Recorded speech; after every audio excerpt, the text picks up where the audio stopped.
Tomorrow we'll be sober. Here's to the girl who takes a kiss and goes to tell her mother. Here's to the girl who takes a kiss and goes to tell her mother. She is a very foolish girl. She is a very foolish girl. She is a very foolish girl. She'll never get another. For tonight will merry, merry be. For tonight will merry, merry be. For tonight will merry, merry be.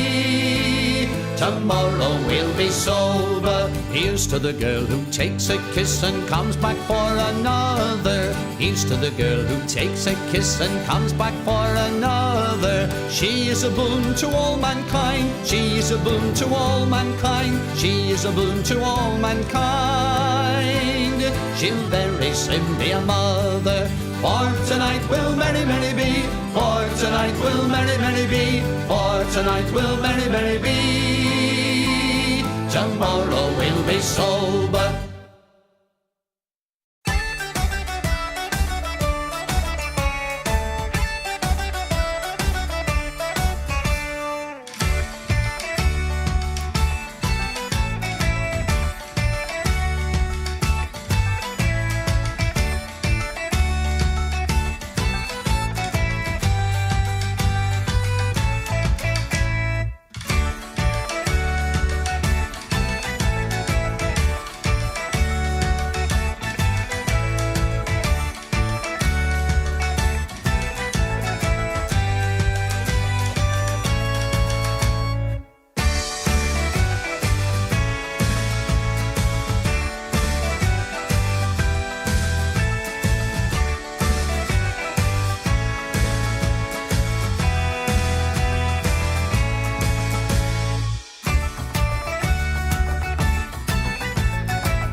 wind can cut you like a knife, and nights are colder than the purser's wife, sir. Do we dream of sunny skies of blue and sipping on some fancy foreign brew, sir? No, sir, no. We long to sail where greyer English skies prevail, and we would face the wind and snow and hail for just one pail of good old English ale, sir. Just one pail of good old English ale, sir. Did we choose to fight the foreign foe for England's glory? We must answer no, sir. An English ale house, that's where we would be, not gorging cannonballs upon the sea, sir. We're only risking life and limb because old England's too far to swim. But we would chance an iron arm or leg for just one keg of good old English ale, sir. Just one keg of good old English ale, sir. Many days and many lonely nights without one woman hoving into sight, sir. Now it won't be long until we see our wives and sweethearts lined up on the quay, sir, with their arms all open wide. But we will push them gently aside, for they will have to wait for us until we've had our fill of good old English ale, sir. Had our fill of good old English ale, sir.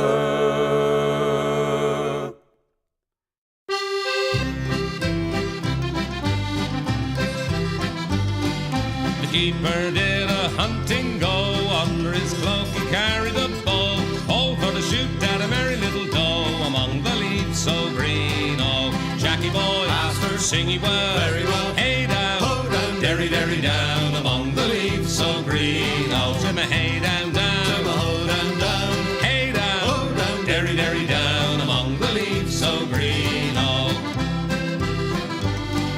the first doe he shot at he missed, the second doe he trimmed he kissed, the third doe wet where nobody whist, among the leaves so green. Oh, Jackie boy, master, sing ye well, very well, hey down, ho down, derry derry down, among the leaves so green. Oh, Jimmy, hey down down, Jimmy, ho down down, hey down, ho down, derry derry down, among the leaves so green. Oh,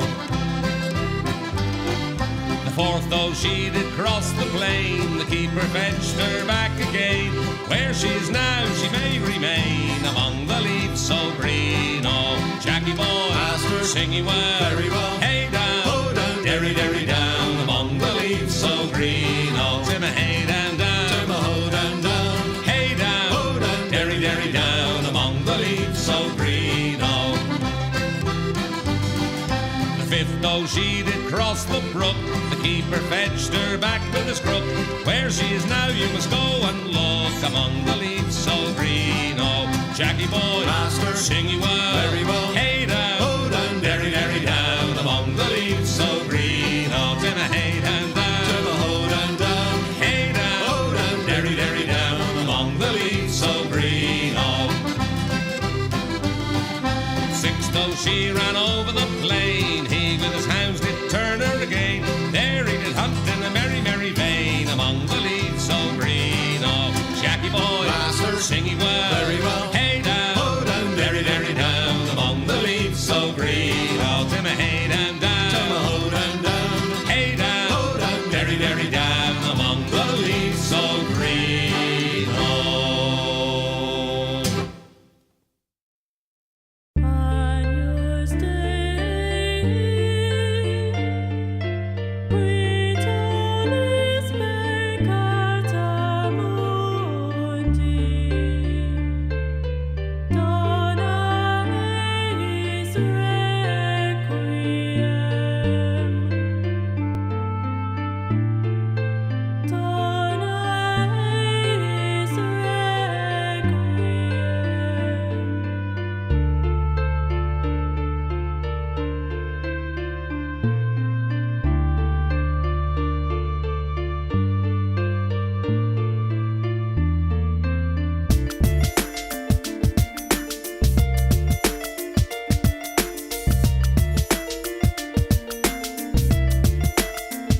In South Australia I was born. Heave away, haul away, South Australia round Cape Horn. We're bound for South Australia. Haul away, you rolling kings. Heave away, haul away, haul away. You'll hear me sing. We're bound for South Australia. As I walked out one morning fair, heave away, haul away, there I met Miss Nancy Blair. We're bound for South Australia.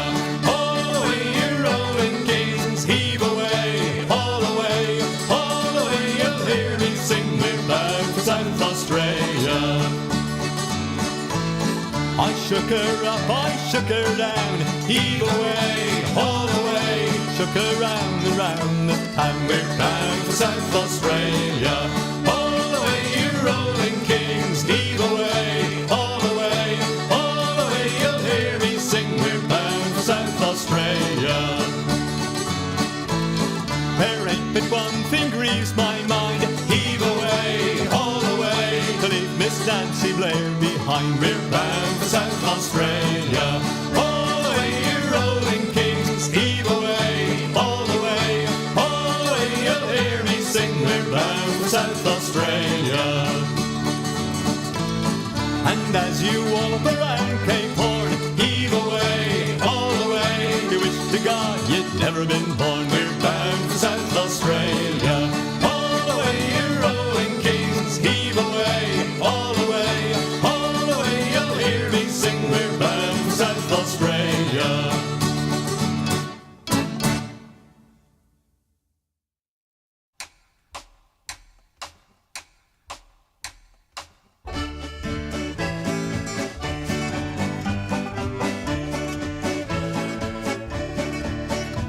My grandfather's clock was too large for the shelf, so it stood 90 years on the floor.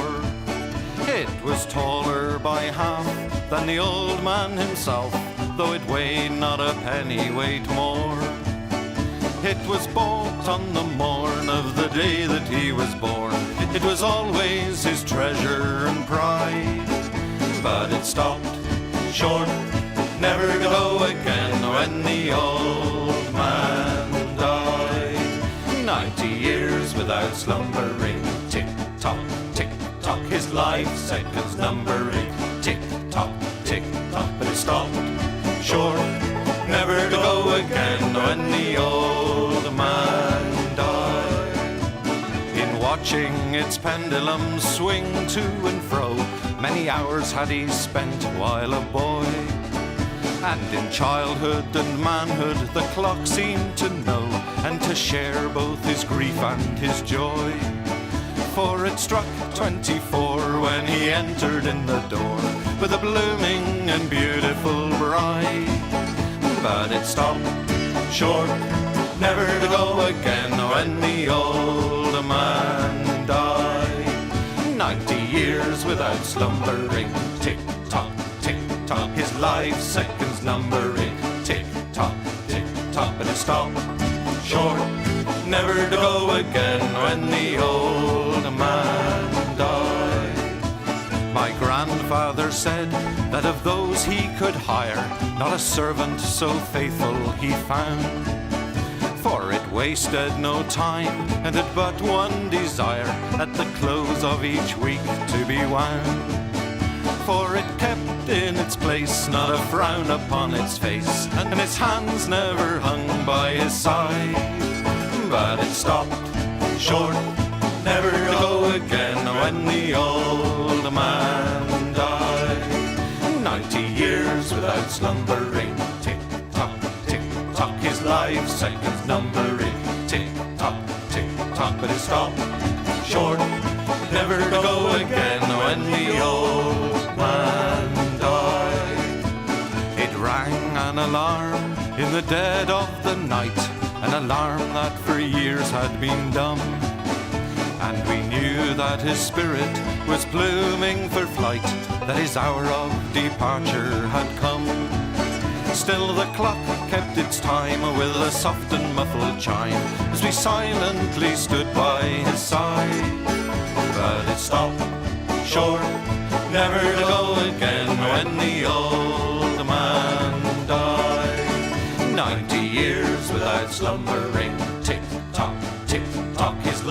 seconds numbering. Tick tock, but it stopped short, never to go again when the old man died. Yes, it stopped short, never to go again when the old man died.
Waking up, playing some Dota. It's just been part of my life for 20 years, and I don't think that's going to change anytime soon. Where we are in the history of this game and where it's come from and how much has been accomplished, I think compared to basically any other esport, it's the best. So I'm grateful for Dota 2 as a game because Dota as a culture supersedes where we come from. You are a Dota player first, and I love that. DreamLeague Season 25 is brought to you by Intel Arc, Acer Predator, DHL, Kadia, and 1xBet. Very good morning, everyone. We are 3 days into this DreamLeague Season 25, and that means we were just a day or two away from closing down Group Stage number 1. That means today a lot of teams have to really give it their all if they want to continue here in this DreamLeague. We're finding out if they can do it with the PogChamp Pandas.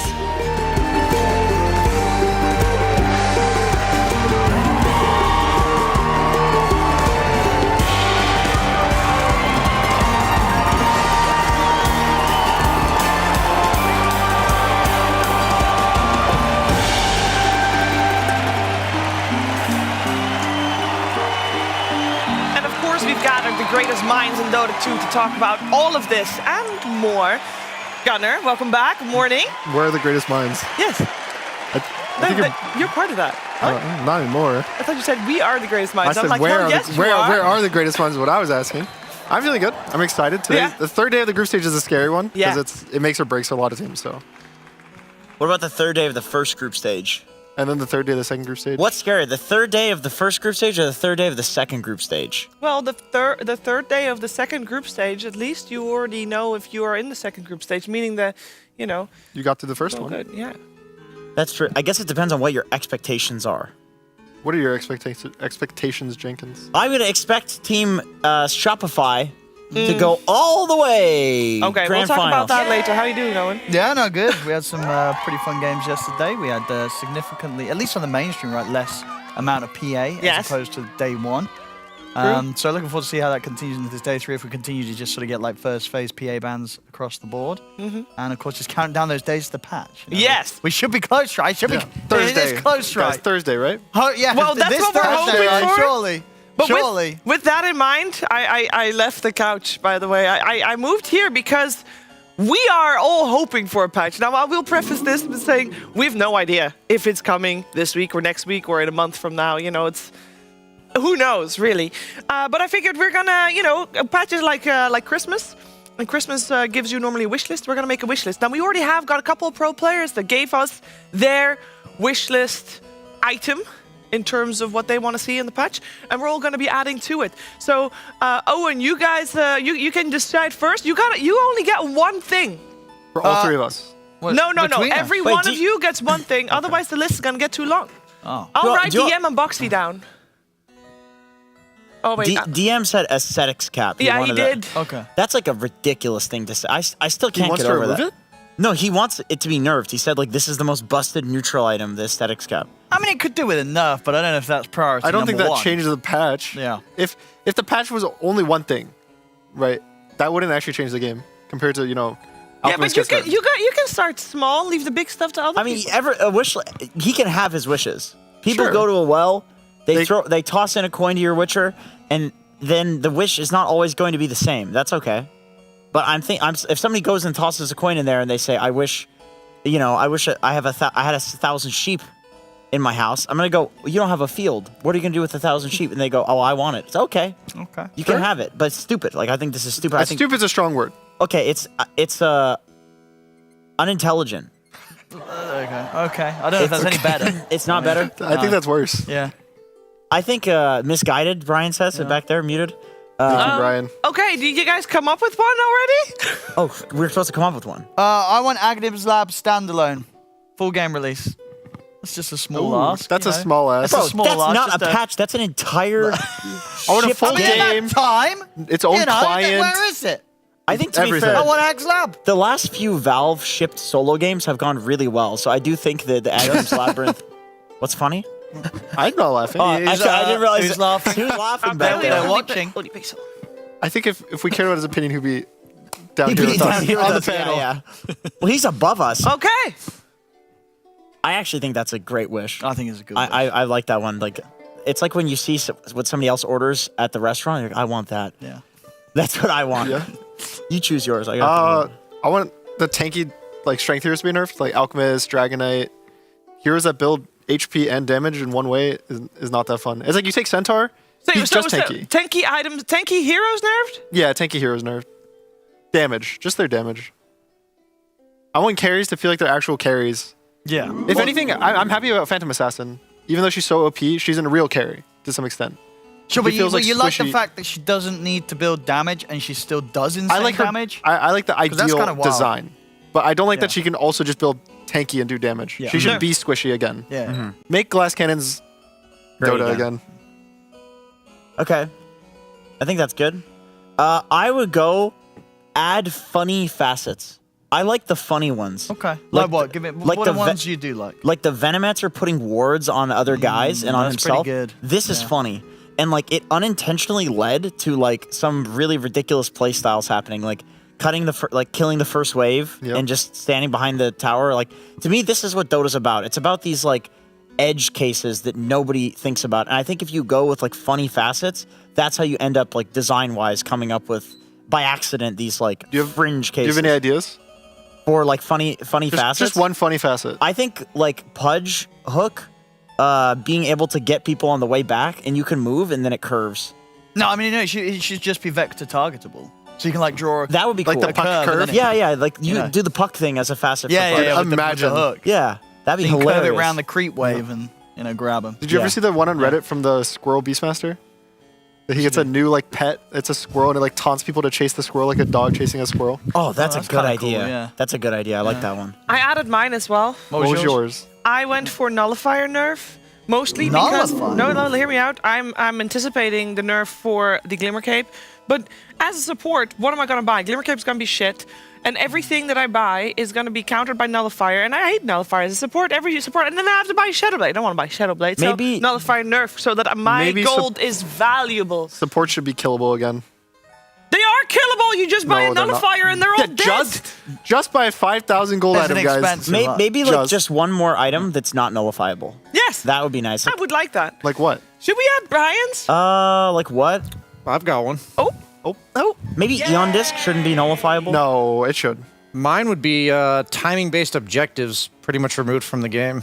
Like, what? That's like the That's whole half game. the game. I'm saying get rid of wisdom runes, get rid of bounty runes, and get rid of tormentor specifically. Get rid of power runes, get rid of Roshan. No, power runes are fine. Power runes are fine. You have to admit there's like too much formulaic play to this game right now. Okay, you can choose one. Yeah. Because Boxy already has wisdom rune change. Wisdom rune change? Yeah. I mean, I honestly just get rid of bounty runes. You think bounty runes gone? Yeah, bounty runes gone. Okay, I feel like bounty runes are kind of like overshadowed already by wisdom runes and tormentor. Like, how many times in a game do you see like 5 bounty runes there? You're like, oh, that's but then you pick it up, it's 5,000 gold. Yeah, and it feels pretty good. It does feel good, but there's plenty of things that feel good in Dota already. Like, I think removing tormentor, I think you're wrong about that. I think this is actually one of the funnest objectives. That like this has created some hilarious moments. People killing themselves, people one-shotting each other. Like this thing consistently delivers. When have you seen a bounty rune player like, oh, that's so hype? Alchemist. No. Yeah, he gets like triple from bounty runes. Yeah, nobody gives a shit other than the freak alchemist player who's already swimming in gold. It's like giving a billionaire like $1 million. They're like, thanks. What if they get rid of bounty runes, but then they replace it with a bounty rune that kind of acts like the golden snitch in Harry Potter? What? So suddenly there's this objective flying around the map and everyone has to chase it. What? I like that would be cool. I like that. You know what I idea. mean? Some sort of moving objective. Yeah. That you gotta, like you just get 1,000 gold if you pick gotta it up. find it first. You know, it spawns, it's hidden somewhere, and then as soon as the team gets vision on it, bam, it starts. It's gone. Yeah, it's gone. You know the star music from Super Mario starts playing or something. You know, it's great fun. That's not the star music. What? That's the one.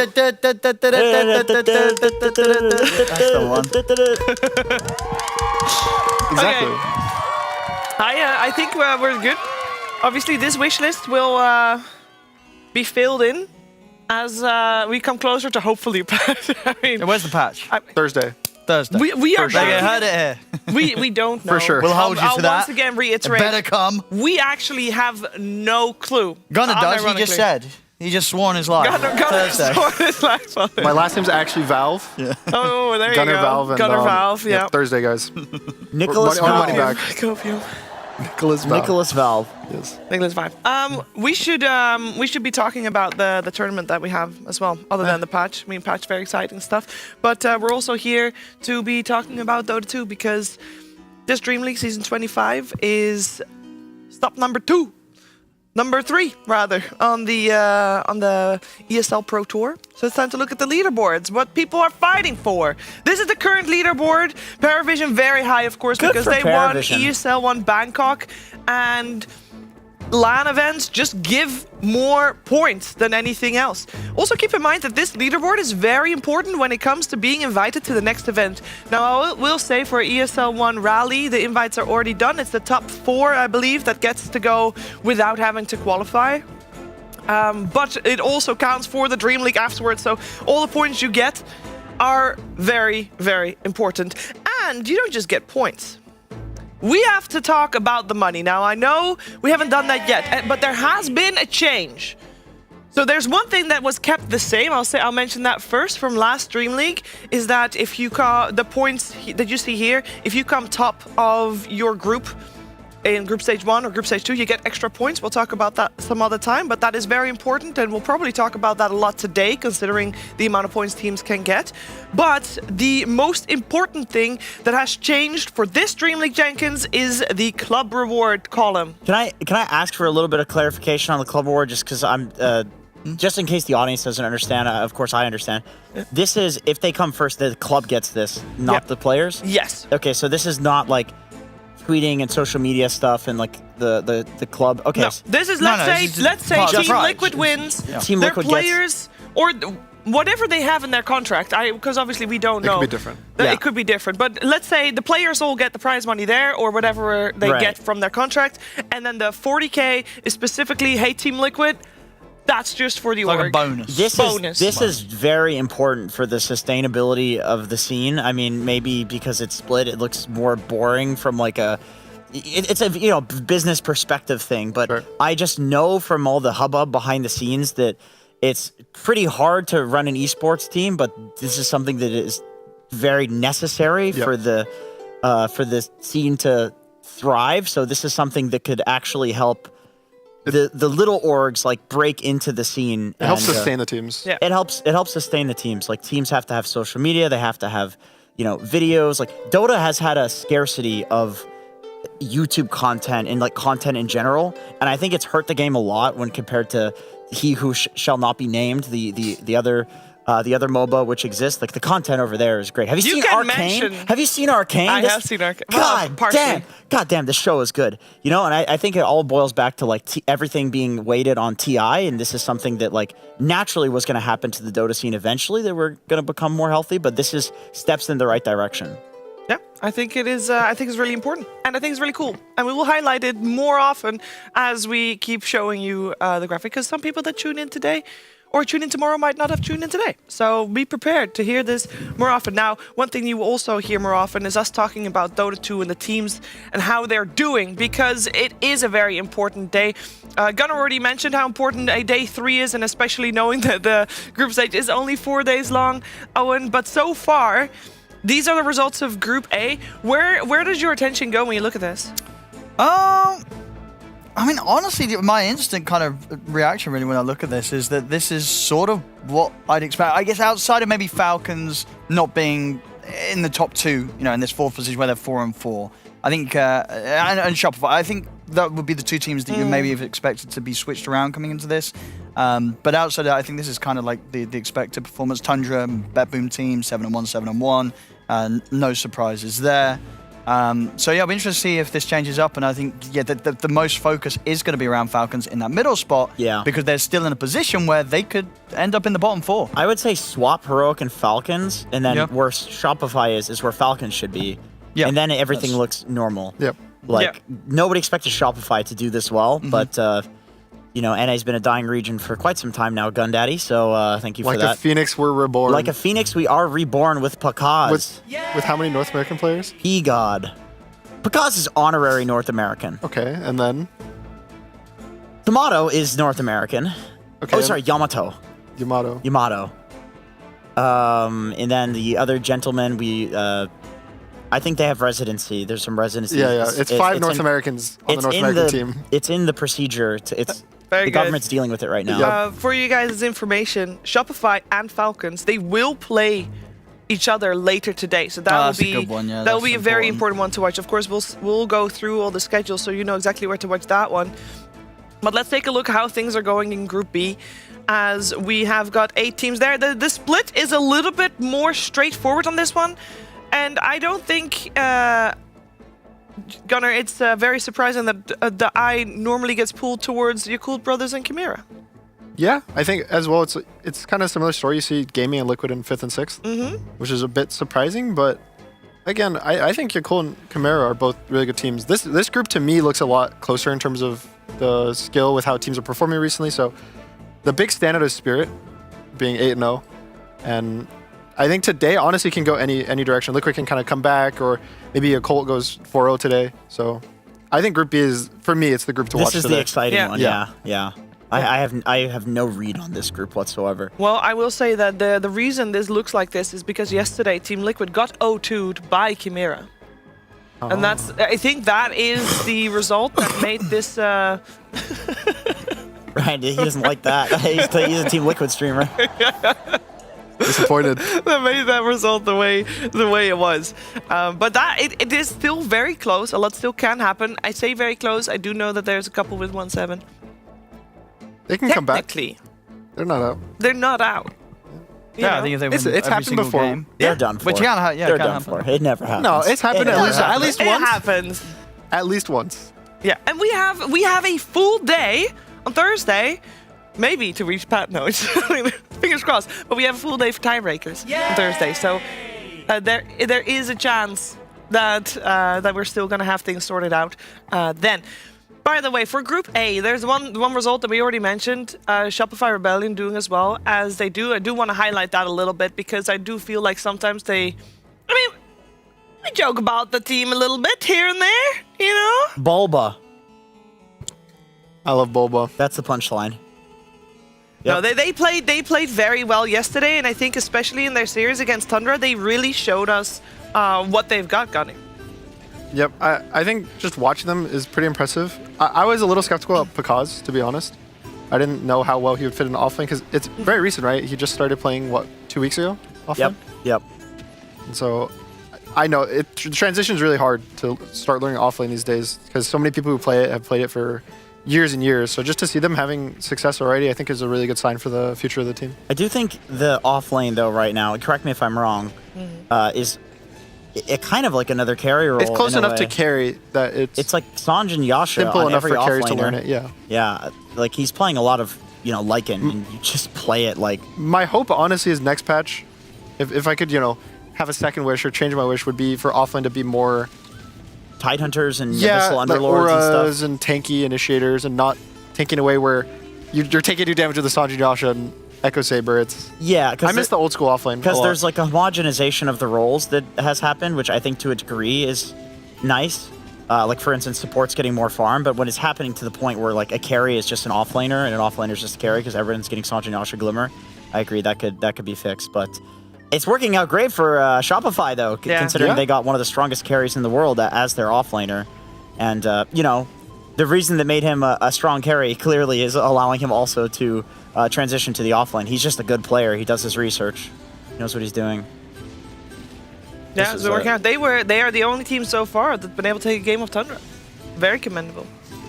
This was also quite the long game, I believe. Yeah, this was It was the funny series as well, right, where Shopify won that first game, and then game 2, Tundra basically just copied Shopify's draft, right? And then they beat them with it. Yeah, they had 4 of the 5 heroes that beat them.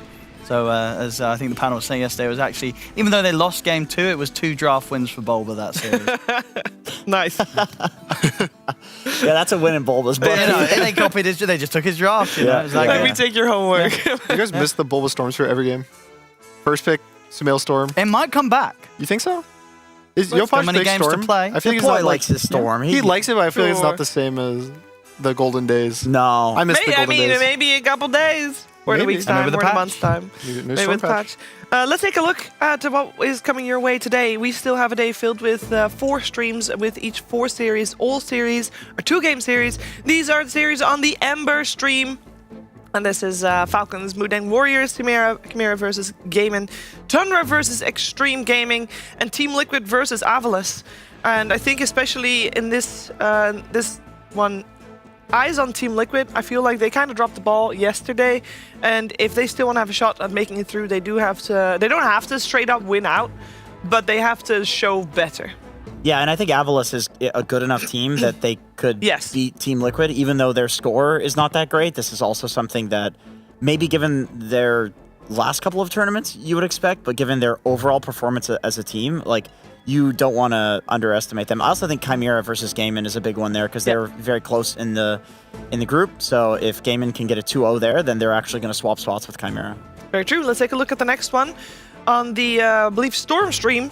Coming your way, here we have Shopify Heroic, Paravision, Yakult Brothers, Falcon, Shopify Rebellion, and Chimera versus Yakult, and Falcon, Shopify Rebellion. Owen, that's the one, right? No, for sure. Yeah, Falcons, both series today. If they, honestly, if they lose any of the games in this series, I think they're going to be pretty upset with today's performance. You know, they're coming in, they've got a 2-0 both of these, otherwise they're going to remain a pretty dodgy spot in the middle, or even if they do lose at least a game, they're more than likely to be in that bottom half of the group.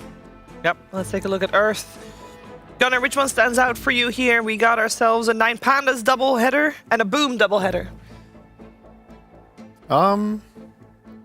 Maybe the Boom series versus Boom Avalos, because again, I think that should be one of the teams that they're looking to win, especially with their not so great group stage so far. And for Boom, I think they need to win out almost. Yeah, it's the toilet bowl. You can just say, Gunnar, these are the 2 lowest teams in the group. They're like 1-7.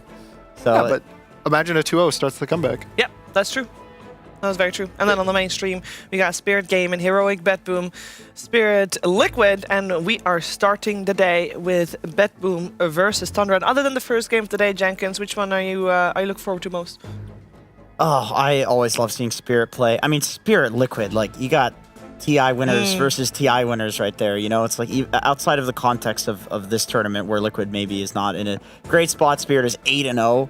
I think it's similar to the Avalos situation where, like, you can never, ever count Liquid out. They often have, like, bad group stage, and then they just make it all the way through to the grand finals. So, yeah, this could be the grand finals if Liquid can win out. Don't they have a bad record in DreamLeague group stages? Their Dream Leagues are not good, yeah. They do. Yeah. So, might be a bit unlucky.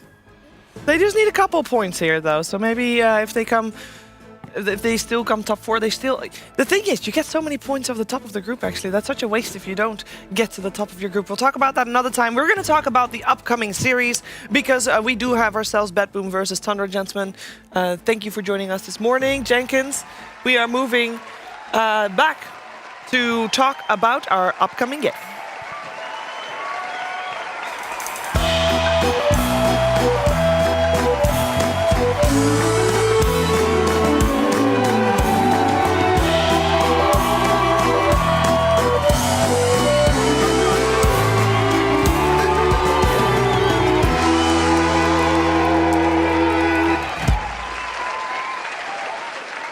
BetBoom and Tundra, two teams that are at the top of their group in Group A, and we'll see which one of these two gets the lion's share of potentially the group points. 420 points extra for first place, by the way. Second place and third place get a little bit as well, at 420 points. That's a lot. I don't know if my whispering actually got caught by the microphone. 420 points! It's a lot. Hey, Lacoste, how you doing? It's also a funny number. Yeah, it's not as funny as the other number, but it's the second best number.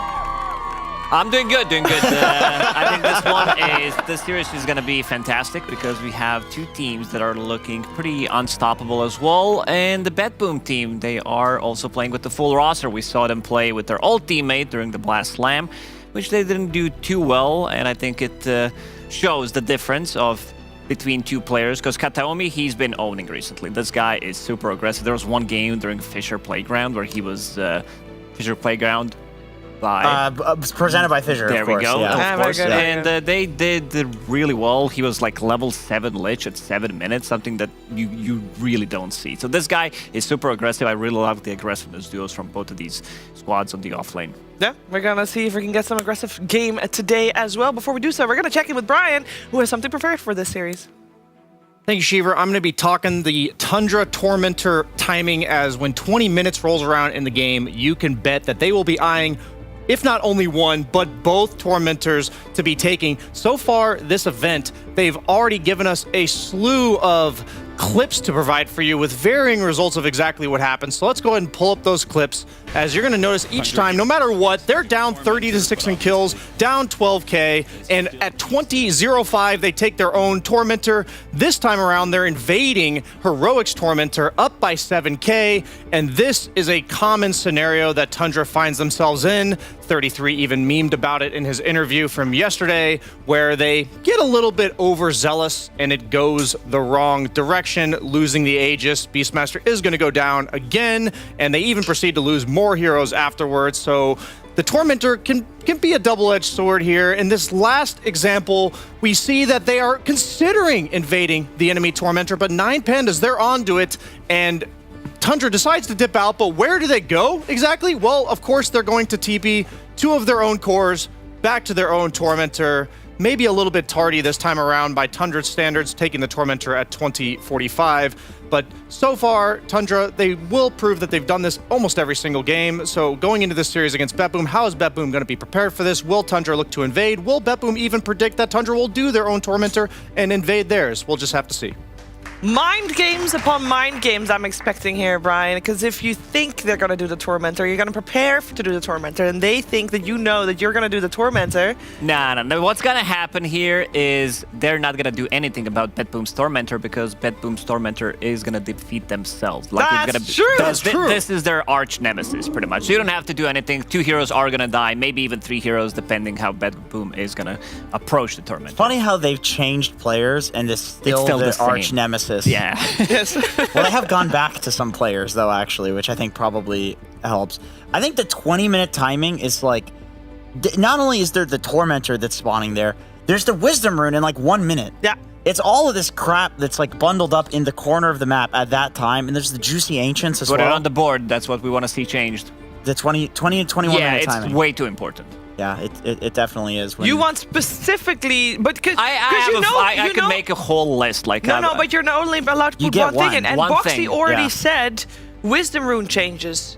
Do you want to risk, doubling up on wishes? You want to plus one that? No, I think that one's going to be changed, but what I want to see is stacking. I think that's something that is... you don't like stacking? No, I think that's very, brain-dead mechanic in Dota. It's been in there for, over a decade. Do you think that Boxy loves to go into triangle every minute? Because there's a place you need to be at, 50 in the triangle. It's not very interactive gameplay. No, but they buffed it so many times. You get so much money and experience from it. That's the point. Yes, that's the problem. It's so reliable that it's better than any being in the lane. Yeah, exactly. That's what you don't like, right? Yes, I want to see something more. But I want to talk about the average stacks of the tournament. The teams that have been stacking the most, and you can see two teams that are stacking the most are Heroic and BetBoom, and of course Tundra is also creeping up there because this is something that is way too good. You're getting way too much experience. You're creating gold out of nothing, and these are the most successful teams. And we can see the players that do stack the most. And there's going to be the Boxy that I mentioned whenever he plays his Batrider. My man, he's on the mission. I mean,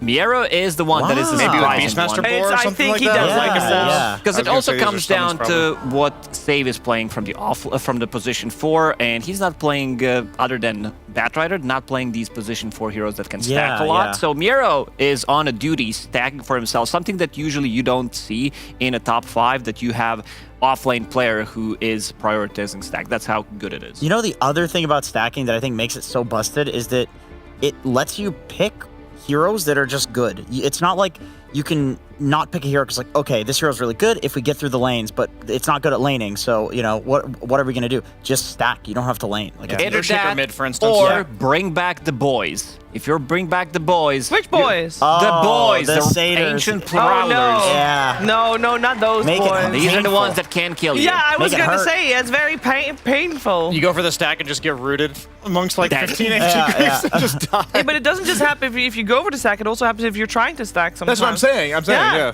exactly. I don't know, nightmares, guys, nightmares. Let's learn a little bit more about BetBoom before diving into this series.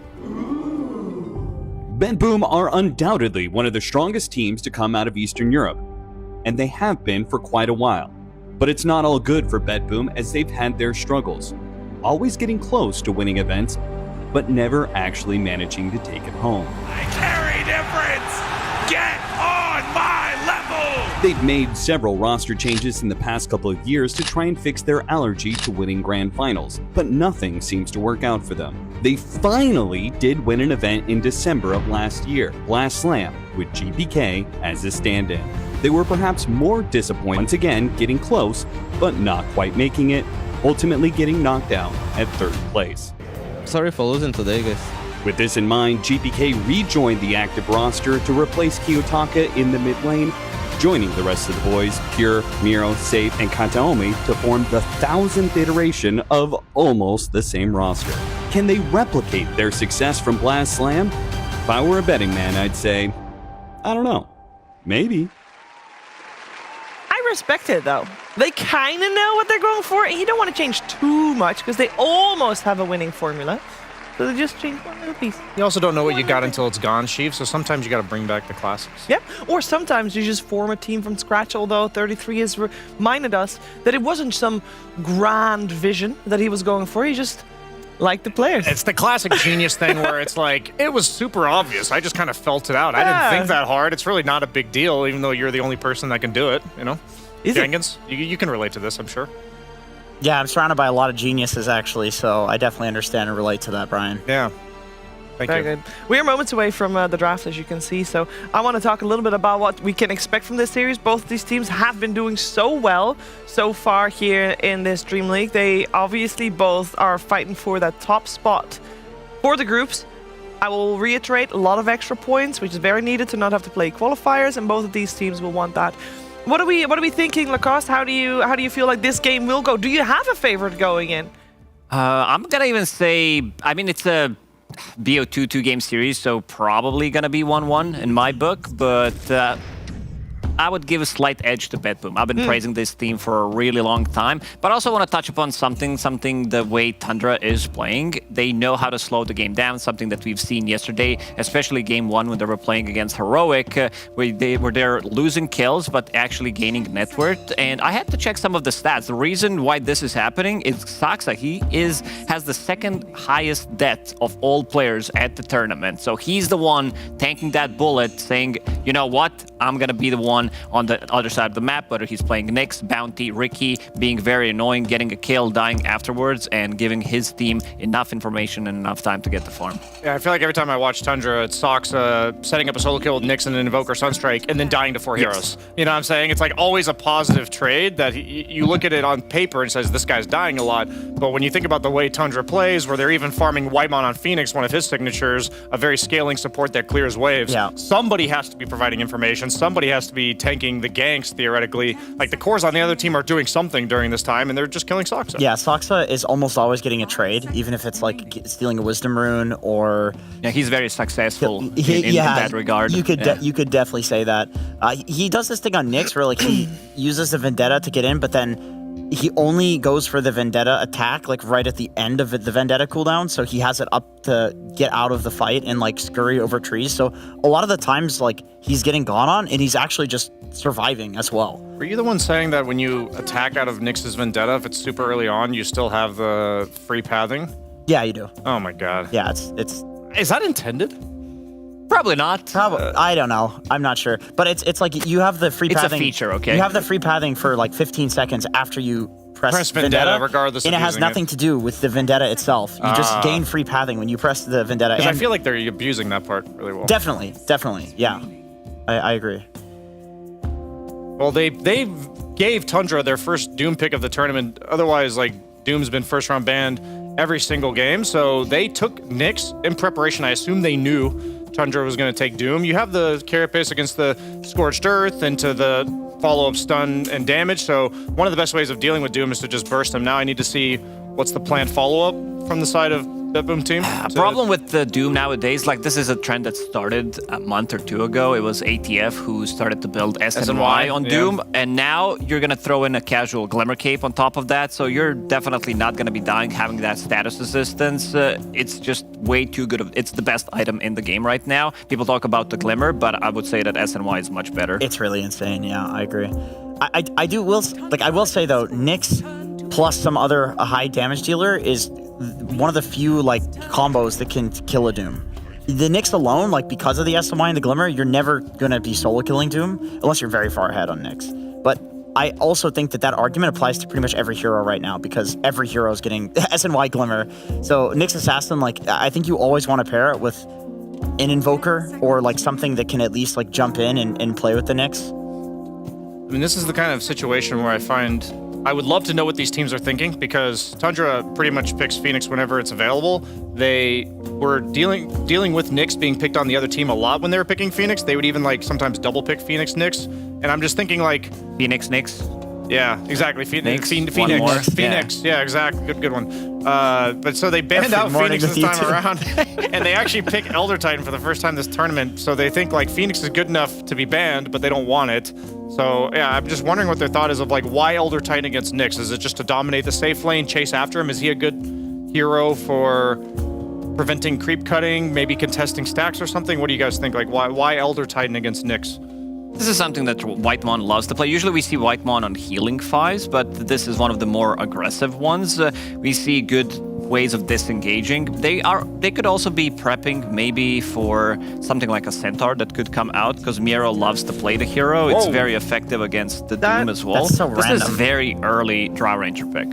Yeah, I mean, I was gonna say maybe something with the ET is the fact that BetBoom is the only team that's spamming Bloodseeker in every single game. Like appears Bloodseeker genuinely every game unless it's banned. And here they have the access to the Bloodseeker and they second pick the Drow into ET. Drow is very good against Doom in lane. Like if you manage to have like a melee 5 plus Drow slow, Doom just usually can't even walk up.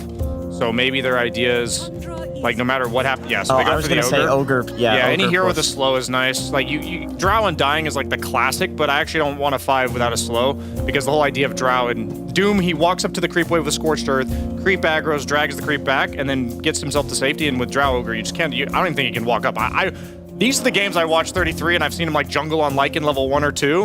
What do you do on Doom? I'm really curious. Do they just hope for a good creep from a camp and it changes the tides, or what do you do? This is a difficult lane, most definitely. But I remember a Fisher Playground interview that they did have after picking Drow and Ogre. And this is the game where they kind of lost the first couple of minutes, and they still managed to make a massive comeback. He immediately cures up Hand of Midas. They get double kill. Suddenly, he goes through the Twin Gates as well. They get more kills. And they talked about recovery, how important it is to make the lanes, sometimes when they bring an extra hero, how to get even, or even in the bad lane matchup, how to get even. So they really know how to utilize some of these heroes. And I think Drow Rangers are a very good hero overall against Doom throughout the whole game. One thing that he does go for with the Drow Ranger as well, if we're talking about the later stages of the game, is he does pick up the Gust talent, the speed talent. So he's very maneuverable, and you can't really catch him. Builds into Hurricane Pike. Great against Doom. You get Doom, you can still use your items and reposition yourself. But what hero were you saying queues up the Midas? Did they do it on Drow? Drow and Morphling. Interesting. The only other team that has played Drow so far has been What the heck Paravision. am I looking at? It's Lesh 2 games in a row. into Nyx. Into Nyx Drow. I feel like Drow's always... That's insane. Oh, that's why there's so many smiles on our camera right now. I think it's a 4 position. It's a 4 Lesh. It's a 4 Lesh. It's 100% a 4 Lesh. So I guess the idea is, like, I was thinking, obviously this is banned, but like Clockwork plays really well into Ogre, because Ogre just bodies you. Yeah, they should unban Clockwork now. He runs at you, the battery stall, you can take him down. Like, Put that on the board in the next patch. We want to see one unbanned. That actually would be kind of cool. But it's the same idea with the Leshrac, right? Like, you go for the Edict facet that makes it pure damage. Yeah, and faster. And The big faster. thing, it's pure damage regardless, but it makes it twice as fast. It makes it twice as fast and then not hit towers. Yeah. And you can just walk at the Ogre level 1. Like, Ogre runs at you in bodies. Like, Leshrac has a 4 position, loves when you run at him and try to body him. My concern, though, for Tundra is, like, this answers the Ogre. Does that mean the Drow is also answered if the Ogre is dealt with in the lane?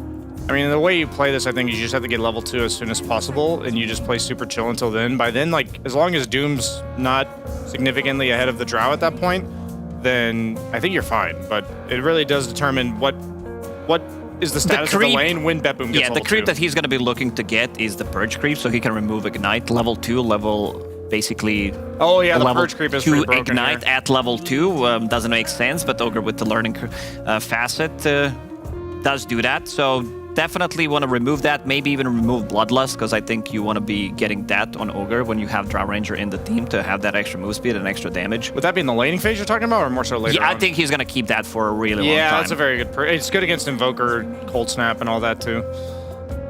But it does mean you got Tiny versus Invoker mid. I feel like Tiny always does fine. Yeah? He's fine. He just doesn't have mana until he gets the Soul Yeah, Ring. he It's doesn't get to very rotate as annoying for much. him. Yeah. He definitely needs extra rotation to be able to pick up the runes, because Tiny relies so much in this matchup. Problem is, there's going to be this Leshrac position for that is one of the better heroes to go to the rune, because you can't really match up against him. He's going to pop that Edict, and there's not much you can do about it. Would you argue that top rune for BB team is just straight up forfeited? Like, I think so, Ogre yes. wants to stay in lane like 100% of the time, so Invoker doesn't really rely on runes, but I think you can almost argue Tiny can go to the bottom rune every time, and Lesh can go to top, and they'll get the rune. So I think rune control will heavily in favor of Tundra. I love this global presence. We've seen Nyx doing really good solo. We saw yesterday Nyx plus Invoker Nyx doing Dawn great, is one and of now my you have favorites. Dawnbreaker on top of that. Even though they picked Dawnbreaker into Doom, it's not that big of a deal. Like, you still have stun, you have BKB piercing tool, plus you also have a little bit of extra heal, mischance, if we're talking about the Aghanim Scepter later on. This lineup for BetBoom, it looks pretty damn solid. I like Spectre a lot. For Tundra? Yeah, for Tundra. I feel like... It's really good against Drow. Oh, I was like, you want a gap closing same carry. idea, yeah, I same proposed idea. CK yesterday, and they didn't pick it, because I've never seen Duraccio play CK this Oh, match. Duraccio CK. Yeah, that's what I was What saying. I was a like, Duraccio is the one classic. player that would play CK. I'm Yeah. digging it. I actually like the CK pick. I'm not necessarily convinced by all of Tundra's draft. I think there's a few holes. I'm wondering how 33 is going to do on Doom. If there's like one player I trust to get out of that lane, it's him. But I think we're really going to know the results of this game in like 8 minutes, meaning I just think it's either going to snowball the top lane and then you have Nyx Dawn global and it gets out of hand really fast, or that doesn't happen and I like Tundra scaling better.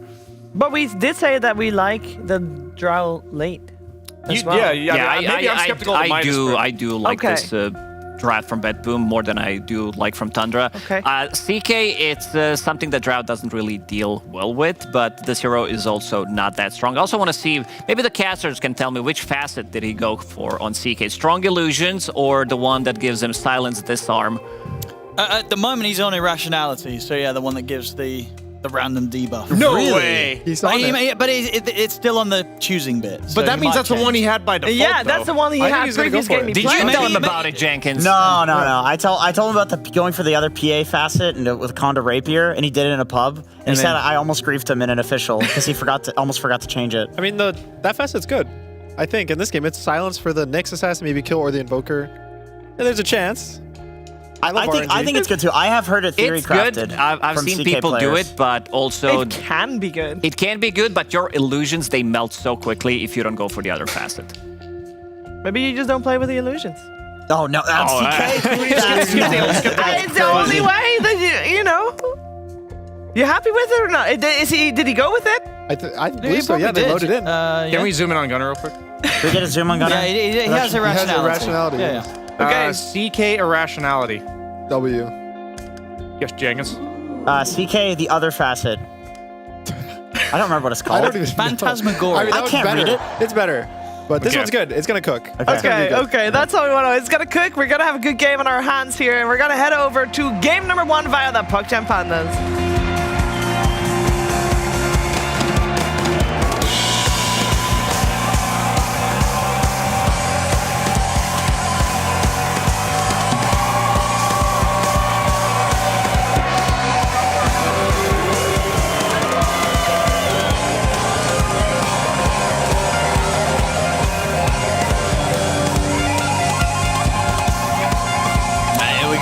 Gentlemen, getting into the action here. Game 1 between Tundra and BetBoom team.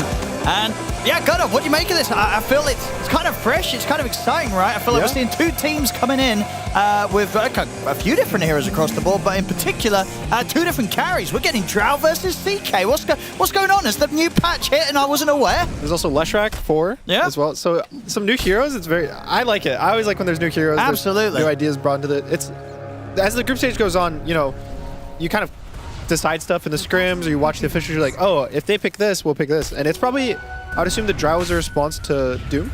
Oh, talking about the Drow, he's dead. Okay, wow. that was fast. Okay, easy first blood. Saxa on the support Leshrac. So that's the strong thing about the Leshrac support is the W facet. I don't even know how you say the name, but Diabolic Edict, right? No, the W spell. The facet. How do you say the name of the facet? Why did you say the W facet? Oh, you are actually using the W as in like the win facet, right? No, the facet effects is W. Oh, okay. I thought you were using some like Zoomer talk. No Zoomer talk. He's got the W facet. What would you call this facet on Rush? No, misanthropy. Misanthropy. I didn't want to say that wrong. All right, cool. Well, that one's really good at trading early game. It's the whole reason why Leshrac support's good. You kind of the position 5s usually can't contest you, and there it kills Pure almost instantly. Pure's got to be a bit careful. Yeah, no region on him at all. He's not having fun trading with Saxa in this lane. I'm surprised. I didn't think it would be this strong in terms of just killing Pure, almost killing him a second time. But because also Drow Ogre is a very safe lane. It's not something that you expect to be losing this early on. I guess you could say the Ogre level 1 is now really weak, but look at this. Saxa just running at the 2 of them. It's good damage, isn't it? Look at that. Yeah. What's that? I mean, that's it. Like 2/3 of his HP. 90 mana. Just like that. And now he just goes chill. 33 as well. No contest in this lane. So this lane's going to be probably really good at this point. Now, I don't really see a way that 33 gets kicked out anymore. I think Pure is just going to be... He has to be the one that's content with just farming. Whereas for Tundra, they get to play to win the lane, like what they're doing right now. Yeah, this is the amount of harassment Saxa can throw out is... For the mana it costs, it feels like a hell of a lot. And he might dive this. Yeah, he has another W. They can just kill Kataomi. He's dead. I mean, how come we've not seen more of this, Gunnar? I'm already sold. We're 2 minutes in. This support Lesh, looks fantastic. I think the scariest thing with the Leshrac is trying to find your place in the mid game. Because the early game's really strong. You hit this level 6, 7 Can he just dive pure here? He could, yeah. He has W in 1. Wait. Do it. Don't do it. He's a little Ogre's scared. TPing. Yeah. Maybe it's players like you are the reason why they don't pick Flesh I'll be under that tower, you'd be under there clobbered by this ogre. Dry Ranger gets a free kill. I mean, he might die. Honestly, he's dead. Is that worth it? 'Cause he died, so maybe it's not, but he did cancel the salve with Pure. Or is that never worth dying? It's worth. It's what you said that's worth? Yeah. You take that as the support, you know, you get a reset, you get your mana back, whatever. He stops his salve. Yeah, also just the fact that you're fully healing your resources. So he's going from being low HP, low mana to now he gets to teleport back into the lane. 33 doesn't need his help. He's free farming too, so this dive actually could go bad if Fleshrack hits level 3. And they're kind of still sticking around. And he's got, what, a couple of creeps away from getting the 3. They should be okay. They have good slows on BetBoom. They have the Ogre has a good slow. I mean, Saxon gets in on top of Pure.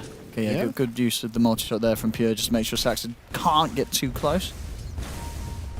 The other 2 lanes, though, not as exciting as top. I think mid, we've seen this Tiny Invoker matchup a lot. It is usually, I would say, favored for the Invoker, but BZM is doing pretty good, holding it down. And bot lane, I haven't really seen CK that much. No, basically, I would not assume at all. it's just gonna be he's kind of dumpstering the lane as of now. 18-6 to the 6-1 of the Dawnbreaker. I want to say it's probably more based on the support duo, like the Elder Titan versus the Nyx, just because it's so strong. But he might even go down on Whitemon. I mean, Dracho's going to be here to try and trade back against Miro, and Whitemon, he might die, but he'll have set up for Duracho to pick up a kill. Solo XP for him. I mean, you absolutely take that if you're Tundra. Duracho continues to have an easy lane. And just on CS, Miro's not really going to ever get to a point where he can contest. I think it's usually that stuns are very good for his Dawn because you stop her Q so she can never go on you. So I think CK should have a really good time here. So it's looking, the lanes are going really well for Tundra. Pretty much just winning all 3 lanes. Which to me is a bit surprising, just based off the draft, but I think that sets them up for a really good early game. Yeah. Yeah, I guess this bottom lane, as you say, down to the support share, down to the fact that you know, Tundra have this ET against the 2 melees. Yep. Because I feel like in a lot of other circumstances, you just wouldn't expect to see that much of a difference between a Dawn and a CK. Yeah, on the CS. You'd expect maybe like a 55-45, yeah, maybe 60-40, but this is pretty bad. Yeah, Whitemon's crushing it. So. He's really securing this lane very nicely for Dratchet. It's just the top lane. Top lane. It's a lot of damage. Pure will live. He's going to try and turn and poke back against Daxter. The lightning's there. I mean, Pure's going to tick down low to the blood grenade. It's going to kill him. It's a bloody lane up here. I think that was like 10 damage with 10 health. I think that was a perfect death right there. For Tundra, that is. That's terrible for BetBoom, but oof. Top lane's just getting worse and worse now mid. BZM is actually able to get the avalanche off in time. Gets his bottle filled by Soxa. See if that's going to be enough to keep him alive. He's able to turn and throw the tree out and save. He will still die, BZM, but he was able to get something in return. As it did cost, you know, BetBoom having to bring 3 heroes, two extra support backup to try and go for that play mid. And Tundra still finding something out of it. We'll see again the numbers. Yeah, I think it does 10 damage a tick. Is it actually? It really is. I think it was does that 10 damage a tick. Yep. Back in action up top. Whitemon joining the fight. And 33, seeing if he could find the chance to dive in. And Whitemon still wants to get in underneath the tower. Even Miro's TPing now. Whitemon's just punching in. They've got the stun. They have to keep Pure safe. Indeed, bringing 4 heroes up here to just deal with this lonely Elder Titan. You know, that's how scary Whitemon is. He's diving this tower on his own. They have to have 4 heroes up here to keep Pure safe, BetBoom. I don't even think you feel bad about that. You're position 5. You're forcing the enemy offlaner to TP to his safe lane just to get what? A kill that's split 4 ways? And now he has to go gate bot. He's missed so much. This wave is crashing into his tower. And Duracho. Yeah, Duracho. Okay, what's he doing up here? He's looking. Yeah. Well, I mean, I guess he saw what Whitemon did, and he was like, you know what, let's try that as well. I tell you what, he's getting away with it. Now Saxon's here. It's working out. Duracho leads the way, and he knows that he can survive. As tanky as a CK, buys time for the rest of Tundra to turn up. They get away with getting themselves a kill, and can get the pressure onto the tower. All right, so now the XP rune. So Save really wants to go for the XP rune, but Sox is going to contest him. I don't... Who gets this? Right now, what's the call? Oh, it's got to be Save, right? Soxa gets it, 100%. Oh, actually, this is a lot of damage. Yeah, okay, it's not even close. Okay, it's not even fair. It's 2 versus 1. Sorry. If it was 1v1, He still wouldn't have got it. No, he would have died. He would have definitely died. He tried. It was... Sometimes you forget about that. It's like the 640 made a play, and you're like, oh, you know, I forgot the XP, and you check it just like 4 or 5 seconds too late, but good read by 33. TP's there, gets it. Game's looking good for Tundra fans. Yeah, 8 for 5. It's a 3K lead just 7 minutes in. I should be able to get Saxa here. GPK makes the rotation, and they will find Saxa alone. We talked about how bad Miro's game is, but he still has more last hits than Pure. Just to show how like, bad these deaths have been for Pure's game. I think his net worth isn't the worst, just because he has been getting these kills. And I mean, they're going to be able to go for him again here. They've got the Doom. There's no saving this Drow, as Pure indeed will be knocked off the map once more. His farm continues to get slowed down. And this top area is just not safe. We saw the only way that BetBoom could kind of make it safe was to bring in like 3-4 heroes. And they're not able to do that all the time. So this tier 1, they've got to let it go soon. I think they cut their losses. They probably have to make a play around one of the runes. They do have Dawnbreaker ult. So Mira's looking for a play. GPK is setting up top, so it looks like they do actually want to defend this tower. Okay. This could be a good wrap. Let's have a look. They're going to focus Whitemon first. Get the easy kill. Yeah, still wanting to hold on to this area of the map. Just poke. This is a really scary situation because you really want to force the fight on BetBoom, but they won't. Dawnbreaker, he's going down though on bot lane. Yep, they've got the setup. Stun lockdowns there. Same time up top though, 33 will get caught out. So they'll find... Has the Lotus, has the stick. Is he going to get away from this? No, Katomi in under the tower will manage to chase him down, finish him off. So both teams losing their offlaners. 33 deaths, way bigger though. He was dominating, so it's more gold, more XP. It almost could have been really bad. I think they were planning on being able to use the Dawnbreaker ult, but he got gone on at the same time. That's a really sad situation. I know I've been yelled at this before, where your team makes a call and they're like, okay, just play safe. We're making a play on the opposite side of the map. Especially if you're a global hero. You know, he could have been in the fight, completely been safe, but you try to get this extra wave, this extra creep, and then you end up dying, and instead of a free kill in the Doom, now it's a 1-for-1 trade, so you don't even get this big of a win. They're going to go again here, BetBoom. Yep. They do have the Dawnbreaker ult this time. It's Whitemon. He's just dead.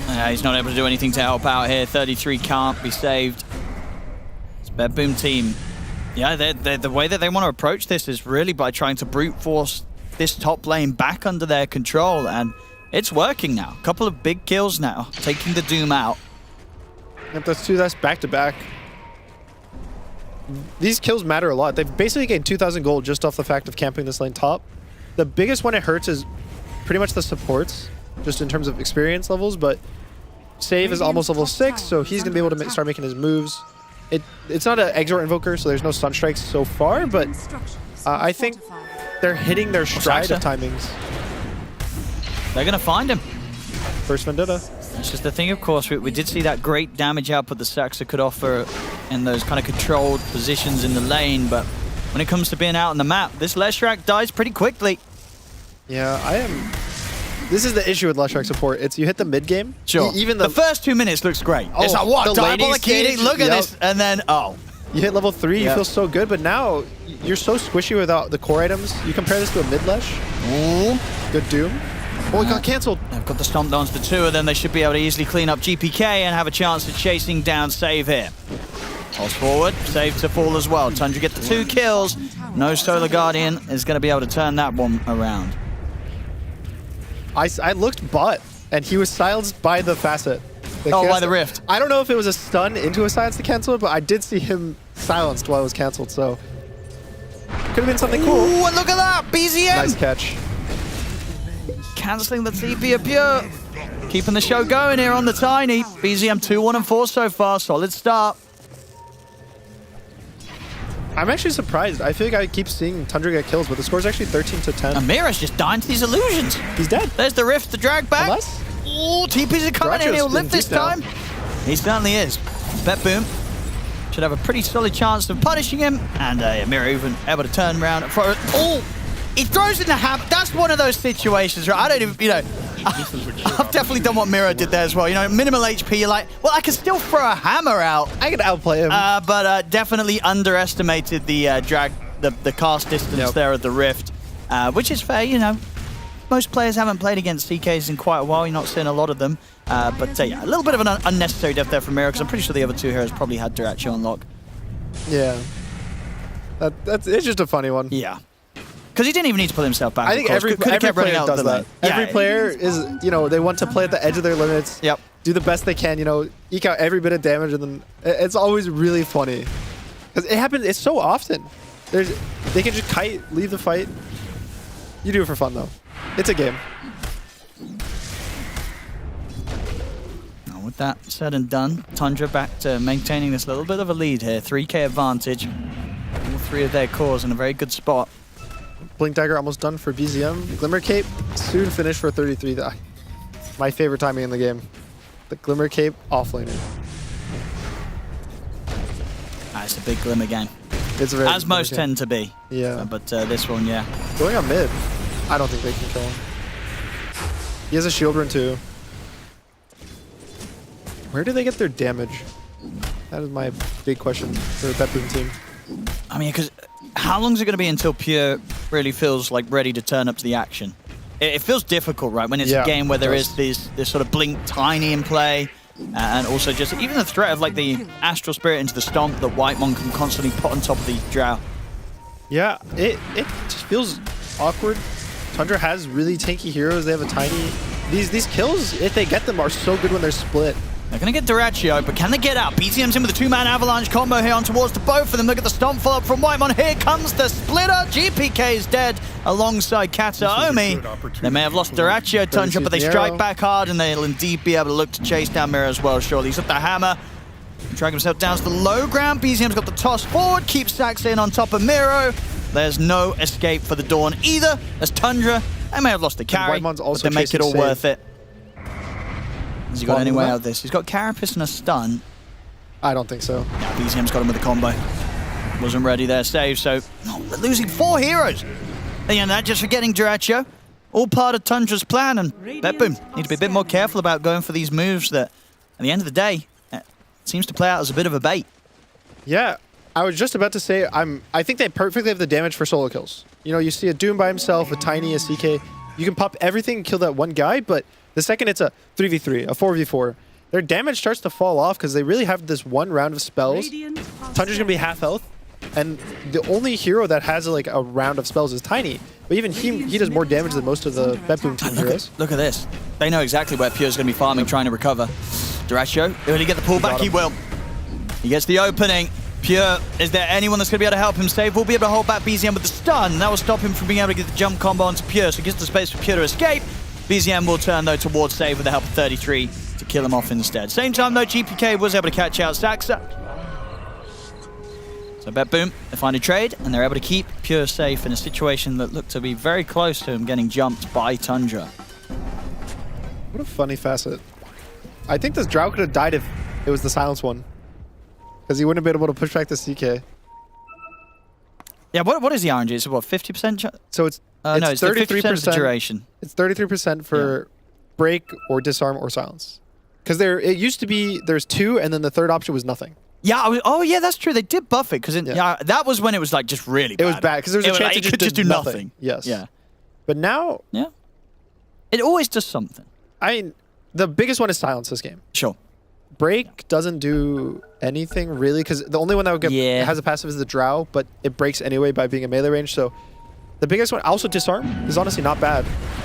I think that one matters more for like the Sven matchups because you can either break his cleave or you disarm him. But yeah, I would say this game it's silence on Nyx, silence on Voker, even Drow. Soxa sees GPK. He's in a very dangerous spot. He stacks up. He just TP'd. Yeah, he's going to have to live his life down here for the next minute.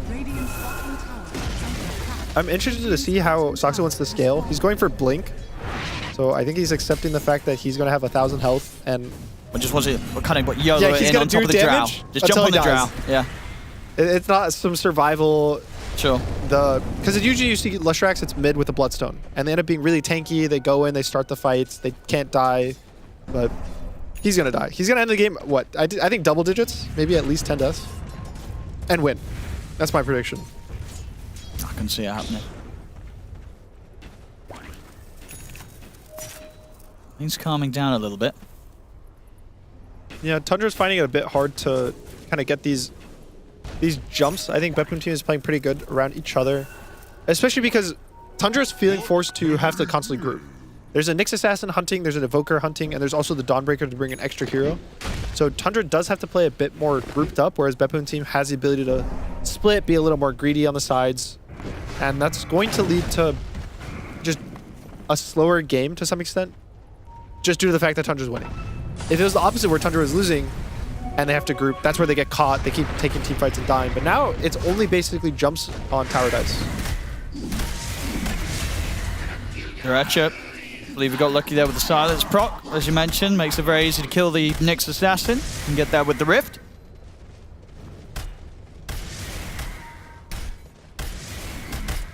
What is the plan? Yeah, BetBoom.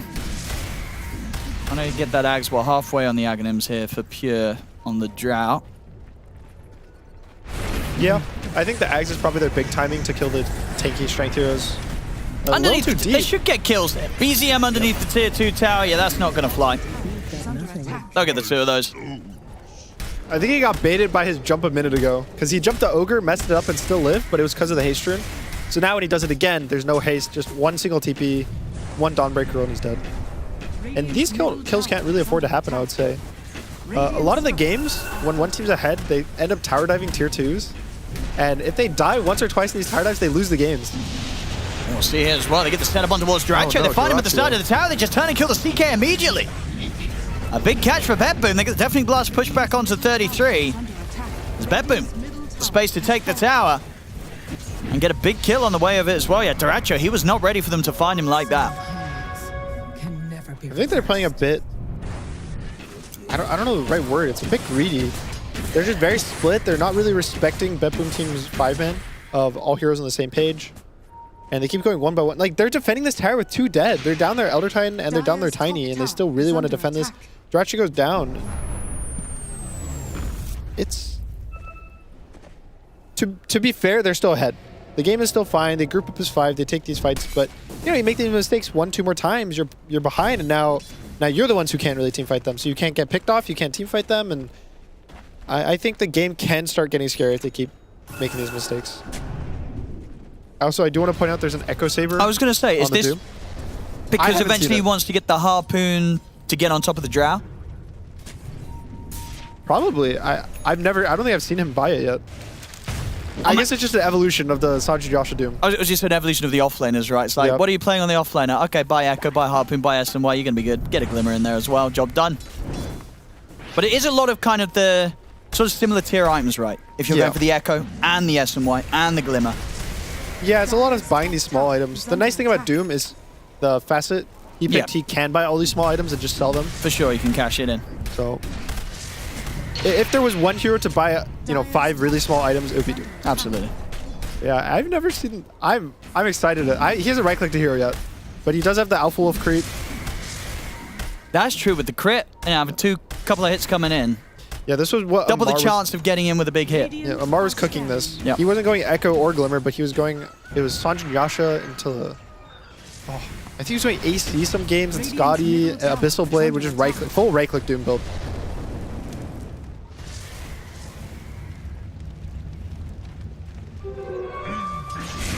Up here.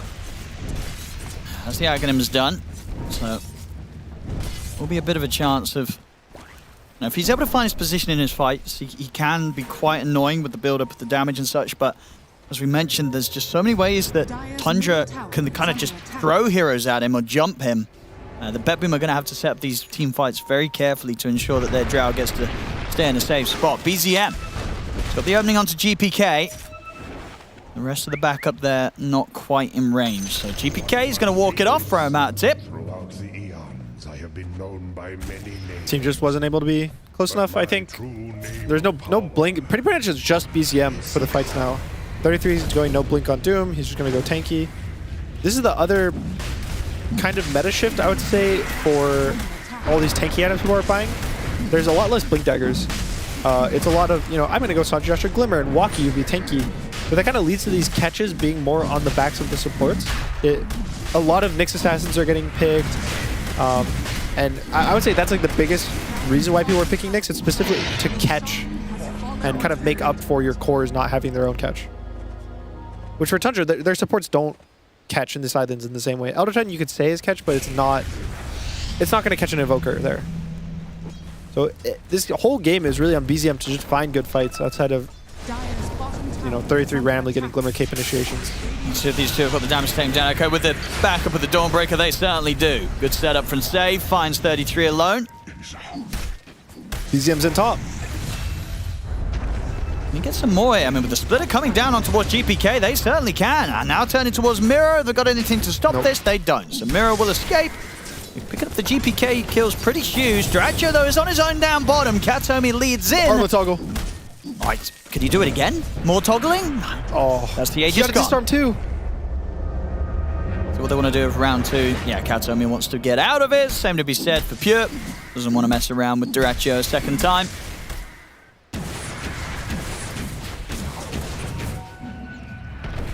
Still requires a bit of time here for Pure to get to the point that he wishes to be. I mean, he can get that Hurricane Pike soon, but it's not really until he gets that next item on top of it that he's going to be too much of a scare for Tundra.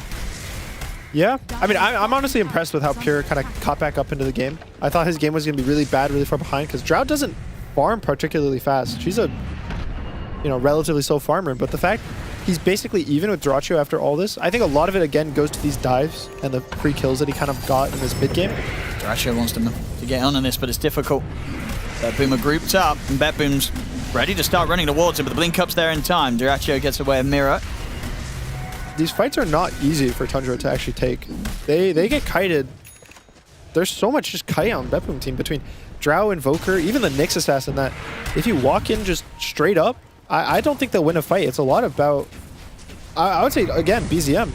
In this fight top where they kill 33, he got a 3-man combo, and that's why he instantly killed the Nyx. He almost killed he got the Invoker with the Elder Titan, so he just needs to keep doing that in order for Tundra to take the fights.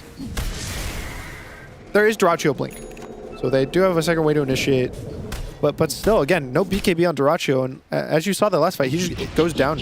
Drow, Ogre, easily kill him. They're not in this overwhelmingly strong position yet. And you're right, 33 has Harpoon queued. Nice, the Drow counter. He's gonna use it on the Drow. Duracho. They got saved. And we'll find him. And also gets the silence from the corner. But there's actually going to be the... Oh, coming in with the Solar Guardian of Miro. So Save's actually going to get the chance to run. I say that Duracho still closes in with the blink. And they will still get him. So nice effort from Miro to try and bail Save out of that. But Duracho is still able to chase for the kill and succeed nonetheless. Same time, look at 33 hunting. Dire's middle tower is under attack. He wants to use his Doom.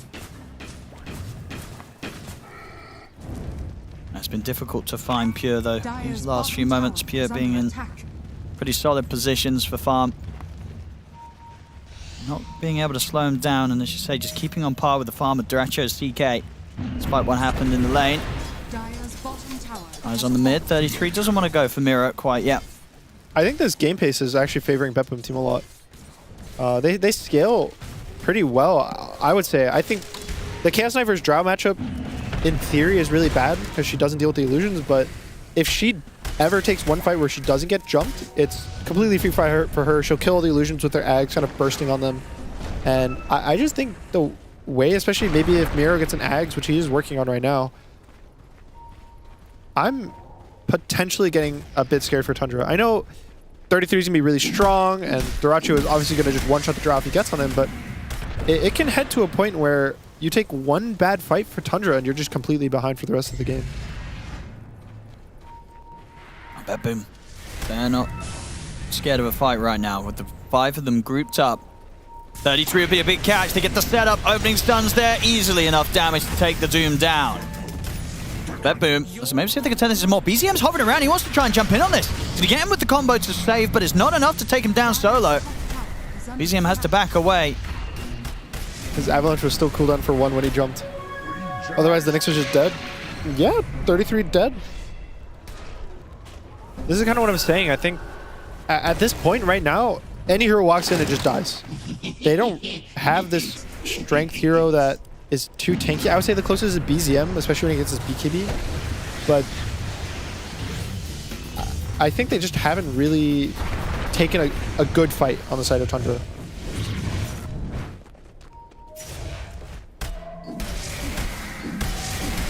I mean, for Tundra, what do you imagine is the next thing they're looking towards before they start to try and make these aggressive moves? Because the last few moments have definitely been BetBoom being a bit more proactive, knowing their strength as opposed to what we've seen from Tundra. 33 bot. He's fine. Probably the BKB on Tiny. It gives him a way to be able to blink and get out in the fights. But I think right now he might get baited. He sees... Saxa's in. He's just gone straight for this. He's got the backup of BZM, but the Solar Guardian's coming out. They just turn, they just kill BZM off. And Saxa, he's going to be in trouble as well. I mean, that was pretty crazy, right? They just went kind of 2 versus 5. Yeah. They just went in for that. Saxa and BZM decided this was the time to make the play. But it really wasn't gonna.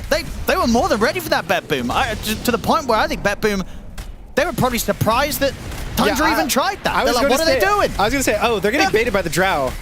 But the Invoker was hitting the exact same creep wave next to the Drow. So the Tundra had full vision knowing Drow and Invoker are here. What was that? There's a Dawnbreaker roll. Where the support's gonna be if the 2 cores are there? They're gonna be 4. Look at this. I mean, it's as if Saxo and BZM felt that BetBoom was just gonna allow them to walk up and kill the Drow. They're like, guys, if you could just sort of stand there, we're just gonna set up onto your carry. I think that was wild. They were hoping that they could TP to the outpost in time. Dyrachyo just arrived, but even then, it's greedy. Again, I said this earlier. I feel like Tundra's playing a bit maybe they're panicking, greedy or sloppy, but I think they were in such a good position in this early game, but they really didn't do the... I don't even know what to call it. Just grouping up. They didn't group up and do anything. I feel like they're just so split, especially the deaths. That they just have been getting picked off a bit on 33, on Dyrachyo, are really hurting their momentum and honestly giving BetBoom team a good game. I mean, don't even need the Sunstrike safe. He's got these kills solo now. I mean, this is definitely one of the points where we continue to see some of the weaknesses of the Lesh support, Saxa. Yep. He's going to suffer these sort of plays. They're going to be looking for him. And it's about to be a full Ags for Miero, which really good is going to shut down Dyrachyo. I think he does have Bloodthorn finished, if I'm not mistaken. So not as bad as if he didn't have it, but no, he doesn't actually. He bought a BKB instead. Okay, there you go. BKB Dyrachyo done. BKB BZM done. Here we go. BKB 33 done. This has got to be it, right? This is Triple where they go BKBs. for the move. You're going to jump in. They're going to get kited by the Ags Dawn, but maybe it's fine. I think as long as they start the fight some way, it's better than nothing. Dyrachyo. He might get his BKB forced here. We'll see. He's just far enough away to survive. I mean, Safe's going to come looking for him. He might just die. Safe's going to have him. Yeah, Tundra, they're getting shaken up pretty big time here. The numbers might not look bad at the top, but just the vibe and the feeling of this, it feels rough. Yeah, I think a lot of Dota, honestly, the past like 6 months or so, even the past year, gold has mattered a bit less, and it's just about the full momentum, the full like XP, what items people have. And I feel like it's been BetBoom team's game for the last 5-10 minutes. I mean, they're going to find more here, BetBoom. Saxter and BZM caught out on this bottom side. They might even be able to chase forward. BZM, BKB TP, but he's going to have to, surely. Yeah, BKB's popped. He has to run. They'll turn with the stomp. And I won't be able to fight back here as BetBoom stays strong. Tundra, what is the plan? A few messy moments hurting them now. I think they're kind of recognizing their mistakes. 33 stops everything he accused him of Blink Dagger. I think they're starting to finally be like, okay, guys, we need our triple BKB, we need triple Blink, and we need to go onto them and start a fight out like themselves. When's the last time we saw Tundra really start a fight? It was probably the tiny like, triple combo top, but again, that was after 33 died to the initiation. So I feel like it's been so long since they actually did their own move against them. They'll go for these. There we go. They did the move. See if they can get anything else on top of this. Miro, stuck in the pit. We'll have Solar Guardian in a second if he finds a chance to just ult out of here. I don't think he gets it. But indeed, they've got the damage easily and the stun control. So he is on his own. There you go. They made a play. They got rewarded with 2 kills. Get some positive reinforcement, guys. Just keep doing that, please, Tundra. But honestly, it's a loss they're willing to take for BetBoom team. They get the Aegis, they get out, they get the... That was the second one, right? So is it the flag or was it the first? Top tower is I think that was the first, actually. Yeah, it was the first one, right? I think. Yep. No, it was the second. No, they got the one earlier. Yeah, you're right. So they got everything, and they're in a pretty good position. I honestly am constantly surprised when I look at the net worth and Tundra's been ahead the whole game. Radiant's top tower is under Because it doesn't feel that way. I don't think either team is playing like Tundra's ahead in net worth. And I really like that from BetBoom team, that they're playing in this aggressive way. They're going for pickoffs. They're constantly trying to kill heroes. BZM, it's going to commit him with the BKB, gets the toss back on towards GPK. Nice dodge. Able to dodge the stun, but GPK still in a lot of trouble. Pure's damage kind of is pumped in now. out from Saxa. Pure able to step back with the sidestep and the multi-shot, but Saxa jumps Saxa's in. dead. Pure pots the BKB, turns towards Saxa. Saxa's gone. 33 will drop the Doom down on towards on towards Pure. Pure has ult. Pure still able to force away, of course. They'll leave the Nyx Assassin behind, but it does get the chance for Pure to run. And with the Forces, will get back safely enough that they cannot chase for the kill. So they do cut their losses, but still, overall, they are losing their mid. They're losing their GPK on the Invoker. This gives space for Tundra to pressure in. We'll see what move Tundra wants to make off the back of this. It was a bit greedy of a jump. I think they should keep playing around Pure a bit more. Let him poke, right? I think when GPK kind of goes in, he forces himself, try to get this kill. It's a bit too much chasing, and BZM has no BKB mid. He's gonna be fine though. Yeah, stuff like that, right? Where either Tundra's baiting each other or they're the ones doing the initiation. That's how they win these fights. But Dire's bottom tower is under as long as they're grouped, I think Tundra's fine. The game, they're up 8,000 gold. I think we've been kind of painting it as, wow, the game is so bad for Tundra, but they're up 8,000 gold. They have the items, they have the heroes, they have the ability to win this game. It's just a matter of, will they find the fights that kind of give them those opportunities? Because I just think it's easier for BetBoom team to play the game right now. Yeah, especially what we're going to have the full butterfly done on Pure. Radiant's courier And has been killed.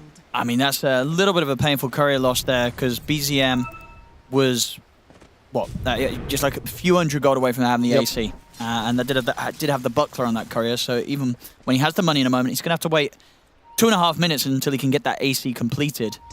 I would just buy a second buckler. Yeah, he might it's just do like that. Yeah, 400 gold. 600, isn't it? 425. 425. I would buy it. Yeah, I think you're right. Radiant's top tower is under It's only 200 gold that you would lose when you sell the new one. But you should say buyback.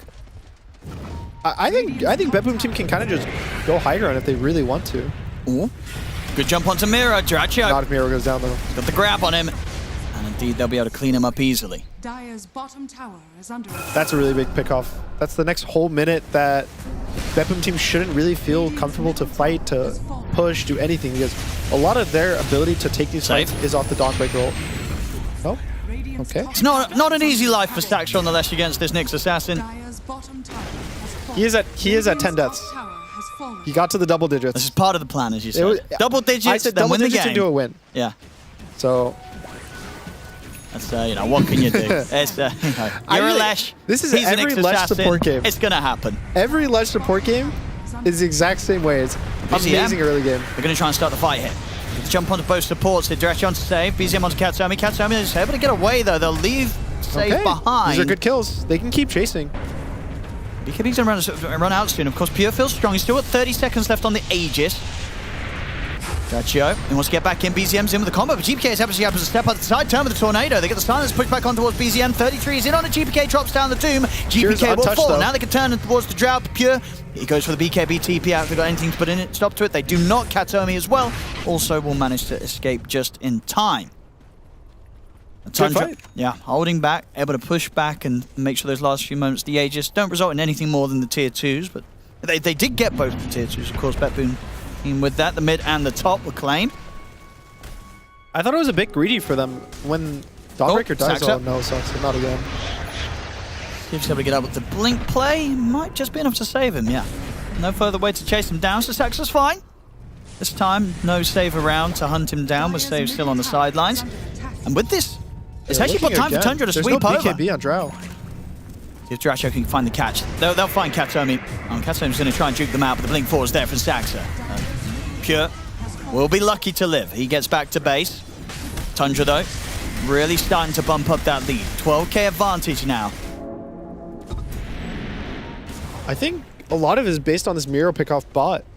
Once he dies, the Dawnbreaker will matter so much for their team fights, and the fact they kept pushing, they kept being aggressive with Miro being down, I think that's not even Miro's fault necessarily. You get picked off, you die. It happens sometimes, but the fact that his whole team did this aggressive play without him being alive is what really hurts. And now I would say the game just firmly in Tundra's hands. Dire's bottom tower. Yeah, they've got 3 very, very terrifying cores, very beefy cores. Yep. You know, all of them, Dracho, BZM, and 33. Any of them could go in first. So multiple different ways to enter into the team fights, especially with this next round of items completed. And for Tundra, are you just sort of waiting for the next Roche and then going for the high ground? Like, what's the game plan now? Yeah, probably. The big one, Kataomi Midas, is queued. So there we go. The late game, they're ready to scale. The late game will be secured from the Ogre. I think, honestly, it's a lot of save doing pickoffs and just letting Pure win you these fights. Let's see, did GPK go? I think GPK gets the Alacrity talent at 20 and just spam Alacrities on Pure. And he could literally be AFK with only 2 spells, just Cold Snap Alacrity, and just click Cold Snap on the guy Pure's hitting and press Alacrity on Pure, and they could win the game. Because Pure is everything. Pure is the team right now. Miro's build, he has a pipe to make Pure tankier. He's an Axe to make Pure tankier. They have an Ogre to Bloodlust Pure. They have Alacrity. They can just full buff this Drow and hope he pumps out enough damage. And at this point, that's the best you can hope for. And Drow Ranger is one of the heroes that can do that, right? With the ignoring armor part of the ult, there's not too much armor being built for anyone. Basically, it's just BZM. BZM does have 43 armor bonus, which the Drow doesn't proc through, but Chaos Knight's gonna have, what, 10 armor? Doom has 4. So they can die extremely quickly if Pure gets on top of them. Tundra, they're going to try poking the high ground now. Sending in the illusion, seeing what sort of reaction they get out from BetBoom. BetBoom is smoked. Yeah, I'll see what... I mean, what's the plan with the smoke? Oh no, not the buckler again. The backup buckler. You're right, did indeed buy that. Oh, he did actually buy a new buckler. He bought a new one, so he's got the AC all good. So that was just the buckler that he no longer needs.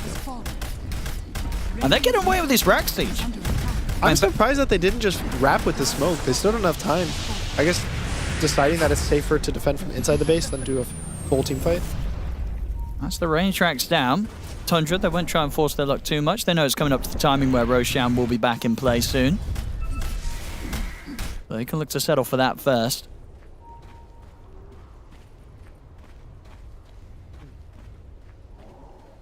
BetBoom.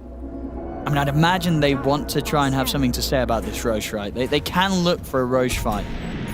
I think this fight is, or just this Aegis is really important for both teams. I think whichever team gets this Aegis probably wins the game 70-80% or higher. The issue is that Tundra probably wins the Roche fight 70% of the time, so the game is looking pretty good for them. It just depends on how BetBoom is able to set up this Dracho's in! He just goes straight for it. He jumps into the middle of them all, tries to start the action, has to run with the rest of the BKB and takes an awful lot of damage. The Sunstrike won't hit.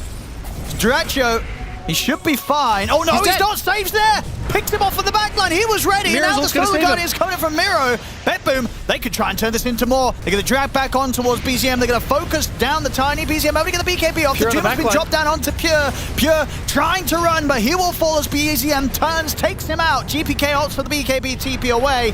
The stomp catches onto Miro. Katsuomi getting chased down. BZM's got the toss forward onto Whitemon, trying to close him in onto the rest of BetBoom team. As Whitemon, Staxman, and 33 look to chase down Katsuomi. The Ogre Glimmer Cape's there, though. Katsuomi continues to survive through this. Miro, he'll fall first out of the two of them. Katsuomi, he'll actually continue to live. Finally, the Spirit will take him out there as 33 is able to jump forward, finish off the job. Tundra, they take the fight. I mean, a crazy bit of action there between both sides. Tundra will come out on top. I actually think they could have fought that if GPK didn't TP out in the middle of the fight, if he was able to kite. But they did live for quite a while. Yeah. After that. I guess GPK got very scared as soon as Pure died. His BKB was also timing out, so it's not a big mistake. I think, honestly, I didn't even expect them to survive that long after he was out. But the snipe from Save on the backline, Duracho just gets like this pretty good initiation, so is everyone with the strength blink, and does end up going down, but the same side, basically the same thing happened to Pure, where he gets doomed in the backline, Pure just goes down for free. It's a 4v4, and the fights are so funny, 4v4 without the carries, because it's so scrappy. It's all these like random spells getting thrown out. It's like, he TP's here. Because at this point, Miro and Katomi, I mean, Katomi ends up living forever with the Glimmer plays. And Miro also, of course, still very tanky at that point. Yeah, and Save was full HP. So yeah, you feel there is a world that maybe GPK could have stuck around and maybe a bit of extra damage. They're getting some more out of this. It's a really hard call to make, right? Sure. Because in the game, you see the situation, your initial read is, my carry's dead, I'm right outside the enemy base, we should just BKB TP get out. Like the call, I'd assume they made the call as, guys, just get out. And the other three are sitting there in the 3v4 saying, well, there's no way I get out. I have to click all my buttons as best I can. But Duracho just walked past that wisdom. Am I crazy? I think he missed that it was there. I mean, it falls into the hands of Tundra now. They're going to drop the Doom down onto GPK. Pure, he's able to kill off Whitemon, turns over towards Duracho. Duracho dies. And they could maybe get the Doom as well here. 33 also is gone. They could go for round 2. I mean, Tundra, they're moving over, but are they able to do anything else? 33. BZM's thinking about it, but he does not want to be a part of this. He's got to blink away. Okay. All right. Gem on the deck as well. That's the Midas online for Katomi. He's ready to play now. The ball is get that thrown scaling back. going. Sick Aegis power play. It was, what was that, 30 seconds of Aegis? 40 seconds? They lost 5,000 gold? That's a lot of money to lose in 30 seconds. Yeah. That really is. And honestly, maybe it's just big brain from GPK. I don't forget replay of that. I think he walked past the Wisdom Rune. And then that sort of just baited Tundra in to go, hey, let's get the Wisdom. Okay. And then next thing you know, Tundra's losing their cause. Yeah, 2 deaths as well. Yeah. They fought that through an Aegis. They won. Oh, no, BZM. Safe. It's got the setup here. And Mira coming in ready to offer up the damage. BZM pots the BKB.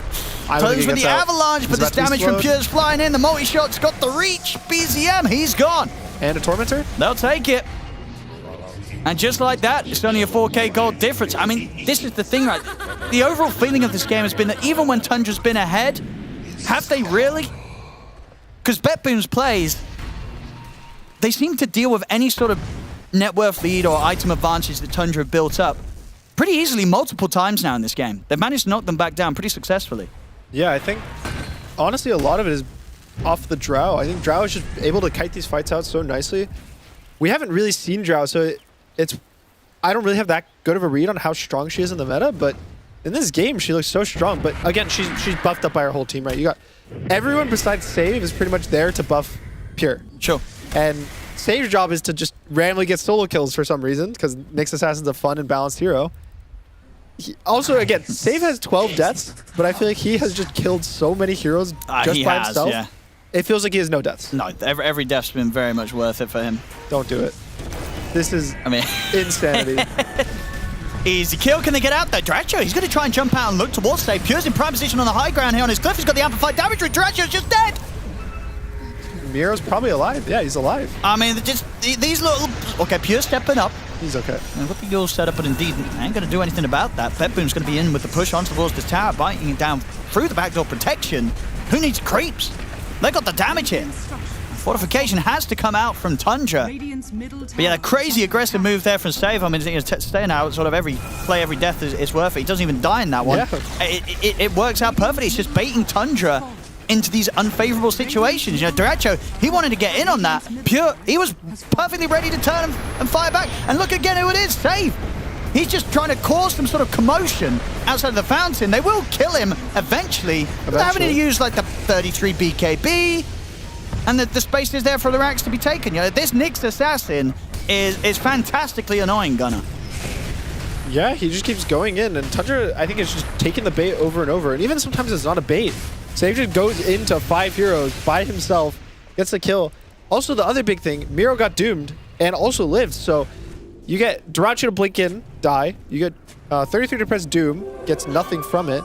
And it's just completely free racks. Now they have the buyback on Whitemon. So starting to chip into that buyback timings. And no Roche for a while. They do have 3 minutes before it even starts spawning, so it's not too big of a snowball, but it definitely feels bad for Tundra in terms of how they want to play the game.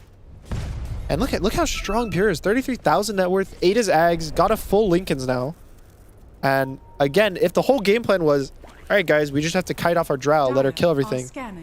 She's 6 items now, so you don't even have to, you know, kite for that long. Give her 2 seconds. That's probably a triple kill.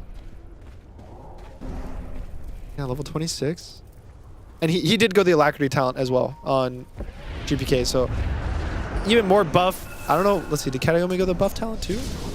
He did not. Ooh. Pure. That's a risky spot to be in. He's got backup, but they're going to get to jump straight away on towards Pure. Pure's dead. No 100 buyback. seconds dead outside of the base. I mean, did they just not expect Tundra to be here? As Tundra, they'll just be able to continue the cleanup here. Has to force out the buyback from Katayomi. 33 is in with a refresh. Just drops that Doom down on towards GPK. He'll be able to drag him back out as well with a harpoon. Avalanche combo coming in from BCM. GPK's dead. Mira's got the Solar Guardian coming in. 33 will pot the BKB, try and draw their attention away from the rest of the team as BetBoom will turn towards the Doom, chase him out, catch him with the Tornado. Now BetBoom, they had to use 3 buybacks for this. Tundra, they won't quite be able to finish the melee XM unless BZM wants to jump back in to finish this one off, but of course the situation still stands with there's no Drow for a minute. He still has BKB as well on the Tiny. BZM gets the toss back onto Mira. Mira's still very, very tanky though. Saxazion just ends up getting propped to the side. Saves him with the combo. Jumps forward, looks to try and burst through BZM, but he hasn't got enough damage to kill him off the Sunstrike. It's not going to hit. They turn now Tundra over towards Save. They'll get him. Save also out. Does have the buyback available. But quite the drastic shake-up there that all starts with Pure taking a little bit of a risky walk down on the low ground. Yeah, just after buying out his items too. He just ate his Ags, finished his full Lincolns, walks out of the base, I think 16 seconds on his BKB cooldown and just dies. And woo, that is not good. That's what, 3 buybacks now? Tundra lose what? Only the Doom? I think in all of that, 1 hero goes down, forcing out 3 buybacks and a Nyx kill. And a Drow kill. Yeah, this game just keeps going from like 0 to 100 pretty quickly. Either way. Mistakes getting punished instantly and very, very drastically. I mean, now it just means any 1 kill for Tundra that they get can just end the game. Yeah, the game is in a very fragile state now for BetBoom. And BetBoom team need what? Probably 2 teamfight wins because there's no buybacks used for Tundra, so... GPK. Anything can happen. Sax is in with the jump onto the backlines, gets the stun here. Sax is ready to move forward, but Pure turns towards him immediately with the damage to take him out. That's the Lesh gone. Can Tundra try and jump again? They're going to try it. Dracho is going to look towards Mira, but Mira's able to turn with the BKB. Dracho still trying to stay on top of the target, but Mira's too tanky. Able to step back. Pure's Lincoln's protecting him there from the Rift attempt from Dracho. I mean, Tundra, they're still thinking if they could go for another jump, but it's risky now. BetBoom's back up to the safety of the high ground. Refresher ready once more here for 33 and 40 seconds. He'll have the double Doom ready to go with. Very, very tense. Roche is about to start spawning. We'll see. I think early would favor Tundra right now just because of the map positioning. 2 minutes until Roche spawns. Radiant's bottom tower is under attack. That is good for BetBoom team. It gives them more time to push out their lanes, kind of set up, give a smoke. And I don't know, because again, BetBoom team, it's going to be really hard fighting to this Aegis, but you're fighting into buybacks for Tundra. Tundra can now buy back on this outpost. It is going to be a Radiant Roche when it spawns. So everything for this fight is in Tundra's favor. I feel like you probably just have to let them take the Roche, right? Almost, yeah. Yeah. It would be so risky to try and contest this. It's just, losing this Roche, just giving it away feels so bad. Especially because you have no buybacks. Because not only... Right now the game, I think, is effectively a 9v5. Give them an Aegis that's a 10 versus 5. I mean, maybe this is what you do. Do you think we'll see BetBoom try and push the base whilst they know it's at a position where Tundra's trying to set up for the Roche, or is that also still a bit too risky? I think that's the safest, yeah. You do go for this play? You push the base, stay 5. As long as you're 5 anywhere, it's the best chance you're going to get. Look at this play, Tundra. They find him. Doom's there straight away. Miro. No buyback, 4 minutes. He's not getting out of this one. This is indeed going to be a painful 2 minutes with no Dawnbreaker. Radiant are scared. And again, I think honestly, I think Mira has so much impact in these fights just off of the Ag's ult that no matter what, how good a fight is going to look, they will lose without Mira. So, free Roche. Yeah, in terms of the time as well, it's going to be 40 seconds to Roche. So if they've got their eyes on that Tundra, they'll still have like, what, about a minute window where they'll have the Aegis and there won't be any Mira. Yep. If they can get it quickly. I don't think they'll get anything off of the Roche kill. I think it's going to end up being Aegis and Tundra, and then the game continues on, but at least the high ground is not the greatest for Tundra. The BetBoom team, I think Drow and Invoker are both very good at defending high ground. Even Nyx with these wraparounds. We constantly see Save looking for wraps. So, I'm just trying to think about how BetBoom team is going to end up fighting. It seems hard now. They just lost so much off of that one play. Because you go back, right? You go back, you watch this replay. Up until that point. And you think, wow, guys, we were down gold. We've been constantly outplaying them. We've been winning all these fights. We just won this massive big team fight, forced out buybacks, got a mid-racks for free. And then, all right, Pure was standing right outside of high ground without BKB, guys. And now everyone goes to help him because he has no buyback, and 4 heroes die. Still, what, 2 minutes? Wait. 40 seconds or so where they won't have these buybacks for the defense, BetBoom. And Tundra, they're coming straight for the base. So Chadmon has the Aegis as well. Oh, there we go. On the Elder Titan. Yeah, he wants to get in there with his Ag, start punching people up. Yep. I respect it. Yep. Big fan. ZM. Gonna slowly chip away at the tier 3. That's it gone. Miro back in action. Same time, you do have Save, trying to get some information from the side. Has to be careful how he approaches them, because they have the vision. They get the toss back, they full caught Pure! They're able to just tear him out of the base! Gunning, though. They get the toss back. I mean, he's so dead here on the Drow. Surely there's no way they can save him. Pure dying under the Doom. He has the buyback. He's got the buyback. So the turn hold BZM back here with the Fire Blast. Tundra still ready to get the jump in onto Save. That second Doom, he'll fall to that one. The Lincoln's popped by GPK, but he's able to get the BKB off. Turns towards Saxa. Forcing him back with the meatball. Had to use the 2 buybacks here, BetBoom. He's looking for the jump. And he's got the follow-up. He's in with pretty much what a 3-man avalanche combo. They turn with the stun. Duracho fighting in Pure's underneath dead. the tower. Pure's gone. It's a dieback on the Drow. Out for 2 minutes. They'll kill BZM, but it doesn't matter. He's got buyback. Tundra ready to keep pushing on. Whitemon in, punching them to pieces here. 1 by 1. It's over. GG is called. Tundra will take this game 1 gunner. All right. 13 deaths on Saxa. And a victory. All part of the plan there. All predicted. Yeah. But honestly, I really had no idea what was going on the whole game. This was a crazy game. I did not expect the throws. I did not expect the fights. And hats off to Tundra. I think they were in a good lead. Their lanes went well, and they kind of struggled in the mid game, I would say. But they pulled it back. They got that one really good team fight, and that's all they really needed to get this lead, get this late game. And yeah. I think even for a BetBoom team, though, I really liked how their draft played out in the mid game, and I think this is one of the games where if they ran it back, I think that there's a better chance BetBoom would win this game. If, you know, same hero, same situation. I don't think they should feel too bad about how this played out. It's not, they didn't get crushed. It was a 50-minute game. You win some, you lose some.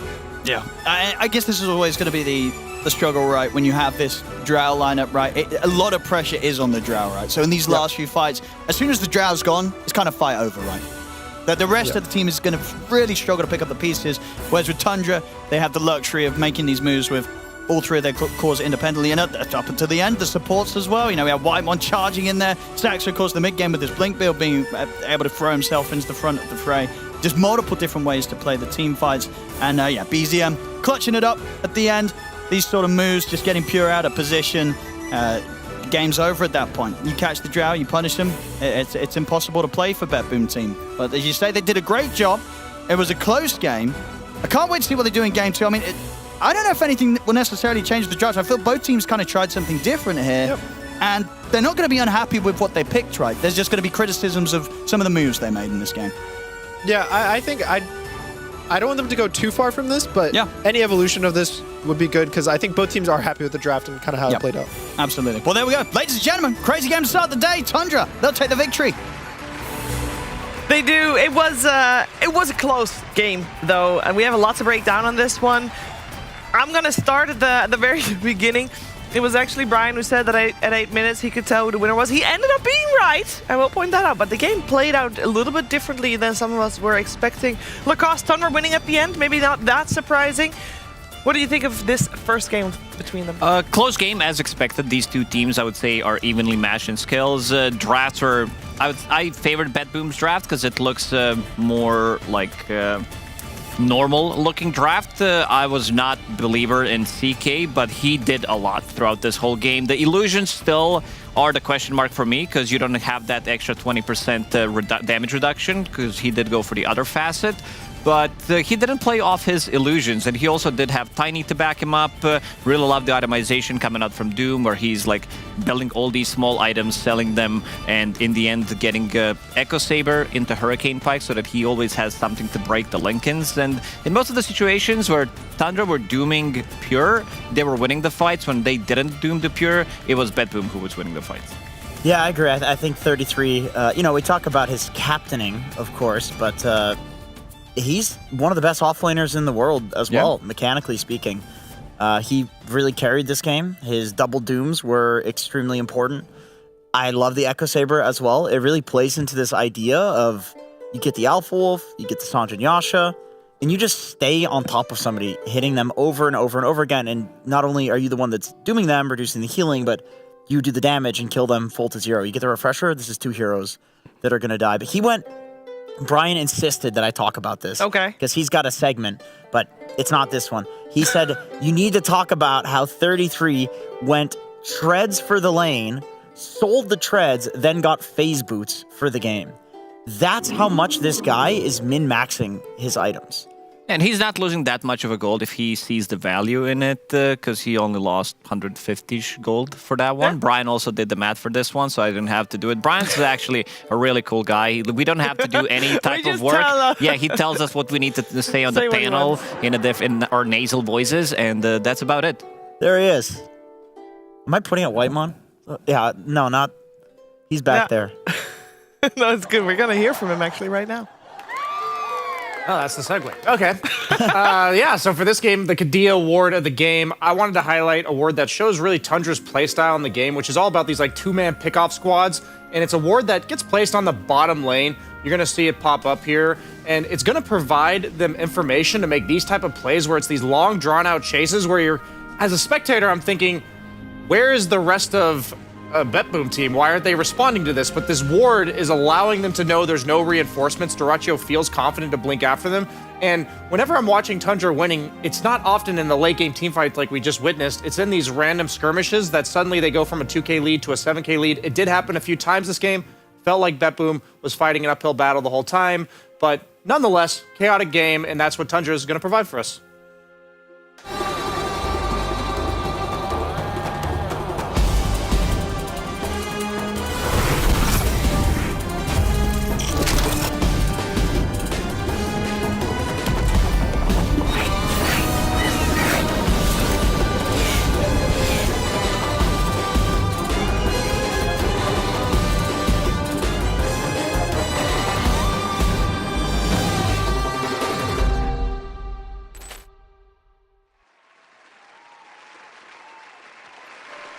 When we saw the draft unfold between these two teams, the first thing that stood out was that BetBoom, as the first team, allowed Tundra to get their hands on that Doom. And I feel like you gotta do it at least once, Jenkins. These are two teams that are doing very well in their group. You know that they're probably gonna face each other again soon, and potentially even in some grand finals. So if you set the record straight now, as in, hey, we can beat your Doom, then you're in a good headspace there. They did not beat the Doom, so it should be banned next time. Or you think they will try again? I think probably ban it, but I respect trying once. Like, you kind of know that no matter what, Tundra's a good enough team that they're going to get good heroes. They're going to have something up against you that you're, struggling against. So sometimes it feels better to just know what you're going to be up against. Is something funny?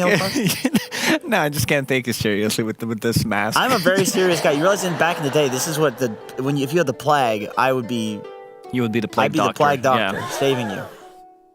I don't know how to segue this back to the Doom. The Doom was the play. If you were doomed, I couldn't save you because 33, he's just such a fantastic Doom. What was your question again? Will you ban the Doom? Oh, yeah, Pure will Doom. probably say, I don't want to play against this hero because it just takes him out of the fight. He You didn't can't have beat it with any. Drow. It was very are you gonna difficult. do? He also did build into slightly later Lincolns. Maybe I expected something different because he's playing against the Doom. Pike is definitely fine. He did go for Aghanim Scepter early on to deal with the CK and Illusions. It increases his farm, but maybe in earlier Lincolns, maybe even a Shadow Blade just so that you can run away afterwards. But they also did pick up an early gem, and also did like in this game that there was a little bit of a cat and mouse play between both position 4s, Save and Saxa. So Saxa is usually the guy who plays Nyx Assassin, and now he was on the receiving end playing Leshrac against Nyx. Feels really bad, and multiple times you would see him getting a solo kill, getting that 600-700 gold multiple times, and then he picked up A on this, then Save goes in, uses Vendetta, Dagon, blinks in, runs away, then goes for the hunt one more time. It was just funny to watch. Tom and Jerry. Tom and Jerry, that's it. It was a little bit of Tom and Jerry. I'm curious to see what we're gonna see in game number 2. It's coming your way very soon.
afraid of the water flowing with you, fair maid.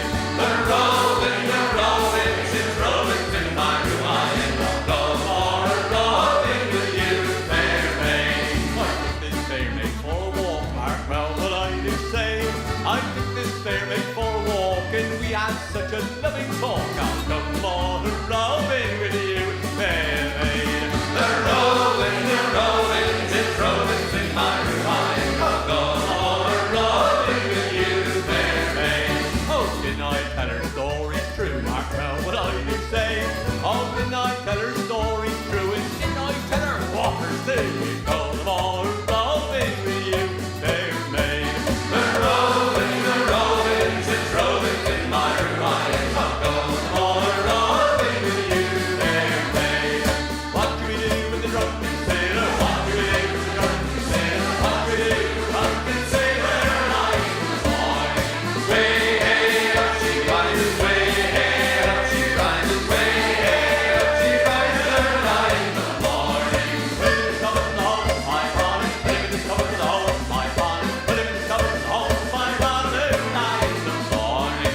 Way hey up she rises, way hey up she rises, way hey up she rises early in the morning. That's what we do with the drunken sailor. That's what we do with the drunken sailor. That's what we do with the drunken sailor early in the morning. Way hey up she rises, way hey up she rises, way hey up she rises early in the morning. Way hey up she rises, way hey up she rises, way hey up she rises early in the morning.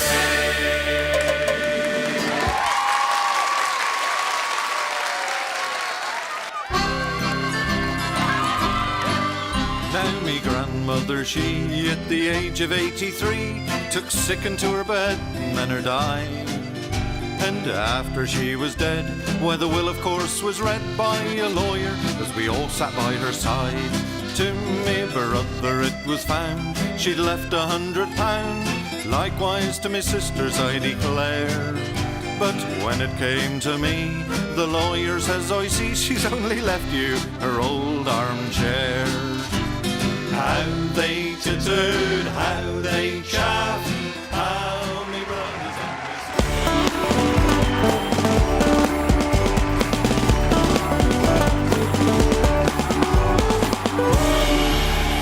Two top teams of Group A are going head-to-head here for the first series of Day 3 already during Season 25, and we're getting ready for the second game. First game was taken by Tundra, but it was a close one.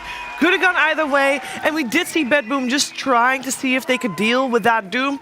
They could not, and they learned from that, potentially, and they will probably address it in the draft. And that's where we're going to head to very soon. I'm joined by Lacoste, Jenkins, and Brian. And Brian, I look forward to hearing from you what you think should change for this game number 2 for BetBoom to tie the series. I actually don't think much has to change. I think that first game was just a real back and forth barn burner, and just somebody's got to win. That's actually just how that game felt. There were a lot of opportunities for both sides and potential like buybacks that if that person dies one more time, the game's over. Just in that case, it did feel like there was a little bit too much weight on Pure's shoulders, where you have the bloodlust, you have the alacrity, and you're supposed to kind of like solo carry the game, but you're against Doom. And also, since you're an early pick Drow, you're dealing with Tiny. So maybe if you're going to all in one hero that much, reveal it a bit later in the draft so it has a bit better matchups. That's like the only small criticism I think I could give. Yeah, Your I nose was in the shot. You noticed that? Yeah, I noticed that. I also didn't really feel GPK's impact in that game, just in general, which I think is unusual for BetBoom team. Usually GPK has a fairly big impact, but I'm not sure. Like, what do you guys feel? Do you agree? And yeah, most definitely. Him and Miero as well. Usually Miero, when we were talking yesterday about the top offlaners, the top 3 with 33 ATF, I would definitely put Miero up there. I know a lot of people would probably disagree with me, but I also have to... I think pro offliners wouldn't disagree. I know, because there was an interview with ATF, and he was the one praising Miero, that he is one of the more stable ones. He always delivers. In this game, he had a couple of mistakes. It does happen. Also got a little surprised by CK. I assume a couple of times with the silences and stun when he was trying to use the ulti, so it was not as effective. Also, he was playing Dawnbreaker into Doom, so the healing part was kind of gone. So this is not something that you want to have. And this time around, let's see, Doom is still available. Yeah, they want to give it another go. I will say, just a final touch on that game, I do also feel that the nature of the draft didn't allow GPK and Miero to be the shining stars, because that's you literally put all your eggs in the Drow Ranger basket. That's the nature of how that went. We got the Bounty Hunter this time around. They removed the Nyx Assassin, so they figured the Nyx Assassin, they don't want to play into that Doom again, because it felt like Tundra was prepared for that. They go for the Bounty Hunter instead. This might be the whole concept I think Jenkins was talking about a couple days ago, that these are just televised scrims. The fact that both these teams are really high up in the groups, they're almost certainly going to go through, and they're at this point thinking, nobody's allowing Tundra to have Doom. Maybe there's a way that we can beat it. Let's try a couple different options. They know Tundra's going to pick it here. Unless Tundra wanted to do their real simulation of a scrim where they're not going to give themselves a hero they know they'll win with, but this is a tournament at the end of the day. So, yeah, Nyx didn't quite work out. It felt like he had pretty high impact on save. So I'm wondering why they swapped it up to Bounty Hunter, maybe lower tempo. I think they might actually go for the same one. I think they might actually pick up Drow Ranger one more time and give it another go. They're Tiny, like, this is the answer? This is the answer. We are going to remove Tiny, because Tiny was also a bit part of it. We saw BZM. When was the last time we saw BZM having a bad game? Because I can't really remember. It's so rare. That's why I was saying, like, to 33, I feel like everyone talks about Big D, because... he's the guy. He's it's a cool story with It's a cool story. Yeah. But so is BZM with OG as well. Like, he was inactive for a little bit longer before he played with Tundra. Yeah, and I think that makes the difference in terms of how he's talked about. But to me, that's also part of it, is that, like, he was inactive and he's coming back and proving himself. And, he kind of got screwed on the roster there a little bit. Like, so him coming back, and he just does not, he always performs, just like 33 was saying. Like, he's just good. Like, what makes him good? He just is. He always has a good game. It almost stresses me out just imagining what it's like to be these players, because there were a couple tournaments where BZM, while he was on OG, had success. Then suddenly you find yourself in this spot for a year or two where you're not really on any notable teams. And then you find yourself on Tundra with 33 and you guys are winning everything and you're owning in the mid lane. So quite a roller coaster ride being a professional Dota 2 player is, unless you're 33, of course, then you're just on all the teams. He's on the top all the time. He's like, when is it going to go down? I was thinking the same thing about No One, right? Curve? Yeah, exactly. But I was thinking the same thing about No One as well on Power Vision. Just like super successful back in the day on VP, really not a part of the scene at all for a few years, and now he's just on one of the top teams again. You never know like what it takes for these guys to have the persistence, the tenacity to come back and prove themselves again and again and again. Duraccio, he got to have like a month off, maybe 2. Maybe that's just clear the mind, they always say. Maybe when you just need a little bit of break from Dota and you'll come back owning. Yeah, imagine how many Dota players there are that had maybe like, 1 tournament or 2 tournaments in the sun, and the only reason that we are not talking so highly about them is because they never found the right group of people to play with that fit their playstyle. And maybe they lost faith in themselves. Yeah, very true. Sad. But that's competition for you. Bounty and Lion. These are usually saves heroes, both of them. So Kataomi will need to play one of them. Mid-Lion. I was going to say mid-Bounty, actually. He was a 4 position at a point. And Miro actually plays Bounty Hunter, too. Oh, yeah. I think ever since the Shuriken Purses creeps, you can play core. Yeah. That's what made the hero really strong, I think, is it felt like if you weren't fighting a Bounty Hunter, you were just useless. But now that your Shuriken goes through creeps, you actually have some way to clear waves and get some farm for yourself. Same as Nyx, like one-shotting jungle creeps, right? Yeah. I mean, my take on why BH should be a support is actually that I just don't see any reason to not run him as a support. Like, he's going to get the same farm regardless. And do the same job. Maybe just like a 3-minute later track. Yeah, sure. It's like, I think there are 2 ways you play BH are like, you build Giga Tanky or you get Orchid. But even if you get Orchid, you can build into... oh, hell yeah. Cardell. Tank Cardell. Do the voice. Is there any chance this I could get the costume on, Brian, if you like. I would actually really like that. You should take as long as it takes. Maybe once the draft is done, like you can come back. Right, and then I can delay the game and do the impression. No, I just meant the draft is done. They've already thrown it to the game. You can come back. Oh, you still want me to be here? Yeah, and we can see GPK. That took him so long. Can we go put the camera back on GPK because he does have the anti-choke mechanic on his nose because he wants to have that extra airflow coming through. That's really Well, important. he's got to take it off so he can sound like Sniper. What does Sniper sound like? Yeah, I'm GPK here, guys. Playing Sniper. No, he sounds great right now because he's got that. He actually came over with the costume. No, that was with the tramp protector. Our stage manager came over slowly with pauses between my words again. with the costume. Not the right one though. So similar idea to Drow. Is this potentially a sniper carry ever? Just based on what they did game one. Like, what about Bounty Hunter Sniper, you know? I mean, seems it like is a decent pure. lane. If pure, he plays it. He also goes for like Mask of Madness Desto if it's a good game for it. True. But most likely going to be in the hands of GPK. God. Okay, give me the Nothing costume. abnormal happening over here. Give me the costume. You got to take the nose off. Hey, we finally see Clockwork making it through. I feel like he's been banned in so many round 2 ban phases. Same thing goes for Gyro, maybe not as often as the Clockwork, but Gyro and Clockwork picked up here as your safe lane duo, most like. I immediately, for some reason, thought about auto chess because Gyrocopter, Clockwork, and Sniper and Bounty Hunter were all in the same tribe thing. Remember that? Team. Yeah, I remember Team that. people. Yeah. Team. Yeah, exactly. So we're going back to Dota auto chess synergies, guys. It's a shout out to the 9 years ago. Yeah, that's to Ability Arena. actually So it that is long carry ago? sniper. It is carry sniper. There you go, you got Puck coming out. Or support sniper. Or support sniper with the. It's 4 position sniper, 3 position bounty hunter. What about carry Bounty Hunter by Pure? Oh, where's the sniper going in that case? Because this guy plays 4. 4. Yeah, okay. or 5. Lion 5. Sniper, where do you want to lane?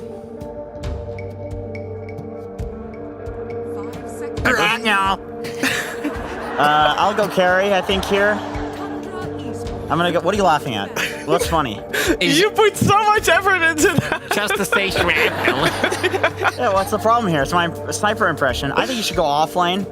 Excuse me, that doesn't sound like sniper. You should go. I can't do this again. I didn't want to do this the first time, and they just put it on me, and I'm here with a.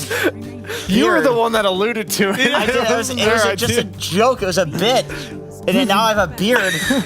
It's very hot. Draft is going quickly, so you're going to be fine. Yeah, we have one more ban and 2 more picks. Oh, they picked all the dwarven guys. I think BetBoom team should be really careful with their reserve time here and use all of it. Techie's gonna come out. I think this draft. It's really important. I can't see the draft. So we got Lycan and Abaddon banned out, as we are looking for an offlaner for BetBoom on the side of Wait, BetBoom team went for the offlane Pudge?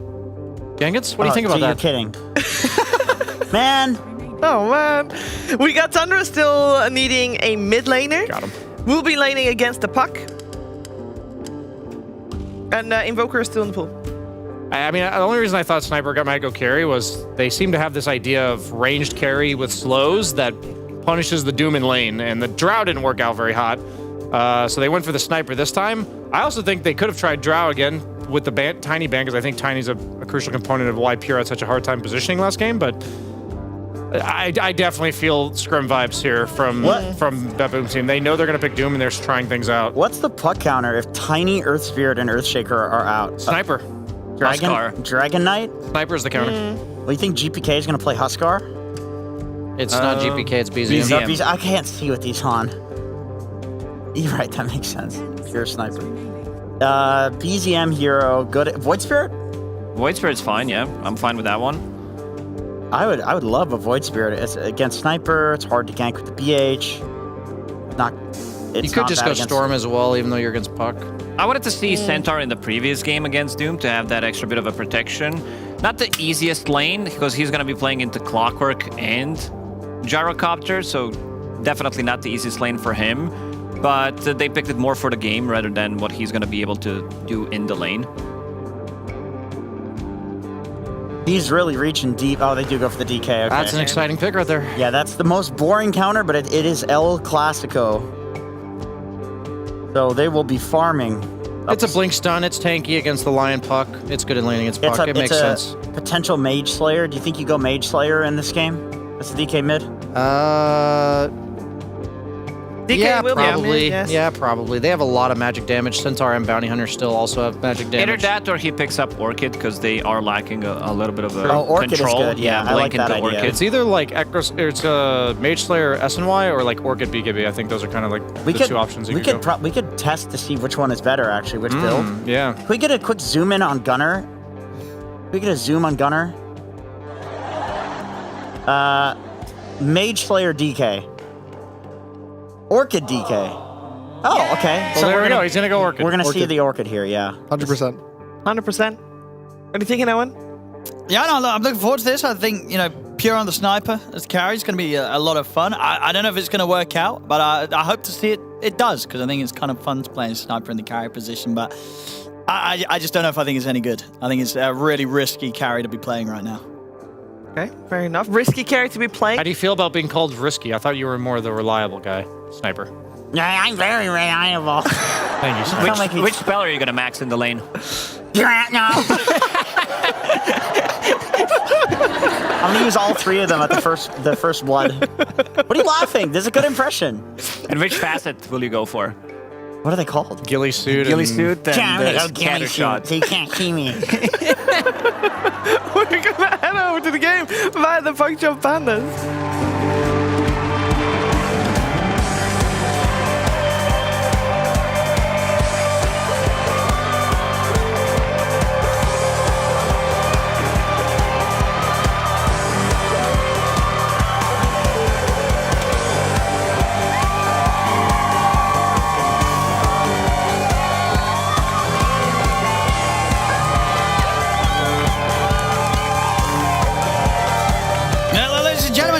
The action of Game 2 between Tundra and BetBoom team, and time to indeed find out if the kind of cooking that BetBoom's been doing is going to work out here. They had a close game against Tundra in Game 1, couldn't quite pull away with the win. This Game 2 is not on a drow, but it kind of on the similar sort of lines of a hero, one of these range squishy carries, even more squishy this time. We're getting a sniper pure here, Gunner. Yeah, we're shout out to all new players in Dota. Giving a little drow, a little sniper, showing that the easy to play heroes are still good. And even BZM is playing Doom, so new player friendly game. I think it's interesting. I'm not really sure specifically why the sniper. I think both of these are their Doom responses. Basically, they have no spells. Sure. They don't build for lifesteal. Yep. And they're long range, so it's hard for them to get doomed, and they can probably kill the Doom after getting doomed. I would say is the simplest way to think about why they're picking these heroes in the way they are. But we'll see. I'm not too big of a fan of Sniper, to be honest. I think he's really squishy. He doesn't do that much damage comparatively. I like the Drow idea a bit more. I think Drow's more well-rounded of a hero, has better lane, scales a bit better. I'm happy to be proven wrong. My favorite Sniper was, the Jenkins off-lane Sniper, rushing Ags, doing kill after kill. Yeah, the best patch was that one where you could go there. What was it, like the Axe Candor Rapier? Yep. That was beautiful. When it was actually viable to rush Rapiers, or at least get them as part of your build as a sniper. The good old days. Yeah, they were good. Oh, yeah, let's see what he can do here. So, the lane setup, how should this be for him? Is this easy CS for him, or is 33 going to be able to contest? He should pretty much just free farm, I think. Honestly, almost perfect CS. He should be getting, because his damage is really good. Doom's attack speed is really slow, and the best thing about Sniper is his attack speed. Projectiles are almost instant, so should be good lane here. Mid lane, it's a bit more rough. I would say it's a definitely Dragon Knight favorite matchup, but I don't know. Puck has just felt like this hero that no matter how bad the matchup is, you'll be fine. So I wouldn't be surprised that this lane is relatively even. And then top is it should be Miro farming slightly better than the Gyro at the end of the day, but nothing too crazy. So honestly, these lanes I don't think are going to be that exciting. I think both teams are happy if the lanes are even, because don't think either team specifically drafted to win their lanes too hard, which makes for a fun game in my opinion. I don't like the games that 5 minutes in, one team's up 3,000 gold, they stomped all 3 lanes, and you're just waiting for it to be over. So I actually like the games that are a bit more gameplay focused rather than laning, which is unfortunately I think the patch, just Dota has kind of started going into this heavy laning. Do you like that? That it's like been a lot about lanes the past year or two? I don't know. I think I don't mind it. You know, I think because then when you do kind of get the comebacks, they're a bit more meaty, right? They're a bit more... Because you know it was so hard after the lane. Exactly. Sure, they're rarer, but when they happen, they're a bit more hype.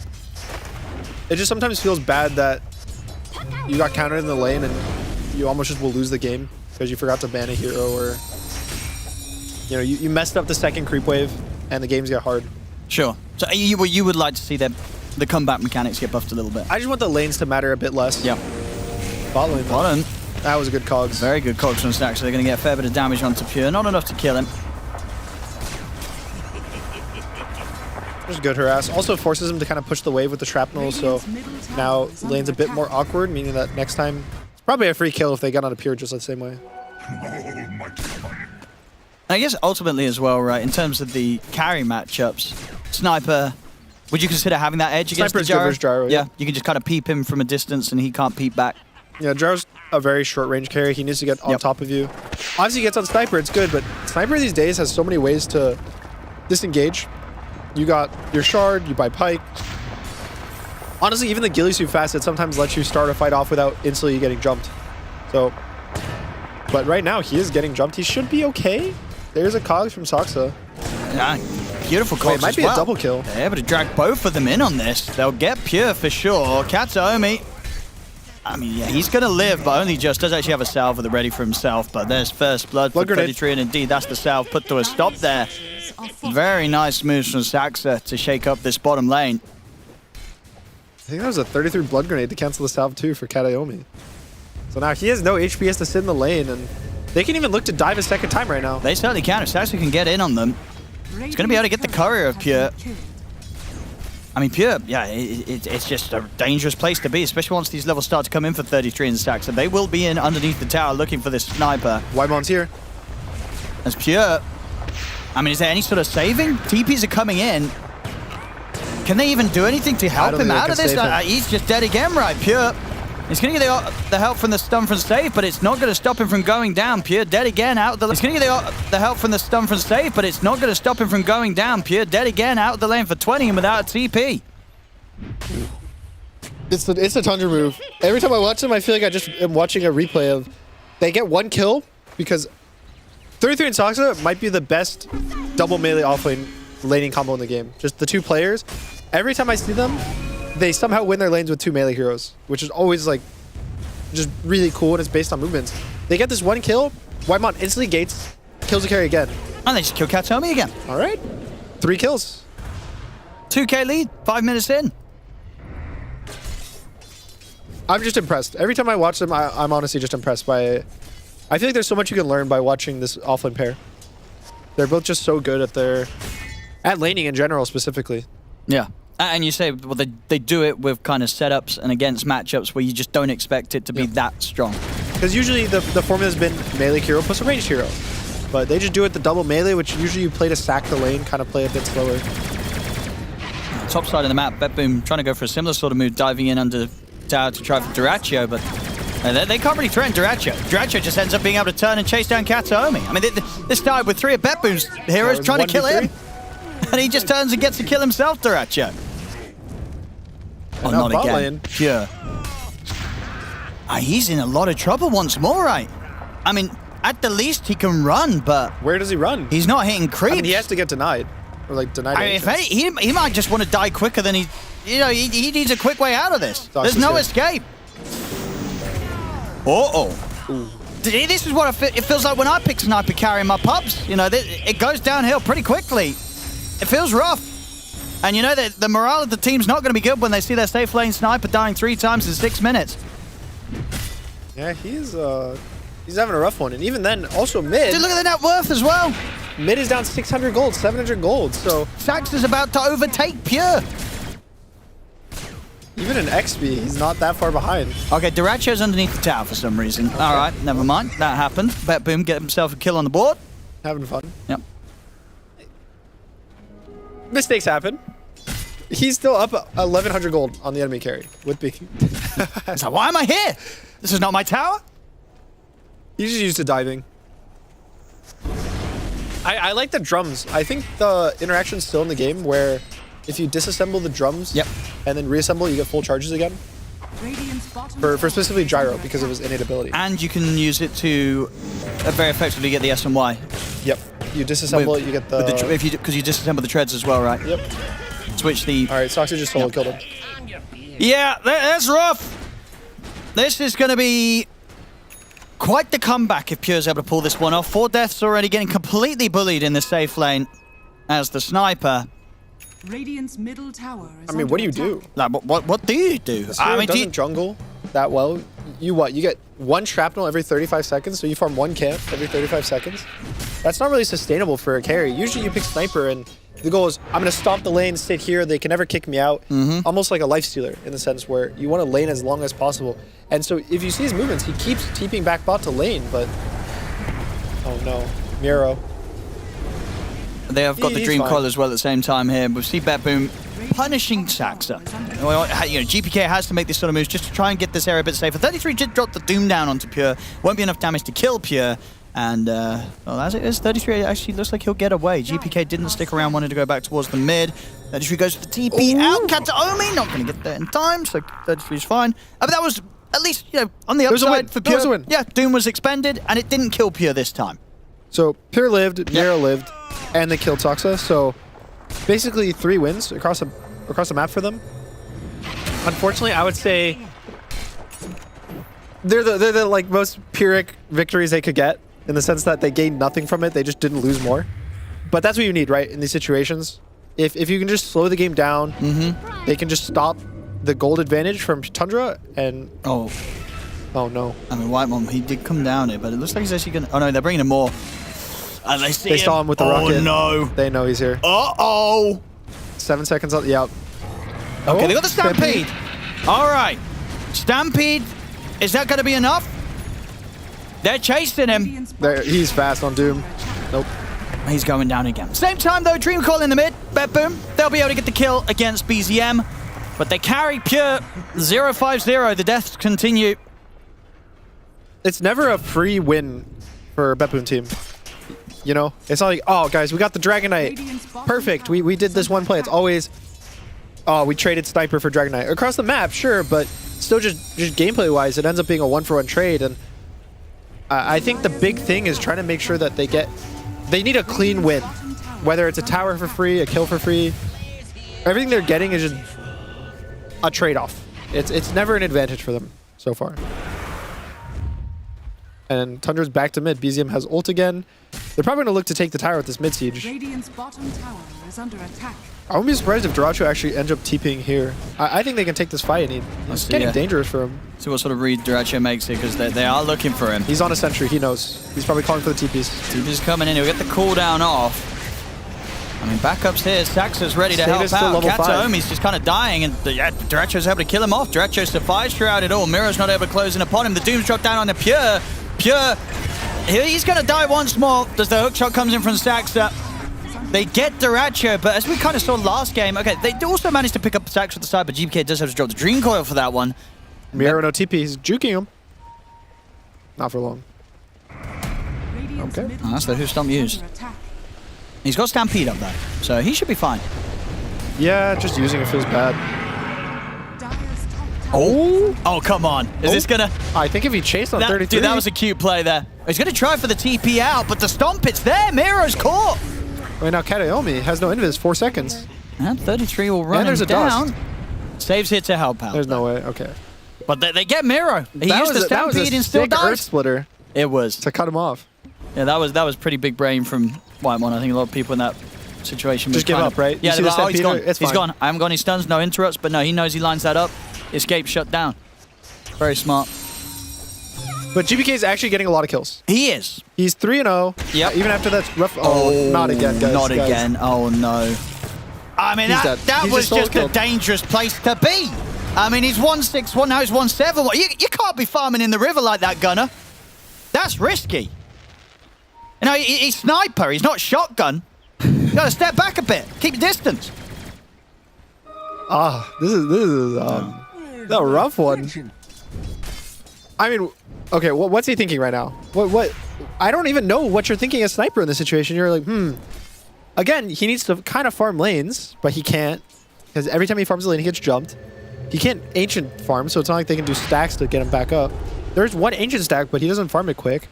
He needs this Maelstrom to play the game effectively, and it's so far away still. Save bot lane. Probably just going to be a free kill if he... I don't think he manages to survive. There's no way out for him. Saxa. I mean, he's been doing fantastic work on the clockwork this game. Yeah, Sox is playing amazing. Yeah. 3, 2, and 6. Crushing it. Just pretty much every sniper death, I think, was because of Soxa at some point. He was there setting up something. And just basically just ruining Pure's game.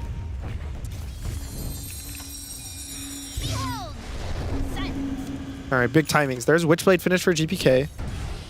The Blink on Mirror is really far away. Lion is level 6, so probably a smoke between the Puck and the Lion, maybe a coil into a Finger of Death. But I think they kind of need to get... Ooh. I think he blinked a bit short in BZM. Dire's middle tower is under attack. Oh, good news for Pure, though. He'll get away. He'll live this time. Good news for the panel. He is buying Mage Slayer and Dragonite. There we go. Not the Orchid. I would say realistically, they're stomping the game so hard that he can buy any items he wants. But he probably wants the Mage Slayer because specifically the fact that GPK is the only player in the entire game that if he doesn't die to the magic damage of DPK, he's never going to die. Is this one of those games against a carry sniper where you got to fully embrace the dragon and go for the Dragon Lance Dragon Knight? You know, I don't see why not. Katomi? He's gone, right? Yeah. The rocket doesn't kill him, actually. Ooh. There we go. BZM will take it. He's like, all right, you guys are not going to get that. I'll take that one. GPK or Courier. Saxa. Save your life. Continuing to find kills anywhere he goes. And at the same time, 33. He might just have to solo attempt to get Mirror. Oh, yeah, he does. Mirror's dead. Yeah, Mirror's gone. He's got this on his own 33. Oh, Pure. Let's go Pure. I mean, yeah, 33 is going to be like, what is someone tickling me? The scariest thing is just the noise that the set makes from Pure.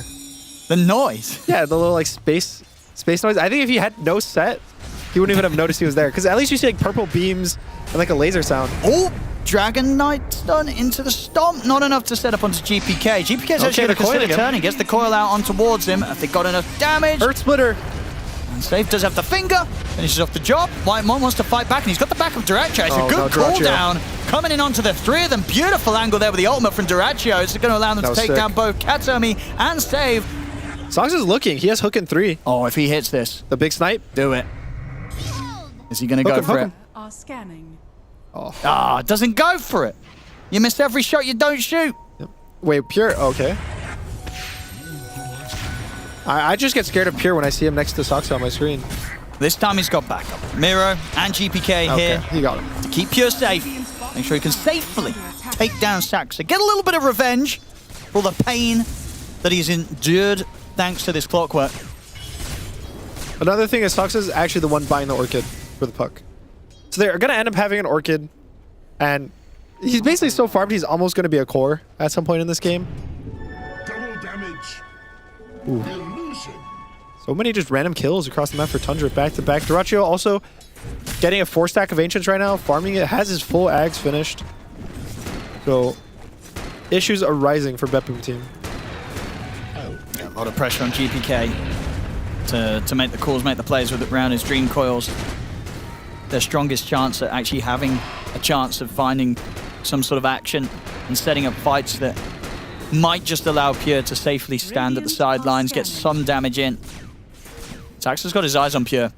Pure farming this risky spot again around the mid. There's the jump forward, hook shot in, Cogs He got out. them both. There's Pure.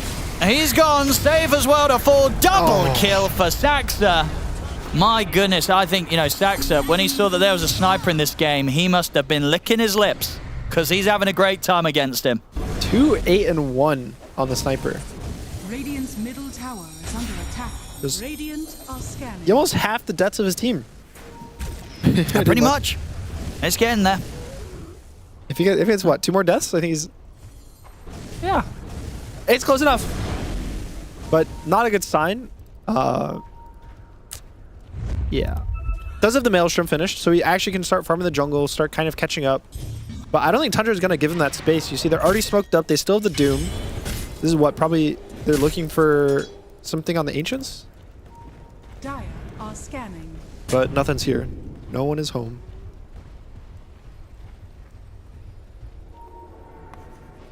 They just have free reign on the map. Up 10,000 gold, 17 minutes. Wherever they go is not really contestable for them, for BetBoom team, I would say. So, look at this hook. Not a hook again on the Pure. No. Oh no, just let They got Duracho on the backline though. Yeah, they do. So a carry for a carry. That's the trade that BetBoom will certainly take whilst they're as behind so as they happy are. with this trade if they get out. Yep. And it looks like they might. Katomi's going to stick around throughout the track. But they'll get away with it. 1 for 1 when they're down 10k. Take that any day of the week there, BetBoom. Yep. Especially because Tundra's carry farms way faster than BetBoom team's carry. And so if you kill a guy who farms fast and trade it for a guy who farms slow, you're kind of also, in a sense, getting a gold lead just based off the fact that, you know, your farm speeds of the teams are kind of closer. So, a win's a win. We can look at this positively. Dire's top tower is under attack. Radiant's bottom tower is under attack. Ooh, interesting. Miro actually went the other facet. So he has treads. Or he's queuing up treads. I haven't really seen this facet that much. I know it's really good versus Gyro because it's basically based on the amount of damage that you take. Sure, so you're guaranteed to soak up damage. There's like so much AoE damage that it might actually end up giving them a lot of burst damage in these team fights. Oh, look at this. 33. Not again. He's dead. Oh, he has to get denied? No, easy. They've got him. They've got him. Oh, that is the double digits right there. Yeah, I was going to... You talked about the double digits for Sax's Lesh last game as part of the plan. They got the win. Is there sort of similar mass that you can apply here to the sniper? I doesn't quite work. Unfortunately, think it's a bit different on the position. Okay. Just yeah. Just a bit. You usually want that kind of in the kill section, not the deaths. Like if it was like 10-2 probably and 1, I think that'd be pretty good. Right, I'm not going to be quite in time with the cooldown there, so Katomi will sneak away. Dude, Save is just doing Ancients this whole time. I've just been watching him. It's just a vibe. This is what you have to do. When you're a Lion and you see what's happening to your carry sniper, you just start hitting up the Ancients, you queue up that Midas, queue up that Aghanims. We've all been there, we understand. You got the Philosopher's Stone. Baby Midas. You got to take drastic measures. Because whatever's happening, the sniper's not going to be doing it. Are they going to try to jump 33 mid? They wanted to. But they know. They see the track on the Dragonite, so they kind of see everyone from Tundra sitting around this guy mid. It's a full bait. Oh. I'm stressed trying to figure out what BetBoom team has to do. I don't know what I'm not even in the game, but... It might just have to be one of those games we kind of write off where it's a team trying one of these carries that just doesn't seem to work right now. We had it with the Jug the other day from Heroic. We had it with the Troll from Falcons. Mid lane. And today we have BetBoom trying out the Sniper. I think they did a little better with the Drow. You know, maybe the Drow was good. Maybe go back to the Drow. Yeah, the Drow was perfectly fine. The Sniper, that can work. The Sniper's a bit too far. Yeah. Out of all these kind of carries that we don't see anymore that have been tried, you know, some have been successes. CK's been a success. I put Drow down as a success even though it lost. But saw the Sniper mid, right? Quinn played it. Did they end up winning?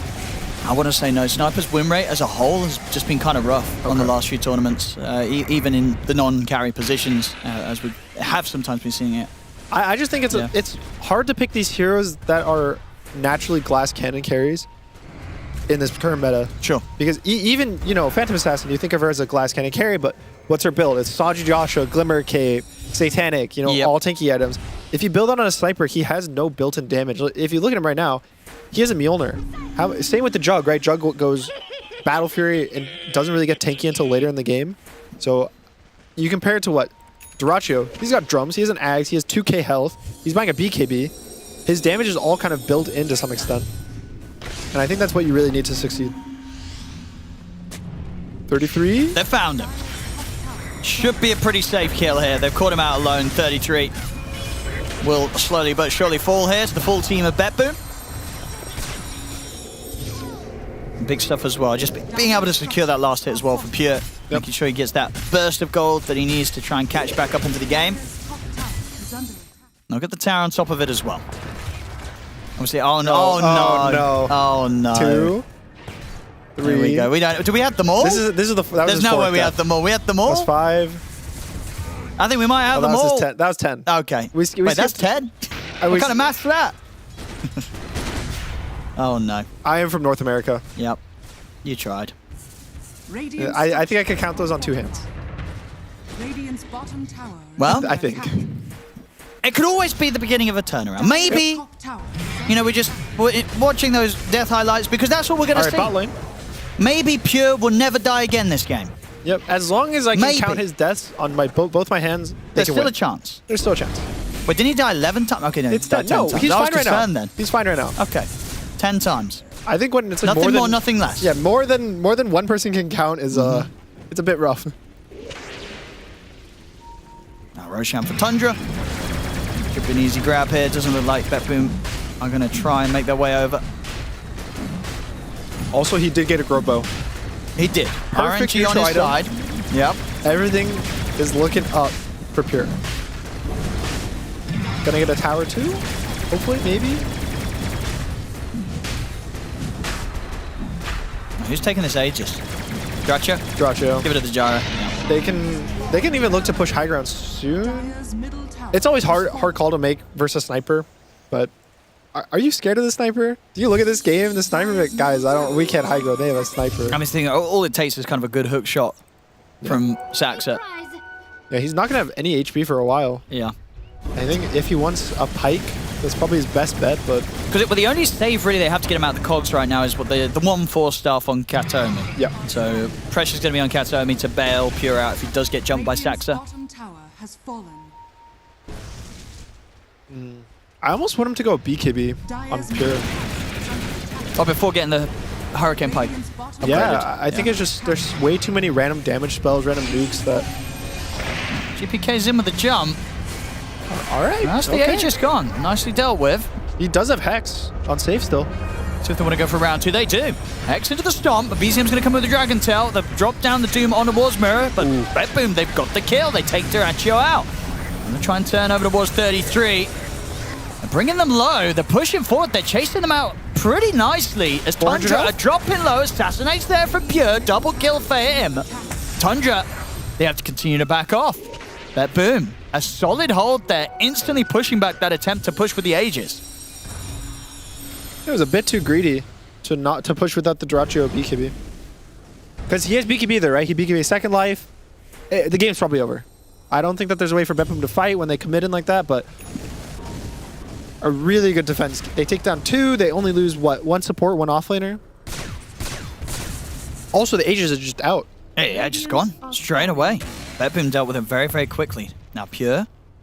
All right, I was wrong, He might be getting... Oh, my goodness. That missed by only just. Oh, he's lucky this time. He'll get away, Pure. So Sniper is pretty good at defending high ground still. Even with 10 deaths, he can defend his high ground. Oh! Saxa. He's dead. Probably. Is anyone going to try now? Maybe a stomp from Whitemon? He'll stomp the 2 of them. He's not going to be able to get either of them. Blink at 3, 2. They got him. Cogs? Maybe it'll cancel. No. All right, BetBoom. They're doing it. They certainly are. I mean, this is the thing. Dies 10 times Pure, but maybe that's it. That's the end of the deaths. And it's, you know, maybe in 20 minutes' time, instead of showing a highlight of his deaths, we're going to be able to show a highlight of his kills. They got the Stampede now. Looking for more. They're going to jump on the Dyrachio. Follow-up It's on Courier. It's another kill. Dyrachio's gone. Oh, ho, ho, ho. BetBoom. They're coming for them, and they're ready to go for more, potentially pushing up around the tier 2. Tundra's got to be careful. I mean, BetBoom might be able to get in underneath the tower and look for more kills. He's got his eyes on BZM. They're able to walk up, get the setup. The assassinate comes in there for Hoostomp jump, burst with the finger. Whitemon's dead. BetBoom snowballing that beautifully, kill after kill after kill. They were going to get the chance to turn towards the Tormentor. They'll take that for themselves. Katomi gets the shot. BZM's going to try and jump this. See if he can find some sort of a fight. Stacks in on the back lines, but Pure's got the Hurricane Pike. He's able to push himself back out to safety. I mean, Pure has to bail. He has to let his supports die. Saving Katomi will fall. They got double the kill from BZM. Pure's going to go for the TP out, no. but 33 is able to cancel it. And I guess this is even when they do successfully get the Tormentor, it's always quite a risky move, right, Gunnar? Because we've talked about this before in the show. And this time, it's the team going for the Tormentor in a risky position. They lose everyone. They get team wiped. Every time a team takes the Tormentor, Like, don't do it. It's so bad. Do you know how many games I've lost during when this? you're like, we could get Tormentor. Bad. It's so there was a qualifier we played, one of the first ones we played as a team. Here we go. Oh, it's look, they got it right. So they get the Tormentor. They get the Tormentor. And at this point in the fight, you're like, okay, there's 3v5. They're really strong. At least only it's gonna be the supports and Mirror going down. But then bottom of the fight, Doom goes on to GPK. Pure gets his TP canceled, and now instead of 2 or 3 heroes dying, all 5 are dead. And the moments leading up to going for that Tormentor, it was the beginning of a comeback. It was. BetBoom were killing everybody, one after another. Here's the comeback, though. Okay, Part let's 2. see. High ground. In with the jump, they're able to finish off stacks. Dracho's just getting peeped here by Pure. Has to BKB and run. So if they can chase this. GPK is really strong. He has Parasma. I mean, they're going to charge this down. Might be a big coil. Stampede. And you close the gap at GPK. Mirrors in with a Who Stomp. They're able to catch Duracho. BetBoom. Can they get more? They might just be able to. As you said, with the Dream Coil available for GPK. And close in. Doesn't want to keep chasing. But this is the thing, right? If you ignore them all dying after taking that Tormentor, they're absolutely back in the game here, BetBoom. Oh, yeah. They're back in the game. Pretend Yep. that the entire play stopped the second they hit the Tormentor. Yeah. We'll scrub that bit out of the highlights for BetBoom. We just edited it out. Post-editing. BetBoom. They're making a comeback. Amazing last 10 minutes of the game. Ever since they pushed high ground on Tundra, they got that Aegis. Just kill after kill. I think 0 deaths, right? So far since that Aegis. Yeah, we're not counting that one. Yeah, no deaths at all. Still 10 deaths on Pure. Still, yeah. Yep. That is right. I mean, gold-wise, it is actually getting pretty close. This is BetBoom's absolutely making a 6. comeback. And it's just the fact that Pure is having a game. Yep. He literally died 10 times back to back to back. He's not that far behind at all. He's pretty much up there. He's just a few hundred gold behind Duracho. You give him a few moments, Pure, he might be on top of the net worth, or at least up there level with the Doom. Yeah, one more teamfight win is probably just a strong sniper again. And it all starts with this high ground push. Yep. From Tundra. It's a bit of this wishful thinking of, all right, guys, we're so strong. Let's just go high ground. And I think time after time, it kind of it's getting proven that going high ground is just so hard these days that oftentimes teams are going to throw pushing high ground. And it's usually it's boring, but it's way better to just let the high ground pushes come to you. You play the map naturally, you push the waves in, you get a kill across the map, or they jump outside their base because they're annoyed. That's when you actually go high ground. It's when, 2, 3, 4 heroes are dead and it's not really a fight. It's just they give it up. I mean, why do you think they did go for that? Is it just a case of looking at their lineup and feeling that they do have a bit of a timer on them? Because it seems like the scaling's not bad for Tundra's lineup. I honestly think they didn't expect BetBoom team to want to respond that fast, and I thought they were expecting to have an extra 2, 3, 4 seconds before they TP'd. Oh, look at this. Saxa is trying to check things out, but he immediately gets caught by this Hex, and they turn with a burst. They're going to burst through the clockwork pretty quickly. They've got him. Saxa's gone. Stampede here, allowing BetBoom to reset. Look at Duracho. And Pure, he's just peeping into Duracho. Duracho's got to run away on about 20% of his HP. No further fight for him to be had on the gyro. He's got to get out of it. It's a couple of times now.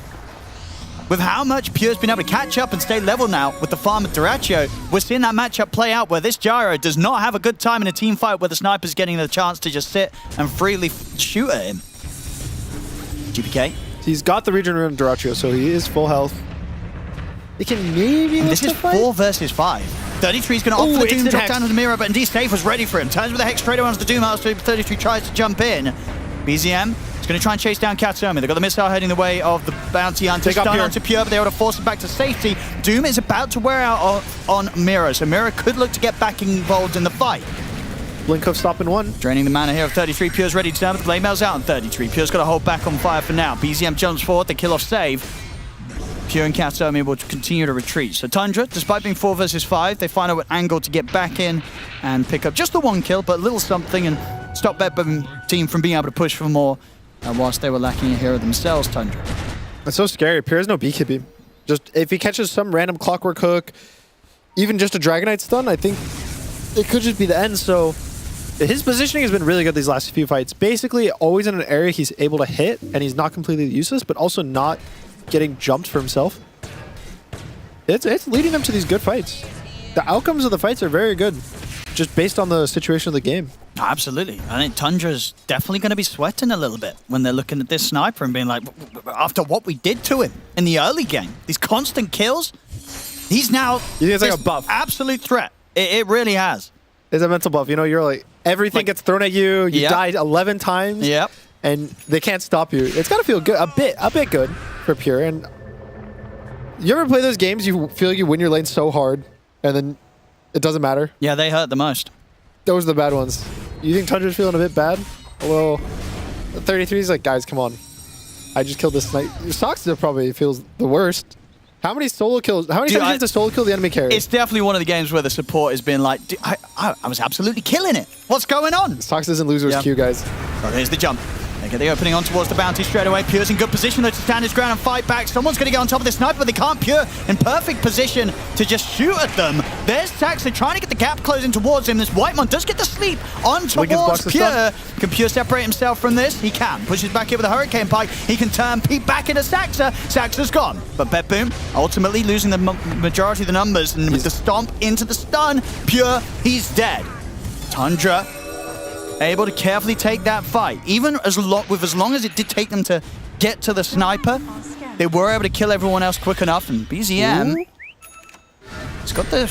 Oh, it just got delivered. It really did. It literally just. That's Tundra.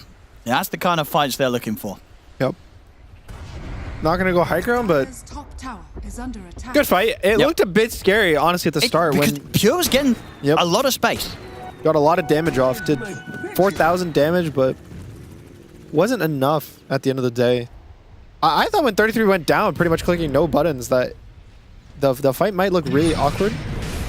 I think it's just the net worth lead, to be honest. Just the amount of HP that both the Dragonite and the Gyro have. It's getting to the point where no matter what items Sniper has, he might not be able to just kill the heroes before they're on top of them. You know, if you give me Dragonite one side of the screen and Sniper on the other, and I right-click the Sniper with the Dragonite, and I take my hands off the keyboard, I feel like the Dragonite eventually will catch up to the Sniper and just kill him. Just because he's so tanky. And also, for Sniper, you have to build all these defensive items. You have to build Linkage, you have to build a Pike. He's going for a Shadow Blade too, as his next one, so he's not able to build these pure damage items. And he doesn't get damage as well from building tanky like a Dragonite does. Oh, there we go, though. The Aghanims is online for Miro. Okay. He's ready to keep his sniper safe. I love Centaur Eggs. Yeah. This is one of my favorite Ags in the game. Honestly, I've been buying it forever. And it's a really good Ags. Oh, okay. Invulnerability. Okay, he's trying to get him out of there. No matter what, he's invulnerable. Is this going to save him? Yep, I mean, he's trying. Indeed, he gets Katomi out of there. What a beautiful save there, coming in with the Aghanims reveal. Miro saving his support. Katomi lives, they turn, they kill Saxa. All right, there we have it. Talking up the Ags, there we have it in play. I didn't think he'd even go for that. You know, I think a lot of Centaurs would. They'd be like, oh, it's just my bounty, let him die. But no, Miro says no man left behind, gets him out of there. It's just been buffed so much. It's, okay, at worst, it's a 24-second haste rune. Like, 24-second cooldown haste rune that lasts 8 seconds, because it gives you Stampede. I guess the Stampede's only 4 seconds, but still. Really good short cooldown spell. You save a guy, make him invulnerable, completely invulnerable. He can be Black Hole, he can be Chronoed, he can be doomed. He'll never take any damage, impossibly stunned. You press in on your Sniper.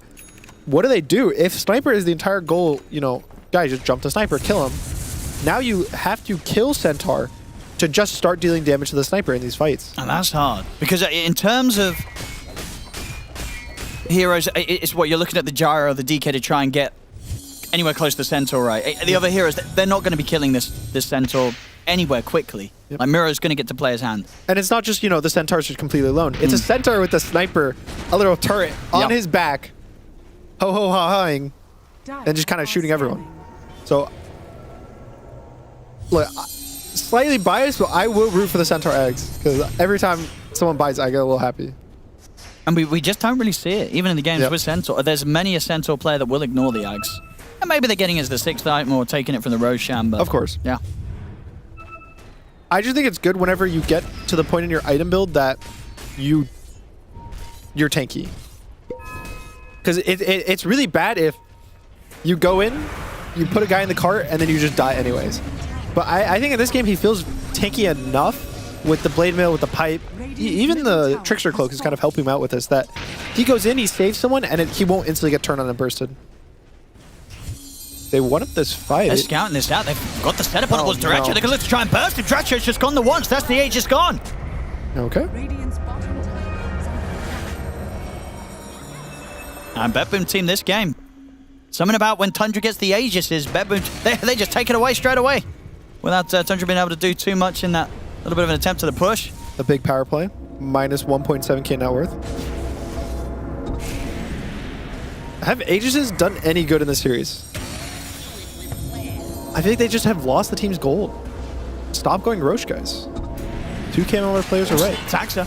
He's in with a hook shot, but it's pretty deep. Big stomp on the back line. The sleep, catching all the 4 of them. BZM's able to move him with the damage on towards Kataomi. Kataomi's gone. Mirror is going to back off.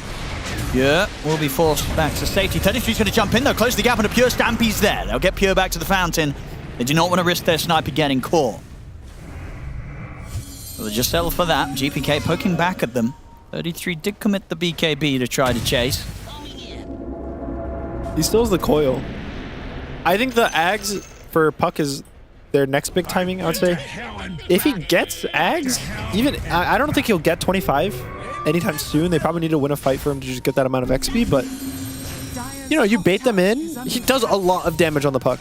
Between the Parasma and it's just, you buff the damage from your Sniper, Maelnor, you buff it from the Finger of Death, you buff it from the Pure Centaur. Oof. Just barely out of range. They didn't quite catch vision of it. Even if they did, should have been safe. Did have the luxury of the Hurricane Pike to force down to the low ground. They might try and fight this BetBoom. He's in. They're able to get the jump straight away on towards Stacks, and now the turn towards Duracho. BZM's in with the jump. They get the stun in on towards him, but there's the pickup with the cart. Miro keeping the sniper safe. That's 33. That's forward. Caught by the stun. Miro closes in with a hoosh stomp. Forced the way there, but the Dream Core's down. 33 very, very low. Kataomi tries to step forward, get the track out, but BZM's in with a jump. Kataomi forced down to the low ground. Kataomi will live, and they're able to finish off 33. Now they turn their attention over towards the Dragon Knight. BZM's gone. BetBoom, they can continue to chase. Jump forward from Miro. Hoosh stomp in on towards Whitemon. It's going to be another kill for BetBoom team. That lead that Tundra's had, it is slipping away. It's gone.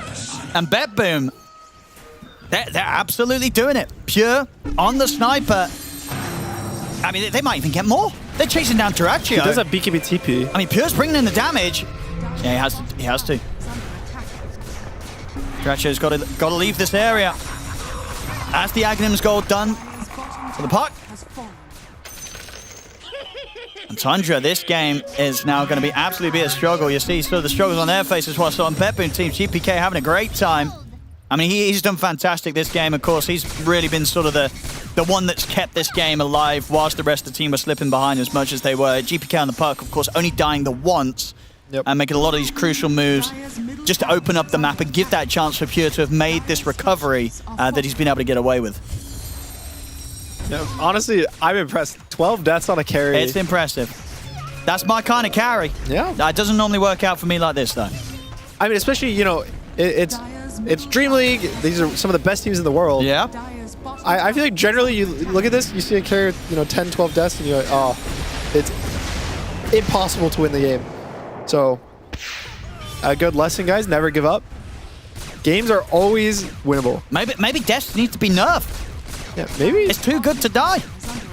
10 deaths, who cares? You're fine. It's really a good thing to die.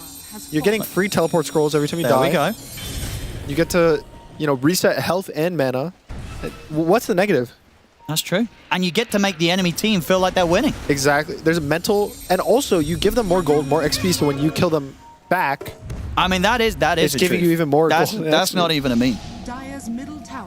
Is that your strategy? Yeah, you fatten up their kill streaks and then take it from them, get that bonus gold. It's paying off. I mean, look at it. Pure. Second highest on the net worth. Big Game Hunter, innate ability for bounty as well.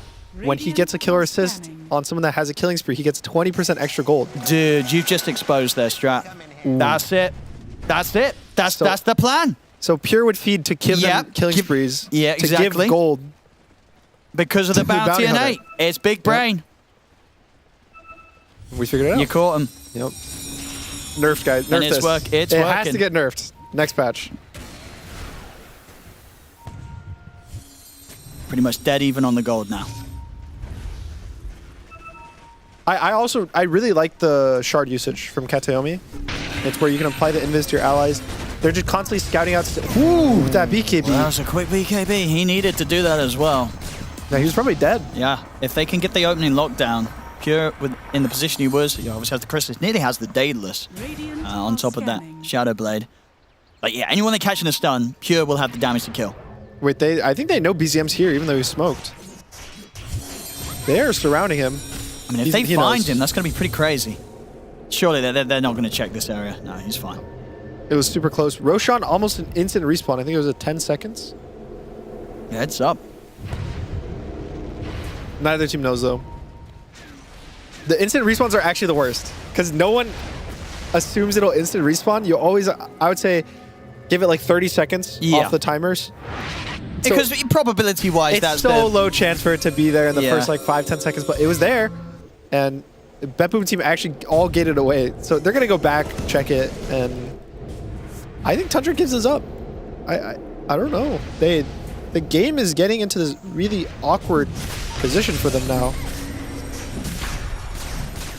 I think they may have thrown a bit too much. Full Daedalus on Pure. And Duracho is trying to get the items online to help deal with the sniper, right? He's got this blink dagger. You know, if he could get to the point where he can just kind of blink in, pop the BKB Satanic and stand his ground with the damage output that he has, which he does have a fair bit himself, of course, with the Ags and Daedalus, there is a chance for the Gyros to still be very explosive in the fight if he can just, get in on top of Sniper and cause Pure to panic. A wise man once told me, as a carry, every game is winnable with Swift Blink and Rapier. I mean, that's very true. So, it's, in particular, when you're playing a Gyrocopter. Especially Gyrocopter, yeah. That's the dream hero to do that, if you can get there. So it's there. No, I don't think either team is behind, honestly. It's dead even. It's just completely close game. This Aegis. Who did it go to? Went to Pure, right? Yep. I don't think it... GVK's in. Okay. He has the Ags. But the Dream Column of the bow for them. And it's certainly a lot of damage. Whitemon will live only just. With the Dream Core done, probably not going to be looking for anything else around it, BetBoom team, unless Tundra walk into this themselves. You don't go this high ground if you're BetBoom team. You want them to always constantly go into you. Tundra's coming with the smoke, trying to see if they can catch anyone separate from the rest of the squad. But BetBoom keeping together tightly. They get the hook shot forward. A little bit awkward with the initiation, but it still works. They get the cog strap on towards Mirror. They'll be able to kill off the Centaur. That's one of them gone. Can they turn it into anything more, Tundra? They sweep over towards the mid. Who are they going to be able to find? Save holds him back with a Hex, but Dracho's in. Good stun from Save. Clips onto the two of them. They throw the finger down onto Dracho, but he's not scared. He's ready to continue to push forward. BetBoom, they have to continue retreat, but the chums there. Taxa, he's been able to shut down the escape of GPK. They get a big kill, and Mira did buy back for this. Pure, he's trying to stand his ground against Duracho. He'll turn his attention over towards 33. Miro's heading in, but the BKB's up from 33 Save. Good angle with the stun. Sets up for Saxa to dies. Pure peeps him down. 33 all up to BKB TP out at the end of the fight. There's no punishment for Pure. I mean, they could try and push for more here. He stood still the entire fight. Everything just kept coming to him. The entire fight over and over. But you can see the one bad thing is his whole team can't do the same. Right? No. GPK goes down. Mira also goes down at the start of the fight. So there's two different cores that have to buy back. But it's good for BetBoom. You feel like overall for BetBoom, you're happy with these buybacks? Yeah, overall, I mean, this is a bit ham. Okay, I don't know how he's got the this. Aegis, but he's also going to get saved by Mira. Mira's in with the cart, ready to drag Pure out of this. He's dying. He's kind of is. He's able to put the cheese back up to full HP, Mira. They'll back off for a little bit. They've still got a bit of time to rest here. Still 2.5 minutes left on the Aegis for Pure. Yeah, there's no rush. There shouldn't be a rush, at least. Save, maybe seeing if he can get the setup up top. Of course, BKB timing is going to be pretty crucial as well. 30 seconds still until Duracho's got his back up. There's a missile heading back his way. Uh-oh. Wait, no BKB on Duracho. They caught BZM outside the base. Do they have the damage, though? They don't. Pure's got to start backing off. Pops the invis. Starts to retreat. GPK jumps forward, starting to play around with the Dragon Knight. He's got to be careful, BZM. Save. He'll get chased down by Dyrachyo. So save will fall. BetBoom able to force out just the one buyback there from Tundra. TPing in. He might get Pure. There he does. Pure tried to TP out, but BZM's in with the cancel. That's going to be Pure gone once. He has no BKB. There's no way to save him. They have to give him up. Rest in peace, Pure, surrounded and stuck in the flames of Tundra. Pure is gone. That was so close. He blinks in. I don't even think they had vision on the high ground at that point. So he blinks in, blind, breaks the Lincolns instantly, and stuns right before he was so ready to click that. He was so fast. Yeah. A little bit slower and maybe doesn't catch that. Yep. Or, he messes up, presses the stun first, forgets about the Lincolns. All right, another sick Aegis. And you're right, just don't go for these Aegises. They're cursed. Give it up. Give it up. I actually think, legitimately, every single Aegis in this series has been bad. Because Tundra got the first one where high ground all died. We might be able to get a stat on that. I wonder if one of the tech analysts might be able to pull that up to down how, the success rate of the Aegis is in terms of net worths gained or in most of the cases lost today. Shielder and Dragonite. So this guy has about like 7,000 HP they have to choose, 6,000. They're getting a lot with this. I mean, the question is, Pure, does he buy back? Dyrachyo's in with a blink. I don't know if he buys. Do you just have to let these racks go? Because it's going to be one. Miro, he's trying to head forward. Okay, he bought back. There's Doom used now. He'll tank the Doom here, Miro. 33 has to BKB. Yeah. Tier 3 and then back for Tundra. BZM feels strong, right? He is really tanky, but there's really not a point. It's when it's 50 minutes in the game and if you already have one side of racks, the second one actually is a little meaningless to some extent when it's risky. Just because when you get it, the map state doesn't really change that much compared to if you all die going for this mid racks, it changes a lot. Yeah. It's usually the first one's really important and then the third for the mega creeps, but the second one's kind of always this, it'll happen eventually. Heading out with the smoke, but they get caught, Pure in particular. Without the buyback, could very much just be game over. So tense. Again, there is no buyback for Centaur or Puck. Yeah. Or for Sniper, right? Yeah, or Sniper. All three cores, no buyback. This is a dangerous place for BetBoom to be in. Tundra's kind of surrounding them. Yeah, they have to get out. Peers out, misses the hook. Just, full retreat. Can they get everyone out? They're not going to get Save out. Save does have buy. If it's just Save getting caught, BetBoom, they'll be happy. Save. Oh. They've got it. Okay. But everybody else gets out. So definitely not too much of a concern there for BetBoom. Could be way worse. Yeah. BZM is going to pretty much have the money for the overwhelming blink and buyback soon. Dyrachyo immediately ready to get the push on. They do want to try and get that buyback forced out. BetBoom, can they hold the high ground? They've got good tools to do so. I mean, the way that they want to play is just start the fight. When cores don't have buyback, diving's actually really good. It's like the opposite of normal Dota, where diving high ground is the stupidest thing you can do. Now it's, if they kill Pure, they kill Miro, they kill GPK, the core's instantly out, and they even have buybacks and they have the outpost above, so right now the fight's looking to be more, 8 versus 5, 8 versus 4.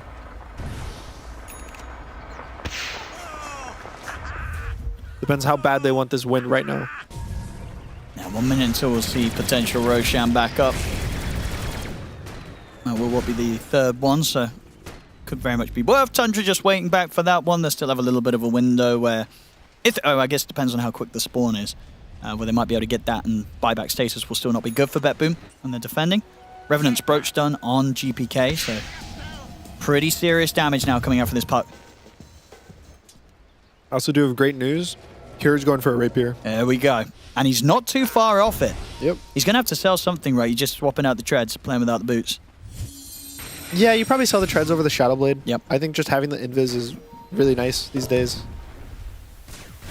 I mean, he's scary with the rapier.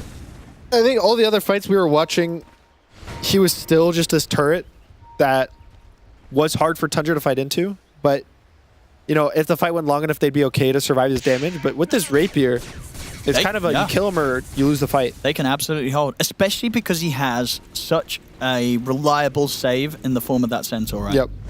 If they just sit behind their barracks, it's so difficult for Tundra to make the coordinated jump onto both the sniper and the centaur at the same time.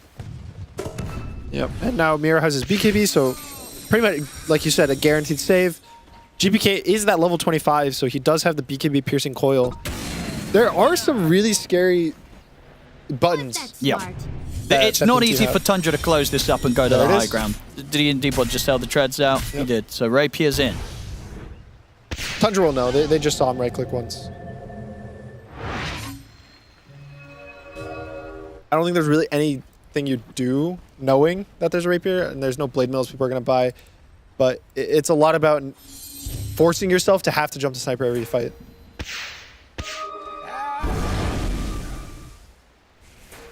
$20 seconds to the Roche. Tundra will be able to wait that out.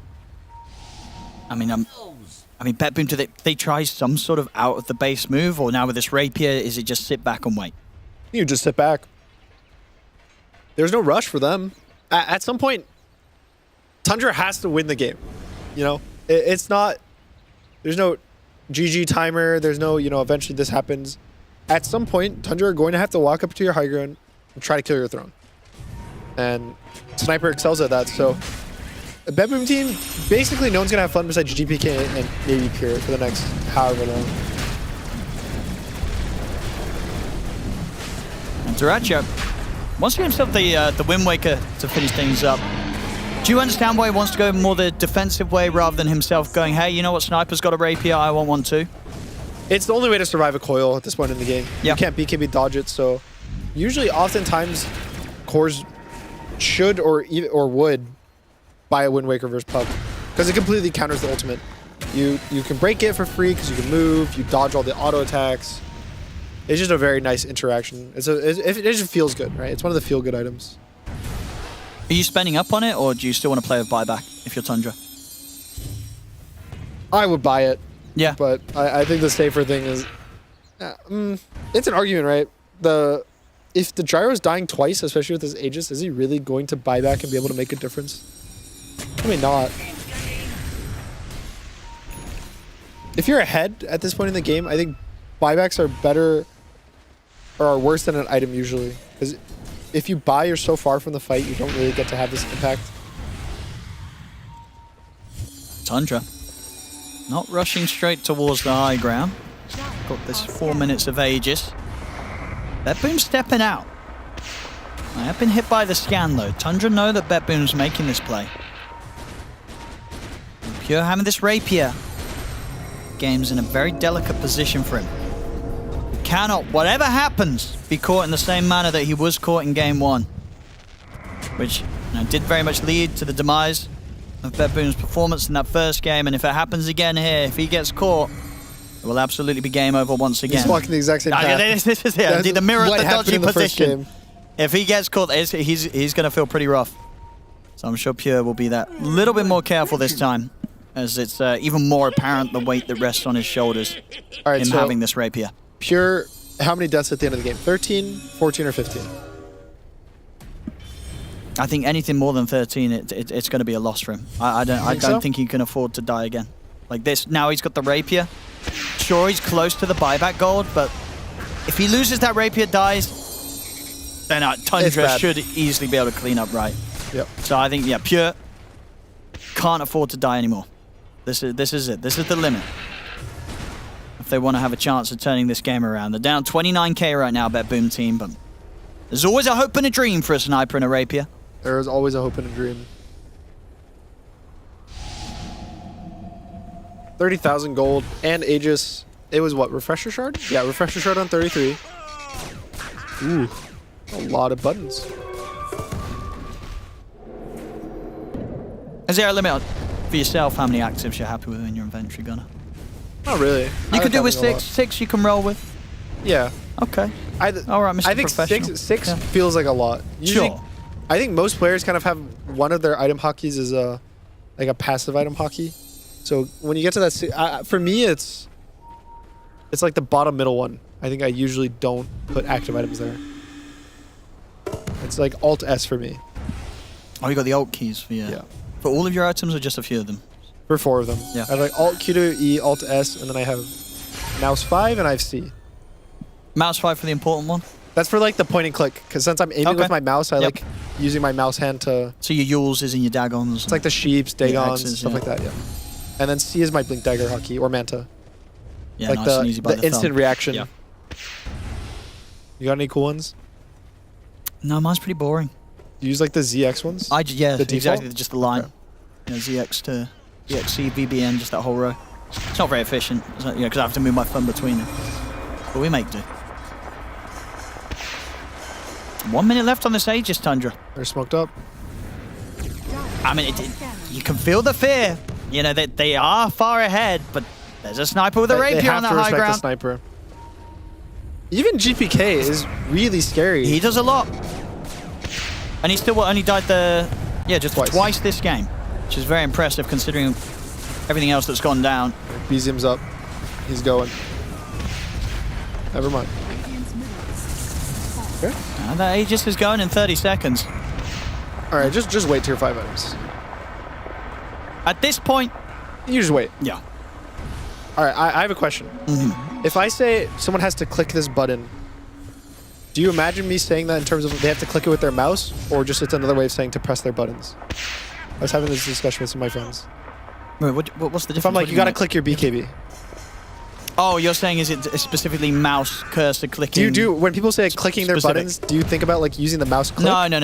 Okay. It can be pressing buttons, yeah. Because when I was playing some games with them, I would say, oh, you got to click this button. And they would make fun of me because they thought I meant... I'm not going to click it. Yeah, they thought I was assuming to use mouse to click it. Oh, yeah. And You can use click. I use it interchangeably as to pressing. I mean, pressing is definitely more accurate, but... It is more accurate, but... Your message would be understood if you're asking someone to click their buttons. All right, thank you. Maybe that's just a Dota thing, because it's just so absurd to imagine using your mouse to click all your buttons that it's almost just like I mean, sometimes you do, right? Sometimes if the takeaway's arrived, you got a burger in your hands, you've only got one hand to work with, so you do have to click your abilities. Sure. It happens. That's fair. You do that often? No, but there's definitely situations it's happened where... before. Yeah. Okay. You think any of the players in this game are munching on a burger right now? It's a 60-minute probably not game. munching on a burger. They're hungry. But I can guarantee you one of the players at one point has manually clicked on one of their abilities. You just do sometimes. I've If you're definitely chilling done in it the before. jungle, you click some farming You lean back spell. a little in your chair. Click that, cast that there. Maybe you're walking, you feel like clicking your face. Gotta give your left hand a rest sometimes. All that pressing. All right, BetBoom smoking up, trying to get the 60-minute neutrals. But Tundra is... Oh no, Pure. Yeah, I just see Pure completely separate from the rest of this team. Even though he's not leaving the base, it's still like... scary. It is. All right, this is the high part of the game. Yeah. What do we find then? Is it still is Mirror Shield still the one top of the list, or what are you looking for? Especially for BetBoom, just for the Dooms. It's the big one. Arcanist armor is really good versus Puck too, to reflect all the damage from the coil. I mean, what's the one that Pure's looking for? Is he looking for some offensive one, like a Stygian, or is he looking for a safe one, like a Force Boots? Probably Force Boots, just a kite. It might also let him sell his Hurricane Pike. And he got the stomp on him. That's a bit risky. 33's going to try and move in with this. They get the Doom drop down onto Mirror. They've got a hook shot over actually getting everything. They're going to try and get Pure out of this. He'll be able to get his way out of the close. Oh no! He's sliding all over the place. Pure trying to get back to the fountain, he's dead. He has buyback and the Rapier. And immediately looks for... No, he's not going to pick up the Rapier. He's just focusing on trying to get the damage on the Staxter. But again, Whitemon's got him with the sleep. Each and every time Whitemon's holding back Pure, Mirror has managed to get on top of Staxter. Pure, where's he TP'd? He did pick up the Rapier. He did. He picked up whilst he was TPing. He's got it. Okay, it's fine. He TP'd out to the tier 4s in a moment of panic, I guess. Another buyback. Could have walked there as well. That's 3 buybacks now. Okay. Tundra, they can back off, reset. If they don't lose anyone here, they're fine with that. It was a good hit. 3 buybacks, they chill out, they wait for 33 to respawn, they go again. I got scared because the Rapier on the ground was actually the magic Rapier because you can swap it between the two. It did, right? It went to the blue. Yes, I think he misclicked the Hurricane Pike on himself and clicked the Rapier. And I was really scared he was going to show up to the fight with his magic damage with the magic Rapier. He noticed it. He noticed it, so he switched it back. Yeah, I thought he saw him start TPing with that, but picked him up, but he didn't. He managed to grab it. Yeah. They're locked in. They're professionals, Owen. Yeah. They know what they're doing. He's getting crazy though. 61-minute game. We still haven't seen all the tier 5s, right? They've got to start hitting some of these jungle creeps. We got Giant's Ring for 33. and the Pirate's Hat for GPK.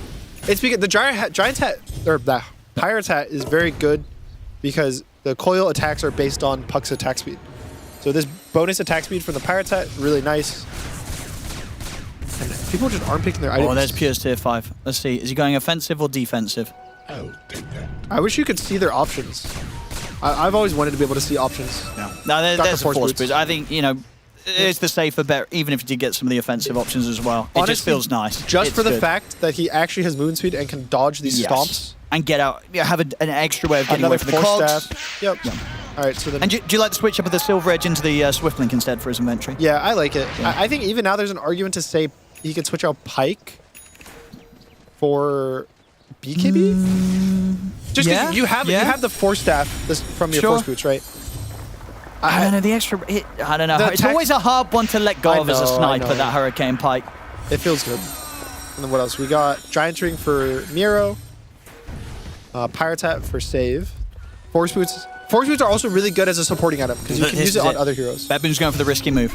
They're like, we can't sit back and try and take the high ground. We have to try and catch Tundra by surprise. He's just going to walk in first, though. Oh, my goodness. What was that blink? He's going to force the way, but Drescher's going to stop him. Miro's going to look to save him. Comes in with the card, trying to drag Pure back to safety. They just have to fight. Get him out of the danger, but he's caught in the high ground. Pure, he's able to bounce down to the low ground with the smoke grenade. He's still running, but they can chase him down. The Invis, he's alive, but they get him.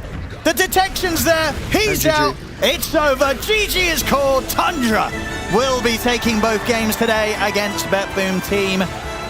They gave it their best shot, you know, and it could have been the comeback of a century. A sniper that died 10 times in the opening 20 minutes of the game, maybe even less than that.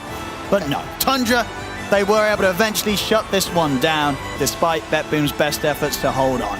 Ending it with 15 deaths. And that was a little abrupt, honestly. I think Pure just kind of walked in there casually. I think if they held their high ground, they would have had a better shot. They would have had a way better shot than fighting like this. Yeah. At some point, Tundra did have to go high ground, and most of the high ground pushes, I think, weren't really successful. But all in all, they knew they had to take a fight somehow. Doesn't really work out for them, but based on how the early game went, I think it was a really close game.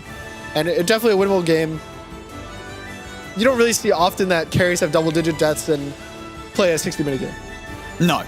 No, absolutely not. Especially when those deaths came as frequently and as fast as they did in the early game. The overall Tundra, once again today, just showing their expert way of just getting out of games, even when they do start to seem tricky, right? They seem to be a team that's very good at just adapting to whatever situation they're in. You know, this one, they're against a sniper that's had this incredible boost up through the mid-game, has this rapier. They still know how to just not throw it away, right? They're very careful with trying for these high ground pushes. They don't try and get ahead of themselves. We saw, you know, towards the end, they'd have an Aegis. They would barely touch the high ground because they knew how careful they had to go about it. And in doing so, meant that the game got to a point where BetBoom, they kind of just made their panic move, right? They felt that they were falling further and further behind, and they wanted to try and take that risk of looking for a fight outside of the base gunner. Yeah, and they finally win the game. I think they had no Aegis. So maybe it was, you know, having to delay the game until all the Aegis expire, kind of giving Tundra this victory, but good win. I think Tundra's happy with this. They got a 2-0. Yeah. And, you know, not as probably clean as they wanted as some of their earlier games were, but, you know, results the same, so a win is a win. Absolutely. And some very entertaining Dota for us all to enjoy here today with this first series on the mainstream. And with that, Tundra, they take both the wins here today against BetBoom team. What a fun game, fun series. Incredible sniper performance, both mid-game, early game, and late game. It was very, very interesting. The start was quite comical, though, Lacoste. It definitely was. I don't know what the talk was for them after game one. Like, what went wrong? Like, guys, what are we missing? I think we need more range on our carry. Drow Ranger is not enough, so let's just pick Sniper. And this was the funniest part. Like, 7 minutes in, because he's level 3, he's trying to figure out, how do I come back into the game? So he walks near the enemy Ancients. He wants to steal the experience, and he's there so early. He's there at like 26-25. So he waits there and gets killed. Doesn't get to have the game, but makes a huge comeback into the game. Double-digit deaths at minute 19. It's just... Yeah, his KDA was definitely in the double digits there, Shiver. Oh my god.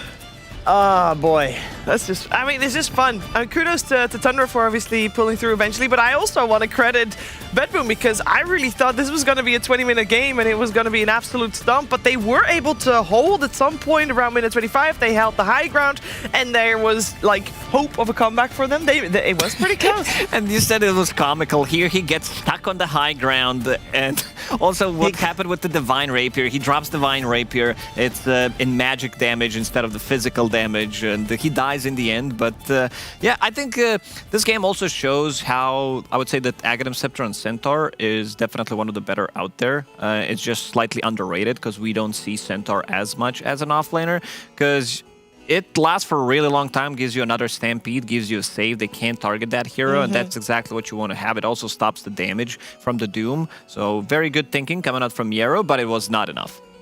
Yeah, that is a good pickup. I agree. I think that that we're probably going to see this more against the Doom. And, you know, in general, in a patch where people are really hard to burst with the Glimmers and Sanj and Yashas out there, then definitely something that gives you just complete immunity is extremely solid.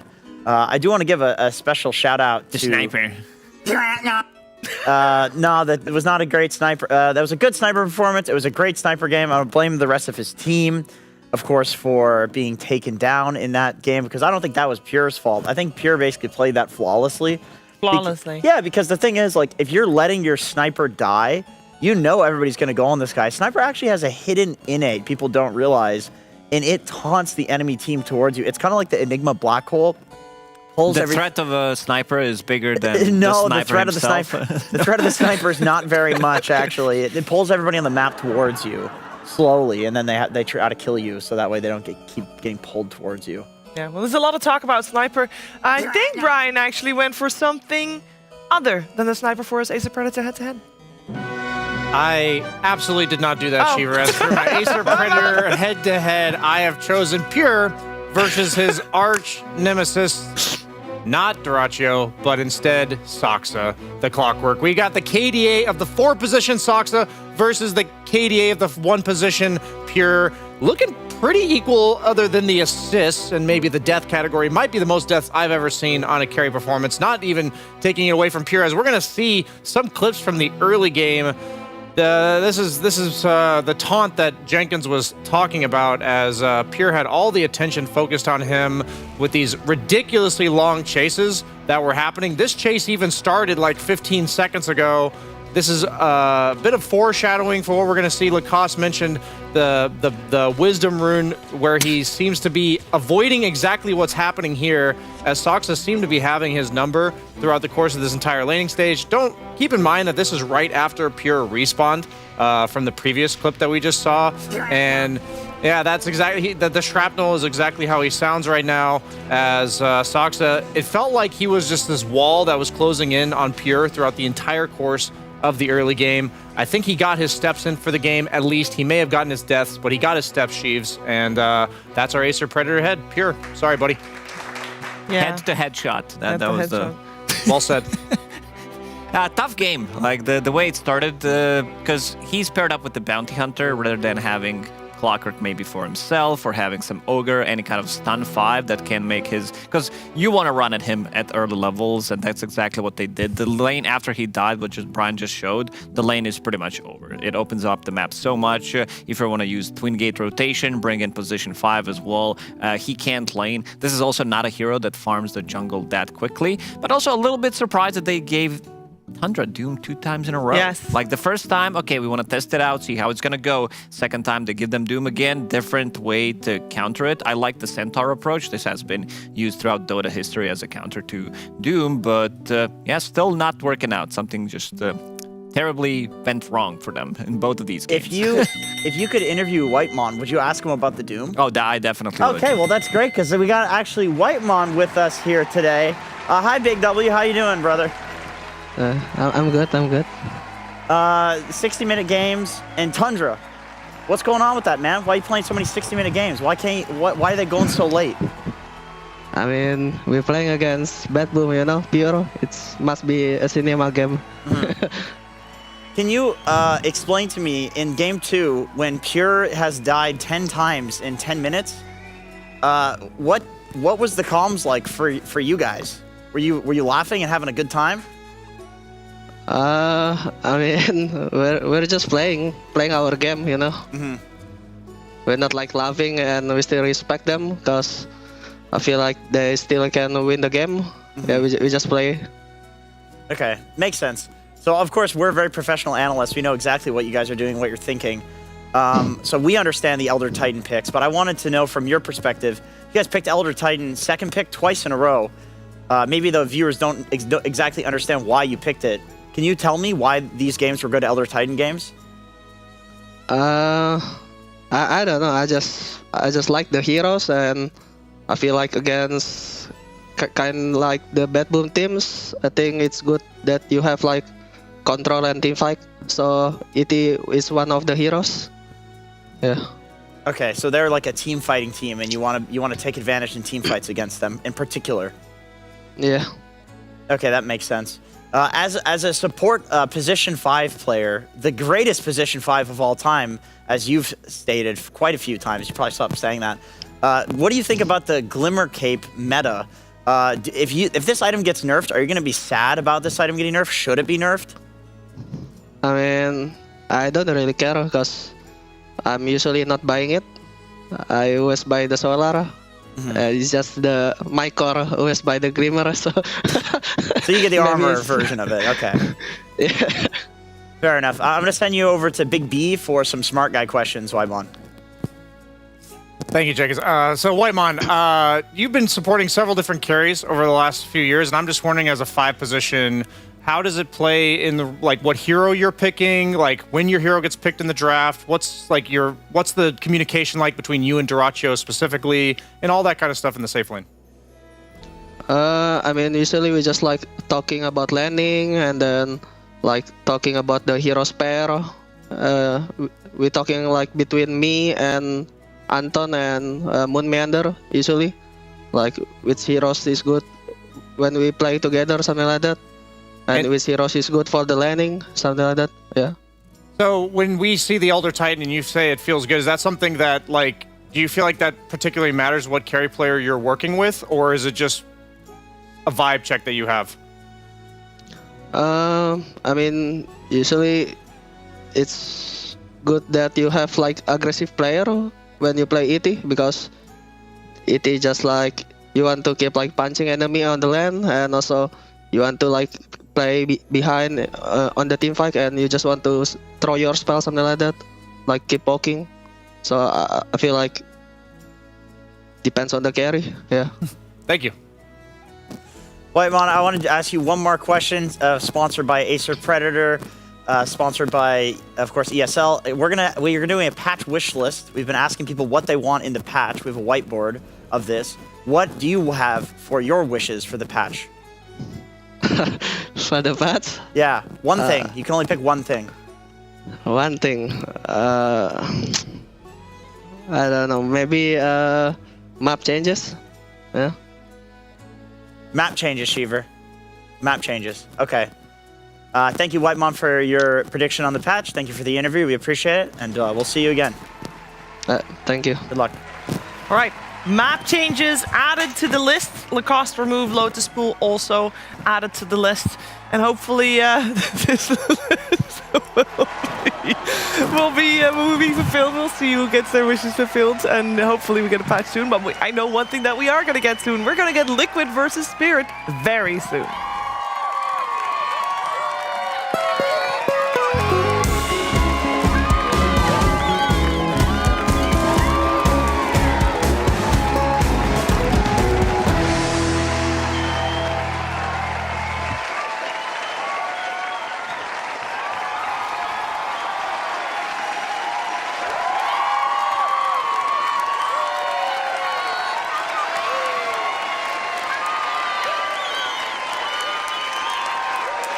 Waking up, playing some Dota.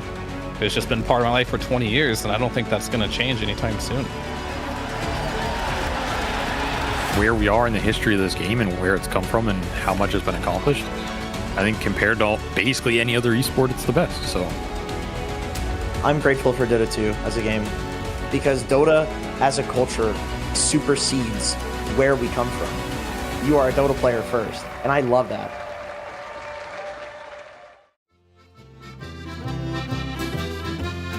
I's the boy that builds the boat, and I's the boy that sails her. I's the boy that catches the fish and brings them out to Liza. Hip your partner Sally Taboo, hip your partner Sally Brown. Fogo, Twillingate, Morton's Harbour, all around the circle.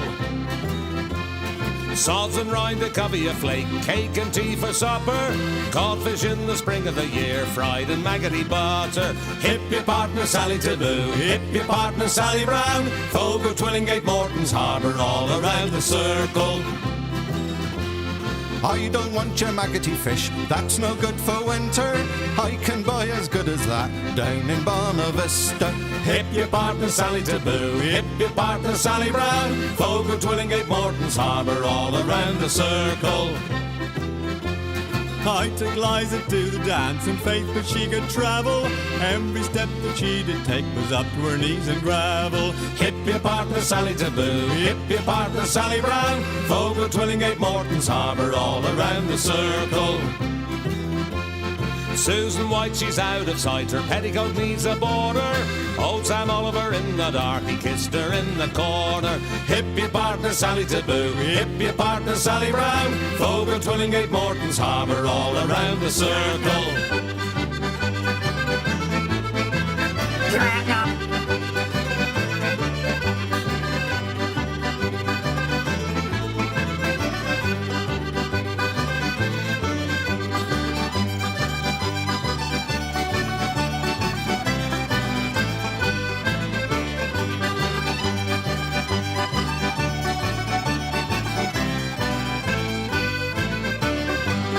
I's the boy that builds the boat, and I's the boy that sails her. I's the boy that catches the fish and brings them out to Liza.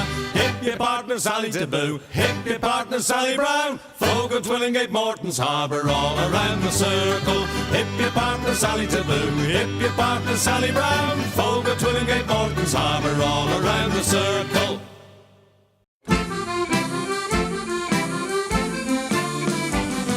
There was an old farmer in Dorset that dwell, Lily Valera, Woola-la-la. And he had a wife that many knew well, Lily Valera, Woola-la-la. Lera, lera, Lily Valera, Lily Valera, Woola-la-la. Lera, lera, Lily Valera, Lily Valera, Woola-la-la. The devil came to the old man at the plough, Lily Valera, Woola-la-la. One of your family I must have now, Lily Valera, Woola-la-la. It's not your oldest son that I crave, but 'tis your wife, and she I must have. Lero, lero, Lily Valera, Lily Valera, Woola-la-la. Now welcome, good Satan, with all of me heart. Lily Valera, Woola-la-la. I hope you and she will never more part. Lily Valera, Woola-la-la. Now Satan has got the old wife on his back. He's lugged her off like a peddler's pack. Lero, lero, Lily Valera, Lily Valera, Woola-la-la. He trudged away till they came to his gate. Lily Valera, Woola-la-la. Come and take in this old farmer's mate, Lily Valera, Woola-la-la. She saw 30 nymphs all dancing in chains. She ups with their boots and beats at their brains. Lero, lero, Lily Valera, Lily Valera, Woola-la-la. She knocked out Satan against the wall. Lily Valera, Woola-la-la. Let's turn her out or she'll murder us all. Lily Valera, Woola-la-la. He's bundled her up on his back and then to her own husband he's took her again. Lero, lero, Lily Valera, Lily Valera, Woola-la-la. I've been a tormentor the whole of me life, Lily Valera, Woola-la-la. but I've never tormented like this farmer's wife, Lily Valera, Woola-la-la. Lero, lero, Lily Valera, Lily Valera, Woola-la-la. Lero, lero, Lily Valera, Lily Valera, Woola-la-la. Lero, lero, Lily Valera, Lily Valera, Woola-la-la. Lero, lero, Lily Valera, Lily Valera, Woola-la-la.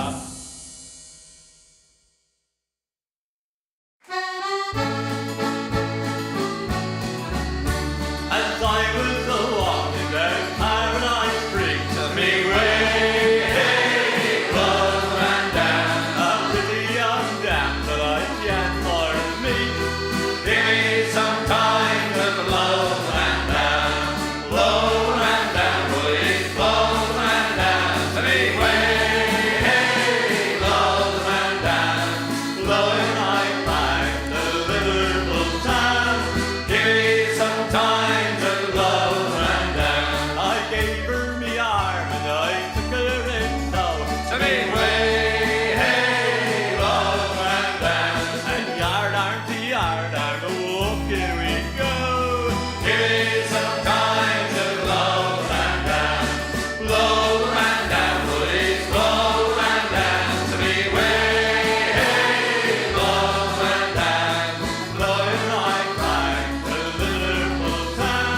PogChamp Pandas. Welcome back to DreamLeague Season 25 as we are ready for our second series of today on this stream. I know there's several series going on all across anywhere you want to watch, really any kind of platform that you're watching at. But right here, Liquid versus Spirit, and one of these teams is not like the other because Team Spirit has been on a bit of a high. Team Liquid, not so much. They're 3-5, whereas Spirit haven't dropped a single game yet. And before we, with the three of us, dive into this series, we're first going to hear from Purge. Hello, Shiver. Thank you. I collected an assortment of clips to talk about this upcoming series because we got Team Liquid coming in. They drew their first 3 matches, then they got 0-2. Their scoreline's not looking so good, and what's really important is that this team likes their flex picks, and one of those flex heroes they like to pick early is the Monkey King. But the problem with the Monkey King, sometimes you think, oh, he's good against Enigma. Not always. Not against the really good teams. You pick this Monkey King plus Warlock. You're trying to Fatal Bond the Creep Wave and the Eidolons. But look at this. What if you just don't put the Eidolons next to the Creep Wave? What's Liquid supposed to do here? Their whole game plan is different. He ends up nuking to get the range creep, and then the Hawk just summons new Eidolons, and all of a sudden their whole plan has changed. Look at this. They're just countered effectively. And so this is what happened to them in their in an earlier series here that caused them some trouble because it kind of looked okay, but then they go for this Mickey kill with the clockwork and they run him down. They don't end up killing him, but they get him very, very low here with their rundown. So what the entire thesis here is that Liquid has to be very, very careful with their openers because these teams are getting smart. They know how to deal with these openers, and Liquid does have this desire to do these flex lanes. Here's another example of this. Ends up killing the Eidolons, but they are almost dead anyway, so he doesn't even care. He's like, yeah, go ahead, use your 2 skills. Then he just summons new ones, and he pushes under the tower, and the Lich shows up, and Mickey gets pressured, and this is not where Mickey wants to be on a hero that's supposed to win his lane. He died so many times. Here's his final death in the laning stage, 7 minutes in. He's just thinking, oh, it's 7 minutes in, I'm level 5, I'm just gonna go jungle here, but he ends up finding 2 heroes once again. So all the pressure put on him. He had a rough game as a result of this. Monkey King wants to win the lane and get ahead, so this early flex pick that they had didn't end up working out. And Team Spirit doesn't pick Enigma a lot, but they do sometimes. They picked it once so far this tournament. It has to be something that's on Team Liquid's radar because they need to lane better than this for the next game. Thank you very much, Purge. And if they're going to have problems with offlaners, then, well, they're going to go up against Collapse in the next game. So that's going to be a tough one. Purge, before you can join us, by the way. Oh, okay. Thank you. Before, he thought he was done. Before you guys talk about what to expect, can you have a quick one-liner about what you want for your patch wish list? I really like OD Pixels, Agslag, but other than that, maybe I would like it when my entire team picks squishy ranged heroes for those mean punishing melee heroes to be less tanky. That way I don't feel as punished when I press the random button. So someone had tanky heroes less damage, you're like tanky heroes less tanky. Yeah, just take away everything. Okay. Movement speed, HP, damage on those tanky heroes so I can just random my supports and play them as people offlanes. like moving slow. I think that's a yeah, that's the best part of Dota. Yeah. Okay. Yeah, just drop everyone's movement speed by 50. Yeah. You want everybody's movement speed down? Yeah, you gotta all the choose heroes, one. it'd be fair. Okay. Well, with that being said, we are going to focus our attention on this. Let's first focus our attention on Team Spirit for a tiny bit, because this is a team that, I mean, everything is falling back into place, Lacoste. Everything's looking so smooth. Yeah, seems like they needed a little bit extra time to be able to get stuff done for themselves, because this team, when they first introduced like their original roster and when first Root joined, this guy was just not like, he needed some extra bit of experience playing against the top teams and playing on a top tier team. And now after seeing him play for like 2-3 months, he definitely did kind of hit the stride as well, because he's playing all of the meta heroes. He's gelling really nicely with Collapse, and I feel like they have the same identity as a team. They swapped like 1-2 players. Now they have only one player different. Mira is not the part of the team anymore, but the way they play Dota has been the same. I think we can just be honest here. I think we can just lay down the gauntlet and say, I think when Malik, Rue, and Satanic joined that iteration of Spirit, people were like, wow, Satanic's great. Malik is all right. Rue isn't. Like, this guy's going to be the first guy to get replaced. And then slowly but surely, he was integrating and proved himself. And now he's at the point where if you can get Mira back, I mean, Mira is Mira. This guy's a legend, but it's actually close. Like, Rue is absolutely carrying his weight in these games. Like, this guy has I would say that he's pretty similar to Mira, because when people were talking about Team Spirit back in the days with the old roster, Mira was never mentioned that much. There was always Collapse, there was always Yatoro, but he was the one who also did kind of carry the torch for the team, but was a bit of a silent one.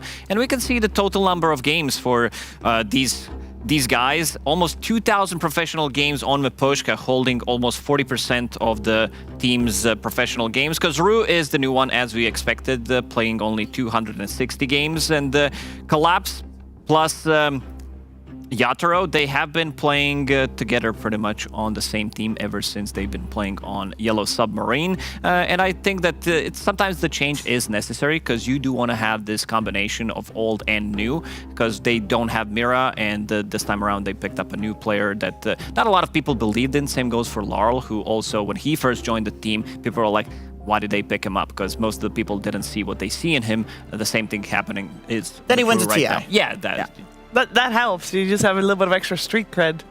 Must be nice.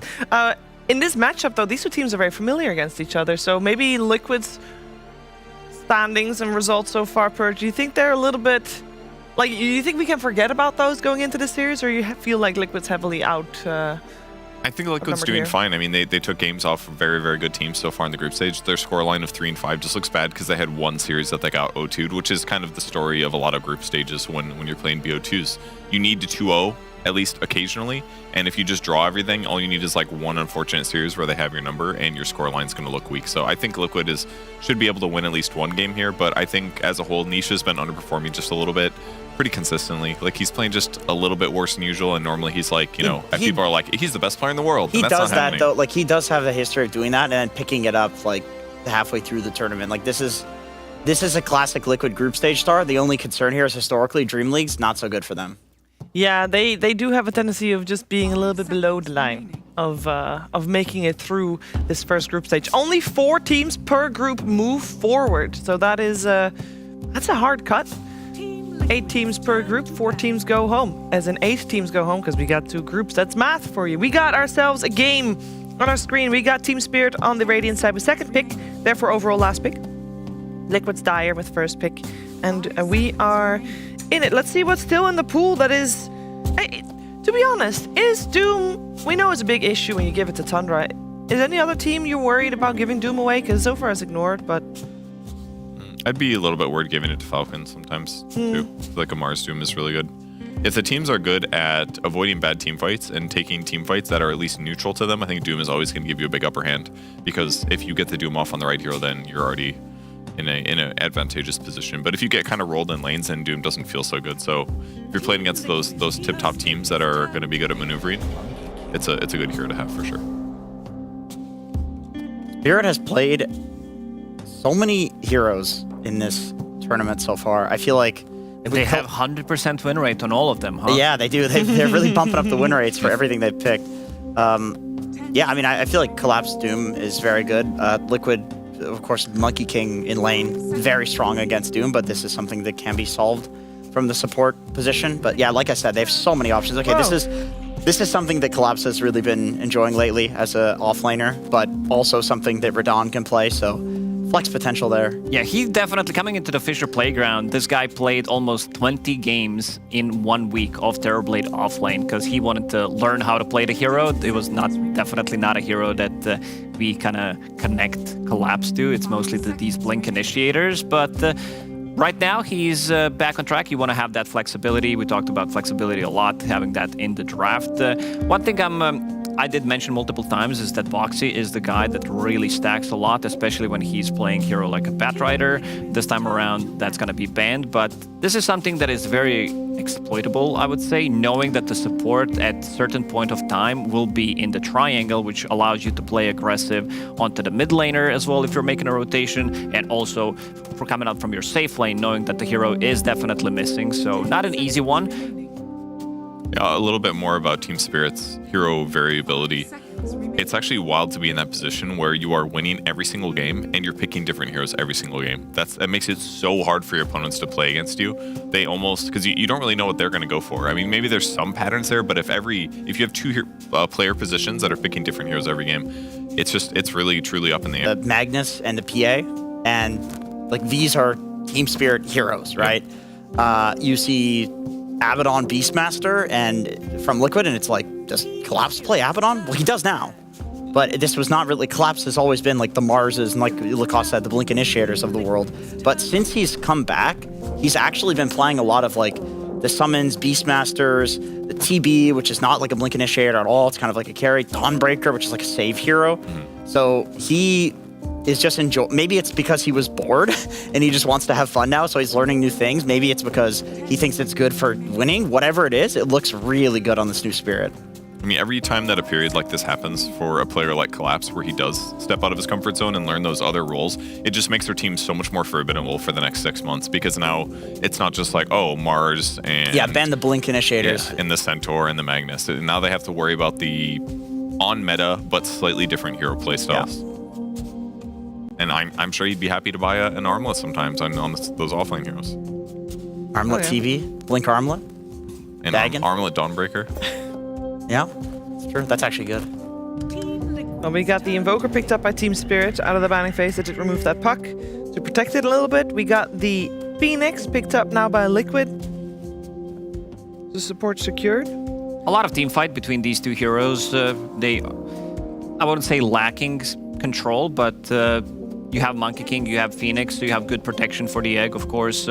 Even with only 2 heroes that can provide team fight, if you pick like 3 other heroes that don't give you anything in that regard, you're still gonna have a very good team fight. Now add Pango on top of that. Where do we want this TB to go now? Do you still want to keep this as a flex until the last pick 2 supports right now for Team Spirit? Because they do have overall the last pick, so I assume it's gonna be position 4 and 5 being picked right now. I assume it's gonna be offlane, but...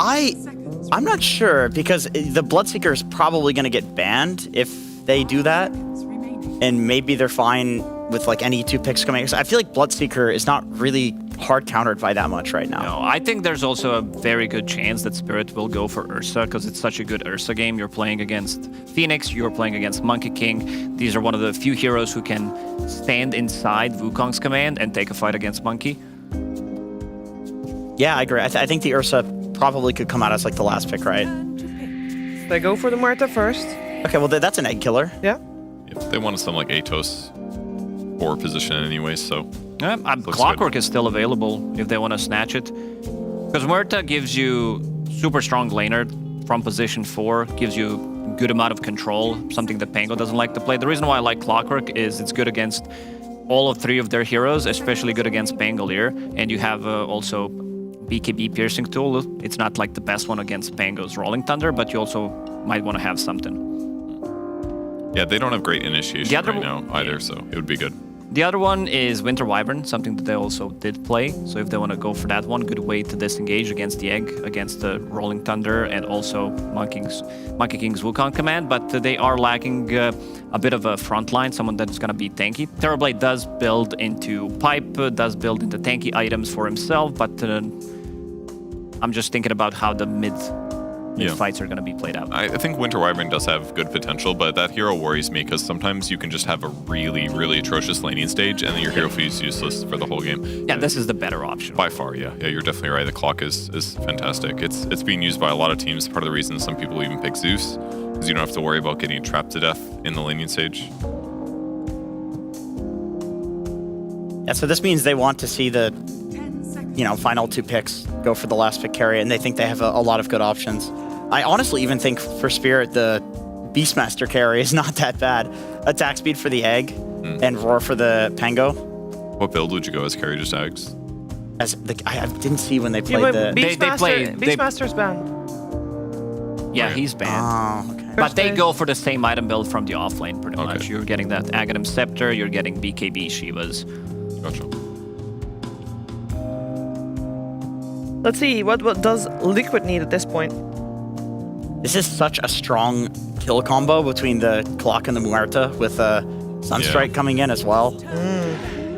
Okay, yeah, the Lycan makes sense. Wolves against laning against the Clockwork is really effective. This might end up being, I guess if that's Clock 5, then yeah, offlane Lycan is what makes sense here. Yeah, it'll be good. Now the Ursa is looking really looking strong. Spicy, yeah. The one thing I will say is that I know that historically speaking, everybody says that Ursa counters Lycan in lane because you just run him down. You do physical damage for the wolves. But I have seen Lycans like send wolves through the portal and then just farm with the hero in lane and then get kills with the wolves. And like Ursa doesn't do much to that sort of playstyle of Lycan. Like I kind of feel like the Alpha Wolf Lycan isn't countered by Ursa anymore. However, I still think teams have this idea and will still pick it. It does seem like Team Liquid is, at the moment, at least with their first ban, thinking maybe that Terrorblade is in the safe lane. They ban out Mars. It's still a Blink Initiator in the pool. I feel like you got to cover your bases. I think with the Lycan pick, the TB just got stronger because reflecting the Lycan is still going to be good. Yeah, you get all the auras. It's probably going to have some auras. If they want to go for other offlaner, Dawnbreaker is still available for them, so that looks insanely good because you have that global presence as well. Clockwork can set it up, and I'm looking at the team fight. You can also disengage against the monkey. It's very effective. You're building into Aghanim Scepter. Pretty much 3 cores from Team Liquid do rely on physical damage, and you can also like easily build into some AC later on. Start thinking about how you're going to mitigate the damage. The mischance from Ags works really well. Yeah, it's another reason Muerta is really good too, because she has a built-in Ghost Scepter. If she gets rolled on by Pango, you just press your ulti before he hits you. 0 damage. And you're like, okay, well, I just traded my ulti for an offlaner, so I'm pretty into it. I think with the bounty ban, maybe they are looking to play Terrorblade carry, because he's a little bit vulnerable to ganks at times, so bounty would be really nice in facilitating that. But yeah, those are like the best 2 4s that were left in the pool here. You think there's enough disable on Liquid? Like maybe Shadow Shaman? Shaman? Yeah, I like Shaman a lot. I feel like the Dispel's quite solid too against Muerta and Invoker. Can you cluster clutch somebody out of the clock cogs? Probably not, huh? The AoE's probably, but doesn't move him that much, I don't think.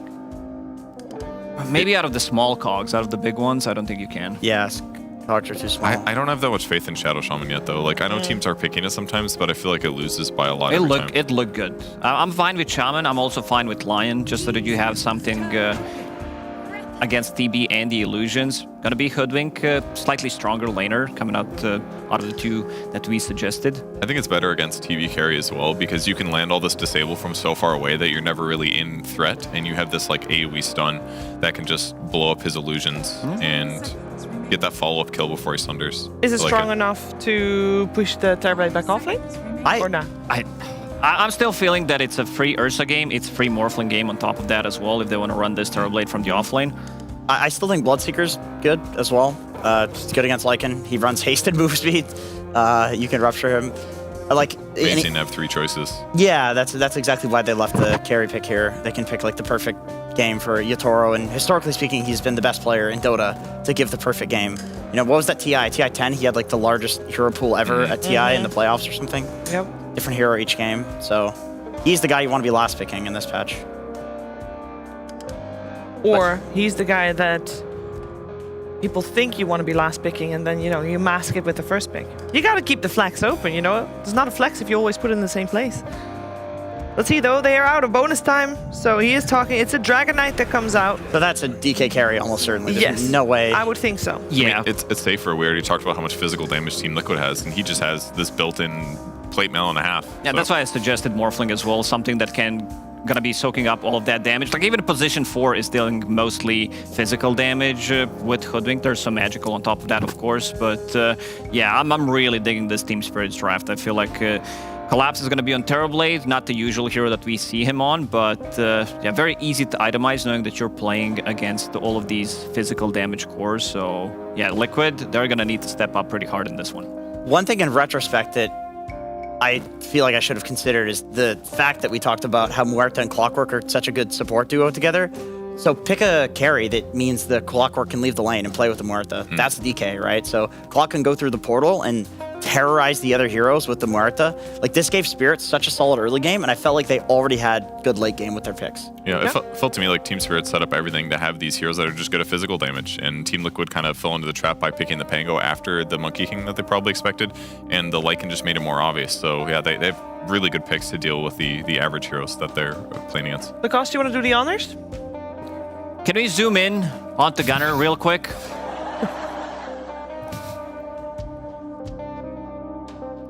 Keep zooming, keep zooming. Yeah, I get that zoom. Yeah. Can we zoom more? No, a little bit more. We'll go more. This is it. That's as far as it goes. That's as far it. as it goes. Okay, we're gonna have to get new cameras, but yeah. Don't look at me. Oh, I have to ask the question. Okay, I forgot which heroes they have, so I'm going to ask you a simple question, Gunnar. Who's going to take this one? Thank you, Purge. How do I make the fit? Okay, Team Liquid, beating there we Team go. Spirit. Lacoste, you're banned from doing this. Yeah. Team Spirit beating Team... Is that what I just said? Yeah, you asked the same flustered question. me. Gunnar. Gunnar. Put it on Gunnar again. A tie. 1-1. Oh, wow. Okay. 1-1. He even put two ones up. Yeah, 2 1s. Wow. Yeah. All right, thank you, Gunnar. Thank you, Gunnar. Wow, great impact. Great impact. I mean, we're going to hear from both Gunnar and ODPixel plenty in our upcoming game. So via the PogChamp Pandas, we're sending you straight over for Liquid versus Spirit.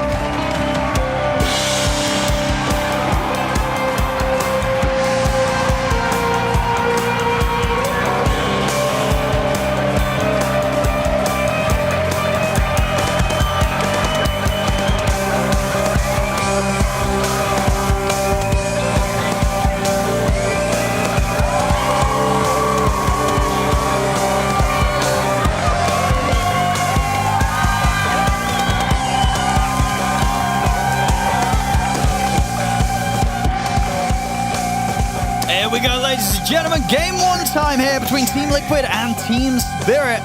It's time to see if Team Liquid can put a bit of a stop to Team Spirit's pretty dominant performance so far in this group stage. It's been pretty solid.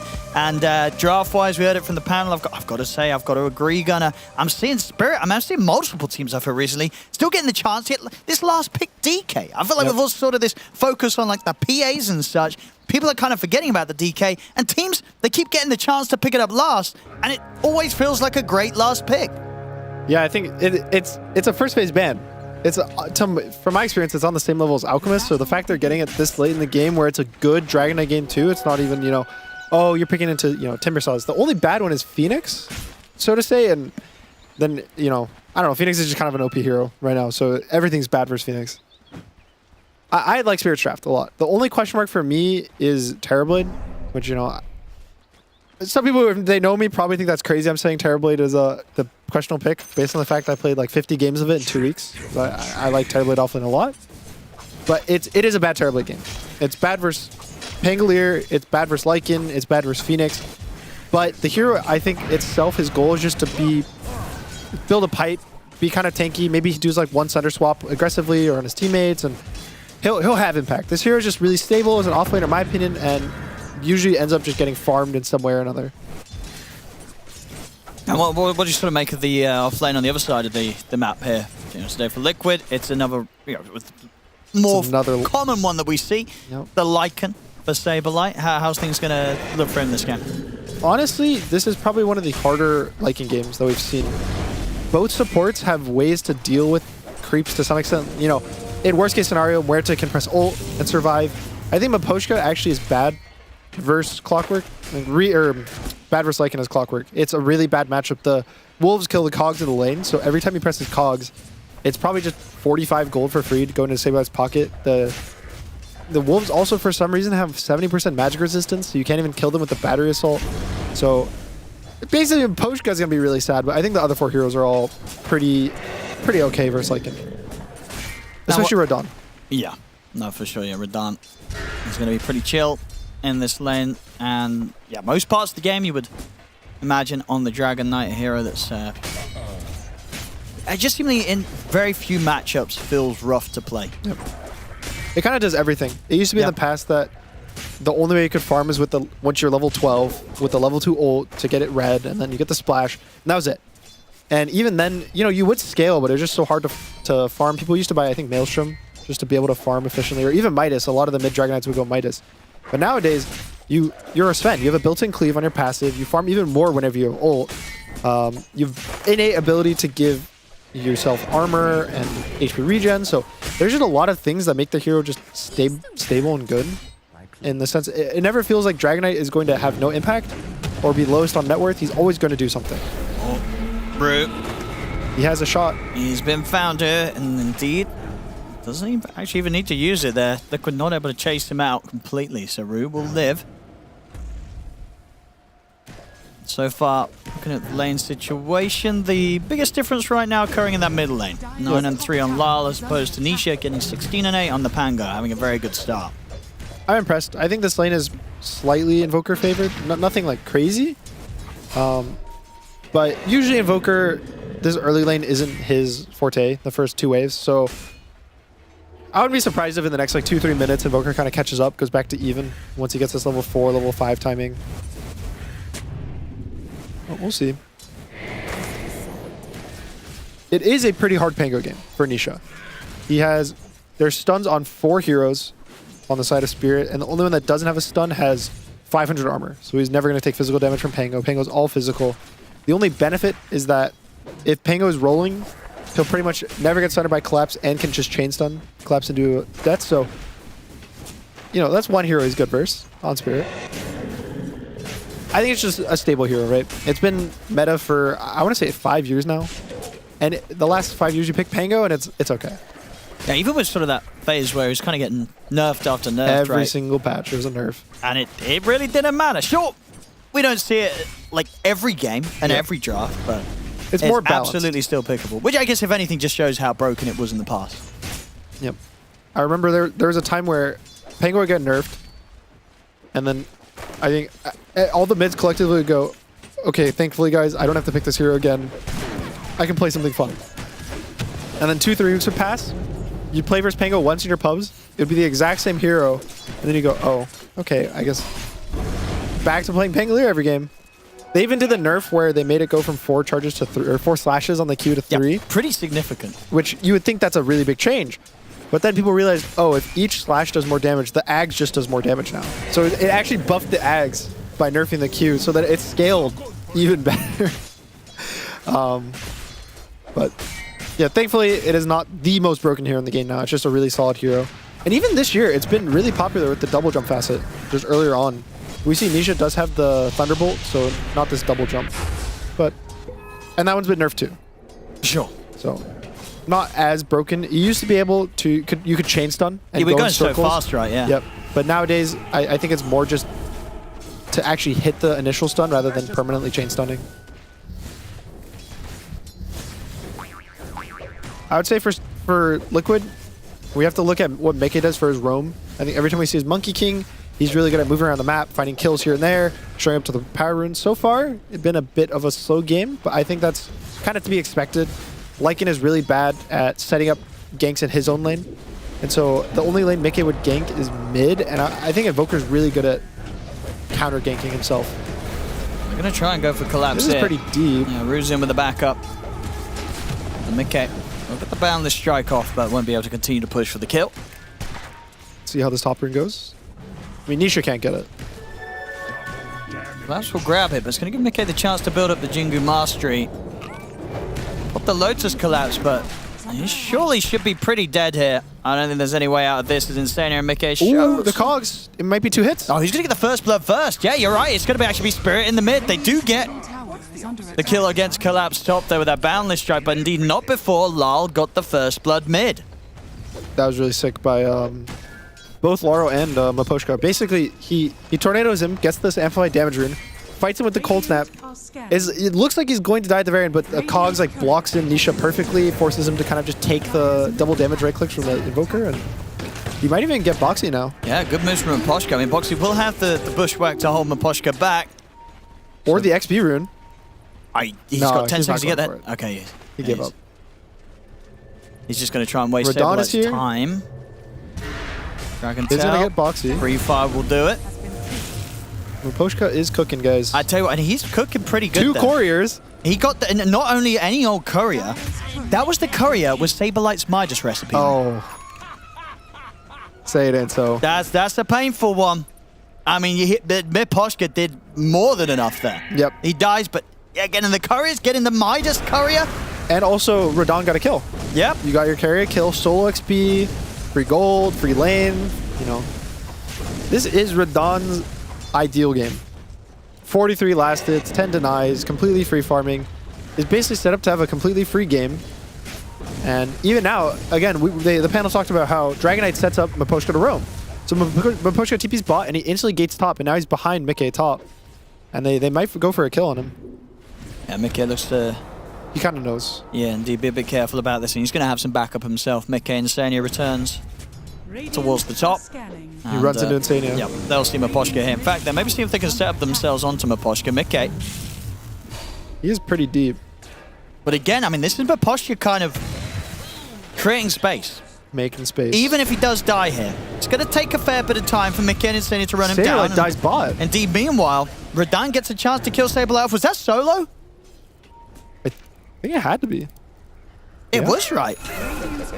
We might be able to get a replay of that one, but it looks like that was solo, right? Without the ult. Yeah. I think... I don't know what happened. I guess he just didn't have boots, right? Because he was reading for the Midas, his courier was dead, so he probably just got walked down.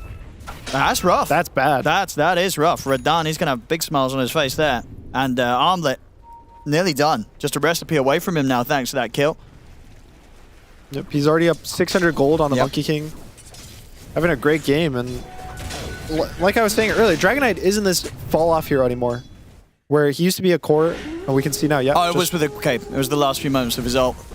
He just hit him. Well, there we go. Radahn having a hot start.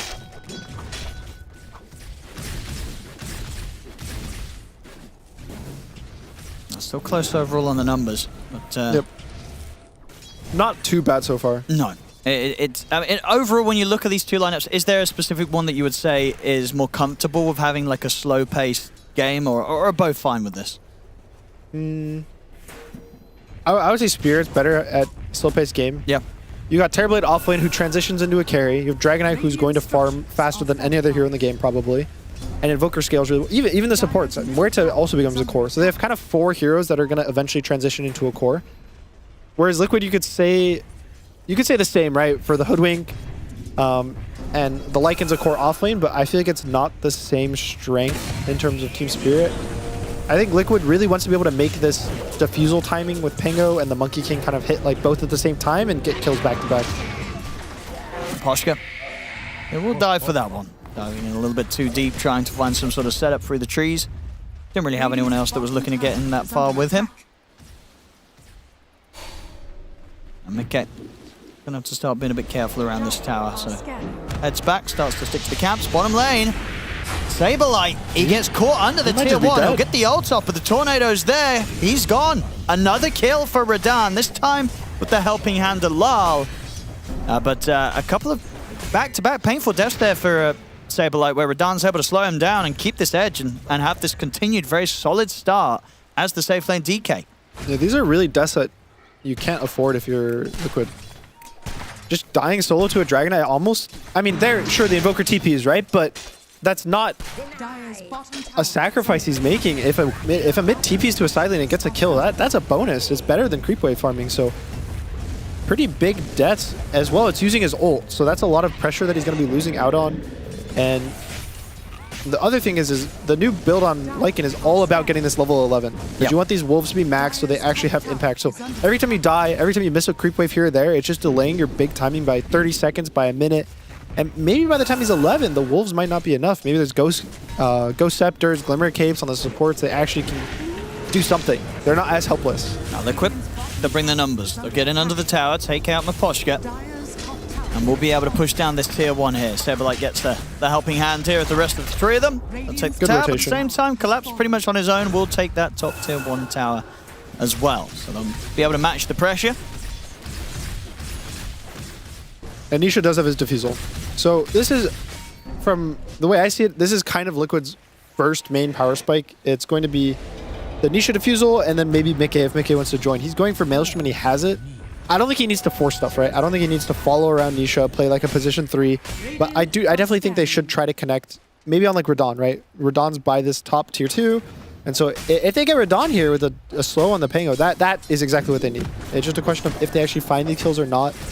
And it's one of the hardest teams to pick off, I would say, consistently. I don't know how many times I watched Radahn play Dota, and he TPs out like half a second before a gank hits him.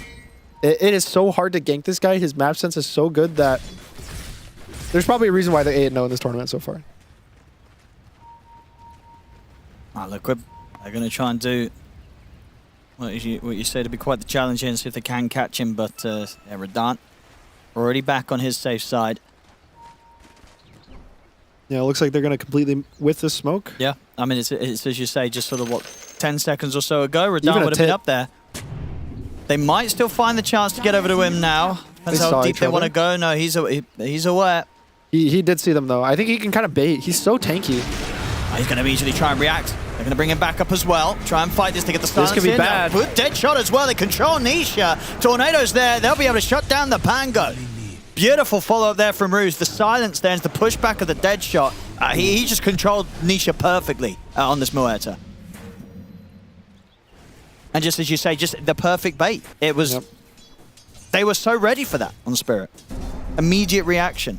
It's very scary to play Pango in a Dragon Knight. He has a stun so he can cancel your ult, and he just has so much armor, and all of your damage is physical now. At least in the past, you used to have some magic damage built in with your ult, and you know, armor didn't matter that much, but now armor is kind of everything versus Pango. That's why even in the past we've seen Pugna be a very good hero with Decrep. And Muerta ult is also a Ghost Scepter, so Pango can't kill the Muerta, he can't kill the Dragon Knight, the Volker has stuns, Terrorblade has a million armor. It is a hard Pango game for Nisha. But to his credit, Pango is one of the best heroes at playing into hard games. Like, consistently, Pango as a hero is built to have just stable games. So I don't think Nisha is going to struggle to find impact in this game. Equip. They'll go for the group up on the mid. Doesn't look like Spirit wants plenty of resources into trying to hold this tier 1 tower. They're content with just finding the farm on their cores. Liquid very much showing that, indeed, with their lineup, they want to be a bit more aggressive and proactive in terms of taking the map over a little bit sooner, trying to shut down these areas that Spirit can find to farm in.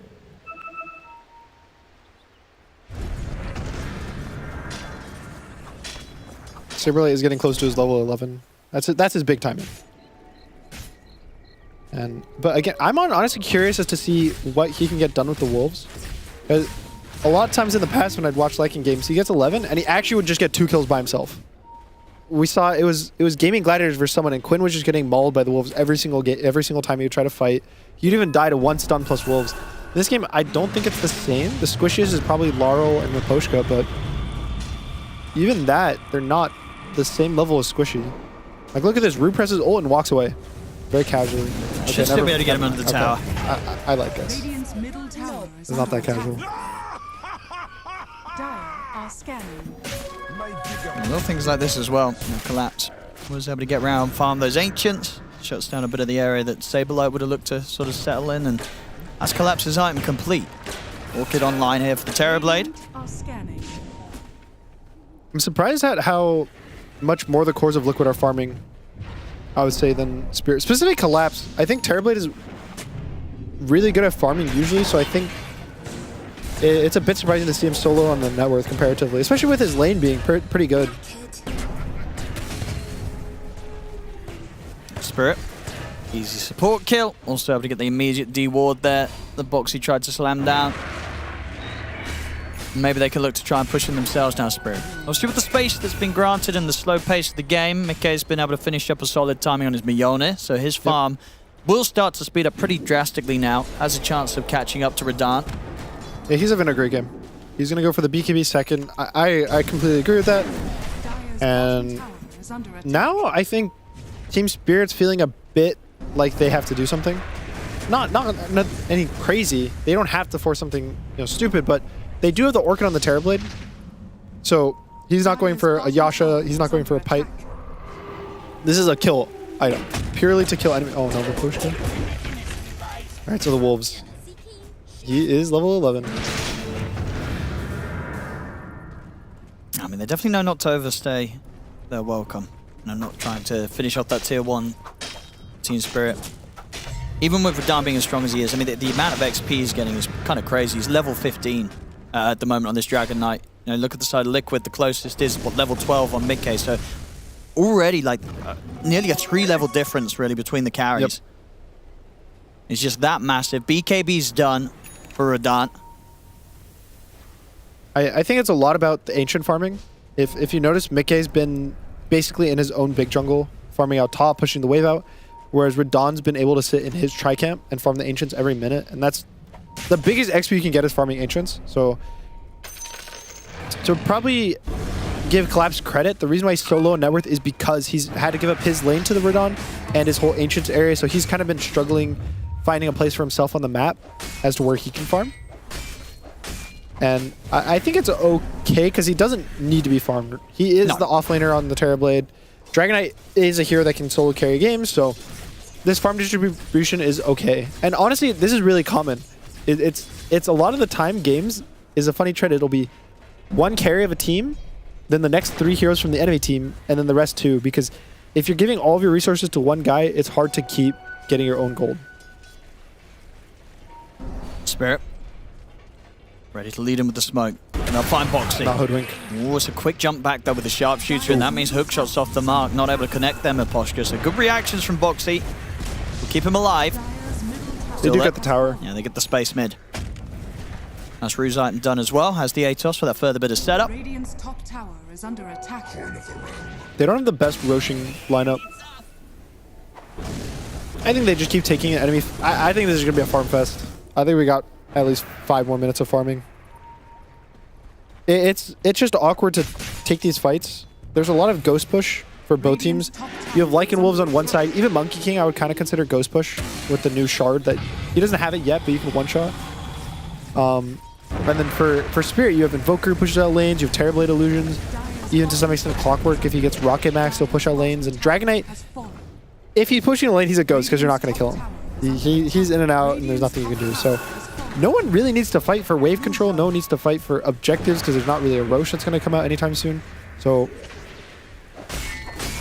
moral of the story is just farm. See what happens. Is under attack. That certainly seems to be the call for both teams right now. I mean, who do you think is feeling, and rightfully so, feeling more confident in their ability to carry this game? Is it Mickey free farming on the Monkey King, or Radahn free farming on the DK? Can Mickey stand up to the Dragon Knight later on? I think the honest truth would be move. Mickey with 6 slots wins this game. Okay. But and is that what they're going for, do you think, Liquid? They're like, you know what? We didn't manage to take over the game in the first 20 minutes. Let's just farm it up. I don't think necessarily. I think they're looking. Everyone's looking for plays right now, but people are grouping up. Oh no, Rude bot. I think he's dead. No, he's fine. I don't think it's intentional with how Liquid are playing.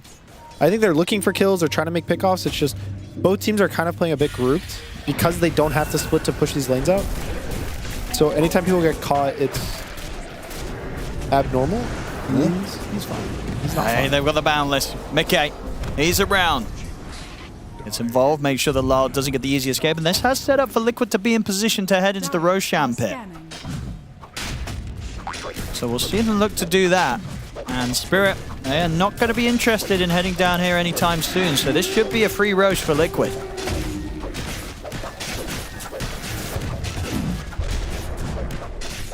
And then with that, Nisha, very close to having his Aghanims. The pieces continue to come together here for Liquid to maybe have a better chance at succeeding in finding these pickoffs. Starting to get the ball rolling their way a little bit and find some sort of way to make Radahn feel a little less safe with the spaces that he's been able to get away with farm, because Dragon Knight just continues to steam ahead. You know, he's on track to hit level 18, had that level 3 Elder Dragon form very, very shortly. And of course has an insane amount of farm here, still remaining 2.5k above that of Mickey on the Monkey King, who, you know, is not having a bad game. Mickey got a very fast Mjolnir, but Radahn is just that farmed. Yeah, and there are a lot of timings, I think, coming out for Liquid, though, that are going to kind of give them maybe a fighting chance. They have BKB coming out for the Monkey. Pangolier is almost finishing his Aghanim Scepter. I think Saber is not really going to get any good timings. He's still 2,000 gold from BKB. But even the Glimmer Cape from the Phoenix, so I think when you hit those 3 timings, you look. Oh, wait, what? That was a dirty Sunstrike, wasn't it? Oh, we got to get a replay on that one. I think that was him just going back to the base. After the Tormentor. After the Tormentor, and Lyle makes the call that someone's probably low after that Tormentor attempt. He just hit block. Was it scouted out by Rocket Flare? It might have been on the way. There but was a either way, Rocket Flare. There was. There was. Okay. I don't know if it was fully scouted out, but it's good. I mean, either way, that's the kind of kills that feel very nice here. All right, so far, it is a loss from this Aegis. Once again. We've seen, yeah. They've still got time. They have 3 minutes. 3 minutes to still make something happen with it, Liquid. And that's such a funny stat to me, to see it actually live. See how much gold you're gaining, how much you're losing. Is it just sort of what the mental aspect about having the Aegis as a team that you kind of hit like a roadblock of like, we've got to do something, and then in your effort to do something, you kind of like slip away from the relaxed kind of nature of your enemy that seems to be working against you multiple times today? I don't think necessarily. It's just because the map is so big now, it's way harder to force controlling areas and make the enemy have to fight you with Aegis. Sure. It's a lot easier to dodge. Yep. And with Aegis, you're incentivized a bit. Look at the Rolling Thunder. Oh, he's actually out. Just BKB TP? Yeah, Radahn. Not going to mess around with that one.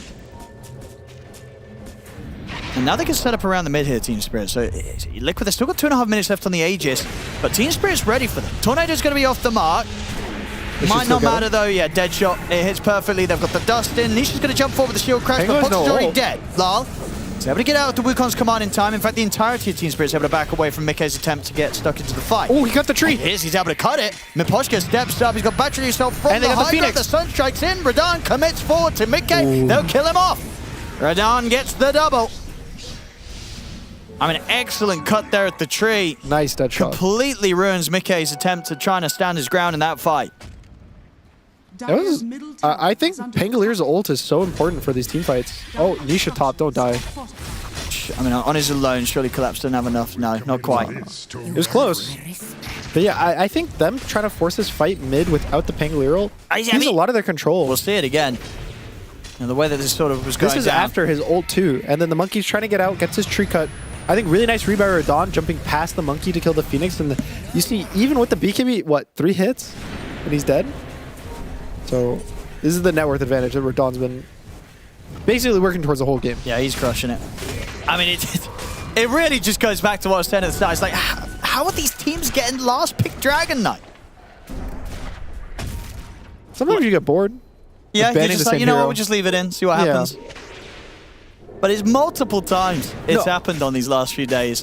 This one's definitely one of the most explosive results of it, where Radahn's just come out with this last pick Dragon Knight, and he's having the easiest game ever so far from him, and it's going to continue. Gets the jump over to Nisha. That's the Aegis gone. I think they cancel his blink, he's dead. I mean, Radahn's got the BKB back up. He can stand his ground and fight. We'll get caught by the bushwhack, but he's got the Orchid. He's dead. And indeed, Nisha, nowhere to run, nowhere to go. Another kill for Spirit. And on the side, Miposhka is able to shut off the escape of Boxy. Radahn blinks forward. They'll bring Boxy down, and everything continues to look Radahn. And there we have it. Something about these Aegises. They're cursed. They're absolutely cursed today. Every Aegis, I want to say, maybe there's been like one. I think one Aegis on this main stream, but everything else, you don't want it. This age, it's cursed today, these Aegises. Should just give it to Spirit. Just leave it on the floor. Yeah, what if you kill it and then deny Aegis? You get 1,000 gold for killing Roche, right? Because it's like 200 per person? Or 135? You get gold. Dude, this is a good idea. What if they indeed had it? So if you deny Aegis, you get a little bit of gold. And then you can make the call. You know, do I want to have an extra life? I don't want Aegis, Aegis, cash it in?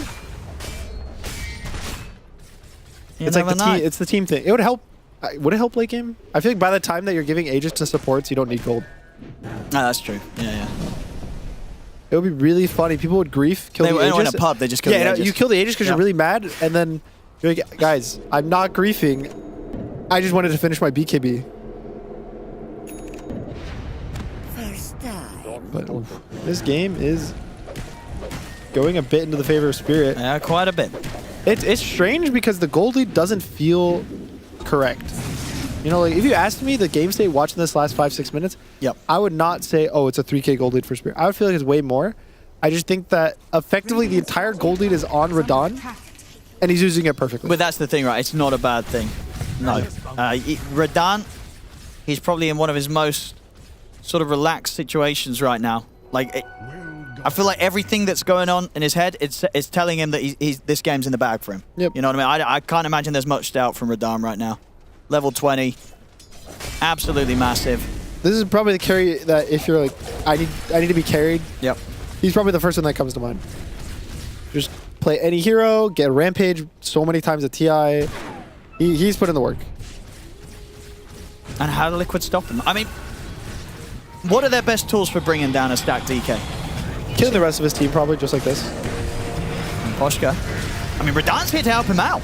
But Poshka's actually going to get away from this. Sableye has to BKB pop his ult and consider where he wants to go. Up Rue's top. got ult. He can't die. They'll give it up Boxy. They will get the chance to bring Poshka down low. We see Nisha trying to control Radahn, but Radahn just pops the BKB and starts poking back at him. Nisha has to roll away.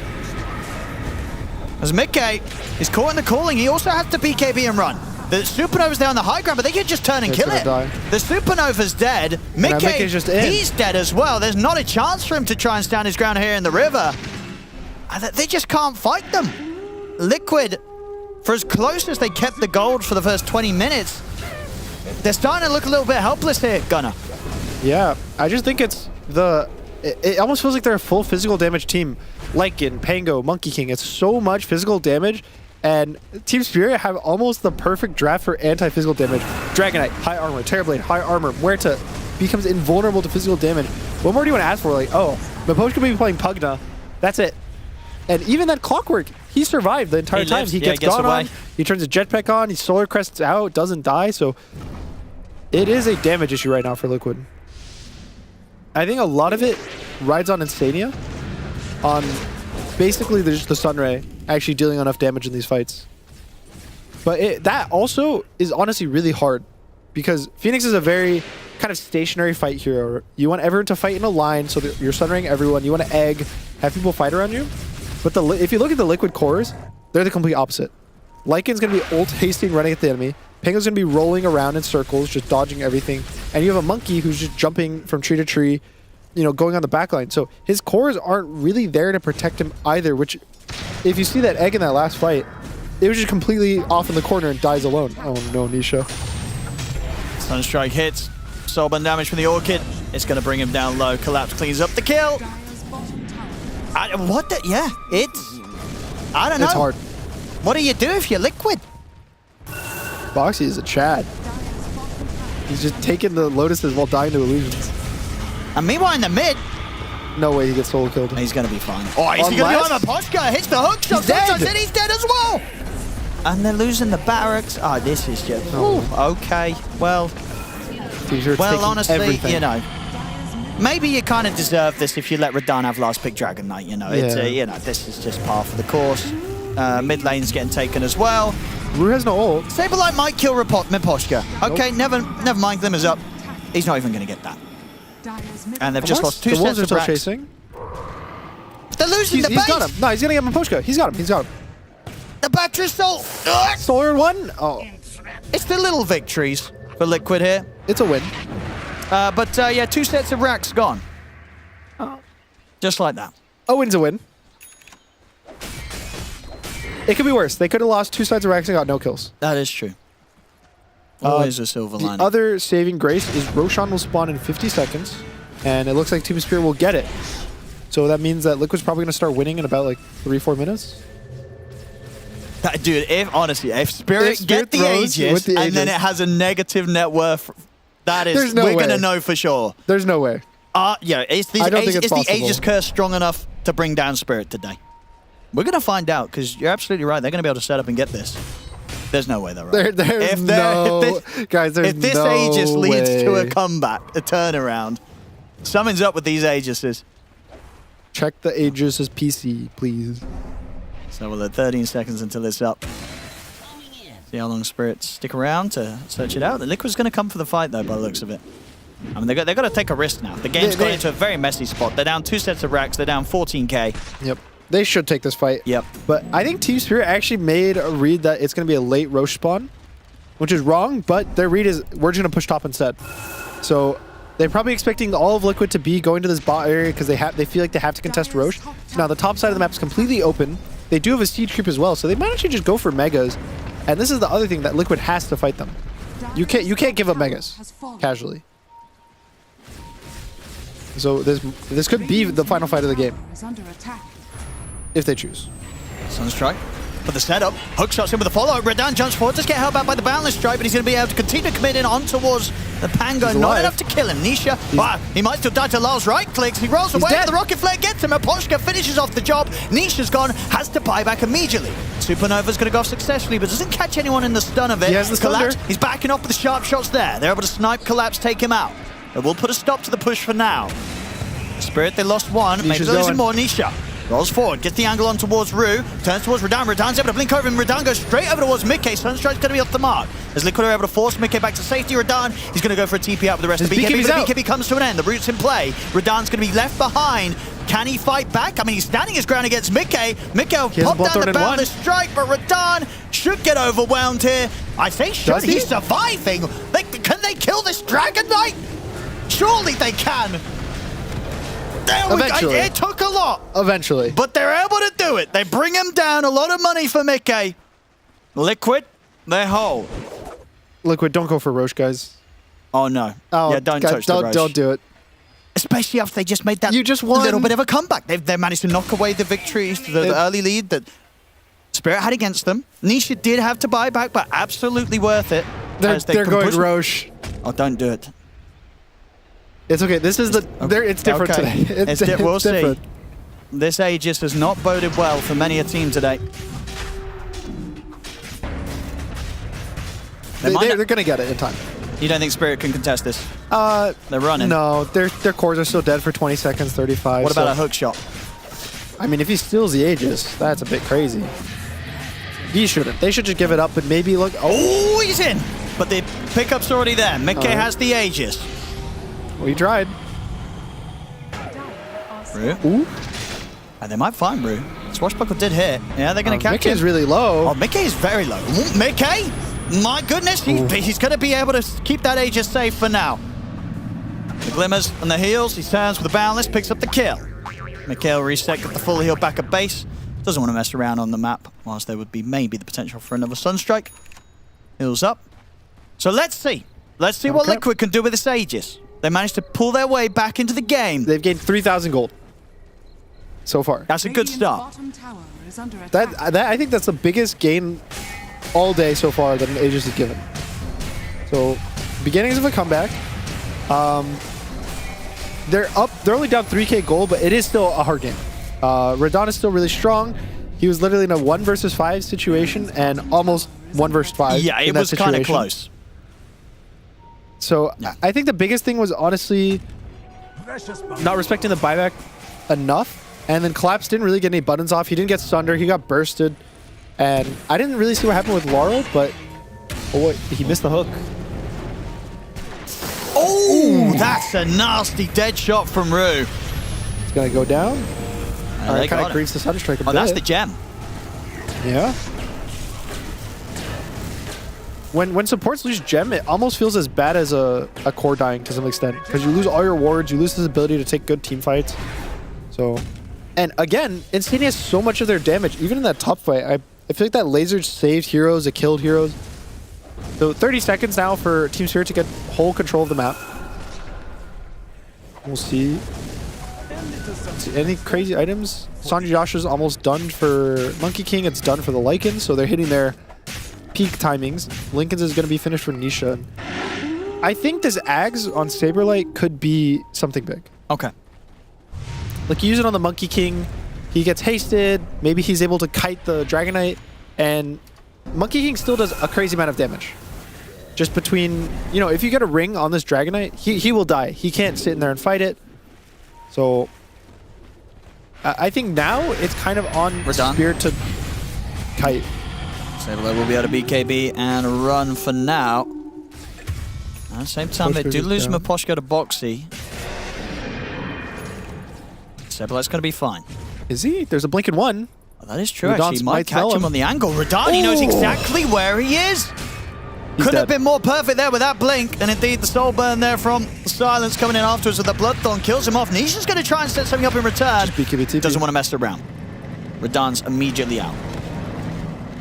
What a good prediction. He didn't even have like a Terrorblade illusion following him. He just knew exactly where he was going to be. He plays enough Lycan carry to know the movement speed of him during ult. And that's slower the Ags. I genuinely think this Ags is going to be what Liquid really needs to win these fights. Dude, can Collapse find another play here? No. Yes. There's no roll on Nisha. I mean, yeah, Nisha's got to be a bit careful himself. He's just stuck in the corner. He's dying. Oh my goodness, that was close. There's a good jump. Nisha had Mickey and Boxy around by his side there as he nearly fell to collapse in that corner. Woo. That could have been so bad. The Sunstrike as well. Oh my goodness. And Radan's, he's back up here.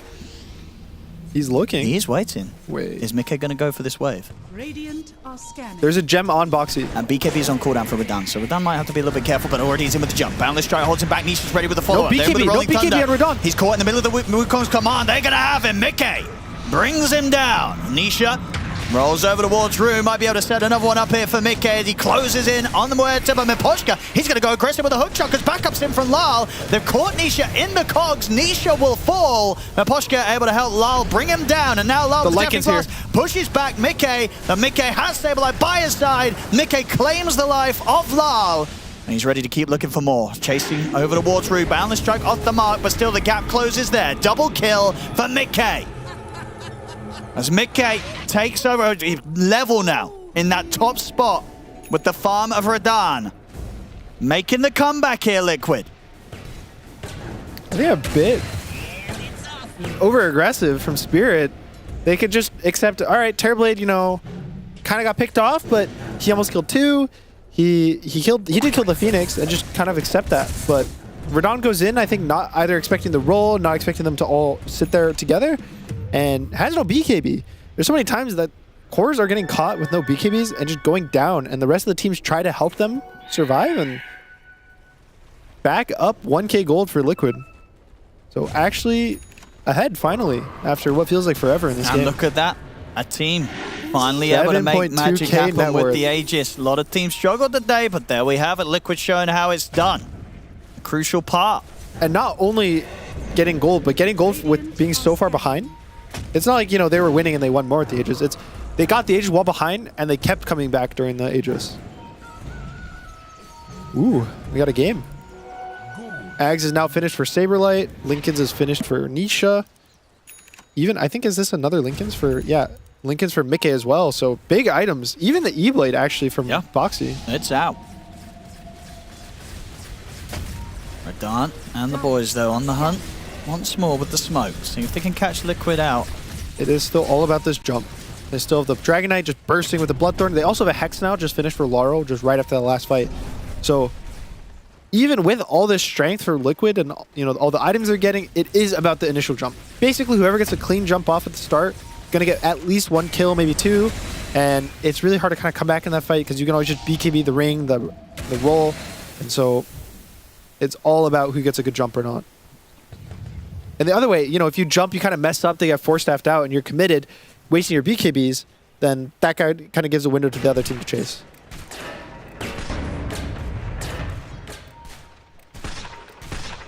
Liquid, now that Aegis is gone, just being very cautious once more. Staying inside the high ground of the base. Now they'll look to set up with the smoke play. Out they go. If they can find any of these cores, they'll be happy. Mickey leading the way through the trees. Swing over towards the mid. At the moment, it's just the 2 supports around this spot, so not the highest value of kills. One that will be caught. Boschka. He's already out with the jetpack. Stun. Yeah, Boundless Strike off the mark. They've been able to put the Linkers in Mickey, and that's given the chance for Radan to jump in with the Dragon Tail, though. Saberlight's in with the bite. The BKB's off from Mickey. He's going to stand his ground here with the Wukong's command. Supernova out as well. Radan, he has to run. He's getting chased down by Saberlight. He's okay. He's under the tier 2. He'll live. And Nisha's dead. And there was a few ultimates from Liquid, so now Liquid have to try and retreat, but the jump's there from Radan, in with the Dragon Tail. They're trying to force him to safety, Saberlight, and he'll be fine. He'll escape, but the chase will continue from Spirit. Turn their efforts over towards Boxy. Turn with the Bushwhack, holds back Lyle. Cold snaps up. Boxy, they'll go for the TP. Anything to stop it, they do. Atos is back up from Rue. They'll get themselves a second kill. The Spirit able to react and do the best they could there to just keep Radahn alive, and it works, because he was caught in a pretty hot position in the middle of the Wukong's command, but they were able to bail him out and find the chance to get the 2 kills and lose nothing themselves, Spirit. Yeah, Mickey's at the point that Dragon Knight can't fight him in the ring, but you know, if they kite the ring, that's when the damage starts feeling a bit lackluster, I would say, for Liquid. And Radahn's full HP, has a Satanic, that was also the egg being used, that's the ring being used. Nisha didn't actually get his roll off, so he dies to those by and has roll, and he's probably going to have to do it. This is the last rack. This is Mega Creeps. This is their final set of racks with how early Team Spirit were able to take the other 2 sets away from Liquid. They're giving it up. There it is, 43 minutes in. Mega Creeps are out against Liquid. Just like that. They did get to save Nisha buyback. I think, honestly, to credit Liquid, they wouldn't have been able to defend that without the egg. I think the egg plus arena combo is really what even gave them a fighting chance there. And so it's probably safer to wait for cooldowns, be able to take a real fight rather than just this scrappy thing, because, you know, we have to hold against the Megas. And their team is also not bad at defending Megas. Monkey King Q, I think, still one-shots them. Pangolier can kill them. Phoenix is okay at dealing with them, and I would be surprised Bhakti just gives up a Maelstrom just to help push out lanes, help his team.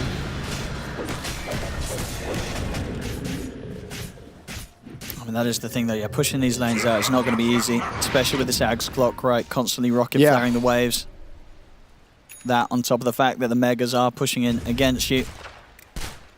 Finding some sort of way to make a play outside of the base now for Liquid, it's going to be ever so difficult. They did a good job of kind of slowing down Spirit in that previous 10 minutes, but reality's come back to hit them pretty hard now, and as they're once again stuck in a very tough position. Can they break their way out of this one? It's tough. I think it still is this initiation. That last one, there was some things that went wrong. Nisha didn't get his ult off in the chase, and Mickey also missed the stun. I think both of those actually really hurt them a lot and kind of led to, even at worst, Spirit not having to use buybacks. So in this next fight, it's going to be high ground. Hopefully Team Spirit maybe overextends into Liquid. They get a good arena. The Dragon Knight needs to die in the Monkey King arena. I think if they don't kill him inside the duration of the Monkey King arena, they're never going to kill him in the fight. It's just a bit too hard for them to actually output that amount of damage. It's just how do you put him in the arena? Okay. He's going to try and start something here with Boundless Strike onto Miposhka, but again with the jetpack, Miposhka's out of there. Okay, does have the backup of his team, but still ever so scary being this far out on the map right now with how easily Team Spirit can turn and fight back. Radahn under the cover of the Silver Edge, looking for a chance to get back in on it. Roshan is up. They don't even have much time. All 3 waves are going to start pushing in. Their throne's going to start dying. You want to fight this Roche if you're Liquid, but is it actually feasible?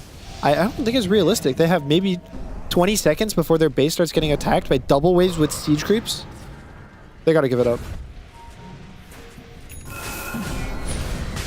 Full blind here as well on route, so further control, meaning that Liquid's going to have to be that much smarter in how they want to start things with their jumps themselves and with the BKB usages in these fights.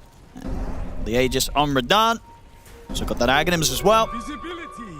Team Spirit, they're ready to close this one up. I think they can just go on Spirit. There's nothing really they're waiting for necessarily. You don't, all the items they have queued up are kind of extreme luxury items. You have a whole Swiftblink queued, you have a full AC queued, you have a full MKB, like they're all just barely making a dent into the next item. So right now is probably the best time they're ever going to get to take a fight. It's just finding a good timing. He has to be so careful showing at the front of the fight like this. They've got multiple ways to jump him. It won't always be easy for Liquid to bail him out. Team Spirit has 0 buybacks. They're going to have Collapse's buyback in about 20 seconds because it's just gold. And on the side of Liquid, they have 3. So Nisha and Boxy have none, but the other 3 do. They have to take a fight. They have to go in. Radahn getting the push going. Boxy, that's a lot of burst there, but Radahn's able to instantly heal it back off. As the tier 4s are falling. Nisha He's in, gets the connection in over towards Lar, but Lar BKB is able to force back. Let's see if this Rapier Monkey King can turn things around. Already at the side there, they've got the catch on towards the Phoenix. Instania's gone, but he's got buyback available, uses it immediately. Nisha off to the side, he'll only just survive Mickey. He's going to get in there with the Rapier, takes down Lal. Now he looks over towards the Dragon Knight. He's getting out off the base though. Radan able to get over the tree line, but the Bushwhack does catch him. Thunder from Collapse, trying to heal Radan back up. Give Radan another fighting chance, but it's not enough to keep him alive. The Aegis is claimed from him. So they can go for a second round. They can. The damage comes in from Mickey with this Rapier. Big kills here from Liquid as they push back Team Spirit. Mickey looking for Ruin the tree line. They'll find him as well. Rue to fall. Double kill for Mickey. Holds the game alive here for Liquid with the clutch Rapier pickup. Yeah, 3 for 1-2. Only the Phoenix dies, still is by, and this is their angle. The Monkey King has so much damage built into him now. If the Dragon Knight ever uses a BKB, and I think he still is able to save the ring on the Monkey, he's dead. No matter what they do, he's gonna get stun once. Mickey. He's pretty far forward here. Collapse just walks up and kills him. All right, Nisha, you have to kill Collapse in this situation. Kill Collapse. He's got a Rapier. Nisha stuck. He has no roll. He has a Thunder. He's back up to pretty much full HP. Standing his ground Collapse, but they do kill him. But Saberlight's dying. He's got to run. He's going to live. Okay, crisis averted for Liquid. They do manage to keep the Rapier under their control. Obviously, he's already been touched by the enemy, so it does mean it's going to be bound to whoever picked it up, and it will be Nisha. So Nisha now has a Rapier, courtesy of Mickey getting a little ahead of himself, walking down that lane, not respecting the potential of Collapse to just walk up and solo kill him. That is...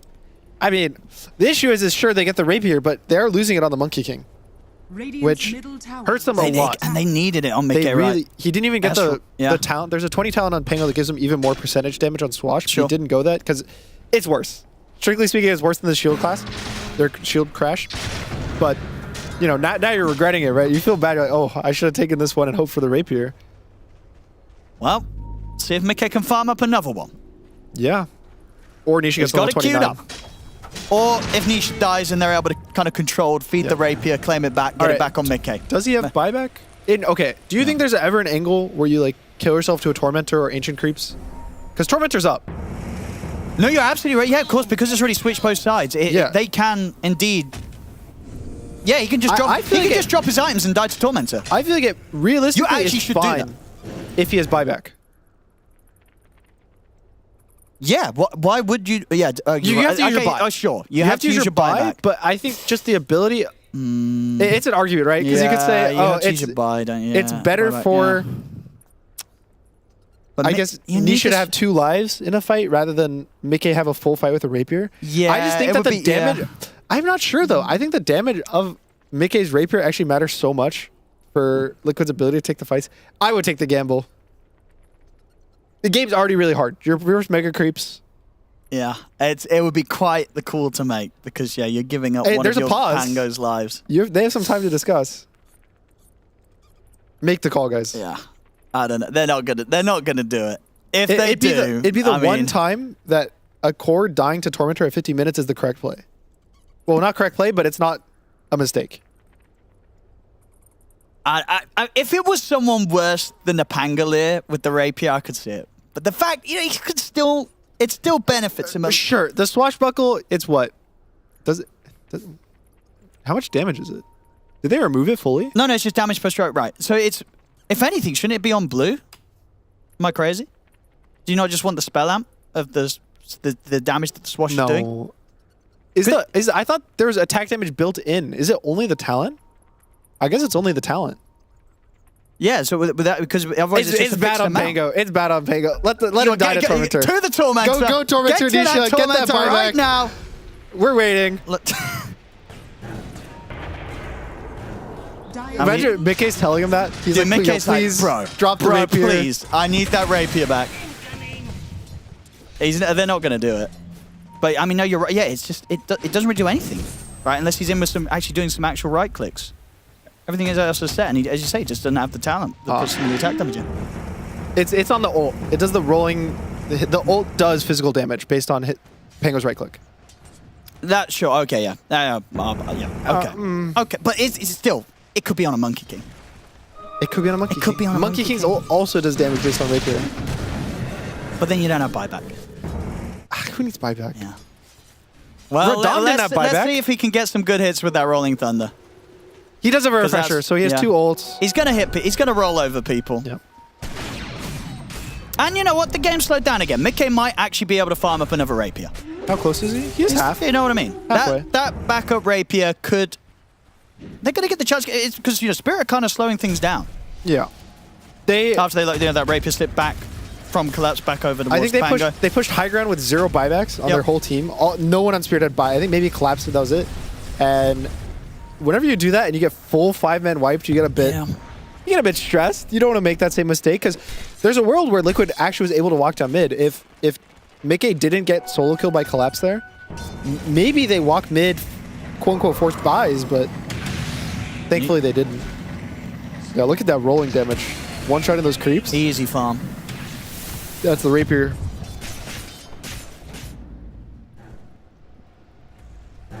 Yeah, I mean, what is Spirit's plan? What are they waiting for? What are they looking towards next? I think that just going high ground wasn't a bad idea. Yep. Ooh, Rue almost died to the Tormentor. One of my favorites. I'm thinking there's no nullifier on Liquid yet, so maybe like a Wind Waker. They are close. I mean, Saberlight can sell his Midas, right? Sure. Then he's pretty much got it. But of course, the buyback situation won't be too It's just hot. buybacks. Yeah, you probably want to hold on to that gold at this point. With 52 minutes of the game, it's getting kind of crazy. Yeah, Mickey's going to have that rapier, I think. It's 4,300 gold in. It's going to be fun. They're going to have 2 rapiers. 2 rapiers. And we've seen Liquid, something about this team, something about this organization. They can win games against mega creeps. So everyone has buy except for the 2 supports for Liquid. Yep. So it could be a crazy fight. I don't think Liquid wants to, Team Spirit wants to force a high ground push. Yeah. I think they're perfectly fine farming until next Roche. At least they have the kind of these BKBs and buybacks, right? Especially on collapse, right? He wants to have both. He's still about 1,000 gold away. Yeah. And hopefully that's enough time for Roche to spawn. Like he'll get BKB, they go Roche, and then they decide what to do. I mean, yeah, Mickey's definitely going to be sweating a little bit. Because at this point, we're just this close to picking up that rapier. Like, please, whatever happens, do not push us yet. Just let me get this little bit more gold so I can get another rapier. No, I think he's going to get his wish. Yeah, looks like it. So rapier on the All right, he's sending Courier to the enemy secret shop. That's the way to do it. Let's see. Laurel's kind of looking. I don't know if this is... Okay, it's not intentional. I mean, there are a lot of them between him and the courier, so he's going to have to be careful on the way back in, Mickey. It might walk into collapse. I mean, the big brain thing to do... Actually, no, that wouldn't be big brain at all. That was it. Wait. It might walk into collapse. Oh, there ain't no way. He's at least obviously got it disassembled. So yeah, won't he's not going to get a rapier, but... Still having it put on the sidelines. He's going to be careful. He is going to be putting everything into microing this courier back in the safe. Puts the shield where it's risky. He's already used the shield, though. It's out of the map. That's good. So there we go. They got over this little bit of a hurdle, Mickey, where he died, lost his rapier. He's now got a new one. Maybe this one's a better one. We'll see. There it is. 2 rapiers now on Liquid. One for Nisha and one for Mickey. And Nisha still has his buyback. So, all right, they hold. Okay. So now Spirit, they've got to deal with 2 rapiers that they're pushing into. Probably going to wait for that Roshan. It's going to be back up in 50 seconds. The Spirit will look for that before they go. And Radan trying to get the Swift Blink online whilst keeping the money for his buyback on top of it. And yeah, Lyle's eyeing up his options as well on his kind of next item. Liquid's trying to go for this Roche contest. Boxy's smoke pops, or he right-clicked? I don't know. He's just kind of walking forward. But Mickey really wants to be able to contest Roche, but changes sides. Now it's going to be top. I don't think they can get it from this angle anymore. It had to be like a Radiant Roche early spawn contest is the best thing that could have happened. Oh no, the Aeon disc. Boxy's Aeon just got popped by rockets. And Collapse is looking at Nisha. Can't quite do it on his own though. Nisha, it's going to be fine.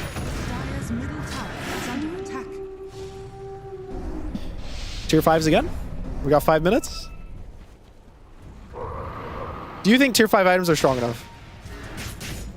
I don't think they're in a bad spot. I think they've been nerfed a lot. They used to be way stupider. The options could be better balanced, right? There's still some that you never go for, like that weird one that switches your health and mana, or it caps your health at a certain thing, right? It gives you crazy magic resist. The 95%, yeah. Like I don't think I've ever seen anyone take that one. Unwavering condition. It makes your hero model small too. Huh? It makes your hero model really small. It does. I didn't actually know that until I've seen Enchantresses nobody take takes it. Enchantresses have taken it because they can't really get right clicks. And then they're invincible. That's like the only situation, yeah, if you're playing some Ench against the correct lineup. Oh, Redan. Okay. Oh, these wolves are so annoying. Nisha's going in. Nisha's going to go for it. He's in with the Rolling Thunder. Can he find the angle for anyone? He catches Ru, but he's not going to know. He sees Redan. And indeed, they're able to turn and maybe get the big one. They get the connection on towards the Dragon Knight, but the Thunder's there. Collapse. Able to get Redan back up to full HP. Allows Redan to get out of the Wukong's command and away from the Supernova. Miposhka at the side, out to control on towards Nisha. Nisha able to roll up away. It's fine for now. Redan, he's back in. Gets the jump onto Saberlight. The Saberlight gets the BKB off. He turns straight back over towards him. The second Supernova, it's there. They're going to be able to burn through Redan. Redan to fall. And now Liquid, they can chase on for more. Lal, he's on the run. Oh, jump forward already, some of them TPing out. Try to chase. Collapses another Thunder. He's going to turn in with the Tornado. Collapse gets the BKB. He's looking to try and stand toe-to-toe with Mickey, but he has to be careful around Mickey. The Sunstrike there, Lal. He's able to outplay Nisha. Lal takes him down. Rapier hits the deck, but Boxy, he looks towards Lal. Lal, he's on the cliff. He's going to have to enjoy his life up for now. Mickey steps over. He's got the double Rapiers ready to go. Lal pushes him back with a deafening blast. Sharp shot comes in. Balance from Mickey. Cleans up Lal. They are going to lose Boxy. With the enemy base, the Ancient. Oh, the Ancient, that's the problem. All right, Nisha buyback. Okay, Nisha's on the defense. He'll be able to deal with the creeps. Collapse, he's going to find Insania. There's buybacks available on Liquid. Spirit only having to use Collapse's buyback there to get the fight in their favor. They can come in with a push now. We'll see what Spirit want to do. They do obviously not have Lal or Redan up for a little bit, so maybe they'll take a bit of a breather. There's still a glyph. I don't think they force it this hard. I mean, he puts Shapeshift on Mickey. Look at this wolf go. Have you ever seen a wolf do that? The wolves even do that? Actually, they might do. The wolves live in trees. I don't think wolves live in trees. They can climb, though. You know, can they climb? You know turkeys go into trees. Do they? Yeah. They can't. Can turkeys fly? No, but they can, like, jump. Just like... How high can this turkey jump? Get in a tree. Enough to get into a tree. You've never seen it. I don't know. It happens all the time. I don't think I've ever seen a turkey. I don't know if we have them in our parts. Missing out. Yeah. They're rare. They're interesting. Sometimes you have to, like, stop, let them cross the road. Really? Yeah, they cross the road in a straight file line. Now we only have chickens crossing the road in our parts. That's what the joke's about. We don't have why did the turkey cross the road? That's the spin on the joke you have over there? To jump on the other tree. So this ages now. Wait, for why collapse. are we talking about turkeys? I don't know. I just saw an animal jump onto a tree. Oh, hello, Redan. He is on his own. Fortunately for Liquid, for Redan, Liquid's rather scared. They're going to run. But yeah, Mickey. He got the double rapiers. He does. Nearly 60 minutes. Octarine with Poshka. I think he's... Okay, all right, smart. So one of the rapiers he bought, it's still linked to him. And so he's putting it in his stash. The safe one. So that way when he buys back, he guarantees to have it. The other one that's in his inventory, he can't drop. But thankfully, the one that's in his stash, he was able to drop, put it in his backpack. Because honestly, he doesn't want 2 rapiers. All of the other items in his inventory are kind of too valuable to give up. He was debating between his Daedalus or his Sanjin Yasha, but I think just both of those matter a lot. So really smart for him to just effectively limit himself to 1 rapier. Wow, why does it say owned by Nisha? Because Nisha was the last to die with it, right? Oh, I see. He picked that one up from the river. Yes. It's like the previous owner was Nisha. And then when this dies, it'll be, previous owner Mickey. Yeah, that's right. That's right. No, you're 100% right. Yeah, because that time round when Nisha dropped it, nobody from Spirit touched it. Yep. Yeah. It was just on the ground. Yep. Spirit, what's the plan? 60 minutes. Let's have a look at what the tier 5 neutrals are that we've got coming up today. Who's hoping for what? Mirror shields all round, potentially. Mirror shields are not that good. Really for think a bit overrated? Yeah, Force boost. That's the new mirror shield. Force boosts are great. There we go. Double. Amazing. It just is an extra item slot because movement speed still matters a lot late game. So the ability that you still get boots movement speed. In fact, it's crazy boost movement. It's 115. It's like over double the normal movement speed of boots. Okay. Ooh, that was a scary shapeshift. It would. It kind of stun locks. Don't hit the Tormentor, guys. You're actually going to die. Okay, they're out. Mickey, you got tier 5 right? He did. What's he going to get? Force boots as well. Force boots all around. It's also that it's a Dispel. So it gives him a way to purge this Bloodthorn that killed him in the mid lane. I think that's probably the biggest Dispel. It's just the Bloodthorns. But that matters a lot. And also just getting out of Cogs, getting out of Muerta. Maybe you dodge a Tornado because of movement speed. So just a good item overall. Yeah, it's so hard for Liquid to get out of the base. Especially when Collapse is walking all the way up towards the Ancient. Collapse is just kind of going. He's kind of just dying here, Boxy. Boxy, he's down to the illusions. He's gone. He has buyback still available on him. Spirit. And Collapse is ready to poke again. Stepping up. There's the buyback. Instead, he's going to get caught mid-dive here by the Cold Snap. They get a jump in as well. The bolts round the strikes there. Mickey jumps forward. They've lost the Phoenix, but the buyback comes out. Mickey gets the Wukong's command down. Radahn, they don't have the detection on him. He's able to sneak away with the Silver Edge. He'll get out alive. Refresher popped here by Nisha. Oh no, Nisha. He's got with the silence into the dead shot fear. They'll force him out to the side. A secondary silence following up as well. The Supernova's out. Team Spirit that had to back off from the egg for now. The throne. It's dying to the creeps. Radahn, he's back in. Makes the jump over towards Insania, but the Glimmer Cave's there, and again, no detection on the front lines. Insania's able to get out to the side. Collapse drops the Nullified down towards him. Collapse getting in aggressively, but Nisha catches him with the Rolling Thunder. They turn towards Collapse to put the Phantom, and Collapse is gone. Boxy dying, he's out. 2 dead on Liquid, no buybacks for them. Spirit, they can focus the Ancient surely, but no. The fortification's there. Liquid, can they hold this with the fear of the Mickey? He's caught, he's gone, but the buyback's available. The fortification wears off though. Spirit, they'll be able to turn, end this game. GG is called. Team Spirit will take game 1. Easy game for Spirit. They had it the whole time. There we go. I mean, Radahn will tell you that. Had a great time on his Dragon Knight, but then Liquid, they decided to make quite a bit of a show out of this game. We got some rapiers, we got a good bit of a comeback, a good bit of a hold, but not quite good enough for Liquid to do it. And Spirit, they had the ways to shut it down. I mean, at that point, when you've lost your tier 4s and you're against the Team Spirit. Now, Boschka, he had like the Octarine, so with the Aghanims, these rocket flares, all creep waves, they just weren't getting out of the base at all. Collapse on this Terrorblade. I mean, you said it yourself at the start. This could have been a difficult Terrorblade game for him, but he played it perfectly. 10, 5, and 16. Some of the solo moves, and obviously the big one going back to when that maybe chance of a Liquid comeback was beginning. Where Collapse just walks up and he just solo kills Mickey. Yeah, I think the whole build for Collapse was really good. Yeah. Rushing the Orchid, even the Bloodthorn. It made so many different plays across the map kind of possible. I was really impressed with Collapse this game. Yeah, they absolutely crushed it. Well, there we go, ladies and gentlemen. What another game. A crazy game that we had today. 3 of them now back to back. This one, though, started the series. Spirit versus Liquid. Spirit will take game 1.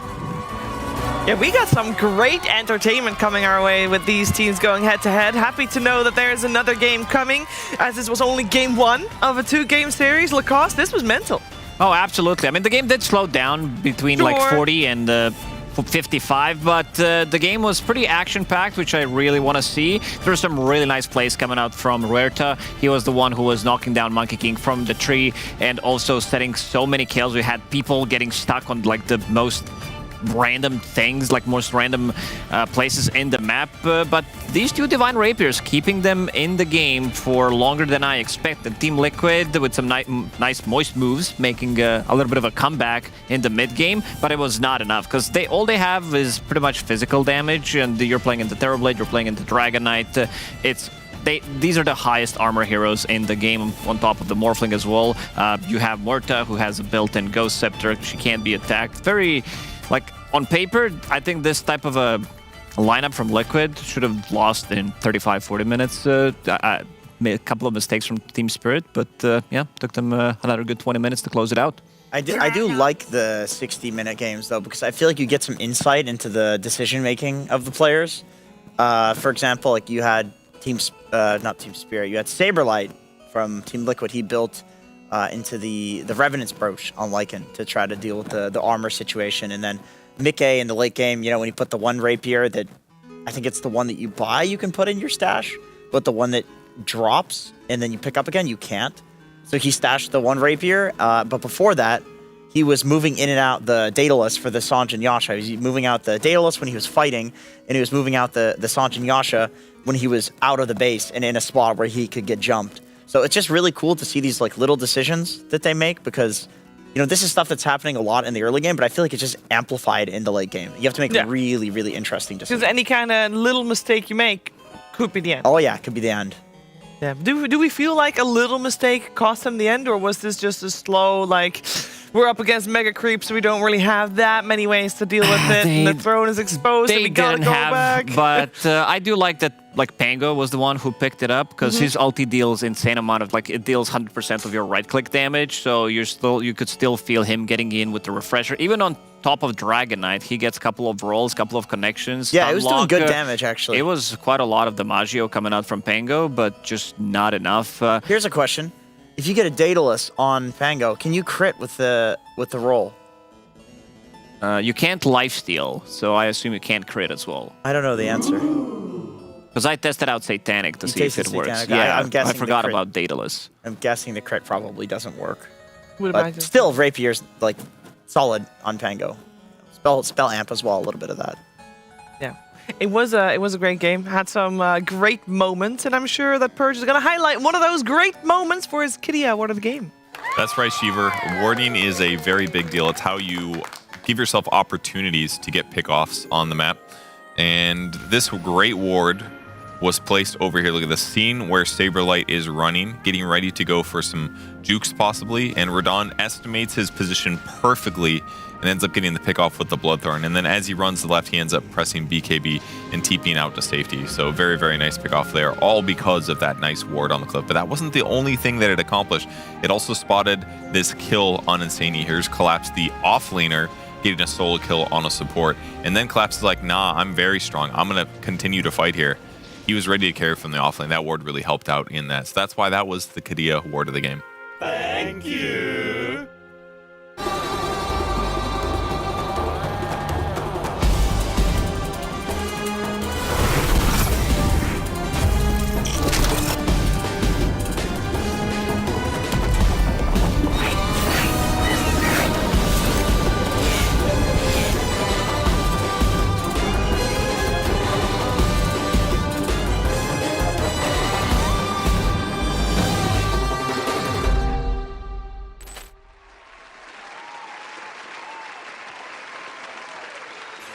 The difficult part, I think, as a team, when a game goes this long, is that you have got to go back to game number 2 and then start afresh. Because I don't think you can learn a lot about the draft, you know? Is there something that you would change going into this game? Because I was never a big fan of the same type of heroes dealing same type of damage or core heroes. It does kind of fall short most of the time. And in this case, you're talking about Liquid with Monkey and with a lot of, Lycan? you not just that. Pango is also all physical damage. All of his spells recently have been changed to be physical, so it's relatively easy to itemize. You're going to get Solar Crest, you're going to get AC, you're going to get Crimson Guard in a game where it really is a good game for it. But I want to see some mixed damage as well coming out, and I also want to see something that we talk about a lot, the hero pairings as well. Heroes that can be paired up together in the mid game to be able to execute and kill core heroes, not just you have a support, so you need to bring in numbers. You're showing way too many heroes, so I kind of want to see something slightly more aggressive. I didn't really feel that this Lycan pick paid off. Like an obvious kill combo. Yeah, like with the Lycan. I mean, a lot of these heroes were banned, but with the Lycan, we're seeing like a Riki or a Bounty Hunter or something like that to hunt with the wolves, or even some Batrider position 4 blinks in Wukong's command into a Boundless Strike. A lot of the times it's going to be enough damage to get the kill or get this type of a support. Hoodwink did an okay job. It's just like the Hoodwink Phoenix combo with the combination of Lycan. I'm not really feeling the synergy between these three. Where do you want to take it, Jenkins? I was thinking about BSJ's J curve, actually. Okay, well, thank you for that. I was thinking about... we're going to go to a break. I was thinking about BSJ's J curve, and I was thinking Invoker is slowly creeping up. Yeah, he is. You know, and I think part of that is because, like, as simple as this, Sunstrike, like, you have a kill combo. It's very easy to have a kill combo with an Invoker on your team right now. I will say, Invoker, for us, feels like it's been creeping up because we watched a lot of Tundra games, and now also a lot of Spirit. It's like BZM and Laurel. If that's the two Invokers. They're the guys. They're the guys. Yeah. But I think it should creep up. the damage is necessary. Like you said, Lacoste, we need some kill combos. Makes the game a lot easier to play. Okay, let's see if we're going to get some kill combos in game number 2 after the break.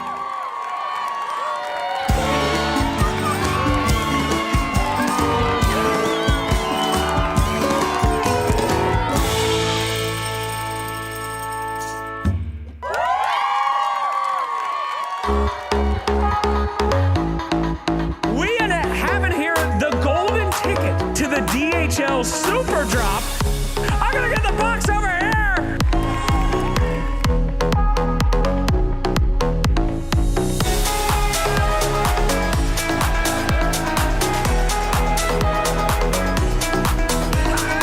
Tundra and Adventure, are you ready? I'm shaking. Good. That's absolutely correct.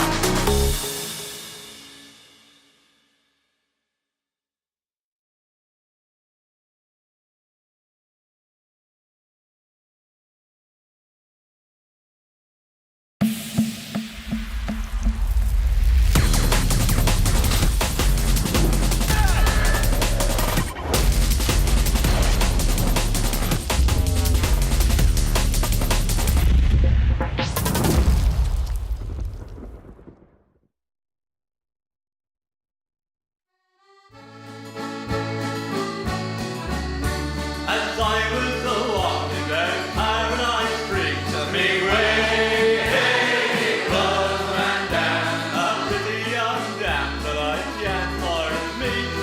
Give me some time with love ran down, please, love ran down to me way, hey, love ran down, blowing like back to Liverpool town. Give me some time.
All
exciting times are upon us, and not just because we get played in by the PogChamp Pandas, or just because Liquid and Spirit are going to go head-to-head again in game number 2 coming up very shortly, but also because TGov has started his patch waiting room, and we just hope that he knows a little bit more than we do. So we have our fingers crossed, let's just say that. The patch rating room's live. So. He's never been wrong. Has he yet. not? No, and you know what they say? Has he not? Shiver, if the sun rises every day, what am I going to expect to happen tomorrow? I'm going to expect the fucking patch to come out. Please, Valve. Sick of this shit. No, well, I will say we are getting absolutely treated with the games we've had so far today. 3 bangers. We're about to have, hopefully, a 4th. Liquid and Spirit, let's focus our attention on that purge. What we want to see, we need to see some adaptations. Or are you fine for them to just run it back? You know, I had some criticisms of the way they lane the Monkey King in their previous series. I think this game they did a little bit better, but it did feel hit or miss at times. I think the primary issue that everyone's covered that I still agree with is they had a little bit too much physical damage. Picking the Pango 3rd with having Monkey King already kind of just made their draft a little bit damage redundant. The Lycan kind of doubled down on it, but it was also good too. I'm sure Liquid's looking at the game and there's just things they could have done differently strategy-wise to take wins. So it could have been better. Could have been better. That's where we're going for game number 2. So far, Team Liquid has tied almost every series. There was one series at the end of the day yesterday where they got 0-2'd by Chimera, but other than that, it's been ties all the way. That being said, Team Spirit has only 2-0'd everybody they played so far. We'll see if they can do the same thing here. This time around, Liquid will be on Radiant and 2nd pick. Spirit will be Dire and 1st pick. In terms of openings and bans and picks and things, we have the Phoenix being banned. I do think we saw a lot of cool eggs coming out from Insania, but that does mean that Beastmaster or Bedrider will make it through. Those were the bans we saw previously. They actually ban out the TA. Oh, that's smart. And then pick up Bristleback, which was banned previous game. This is always what Liquid does. They lose some like devastating game 1 and they just pull up Mickey TA. This is like a Liquid-specific ban right here. I can respect that. This is history. Yeah, and it's also a hero that can kill Bristleback early on, something that Bristle doesn't like to play into, doesn't have that much armor. And one thing to point out is that Yatoro or Radan did play 9 different heroes in 9 games that they played so far. So he is kind of going for that TI-10 run that you did mention earlier, Jenkins. I want to see what kind of a trade Team Liquid will get in this one. I would maybe want to have just that Batrider that I talked about. Either pick up Batrider. Clockwork is also fine, I would say, but leaning more towards the Batrider because I want to have that kill combo. I want to have something that's going to be able to pierce through the BKB as well. Easy to execute type of a draft. Dragonite is fine as well. We saw it being last pick in the last game, and now he's being first phased. This happens in every Dream League. The teams just lose to DK, and then they're like, it's a good hero. We can just first phase it. It's DK. You can throw it in any role. It's not going to lose any lane. It's going to outfarm whoever. I mean, I do like it here, though, because I feel like I've seen a lot of drafts so far this tournament where Bristleback is picked first and it goes on to win the game anyway. So I'm thinking, like, what is Liquid going to grab that they think is a solution? And I think DK is a decent one in the sense that, like we saw last game, lots of armor against a physical damage hero that also lowers armor. So Dragonite's not that worried about it. And he's a natural Silver Edge buyer. So at some point in the game, you will have kill potential against the Bristle, especially because you can Silver Edge break and instantly stun him. And if you catch him without his BKB getting off, sometimes you can kill him in that like 2-second period. So. And DK will just shove the lane with Cleave and go jungle. You can have the support roam, which is really nice. But you can avoid the lane problem. Yeah, I think the reason the Bristle will go on to win games, despite being first phase, is the 2 facets. Like the green and the red facet are both very viable. Who was it we were interviewing yesterday said that the green facet was it DM probably, because he was the first one to really start experimenting with the green facet, and he said you can go like Glimmer, Blade Mail, and just like play kind of like a normal utility offlaner, and you're not really this like tanky Bloodstone guy that's countered by like the You're not greedy. You're buying the small items. He also mentioned the timing that you get with the Bristleback once you pick up that shard as well. First, you are very active. He said you go online 11, 12 minutes into the game, then you pick up the shard. You're ready to take the fight as well. I want to see what kind of supports Team Spirit will pick it up in this one because they love to counterpick a lot, and I'm seeing Primal Beast as a ban. I know that they love to run it in 2 different roles. It's also Saberlight's best hero from what I've seen. So maybe they want to have some kind of a Lich I think Winter Wyvern's also the one. Warlock comes to my mind because this is the hero that can demolish this type of a lane, but I also want to see something against the Dragon Knight. And from what I'm seeing, the way they counterpick is pretty simple, something that worked throughout the Dota history as well. We were talking about Miposhka, the captain that goes really long back in the history of Dota. So he is using some of the traditional counters to counter the certain heroes. Ooh, big hero coming out. It has been picked before, and it is a little bit of a thing that Liquid pulls out sometimes, but it's a fairly early two dragon. It is. It's 3 dragons, kind of. 3 dragons, 1 lane. Yeah, learning how to four count. If you count. Yeah, that's true. You count regular Dragon Knight as a dragon is. Ulti's a different guy. one. Okay. Well, we'll stick at 3 dragons. What is particularly amazing about this is kind of what I'm wondering. I mean, you kind of have a lot of damage at level 2, level 3 between Dual Breath, and most people get Liquid Fire right now. So that's one upside. You have good chain lockdown. That's one good thing. Dragon Knight stun into possible Jakiro stun follow-up, so you have a little bit better pick-off. But this feels like a 5 position that Liquid is just comfortable with. That isn't necessarily like super good in the meta.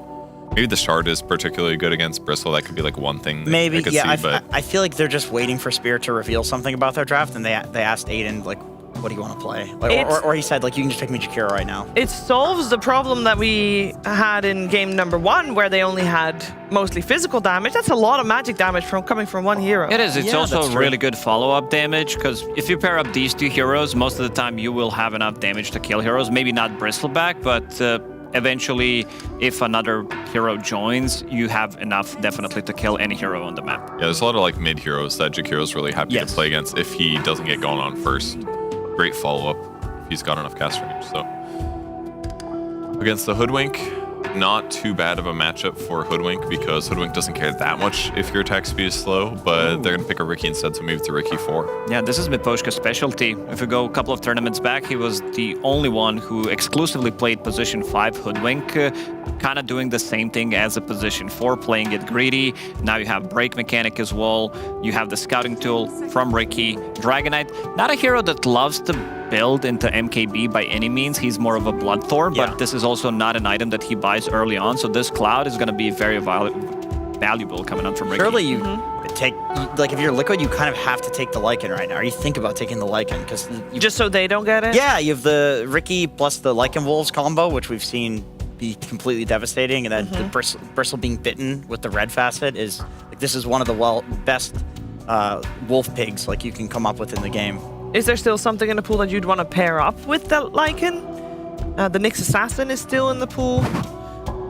I'm looking mostly towards ranged ones. Zeus, maybe even, never mind. It's just gonna be Nyx. Keep it simple.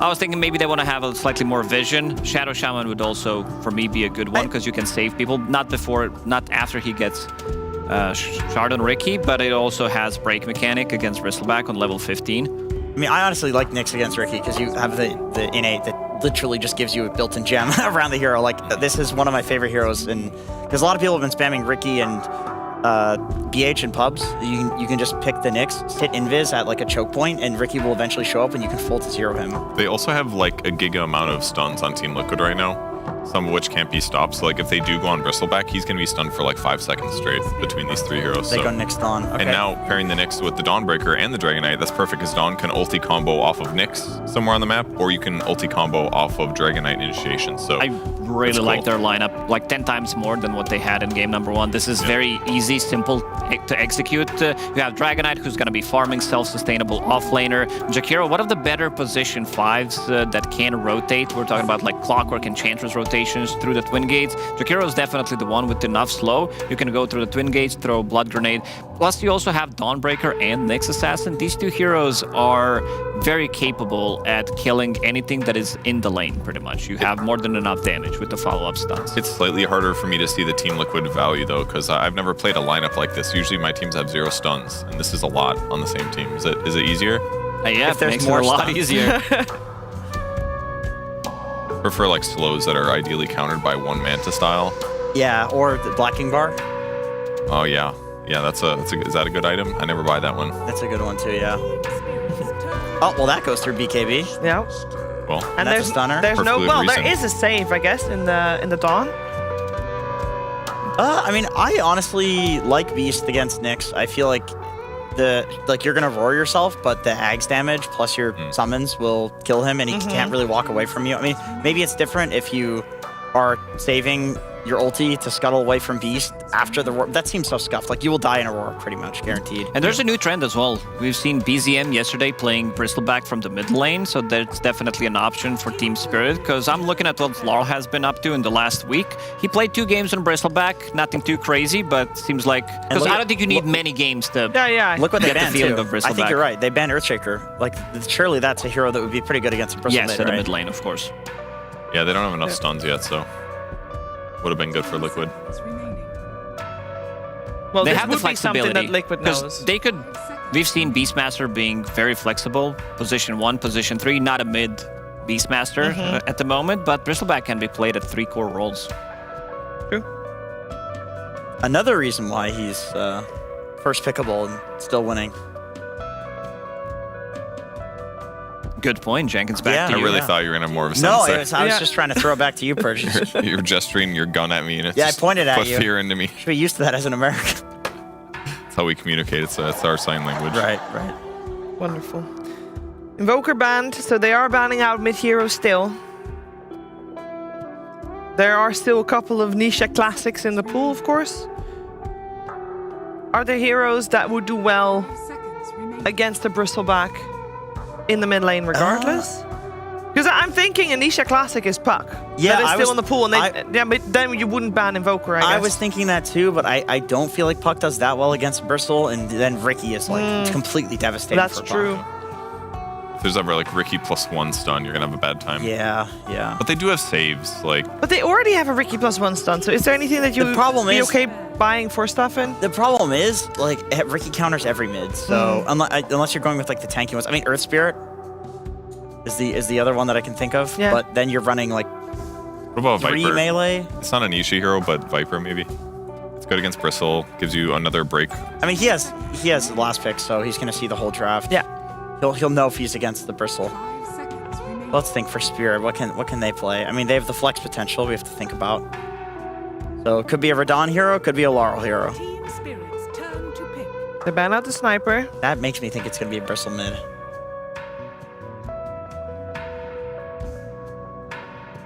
Can't Medusa, because Nyx could go the other facet. Mana burn her. We might see a new hero coming out from Radon. But he could also be the Beast. He could be the Beast. He did play that one game of Beastmaster. Morphling kind of sucks against Nyx. They're playing it a Nyx Dawn. Like, something that could be left alone would be really nice. It will be Lina. Okay, so it's carry Beast or carry Bristle. Could still be either. I kind of like that because between Ricky in the front line or Bristleback, it should be easier for Lina to not be caught, ideally. And if she can place like in the trees and come out and get a nice burst kill on one of these heroes, it should break up Team Liquid's combo.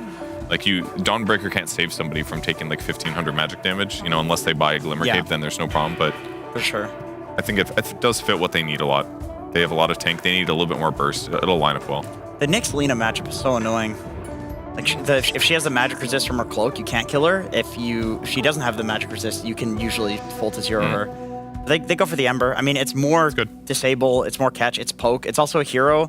He's going to get Mage Slayer. Like, this deals with the magic damage coming out from Spirit. Even Bristleback is the best item against Bristle. Yeah, because it's spell damage, sorry, not magic damage. So, yeah, very strong pick. Like, the only Mage Slayer hero in the game, you need a Mage Slayer. I'm feeling Liquid in this one. I feel like this is super easy to execute, pretty straightforward. Box is going to be playing Nyx Assassin, so we're going to see much more aggression coming out from him. Global presence. If you pair up Boxy, El Saber Lido with his ulti and Nisha, you can kill any hero on the map while Mickey is going to be farming. And I also want to see some earlier rotation from Team Liquid to punish the enemy safe lane. Team Spirit, they're still deciding who's going to be picking, and it is going to be Radon Beastmaster in the end. Yeah, awesome.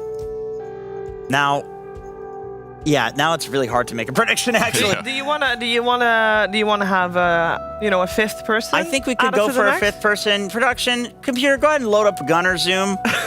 GunnerZoom.jpg. GunnerZoom.jpg. We are ready with the technology. There we go. Yeah, Gunner, can you move closer to the camera? Because it can't zoom anymore. Okay, thank you. Radon Bristleback. Radon Beastmaster. Yatoro Beastmaster. Oh, yeah. That's I miss good. Yatoro every day. That's good. Okay, that's it, Gunnar. Segment is over. Oh, what do you think about the upcoming game? No, I think it's going to be a lot of fun. I mean, I'm a little surprised still that we're not seeing more carries play this carry Beastmaster, because the ones that do it do make it look very, very good. On the other side, though, Liquid, anytime that Insania says, give me the Jakiro, it's kind of worked out well for them. He does really well with it, a hero that a lot of teams are just ignoring completely. So maybe the Insania Jakiro is going to be enough to get Liquid the win on this one. Okay. You seem confident, Purge. Making a face? I don't know if I have faith in the Beastmaster carry yet. I just feel like Liquid's going to run around the map and they're going to blow up Lar like 4 times by 20 minutes. I think he's going to get behind and it's going to be easier for them to play games if they get them Glimmer Capes. They need that magic resistance this game. The Glimmer Capes. Yeah. We'll see if the Glimmer Capes come into action in this second game of the series. We're going to go to game number 2 via the PogChamp Pandas.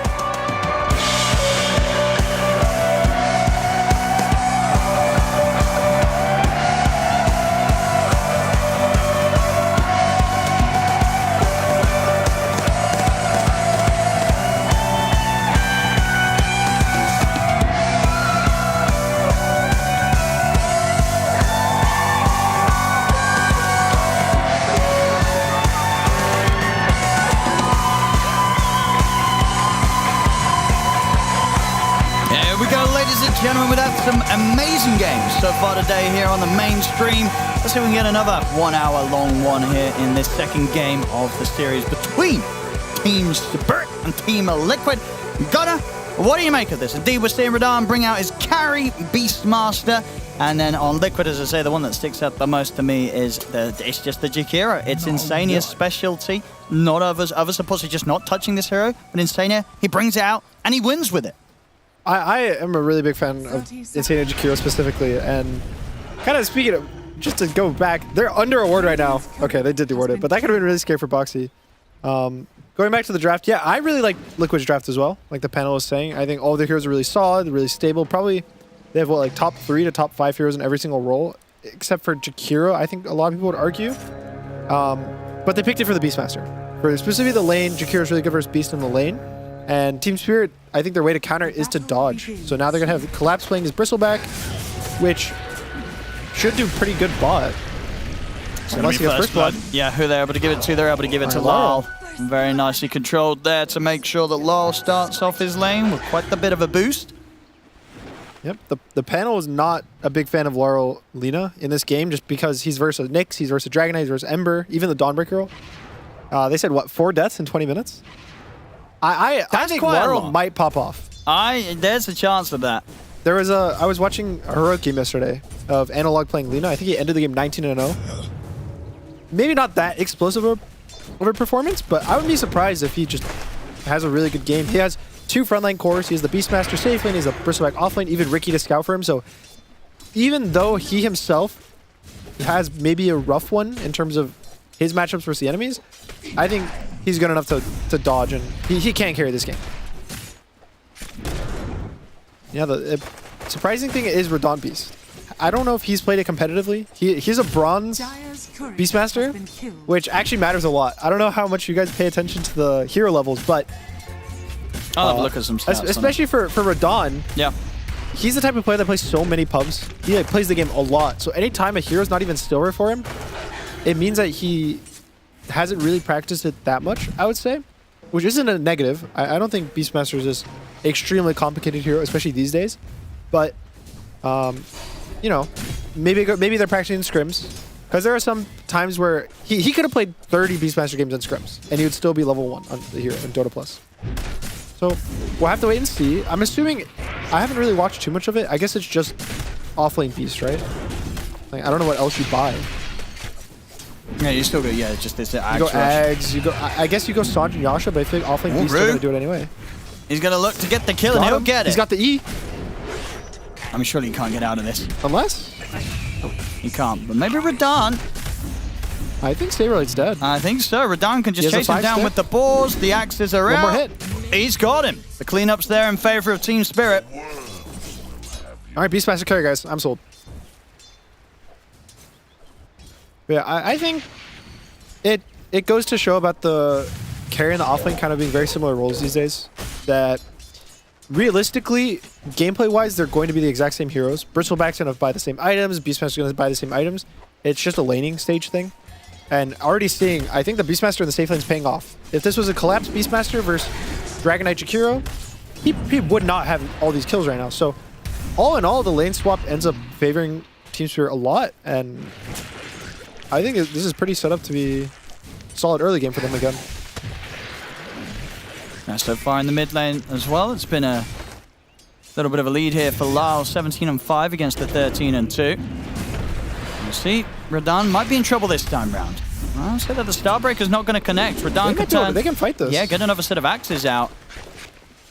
It's actually Liquid that once again has to be the ones that run. Axes in again. Blink strike forward from He does Rue. have a Lotus. They can't go too hard. I'm pretty scary to fight into. Yeah.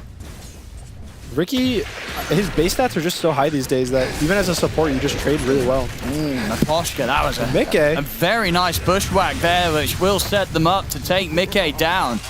And Naposhka did that perfectly there with the lay down of the tree and getting that bushwhack off of the maximum pullback range. Smooth moves, getting their kills here in the early laning stage, Spirit, 4 for 1. It also is funny that Miposhka's playing position 4 kind of. He's in the off lane, so the roles are a bit mixed up right now for Spirit. Supports in opposite lanes, you know, carries on a Beastmaster. Now this time around they do get Radahn. Yep. Radiant's bottom tower is under attack. I think I'm honestly surprised that they got all those kills they did top. I didn't think the lane would be that favored for Team Spirit, so the fact it's going this well is just pretty good for them leading into the game. Collapse. No way he gets this kill. He's gonna go for it. It's close. He really wants it. I mean, if he gets the Take kill... time in the mid. I mean, Nisha kills off Miposhka and nearly found him. No. Saberlight's dead. And Radahn and Rue, they're going to be able to chase down Boxy as well. Kills across the map. so Collapse also, while that was happening, dove the tier 2, missed his quills, and then just died to the tower in XP range of the Jakiro. So, not ideal. And then, yeah, this big fight top, I think as well, Miposhka was trying to snipe Nisha because he was really low HP from the laning stage mid and gets solo killed by Nisha, so giving him back some gold, some XP, and I think all in all, that's really big for Liquid. A solo kill for Nisha, a solo kill for Insania, and they got kills top. I guess they died top, but... Now you see sort of quite the mess up from both of Team Spirit's offlane duo. Yep. Collapse making a bit of a over-aggressive move under the tier 2, and yeah, Miposhka tries to show up mid. Does not work out for him. Only benefits Nisha. Gotta feel bad for Laurel. You put all this work in mid, you're like, team, I'm crushing this Ember, I'm cooking him, and then he gets a free little donation of gold XP. Still, he is up, what, 1,000 gold already? So he's crushing it's basically the XP is what Nisha got, and that matters a lot. This level 6 timing on Ember lets you fill your bottle back, lets you contest runes better, you know, even just reset. So even though he's still down a lot of gold, just the fact he's gonna be level 6, not too far off of when Laurel got it, can hurt the amount of pressure he can take. Invisibility? Which he should get it off this creep wave. Yeah, once that's there, it's definitely going to be a little harder for them to set up on him around the mid. Radahn. He's going to go in with the Roar, but Boxy... Ooh, nice dodge. Thunder's going to miss, and Rue's able to jump in from the side. Saberlight's going down. Okay. Just walking in under the tower, getting the kill, and not being punished for it whatsoever. Radahn continues to have a very, very good start here. 3-1-3. 6 minutes in on this safe lane Beastmaster. Yeah, he's showing that he knows how to play Beastmaster. Bottom collapse. Is he gonna live? Oh my goodness, he is. Okay, surely that kills him. It will. Those two dragons crash together so Okay. I don't think he gets Miposhka. He's got level 3 Breathe Fire. He might. But the Bushwhack's there. No. Breathe Fire won't do it, yeah. Okay. XP rune, Rue. He wants it. He's not gonna get it though. Saberlight with the pickup first. See how much you can make them work for this route. And again, he sort of denies the Ancients, he can't. So Saberlight gets the Wisdom Rune, and he gets a kill. You cannot stand close to the heart of a star. It could have been bad. It could have been really worth it if he got the double XP runes. Again, getting double XP rune matters so much at the 7-minute mark. For supports getting the level 6s, you have Nyx that really wants it, so the fact that they're able to kind of secure it for the team helps them a lot.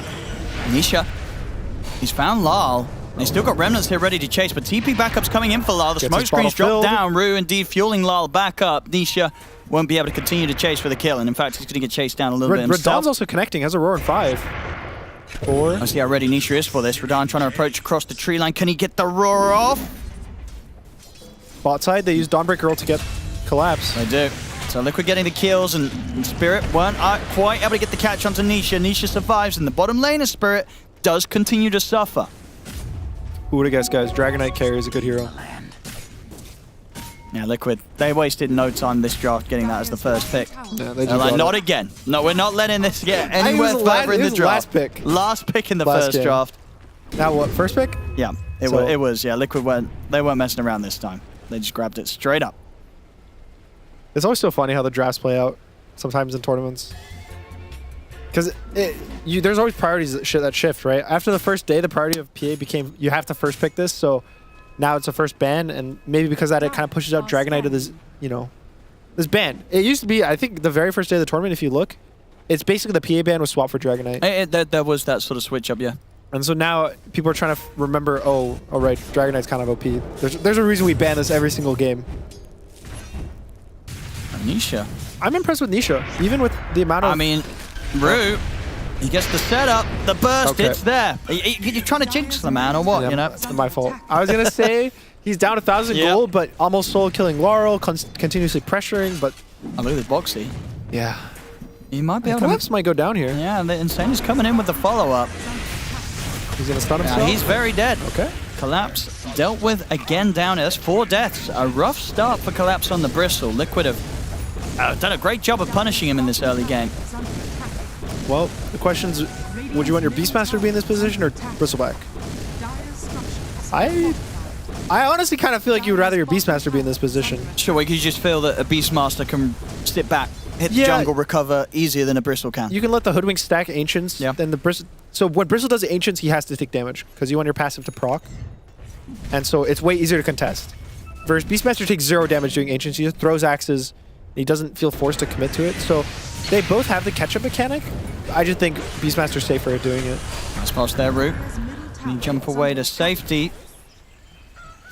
He's going to get caught, right? Illusion? Yeah. No, not going to get it in time. Slight Fist is there from Nisha. A little bit more of an action-packed start this time round. Game 2, 10 for 9. Really close, too. I think the last game, the lanes were way more one-sided in the favor of Spirit, but honestly, it's really close. There's not a team that's super ahead or behind. I would say the ones that are losing are Bristle and Ember. Yep. But yeah, I mean, I guess that's the question then. Is like, would you rather be the team that's having a suffering Bristle off lane or a suffering mid-Ember? Probably the Bristle, especially because so he went the Goo facet, which is basically when you go the Goo facet, you're playing more to be annoying rather than to have to carry the game. So you can have worse games with this facet. Like he's probably gonna go Glimmer Cape, Blade Mail, or Blade Mail Glimmer Cape, which is way easier and less gold farming than you need if you're going for the Ags, right? So he is okay having a bad game, and the opposite side for Ember. Ember can manage and function when he's behind, but he does so much more for the map when you're ahead, right? And you're constantly pushing in the mid lane. You take this tower, you're slight chaining everyone off cooldown, and now his moves are... You can feel how weak he is when he makes his moves. At best, he's a slight chains. He still has Brown Boots. He's not going to have Mage Slayer for another 5 minutes plus. So if he gets this Radon kill, that could be the start for him actually getting a game again. Oxley, he's got the opening. Radano used the Roar, trying to hold them back, but the Ice Path will keep him locked down in the Macropire. TP's coming in. Can Team Spirit punish at all? Doesn't look like it. Nisha's into the trees. He's out with the TP. They get the kill, and they get away with it, Liquid. They don't lose anybody. And Nisha did get the last hit, so really good. Every time you get a kill, it's so much gold just in your pocket. Boxy, though. This might be gold in the pocket of a Poshka. He does with the spike. He does have stun in a second. He's dead. If he gets a kill, I would be so impressed. He might get it. No way. Why prolong? Easy. Yeah, smiles on Boxy there. Okay. That's something. I mean, I'm impressed, but I also just want to feel sad that Nyx Assassin can do things like that. Dire's middle tower is under Maybe I should have said nerf Nyx Assassin as my... We'll have a look at this again. I mean, Rue was trying because he was trying not to hit the spike carapace, right? Yep. So he's weighing out the spike carapace. And then bam. Just a little bit of one charge is keeping Boxy alive enough to get the kill. Indeed, there we go. That's the worth there from Boxy. Mid tower. They're going to get it. So despite the fact that Nisha is having a little bit of a slower time than that of Lal on the Lina, still Nisha getting the tower first. And Liquid. Yep. Let's see what they can catch around the mid. Boxy showing underneath the tower, trying to bait some action. A stun's going to hit, though. Silence. Still, though, Nisha's trying to move forward. They've got the Solar Guardian coming in as well for Saberlight. They'll catch Miposhka. Saberlight's in with the Starbreaker hits. Not enough to bring Rue down. Roar's there from Radahn. Lal bringing in the follow-up damage and control with the Light Striker and the Laguna to burst through Saberlight. Spirit, they'll look to chase on for more. That's his last remnant if they catch him. See if they can continue up to the high ground. Nisha, he's going to look to try and turn and fight because he's got the backup of Mickey. The smoke screen's laid down, though, by Rue. Mickey turns with the stun on towards Collapse. Boxy moves in. It's going to get caught by the Light Strike Array. Boxy will fall. Collapse does end up going down, though. Liquid continue to get a little bit more out of this than Spirit do. And so Mickey did actually go for a Mage Slayer, so they already have one Mage Slayer for their team. I think Nisha's still going to go for his because it's so good on Ember, but they're already... They have some magic damage reduction, but funny enough, it's actually not that good versus Bristle when he goes this fast. I don't know if this was intentional by him, but sure, because since it's just the goo, it doesn't matter about the quill damage, really. It's just the slows, so... I mean, that's the thing as well. So in a game like this as well, for Mickey, why do you think he opts to go for like the Blink Mage Slayer rather than the Armlet Mask of Madness farming? It's probably a combination of a few things. I'll wait till... This actually might be a big fight. I mean, Lal's able to get the stun off onto the two of them, and he's got backup coming in. Further TP's coming into play, but it's a lot of burst from Boxy as he's able to take down Lal's Lina. Spirit, can they get anything in return here? Nisha's here with an amplified damage. This could get a bit scary for Spirit. Mickey's turning up as well for Liquid. Spirit, they're going to get completely outnumbered as Radahn gets cleaned up. Boxy has the stun control. The Nyx Assassin factor definitely causing quite a few issues for Spirit. There's no way Collapse gets out. Oh. Having fun. Well, they can slowly but surely take him down. Another one for Liquid, starting to really bump up a lead. 19 to 12, 6k advantage. These moves coming a bit easier. And I guess we're seeing indeed with why that sort of build is the one here for Mickey. He's getting very, very involved. I think it's a combination of how Liquid usually plays with Mickey. In terms of his carries are usually starting fights, going in with stuns. He wants to group up, kind of like Dyrachyo, how he plays. I also think it's with the Dawnbreaker specifically. Usually the offlaners a lot of the time are these tanky heroes that go in first, but Dawnbreaker is the opposite. She needs someone to go in for him. And Ember's actually kind of hard to be this follow-up. Because you slight chains and she can't ult off it because you're so far out. So having someone who goes in, blinks stuns, lets Dawnbreaker ult on him, it just makes the game way easier for everyone to play. So Mickey now has a role in the game. Saberlight now has someone to ult to. Nisha doesn't feel like he has to commit every single fight. It just makes the game play smoother. And it's not like buying a Mage Slayer hurts Dragonite's ability to farm. He's a built-in cleave, so he's still top net worth with, you know, a fighting item, quote-unquote, and he's getting the fights off with it. So it's just more and more gold going to the side of Liquid, and they're up 7,000 gold now. Yeah, Mickey's crushing it so far. With, a bit of a different to the alternative style as opposed to what we saw from Radahn on his Dragonite game 1. He went for the full carry. But so far, hitting similar timings probably in terms of early GPM. Good courier snipe there from Rue. Had quite a bit of items there that were coming out the way of Insane. It would have been very close to having that full 4-star otherwise. Boxy has his Dagon already, which is not good. He's just playing Collapse and farm. And Rue continuing to... What's that, 3 now? Keep the courier sniping going, yeah. Top, Mickey's in with a jump. They're going to try and see if they can burst through Collapse. There's a Blade Mail. A slight change is there. They'll get him. Dagon from Boxy to steal the deal. And quick moves now down towards the bottom. Liquid maybe seeing if they can set something up on the other side of the map. On top of getting that pick. Top. Radahn is under a ward. And Boxy. There's no sentry here though, so they will not see Boxy. Boxy can get the opening, and Senia can come in with the follow-up. He'll go for the easy kill first. They'll settle for Miposhka. Gives the space and time for Radahn to back off and for Lyle to realize that this is not a part of the map he wants to enter into.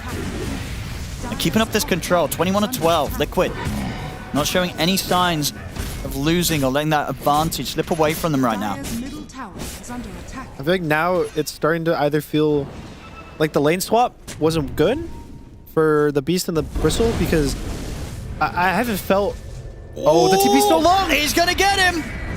It was indeed a longer one, and that means that Mickey's just able to walk up and Dragon Tail at the last moment as well. It almost looked like he wasn't going to get it because of the Dragon Form ending, but he had that time to just walk up and get him at melee range.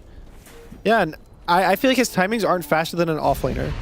And now Collapse is 1-7, so he hasn't really had the impact that you would want from Collapse. So, you know, you're starting to question was it worth it to pick these two heroes and put them in the lanes you did?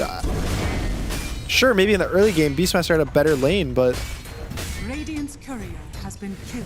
It's worrisome. I don't know how Collapse is going to find his way into this game. It's tough. Yeah, the net worth situation looking rough. Boxy. Dire's middle tower. It's got to be a Glimmer Cape. He's 1 kill away from taking over the farm that Collapse has on the Bristle on the other side. Yep.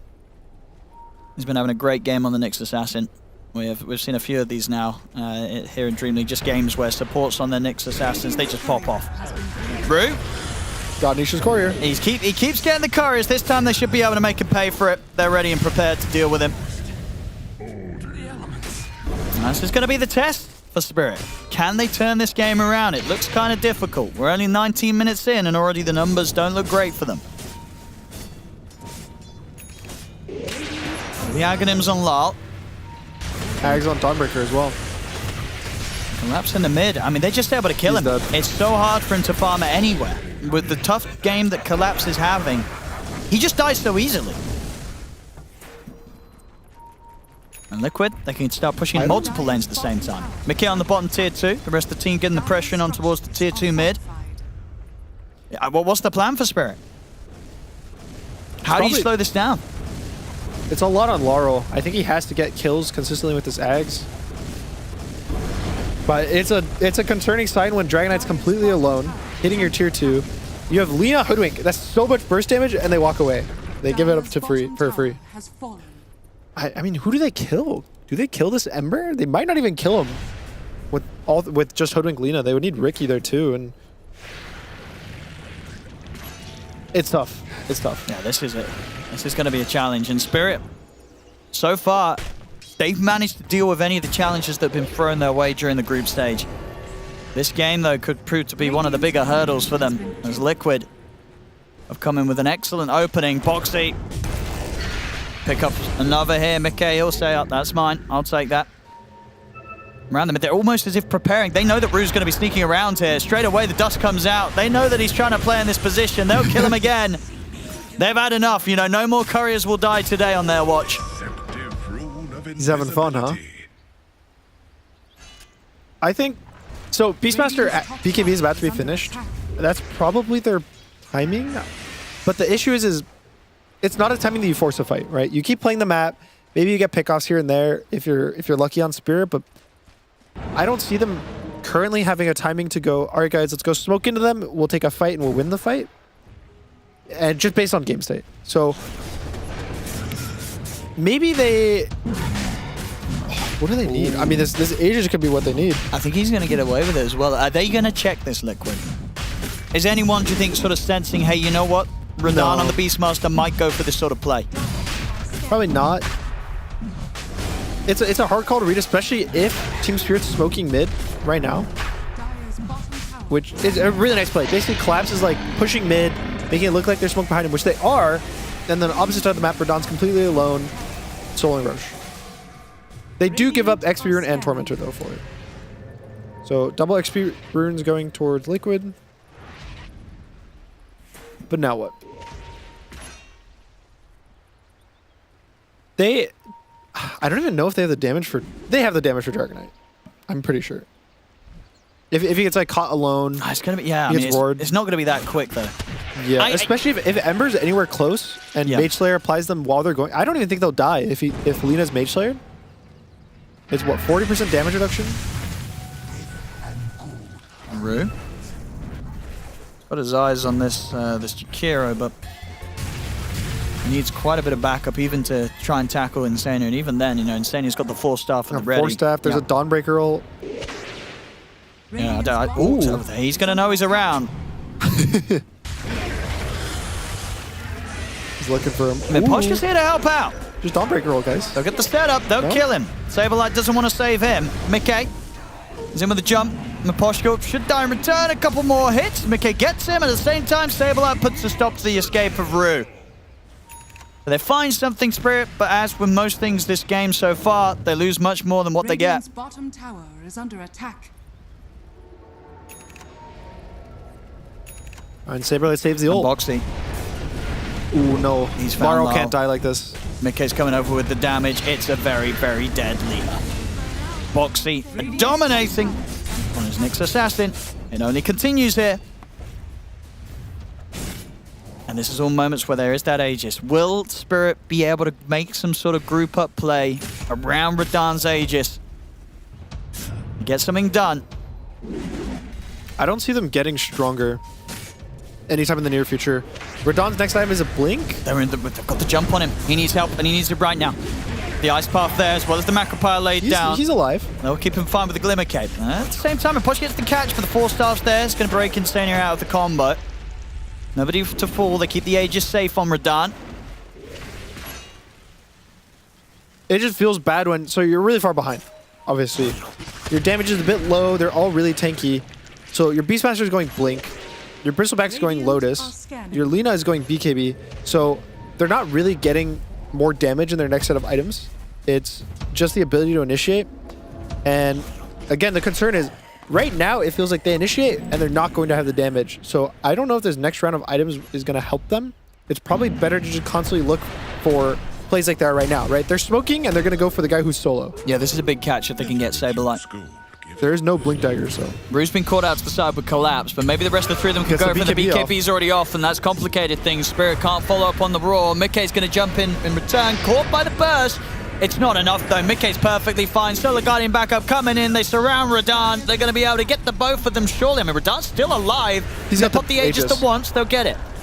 And they do it a second time. Rue, dealt with by Saberlight and Nisha. Now they'll turn over towards him. Collapse is trying to chase Mickey out of the fight. Radan will look to chase down the Dragon Knight as well, but Nisha cleans him up, jumps over with the Remnant. Sure, they lost Mickey, but the fight, it's all Liquids. As Liquid, they're going to find the team wipe. I think Spirit had to do this fight. Maybe if they get the jump off before the BKB on the Dawnbreaker, they're actually able to burst him. Maybe go 1 by 1, but you can kind of see the damage issue arises. Lina has to commit into the fight to do her damage, and then she gets gone on. And then eventually in the fight, it's not enough. Look at this. The entire Laurel spells reduce Dragon Knight to, what, 50% HP? There's still a Dawnbreaker ult, and I mean, Mickey goes down with, what, 4 different heroes focusing him, using every button, using every single life. There's 2 lives on Radan. Laura uses every single spell. BKB, and Mickey's just here. Yeah, and meanwhile, Nisha's just killing everybody. Yep. And at that point, it really does not matter if Mickey goes down. The rest of Liquid, a massive issue for Spirit. Up a 17k gold lead against them. Right now, Team Liquid having much better success here so far in this game too.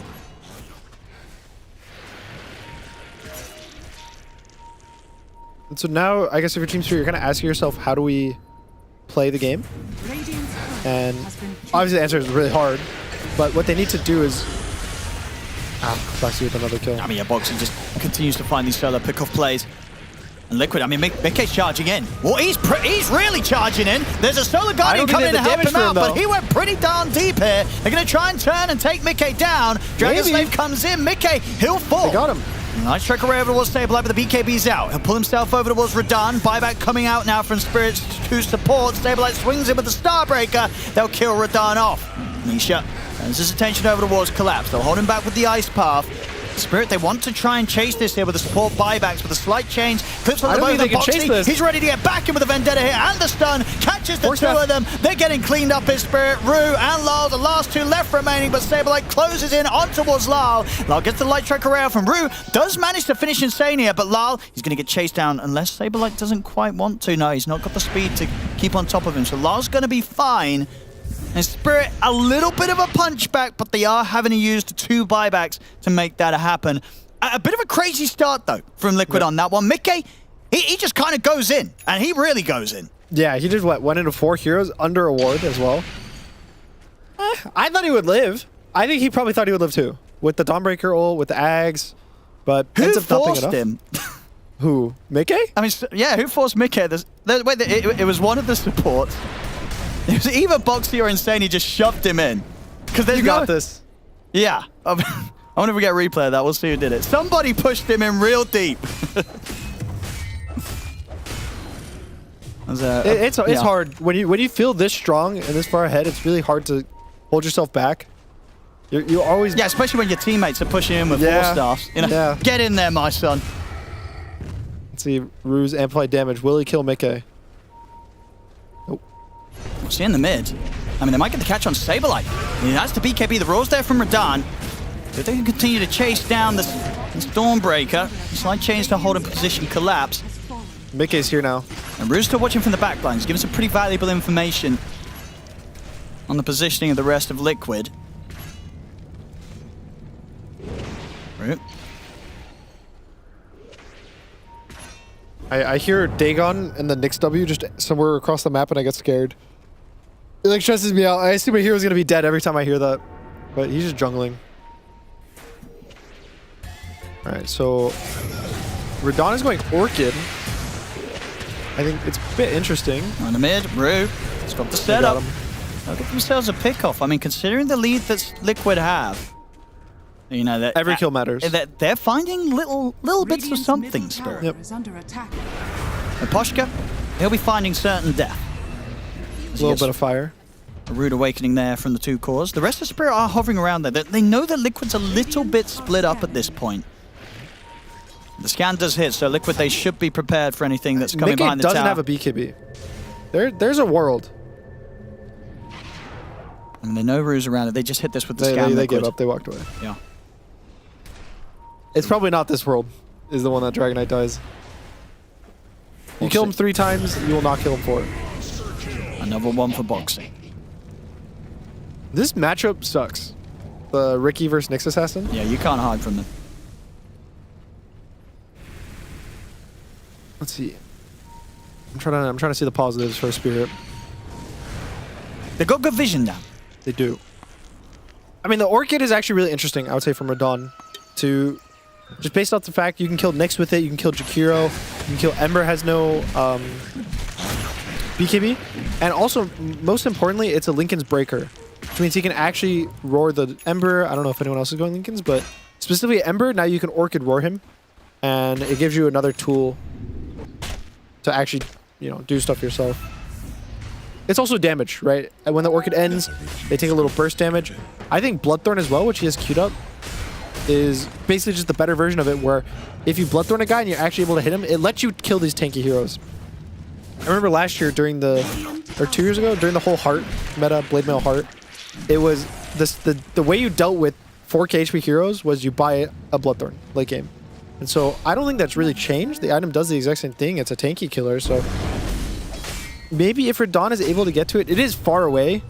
It's almost like 3,000 gold away for him still, but it's a goal. Good to set yourself little goals. Liquid definitely being careful about how they go about the next move. Despite having still quite the lead. That's the BKB for Mickey, so very difficult for Team Spirit to stand a chance of taking him down. Not that it wasn't already.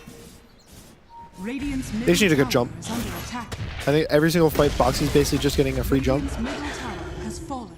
And he's level 19. It's not really fair. Compare that to Collapse. Collapse is still level 17. The support counterparts are level 13. Yeah, Collapse has to be so careful coming out on any of these waves. Boxy +1 could do quite the damage to this Bristle. I don't know if he dies, but I would do it for fun, Boxy. Just see what happens. Nope. I mean, just for a team that's 16k behind, Spirit are getting to come out on the map. Plus Roshan does fall into the hands again of Liquid. Now with the Aegis and BKB on mid-K, we could start to see Liquid really try to push the effort up towards that high ground siege. Nisha still about halfway towards his own BKB. Yeah, I think Liquid isn't pressured. Their draft scales really well. If anything, it scales better than Spirits. They can do whatever. They can speed the game up. They can tempo it. They can try to just chill, go for pickoffs. The world's kind of their oyster. The main thing they have to focus on is just don't get picked off solo, which I would say overall they've done a pretty good job at that. There's been random kill here or there, but a lot of the time that's just Dota. Like people are going to die. It's just a matter of how and where you die. And hopefully for Radon, that when is not right now. He's playing very careful. He might get caught. Yeah, Boxy. He's still going to find the opening. And is it enough to get the rest of the team in? He knows he has to run with the Solar Guardian coming in. Boxy and Saberlight will stay on top of him. Radon will try and hold his ground with the Roar, but he cannot escape. Radon's gone. 80 seconds. Feels bad, man. No BKB, no Roar. Good Liquid, yeah, just probably go high ground. Rue? He's going to be able to snipe Boxy. Okay, something. It's another death, though. It will cost him his life, but at this point, you'd probably trade for your counterpart with how far behind you are as a team. It's a big streak to end. Also a high level. I think he got 2 or 3 levels from that one kill. Look at that. 4,352 That's a lot of XP. That's a crazy amount of XP. Meanwhile, in the base, though, Liquid, they're diving in. Lal has to put the BKB. Nice path clips on the collapse. And Liquid's got the space to continue this push up to the tier 3 tower. Can Collapse push them back with Lal? They're down 3 heroes right now. 2 versus 4 on the defense here, Spirit. Jump. It's there again. Mid-gate. He's in onto Lal. Lal.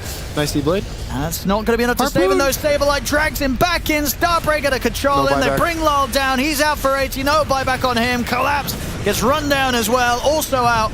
He does have the luxury of buyback. He'll use it straight away, but the damage is being done as the tier 3 falls. Liquid onto the barracks. And Spirit, they've got to try and hold a full minute without their mid laner.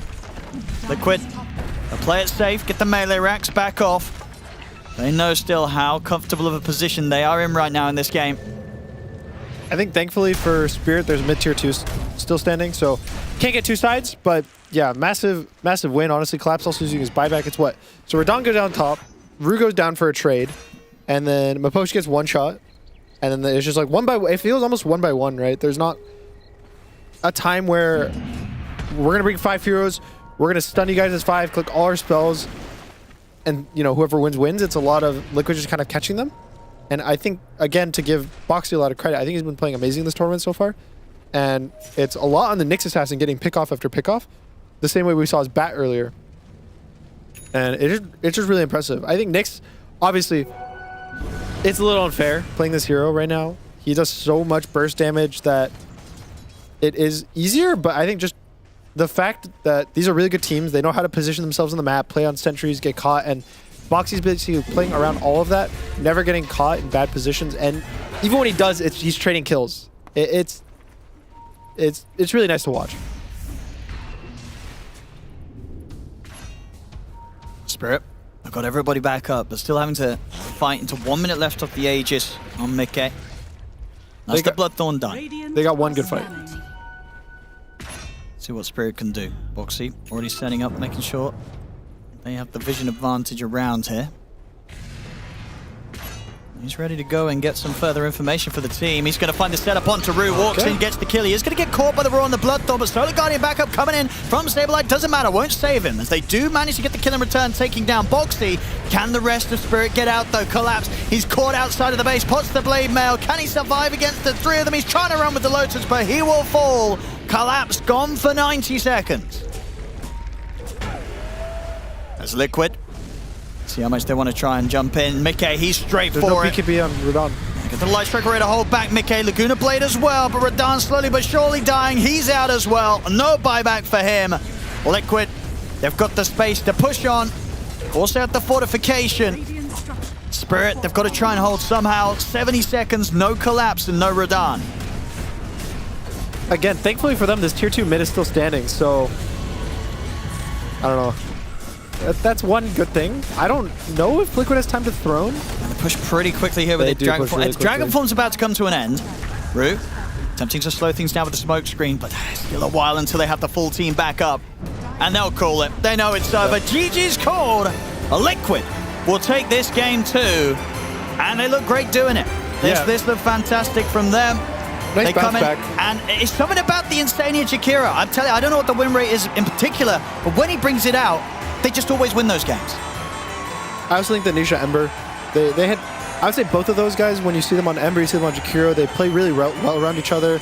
They really get these kills, and yeah, I'm impressed. I think as well, coming back after the first game, 60-minute game, so having a bit quicker game, playing a lot faster, you know.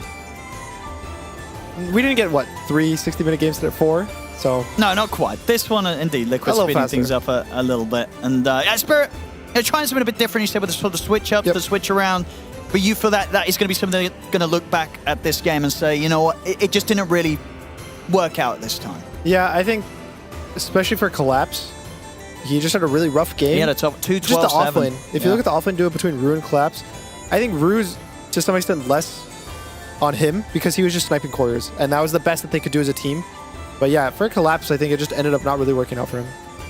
Yeah, we can see across the scoreboard was not an easy one at all for Spirit. They did have struggles this time round, but at least they got that game one to write home about. And as for Liquid, they managed to pick themselves up after what was a very hard-fought, tough game one for them, coming in on this game two, and really performing on all fronts. Everybody playing their part absolutely perfectly in this game. So looking forward to see if indeed Liquid get more chances in the future to show Insania on the Jakiro, and which of these heroes are going to be prioritized. Dragon Knight definitely making a case for itself today, right? We had the first game getting through last pick, this game too, Mickey gets it first pick, and we're definitely seeing why once again. It's a surprise the team sort of forgot about it for a day.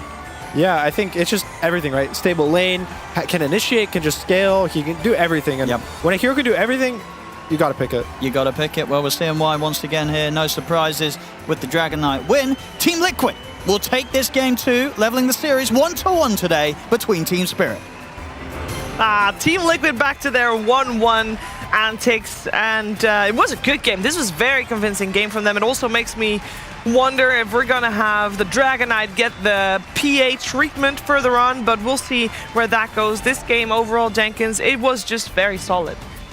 Yeah, this was like a pretty big stomp, honestly. I mean, Nisha ended the game with like 17 kills or something, so extremely well played by him. I think he was always in the right position to either follow up on something or be the guy that's starting the fights, but the guy that was mainly starting the fights was Boxy. He was finding all of these openings across the map. That was a very good Nyx game, don't get me wrong, but even given how good Nyx is against these heroes, he was playing flawlessly, Lacoste. He definitely was. He was scouting things out, something that Nyx Assassin does, having a little bit of a global presence as well. We also saw Mickey playing very aggressively with the Boxy. Look at his angle, these angles that he is finding, multiple hero stun coming out from him. Nyx Assassin is that type of a hero. Also, I want to point out the itemization from Team Liquid, which I really did like in this one. So they had double Mage Slayers. They had Mage Slayer from Ember Spirit, and also Dragon Knight did pick up one early on. So you're playing against spell damage, you're playing against Bristleback, so reducing his quill damage as well, reducing damage from Lina, having that extra bit of a survivability so that you can get bursted. Makes the fights very difficult for Team Spirit, because what they want to do is they want to go in, roar, use Laguna Blade, blow up one hero instantly, and if you have that built-in magic damage, plus also the Dawnbreaker, her ulti is just way too valuable. We see why this hero has been mostly contested in the last couple of tournaments, having that global presence, also the save, super strong laner. Really like the way Team Liquid drafted for themselves. This is like super easy to execute type of a draft. Speaking of itemization, I also really like Boxy's itemization, to go back to him for a little bit. Nyx Assassin for quite some time now has gone, like the 9-class build is 2 Null Talismans, no boots, and then literally Dagon 5. But in this patch with the Glimmers and the Sanjin Yashas, etc., it's really hard to solo kill people. So he goes Dagon 1 to kill supports, and then Blink Force. Like, he's going for the utility. He knows he's going to have to play with his team. So really nice adaptation to the meta from Boxy and Team Liquid as a whole. Yep, very, very true. And there's 2 players that Purge would like to compare. I believe it's the carry role, Purge. That's right. I mean, how can we not talk about the carry Beastmaster? I've been hearing people talk about it. It's the first time I got to watch it live. And Radahn, excellent player, but a little bit underwhelming performance for what it does. The hero damage was very good. He was up there in the front of the fight doing things, but the problem is that he's got one stun. It's a very long cooldown. It's kind of hard for him to disengage, and it's also hard for him to scale into single target damage, which makes his team fights a little different. GPM alone was worse than Dragonite, which is not surprising. A lot of real, true hard carries have good farm potential. And then there's the building damage as well. There's something that Beastmaster is not really going to contribute much unless you kill the whole enemy team. He is not going to be a siege hero. So there's some other fundamental things that you're missing. Here's some of those initial impacts, though. Here's the an early fight here for Radahn. Throwing some axes. He's running at his opponents. Just getting hit with like dual breath is making his hero less valuable because he's getting run down and rooted and chased. Whereas on the other side, the Dragonite just gets a Blink Dagger and a Mage Slayer, and he's actually contributing to these fights and getting stuns off and doing damage, while also still farming better and hitting towers and things like that. So, and then this is the other thing Dragonite does really successfully is that he does get a Blink Dagger as a first item. He's got a stun ready to go. He's got good damage as well. And Radahn is able to team fight a little bit with his roar and running around, but he doesn't really have a huge amount of likelihood of getting kills unless it's like a semi-squishy hero. And the Ags build is also just kind of countered by BKBs and things like, and the Mage Slayer as well. So not the best game for him on the carry Beastmaster, unfortunately, but I'm glad they tried it out. It does give them some nice flex, but that was our Acer Predator head-to-head. Thank you very much, Purge. I think it's also important to note, I mean, we mentioned how nice it is to have the save from the Dawnbreaker when the roar comes out, and then the one time that he tries to roar the Dawnbreaker, Saberlight gets his BKB off like a second right before the roar actually continues. So what were you pensive about? Oh, I was just thinking about how Gundaddy said that they have a lot of magic damage, and it's kind of like it's a flip side of the previous game. Yeah. Except physical damage. Different type of damage. So it's like the team that is going for like only one type of damage has lost in both of the games. You need to be more variable. I think we need to see a little bit more variation, which is why DK is so strong, because he does everything. He does both. He does it all. And that is the doorbell. I'm gonna check over who it is. It is none other than Saberlight. Hello, sir. How you doing? What the frick is up, guys? Doing good. Finally won the game. That feels great. What are you talking about? You guys went 1-1 the majority of your games. I mean, that's true, but then we also got 0-2, and you know that. So now we went down, and now we're going back up. Okay, so later today you're aiming for 2-0 to balance it out again. Of course. I mean, Spirit was the hard match, even though this last game I think William is just a genius drafter, so he outdrafted them super hard. He baited out the Beastmaster carry into my Dawnbreaker, so, you know, shout out to him. And now, now we just clap Avolus next. Yeah, how did it feel playing that Dawnbreaker? Because it looked like you guys had it just all figured out. It felt very smooth from a spectator perspective. Once again, this is just the genius drafting of a William Lee. Because, game one, I was on Lycan. It was too hard to press. There was too many buttons. I had to micro wolves, try to not get solo killed by Radahn. So game two, we're like, okay, guys, new strat. Just press ultimate on Dawnbreaker. No one can die. And, easy. Well, you glanced over it a little bit, but I do want to talk about game one tiny bit, because it lasts for very long. You guys were able to stay in it for an exceptionally long time, especially considering you guys were up against Mega Creeps, and then before that already 2 racks down and stuff. How was that game for you, and how did you feel about getting into that Mega Creep position to begin with? I mean, the game got a little bit scuffed because of the early game. I think, especially on this Lycan hero, you kind of want to get to your level 9/11 and kind of eat their supports with wolves, which I mean, I was eating them a little bit, but not enough. So we kind of missed our mid-game timing, and then game is a little bit hard, and we almost came back. That would have been epic, but we're saving that for more important games than this. All right. You're keeping it on the line. You're gonna exactly. Just barely make it out of the group stages of this one. We're gonna send you over to Purge, who has some Dota questions as well. Hello, I believe you've played a different hero every single game of this tournament so far. Is that correct from your memory? My memory is not what it used to be, so I feel like, I guess so, yeah. From looking at my games, I'm a very versatile player. So you're not doing it on purpose or anything like that. It's just that's the right hero for the game, and it just happens to be different every time.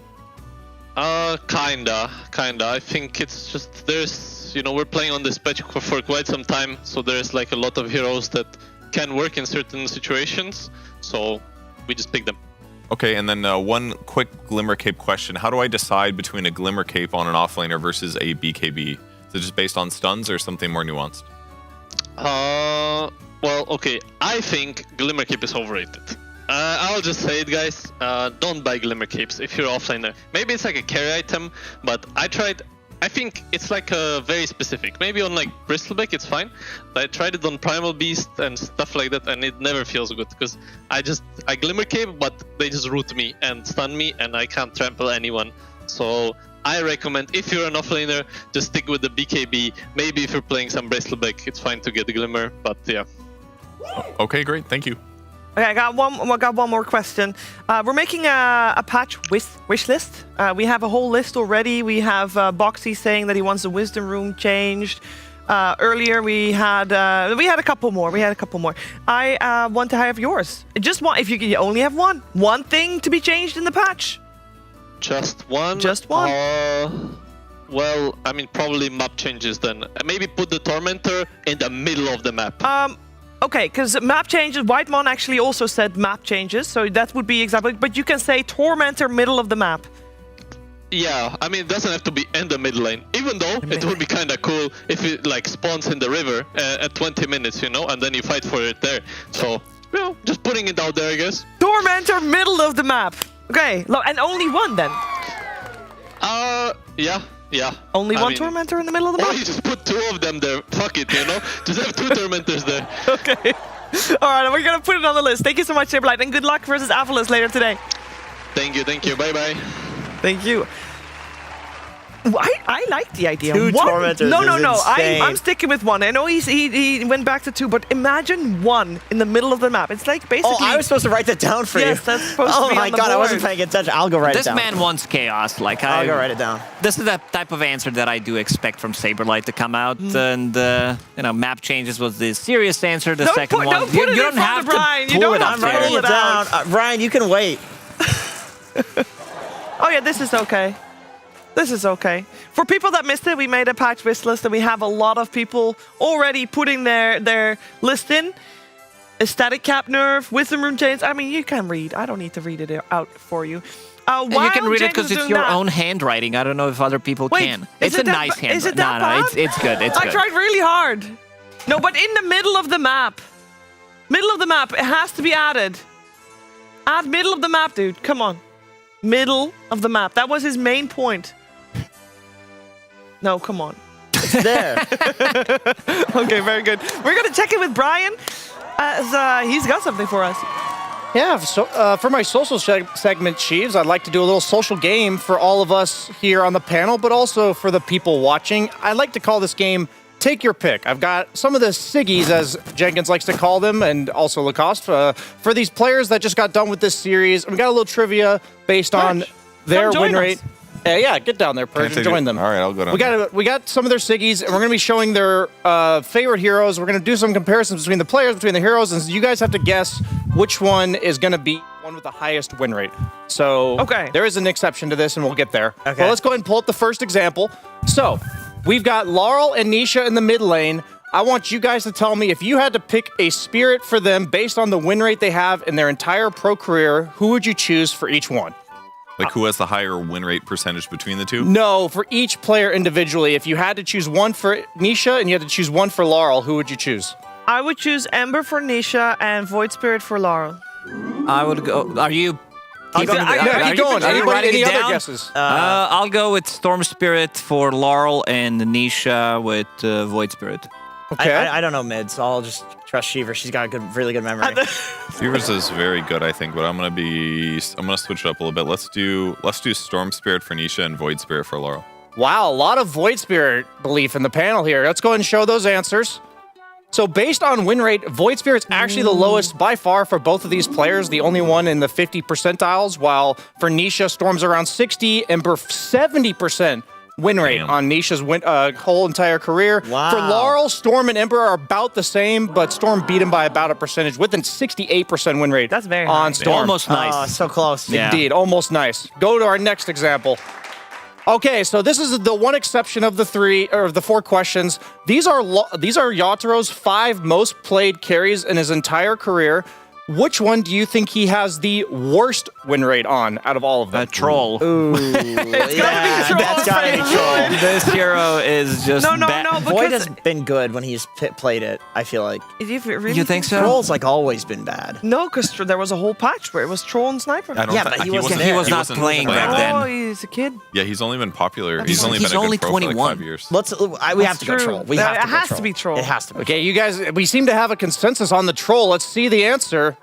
It's actually What? Yataro's Morphling with a 61% win rate. So bad. Yeah, it's so bad. Garbage 61%. Morphling. His Troll 61. Warlord has the How dare you. 69% win rate. Oh, nice. And the highest of all of them is Terrorblade with 71%, the Yataro TB Classic.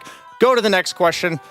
We have collapsed the 2 Siggies for my man. We picked this guy, either of these in the TI finals, but if you had to choose one based on their win rate in his career, would you go for Magnus or for Mars, guys? I feel like his Mars win rate is lower because while he was obviously god tier at both these heroes when they first came out, I feel like Mars has been weaker in meta for longer than Which Magnus. means that he played more games on Magnus, which means that he lost more games on Magnus. I'm gonna go with Mars. I would go with Mag. I just remember every game he's Mag, he wins. And then it gets banned. I would say both are going to be incredibly high win rate, but Mag would just be a little higher. I think Mars like 61%. 74% win rate on Mars. To clarify, I think Mag has a higher win rate for him. I think Mars is weaker. Same as the Okay. cost. Okay, let's show the answer. It's actually Mag with the higher win rate. His win rate is 67% across 64 matches on Mag, while it is 61% on 172 games. I said 61 of Mars. So they're both very high win rates, of course. I did say 60. You go back in the VOD. You said I'll go 74. back in the WOD right now. The VOD watchers can literally go back and see it, so it Don't doesn't matter bother. what we Yes. say. He's Yeah, just he wasting did your say time. 61. All right, next one. Last but not least, so we want to see what you guys think if Boxy. These are 2 of his top 5 most played heroes, but obviously including his offlane days. Is Boxy a better offlane player or a better support player based on these win rates? We have Tusk versus Slaughter. Which one would you guys take? This is a rough one. They just had better days when he was position 4. Like literally, that's when their glory days for Team Liquid. That's when they came second all the time. It was when he was position 4. That's Yeah, but what if he played like 3 Slaughter games and has 100% No, these are win both rate? in his top 5 most played heroes of his entire career. That is wild that Slaughter's in his top 5. Then it must be Tusk. That is better. I agree with Shiver's logic. I can't argue with that. I think this is clearly a trick question. I think it's Slaughter. Yeah, I'm win rate's gonna go higher. with Slaughter. I think Brian wants to trick us. Okay, let's show the answer. It is indeed Slardar, as they have 63 games on Slardar and 66 games on Tusk. Slardar with the 67% win rate and Tusk with the 63. So obviously, both these teams very successful across their careers. Thanks for playing the game of Take Your Pick, guys. We'll see you for the next one. That was a good game. I thought when he said take your pick, he's going to take my picture. But You can do that right now. I thought the segment... Do it. He's still sitting there. You want to take a picture? I don't have my phone on me. Yeah, I'm taking a picture We're right going now. to zoom in on Brian. Okay, and now everybody in chat, screenshot. And send it to him on @BananaSlamJamma somewhere. On Discord. BananaSlamJamma at hotmail.69. All right. With that said, we are halfway through our day, which means we got 2 more series coming your way. Tsunami will lead you through those. And our first one up is BetBoom versus Heroic.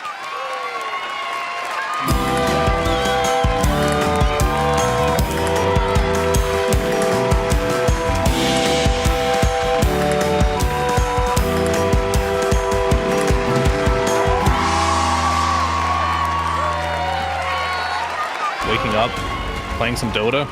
It's just been part of my life for 20 years, and I don't think that's going to change anytime soon. Where we are in the history of this game and where it's come from and how much has been accomplished, I think compared to basically any other esport, it's the best. So I'm grateful for Dota 2 as a game because Dota as a culture supersedes where we come from. You are a Dota player first, and I love that.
other day when I was driving down the street, I spied a place to park all nice and neat. The fact the gap was small didn't bother I at all till the missus hollered from the rear seat. And she said, back and back, you back and back round. If he hasn't got the knack and he can't back and back, then you'll have to back up or back down. Now them's the sort of comments that I dread. They makes I see blue and then see red. So I turned right up a light and said, shut your mouth up tight or I'll park the bloomin' car in there instead. Back and back, you back and back round. If he hasn't got the knack and he can't back and back, then you'll have to back up or back down. By this time a queue had formed behind, and me fellow motorists weren't feeling kind. They humped and they swore, which only irked I more, and these words kept going through me mind. And they were back and back, you back and back round. If he hasn't got the knack and he can't back and back, then you'll have to back up or back down. A copper came along and said, hello? You're causing a disturbance, don't you know? What, me? You'll have to stop this racket, so you better start in the back end. So I backed it up and parked it on his toe. Back and back, you back and back round. If he hasn't got the knack and he can't back and back, then you'll have to back up or back down. Back and back, you back and back round. If he hasn't got the knack and he can't back and back, then you'll have to back up or back down. You'll have to back up or back down. Yeah.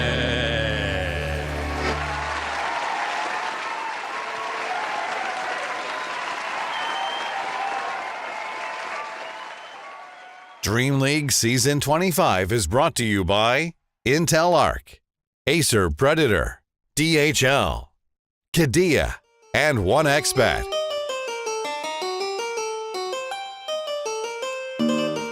It is overall a pretty long DreamLeague, but we're already putting numbers down because two teams have already confirmed their way into moving into a group stage 2. How many more will join them? How many more will we be able to confirm here today? Let's find out right now.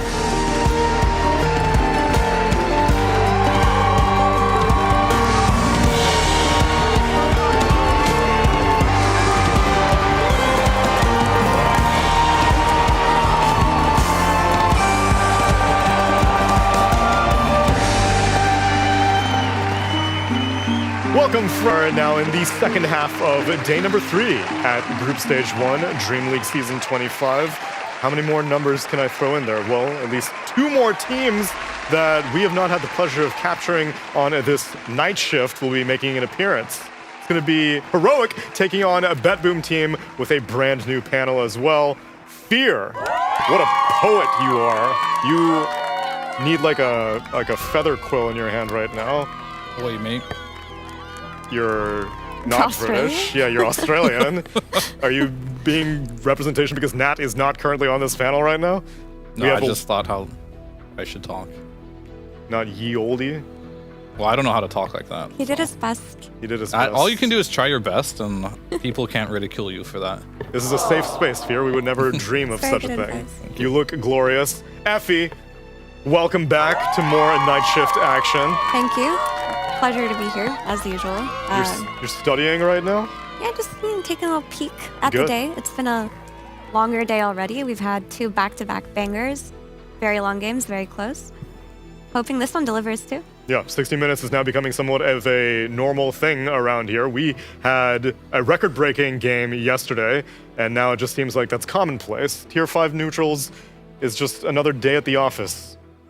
Yeah, I mean, I think when the games go longer, we get to see more neutral items, and that becomes more fun in a lot of ways, because oftentimes the patches that end 20 minutes aren't very fun to watch, right? We want to see the games that go to the distance. We don't often get to see the neutral items that are tier 5, so I get to enjoy them. We have not seen any unwavering conditions yet. No, we haven't. But I am looking forward to that day. It will come eventually. Trust me, when one team forgets to pick a real carry, it will come out. Magic resistance is coming in a different form these days. Primarily, it's coming through the form of glimmer capes, which I believe Purge has been doing a deep dive into the science of this mysterious item. Purge, what have you found? That's right, Sire. It's very important. Coming off of the back of this Saberlight interview, we said it's overpurchased, that we now overhyped the item, which I will be doing now. So when I was looking over these two upcoming teams, I noticed a discrepancy. I noticed that these teams, some games, they weren't even deigning to buy a glimmer cape, and that seemed a little bit irrational potentially for me. So I wanted to take a look at just how often each team was purchasing glimmer cape. 9 Pandas buying the least amount of glimmer capes in the entire tournament, whereas Tundra, they're setting the trend. 12 out of 8 matches. These were stats at the start of the day before they had played more matches, by the way. So with this upcoming series, BetBoom's sitting at 5 out of 8 total matches. Are they buying enough glimmer capes? Heroic, 8 out of 8. They're buying on average 1 per game. So let's talk a little bit how good this item is. Now, what it does right now is it gives whoever you're putting it on movement speed and invisibility, but more importantly, 300 HP effectively against magic damage. And if you have multiple players with glimmer capes and you put that 300 HP on them, well, if they already have a glimmer cape, which naturally gives you 25 magic resistance, it's more than 300 HP effectively that it's giving you against magic damage. And that's why sometimes it just darn makes sense when teams buy 3 of them. Let's roll the clips. We got some examples here. Let's take a look at these beautiful examples. Look at this, Clockwork, completely screwed, no magic resistance items. Well, what if you pair Glimmer Cape with a heal? The Shadow Word here, if it finishes, 450 HP. So effectively snaking, buying a Glimmer Cape, having 4 points in Shadow Word, he's putting like 800 HP on the Clockwork, who does end up dying because he's not quite tanky enough. But look at this later on, when they get a little bit in trouble. Phantom Assassin's gonna die here, or almost die. Aegis went down, he pops BKB. Here's a Shadow Word, here's another Glimmer Cape. Look at all this extra survivability he's just got going for him. And he's invisible. And yeah, he does die for the cause, but very great usage of the item to end up keeping your teammates alive and to really make a bad team fight better for your team. Another example here, look at this. Viper, huge magic resistance already. He's at 59% with his Mage Slayer and his passive. Well, if you slap a Glimmer Cape on top of this guy that already has that much magic resistance, it's like putting 600 HP on the hero, slap some heals on top of that, and Viper just isn't gonna die. It was part of the reason that Falcons did win this match with this tanky frontline Viper. And there were Glimmer Capes in response, trying to keep Barrett alive. It kind of worked out, but they stacked 2 of their Glimmer Capes. Big mistake.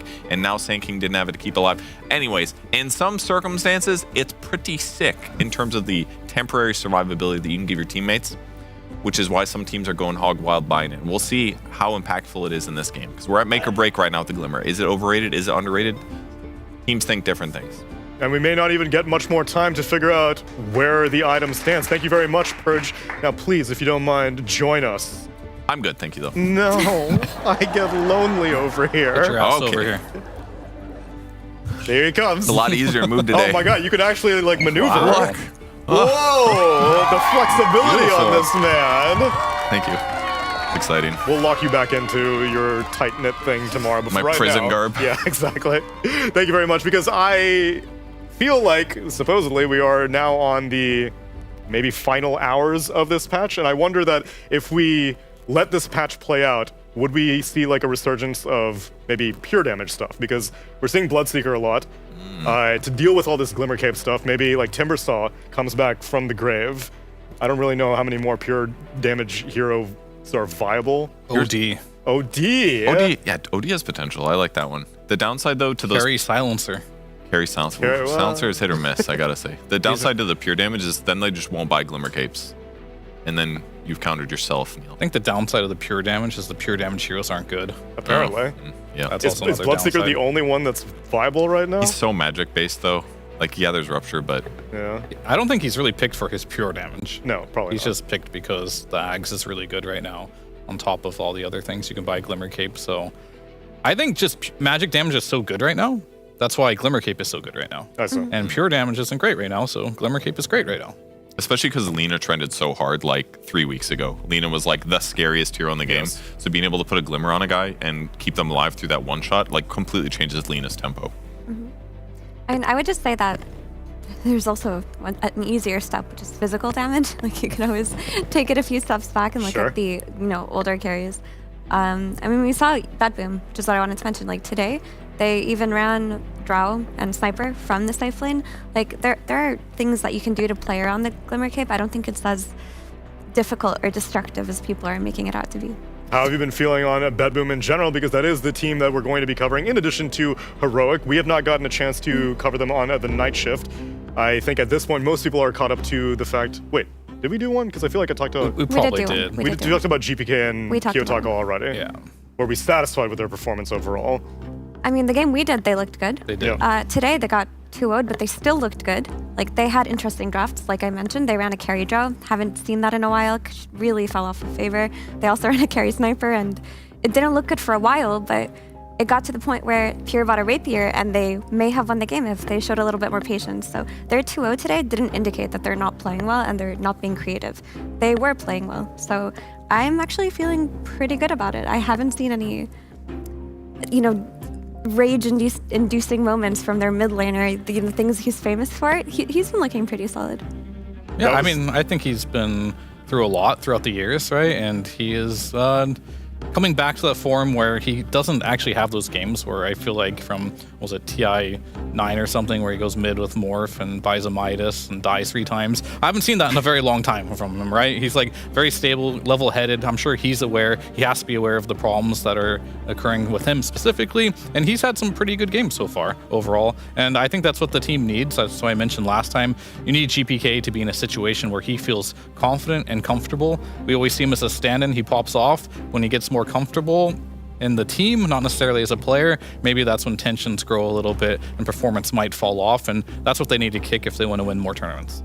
And Heroic also were a team that had some volatile players earlier on their roster, but now it seems like they have shifted things around. Is it in their best interest? Well, let's take a look at this introduction video about the team. Team Heroic has in recent times been by far the strongest team to come out of South America, with results including winning PGL Wallachia, taking down Team Falcons in the grand finals, something that came as a shock to pretty much everyone. Immediately afterwards, they went on to rapidly nosedive, with the 14th place at DreamLeague Season 24 only a few weeks after their win. Oh, what the fuck? Clearly, something had to change, and change they did. They replaced Parker with Yuma, formerly of Team Nouns, and Davai Lama was replaced with Whisper, finally returning to South America after spending more than a year on OG. The team is now an interesting mix of South and Central American players in Yuma, Analog, Whisper, Schofield, and KJ. So far, the new roster has paid off, managing to qualify both this season of DreamLeague and ESL 1 Rally with relative ease. This team can't be stopped, its names. DreamLeague Season 25 will be the first real test for this new Team Heroic. Will they manage to live up to the expectations? On the topic of expectations, oftentimes if a team that makes history by being the first South American team to ever win a LAN, you would imagine that that kind of momentum would carry forward. It did not last very long, though. It had a very short half-life. But I guess, is it maturity for them to want to change things up? They're like, okay, well, even though we won, the pieces weren't, it's not a long-term success solution. Yeah, I mean, we are definitely seeing more roster swaps as a result of the DPC being nuked, which, you know, there's positives and negatives that happen in all the systems, but I think teams are constantly aiming for first place, and they don't, and I think a lot of these teams that are sometimes hovering around like low tier 1 to tier 2, they don't want to be stuck in a roster that gets 8th place at international tournaments for 8 months anymore, because that was something that did happen a lot during the DPC for some of these squads. So I don't blame them for swapping things out if it doesn't quite feel right, or if they're having inconsistent issues or drama or attitude. Like, there are a lot of good teams and a lot of good players that also are flowing in and out of good teams, and they want to snag those guys to make some star roster. Yeah, I think a counterpoint to that is, like, teams will often find themselves in scenarios where they come across looking like villains, because even if everything is working for a team, a lot of players are just looking for the next best thing. Like, if they think a better player will show up, for example, Paravision, they won the most recent LAN, and they kicked their carry because they thought a better one was available. So there's actually no security, there's no sense of stability that these players are feeling, and I would imagine that kind of anxiety can potentially lead to bad and toxic team environments too. I wonder if these past 6 months have had the most championship teams experience roster changes. Liquid loses 33. Parivision loses Crystallis. Gladiators loses... Had 2 swaps. That's true, yeah. And Heroic as well. And I don't think that would have ever happened in a roster-locked DPC world, which is maybe for better, maybe for worse. We can take a look at our draft for game number 1 of Heroic versus a BetBoom team, where Heroic ban out the Phantom Assassin, Bounty Hunter, and a first phase Shadow Demon ban. BetBoom take out the Alchemist, the Phoenix, the Mag, and the Bristleback. Heroic first pick and Abaddon, and BetBoom respond with a Nyx Assassin. I'm feeling more confident with Nyx just open. It doesn't necessarily counter the Abaddon. I just like it now because it makes it feel like if you get 1 mobile core, maybe 2, it just makes it so much easier to punish the problem hero on the enemy squad. Because you're going to find some PA that's AFK farming. You're going to find some like Lina who's on her side of the map. And it just makes your game a lot easier in that sense. Yeah. It also just makes it easier to deal with these pesky jungle players like KJ with their creeps. Like, you'll always have a means to play against it, and it opens up for more variety in the offlane pool. When you have a typical range support, for the most part, you go for the like, bread and butter Abaddons, Beastmasters, and what have you. But when you have these Nyx Assassins, you can look at these Visages and these Enigmas. Opens it up for you in your draft. Yeah, that's true. Yeah, I'm definitely very curious on which direction Broke specifically is going to go. We have seen Abaddon rise in popularity as a support as well, which is something you can do if you really want to. But this is something a lot of teams will go back for when you have the Nyx Assassin. It's either the Enigmas and Visages you mentioned, or potentially these Lycan Beastmasters that can kind of just let the Nyx run around the jungle, roam between mid and the offlane there. Just let your offlaner get that experience, maybe stack for them too. Because you're probably not going to win the lane with a Nyx almost ever. That's not what the hero does. It feels like when a Nyx is on the enemy team, though, you have to counter with some kind of nuisance of an Invis hero yourself just to like win that sentry war. Like you will see either a Riki on one side and a Bounty on another, or a Nyx on one side and a Bounty on the other side. And Heroic may choose to take that path as well because they've looked good on their Riki. What if they just go for... I mean, they picked the Chen anyways, despite the Nyx having a one-shot creep ability, which is kind of annoying.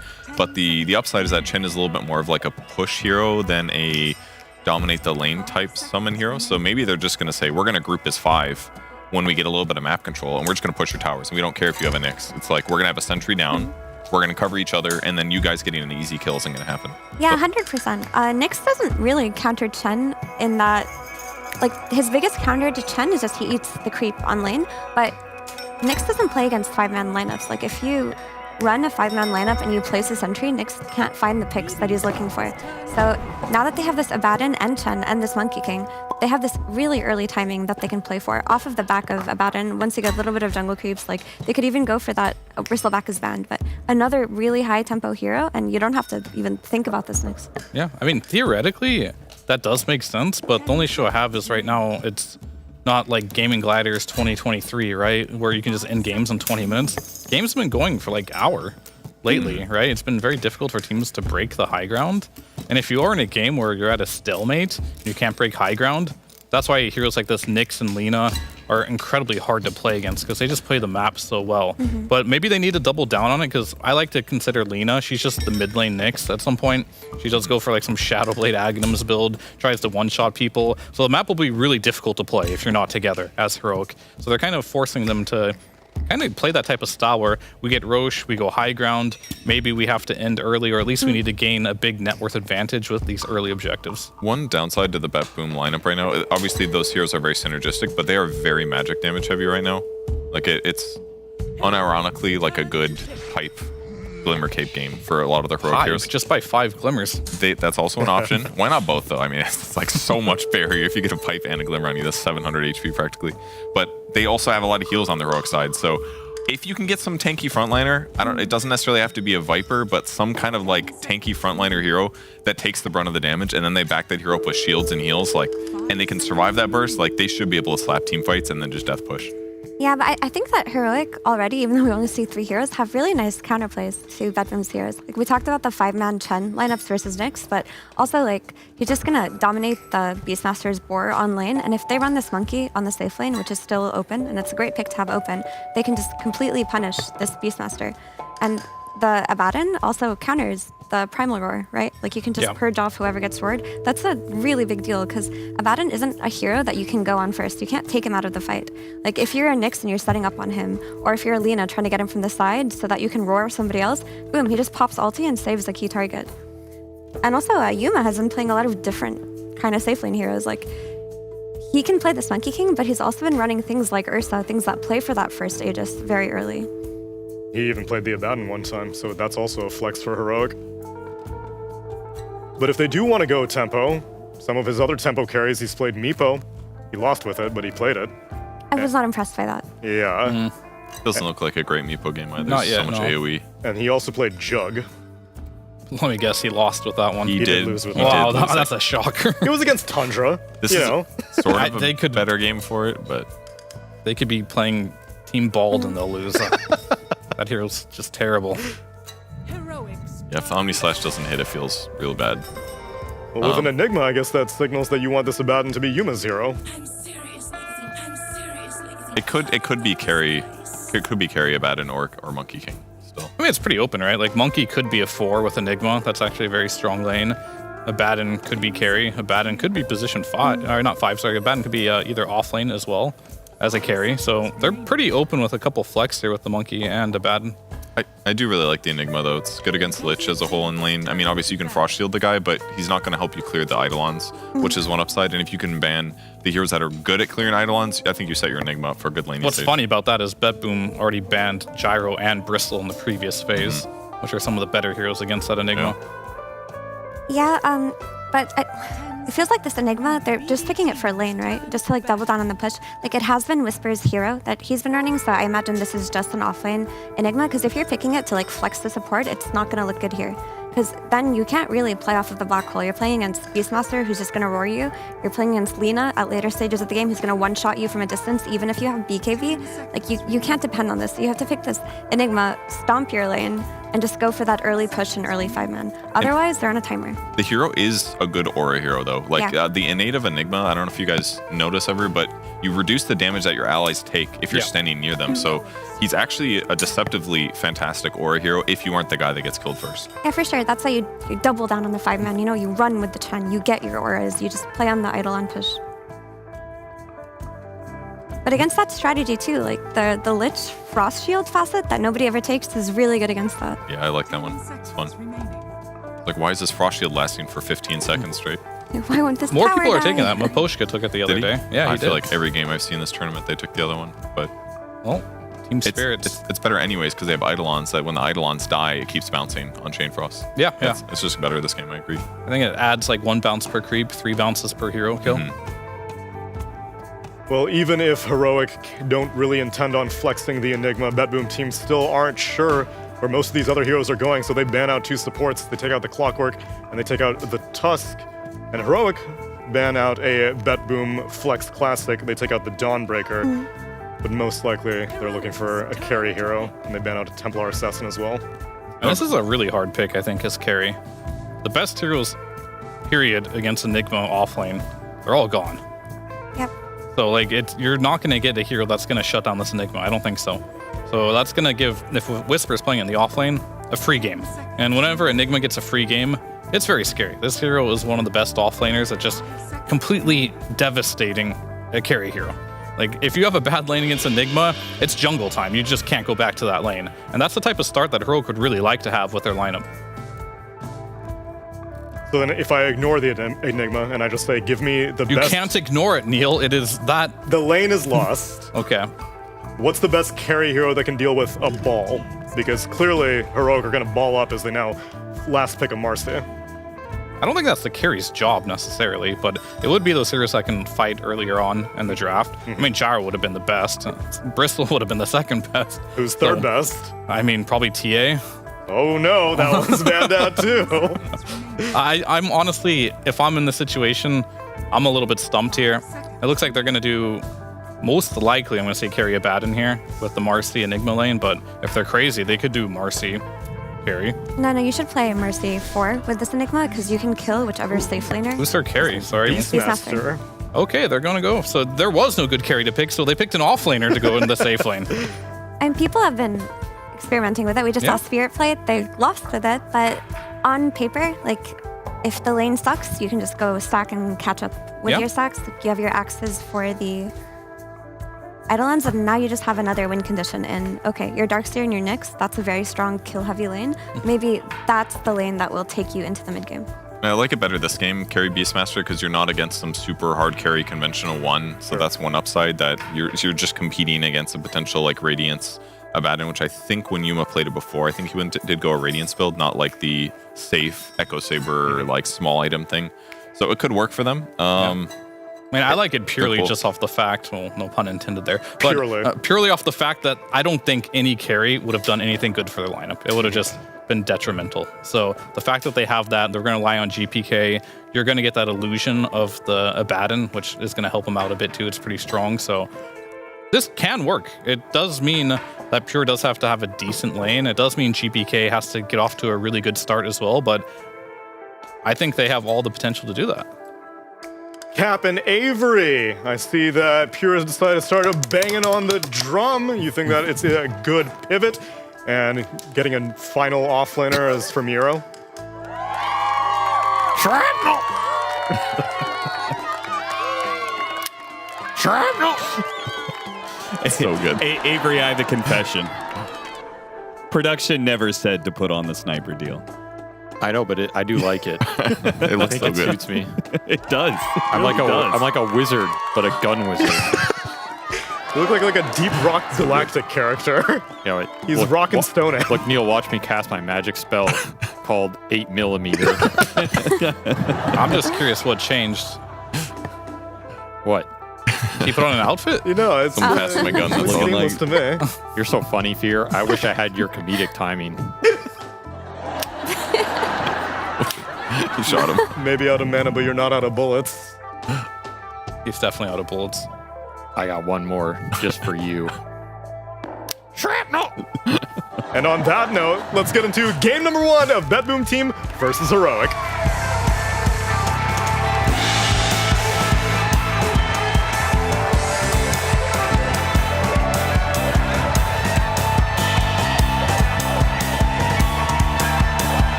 Welcome, everybody, to BetBoom versus Heroic. I'm Cap, and this is my co-caster here. I'm going to wear this the whole time. Okay. Actually, I'm not, because it genuinely smells like Jenkins. No. You said specifically it smells like shit. And I said Jenkins wore it last. All right, I'll half wear it. You look good. All right, what are we expecting out of this matchup, Avery? I don't know. I was busy putting this stupid costume on because you told me to do it, Austin. So I don't know what's going on. Oh, did BetBoom just walk away 3 bounty runes, but they are going to get first blooded. Okay. Well, for some reason, King Jungles just decides he's the one to get the first blood instead of Yuma. We are going to be running Carry Abaddon for this game. We're also going to see the support Marcy back into play, which is pretty cool. Is it cool? I thought you hated cool. Marcy. Like, I thought you thought it was kind of trash.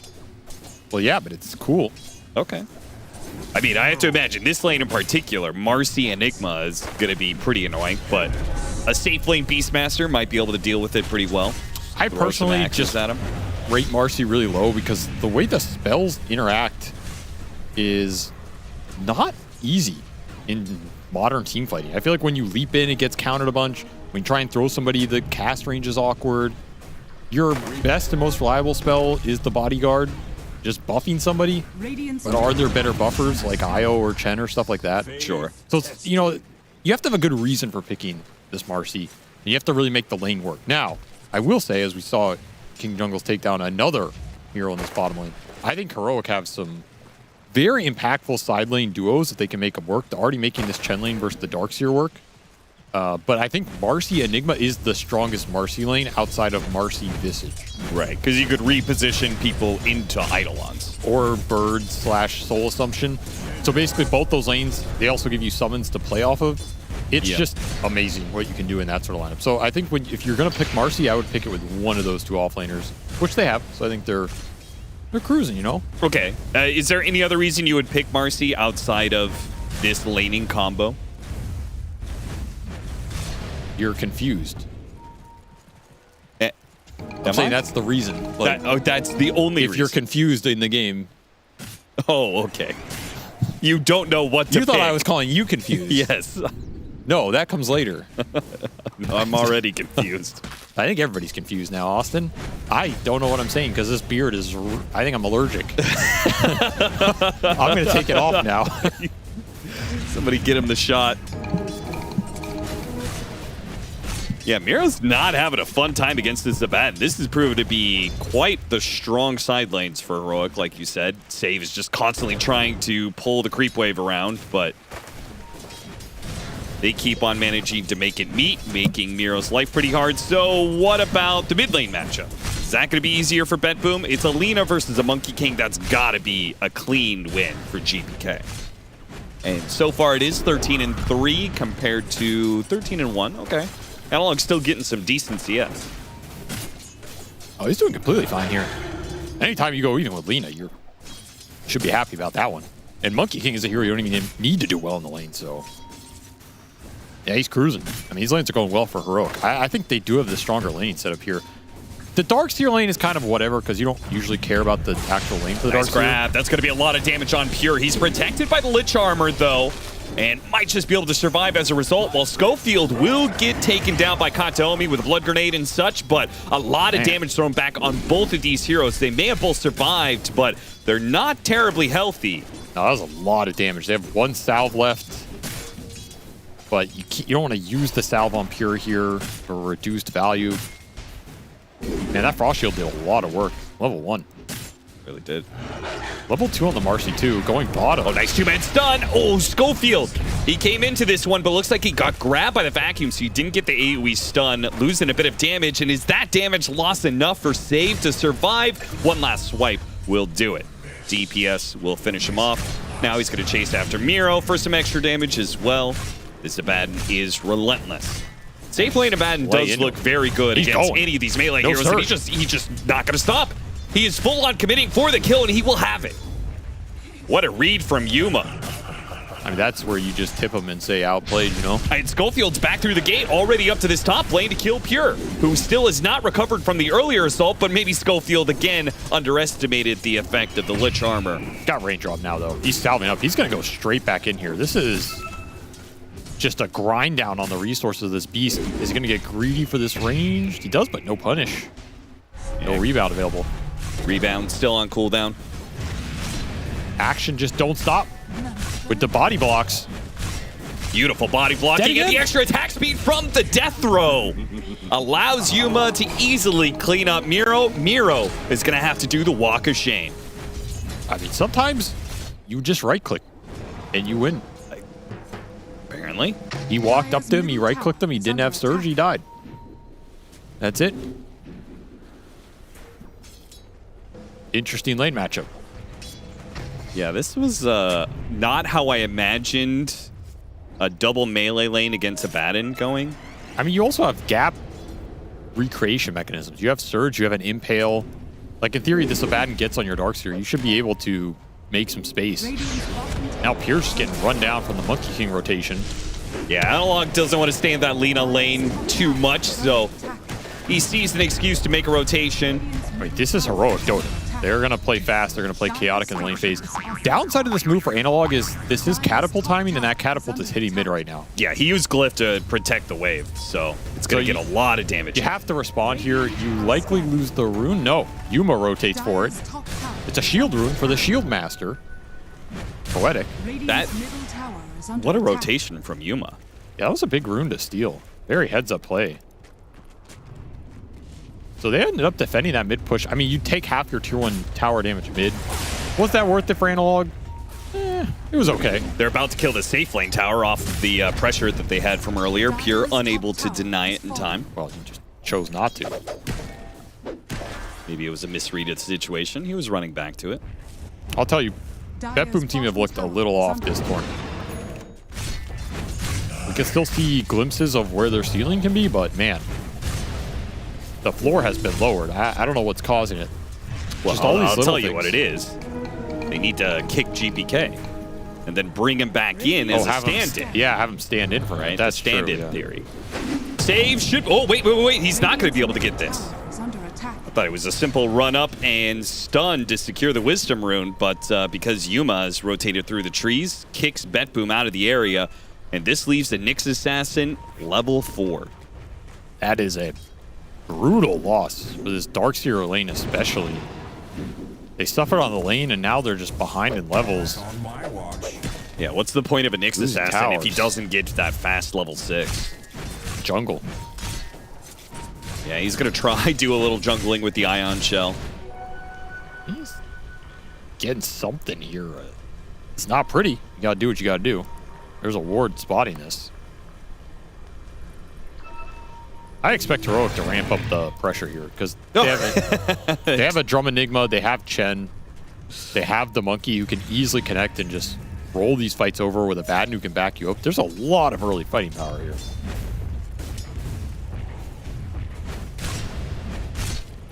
Miro used his surge to get to lane. Is he going to die again?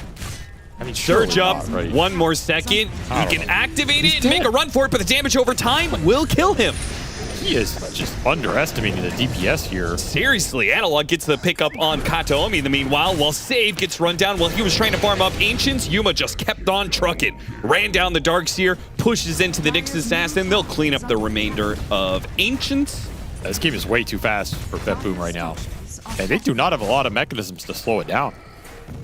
Kind of a lineup that, yeah, you're playing carry Beast, but you have Lina Darkseer who need levels to fight, and they're just not getting them right now. This Darkseer is level 5 to this Abaddon's 8.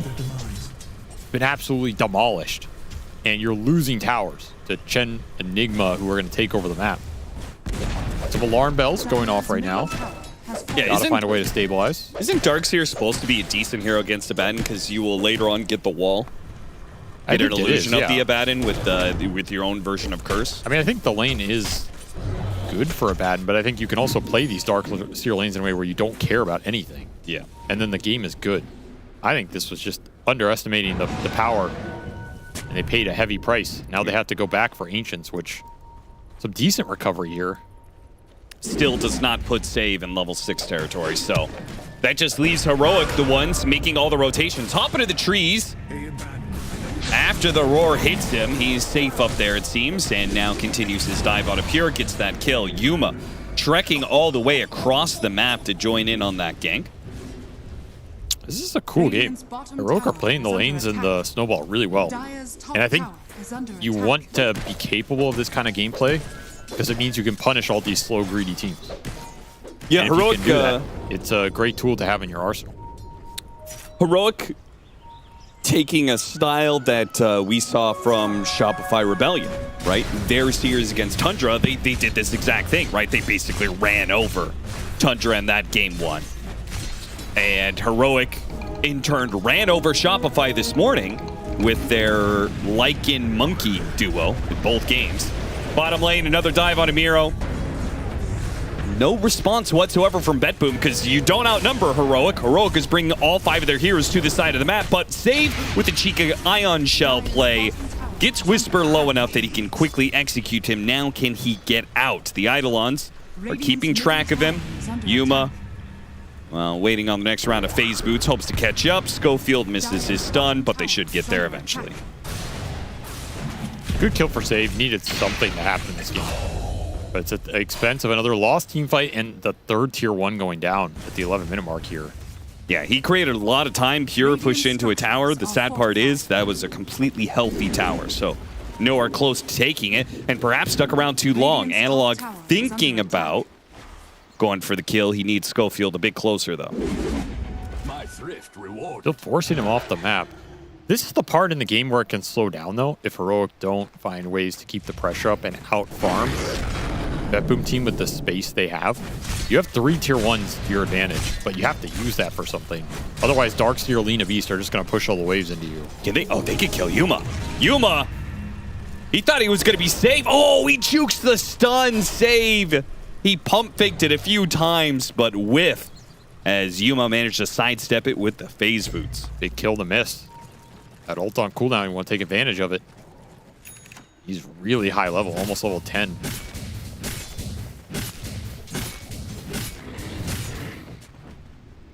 And now that he's got his ult back up, he goes straight into the triangle and he catches Kantomi D-warding. Kantomi, he could throw out a Chain Frost if he wants on like the creeps, but be pretty useless. Baden is just walking the dog right now. Putting heroes on a leash and sending them to base.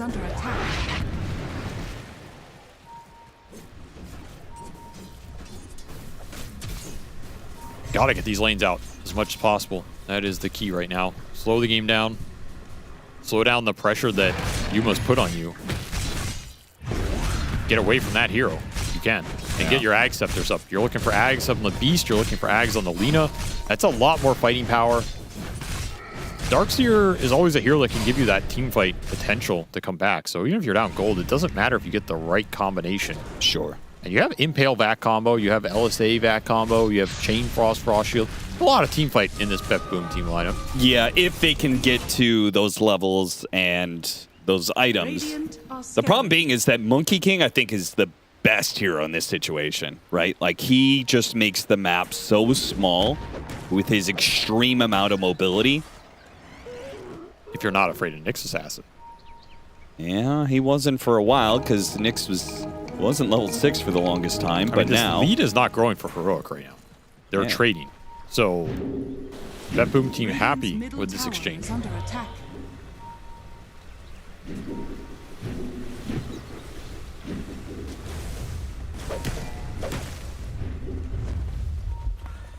Big smoke heading into bottom, maybe looking for this 14-minute Wisdom Rune timing. Yeah, that's probably the idea. They're already really starved on the supports, but BetBoom, they're going to take this fight. It's going to be a hard fight for Heroic. They're going to be walking into a potential wall vacuum situation. Yuma on the front lines already activating his ultimate. He's already taken too much damage. The Chain Frost is bouncing around perfectly. Terrible. They just lined up for BetBoom. A firing squad right across the line. They took him down 1, 2, 3. Heroic, that was an absolute blunder. I mean, there's no way that fight is going to be good for you. Again, you cannot underestimate the team fight potential just on raw spells. And you just went straight into it with your cores. No Wukong available. You're just giving them the easiest Chain Frost Vac multi-hero stuns of their lives. And they're going to take it every time. Now they're just straight back. All that laning phase for what? I mean, Yuma was totally fine, I think, to push forward, take the Wisdom Rune. It's the fact that everybody else follows him in, particularly the Monkey King, into this Chain Frost. Yeah, I mean, you see what's going on at this point. And you don't have Wukong skills, so what are you even doing here? GPK can hardly believe it, man. A gift from Heroic puts BetBoom back at kind of even odds. I also just think conceptually fighting in this early game without your Enigma is super questionable. He's your strongest team fighter by far. You send these Eidolons in with a drum charge. They're basically the strongest hero on the map. And then you always have Black Hole to back you up.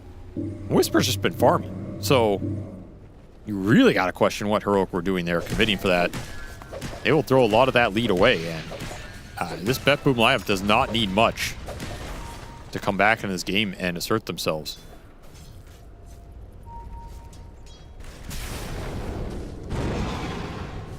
Schofield, he's going to try too hard for this one. Gets grabbed, Sinister Gaze, and too many spells. So when I talk about Marcy and why I'm low on this hero, that's a great example of why. It takes so long for you to land your stun compared to any other stunning support in Dota. You have to leap in, you have to wait the whole time for your hero to fly, it has to land, then you have to cast another spell. And if you get interrupted at all in any of that, you're basically just food. Yeah. And what my argument is, what is the upside of it? Well, the upside is the hero scales pretty decently with physical damage. Yeah, the upside you is just you rush into BKB. You can scale, and it's a gap close mechanism for that scale, but how often do you get there? Katomi trying to stay ahead of Analog. It does manage to do so. I mean, the two highest net worth cores in this game are suddenly the Beast and the Lina. So Zag Scepters are coming. One is done on the Beast. The Lina one is not far away. So you got to start ramping up the pressure again. Take some towers here, maybe threaten the Roche. Keep getting pickoffs. Yeah, with the pipe, drums, Glimmer Cape, Chen, like just these two present quite the bulldoze team. Throwing it and a Batten on top of that one. They should be able to take some easy tier 2s. Can they do any other objectives? Can they do Roshan? They can. It's not incredibly fast, but it's fast enough. And I think you do it here.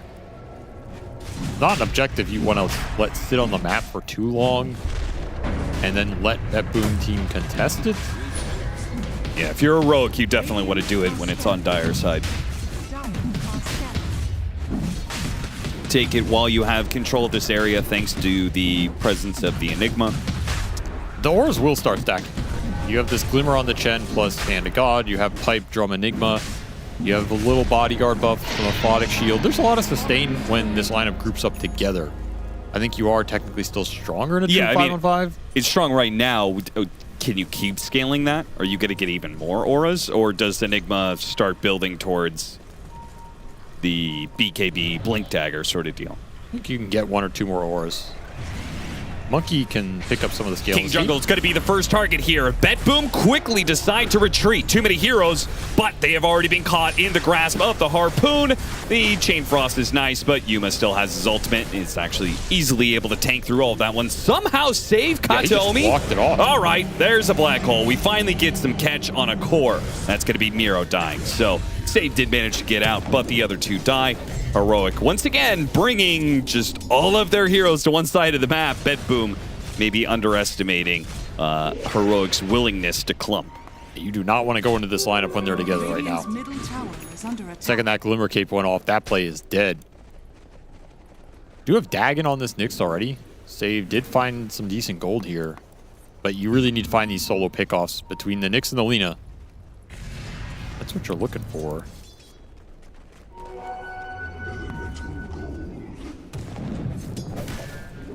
Oh, wanted to pick off an Analog. Doesn't get it. They spot the Nyx assassin due to a lane sentry.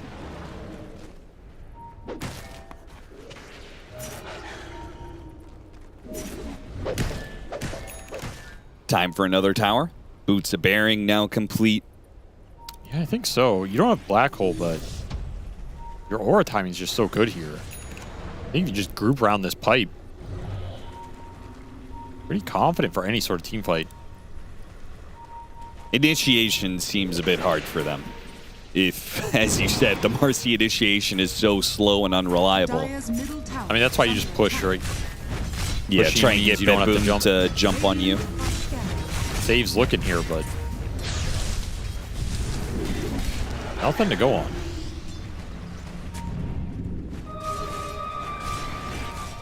It's a bit tentative. Like, are you pushing this? Are you smoke wrapping it? Are you farming? Got to make a call here. I feel like Yuma just forces it. Yeah, I mean, he has Aegis, so what are you really afraid of? Yeah, it's got like 3 lives. You just can't clump for this vacuum.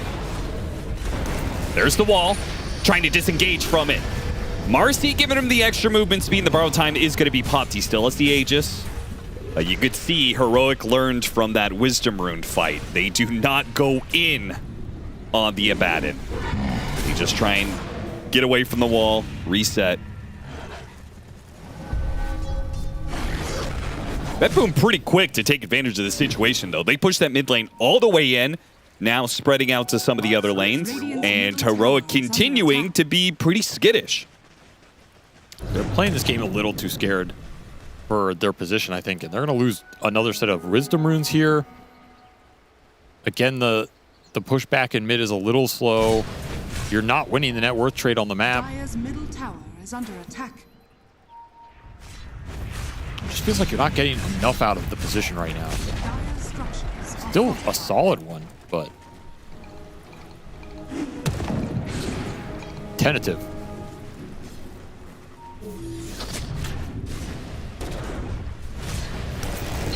Well, apparently Yuma says, let's get them to come back to their base.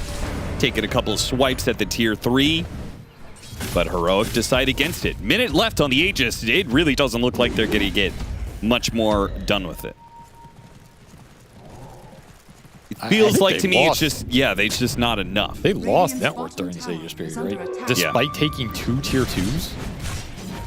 So that's kind of really bad because in theory you took map control, lost gold lead versus a lineup that I don't think was going to fight you in the 5-on-5.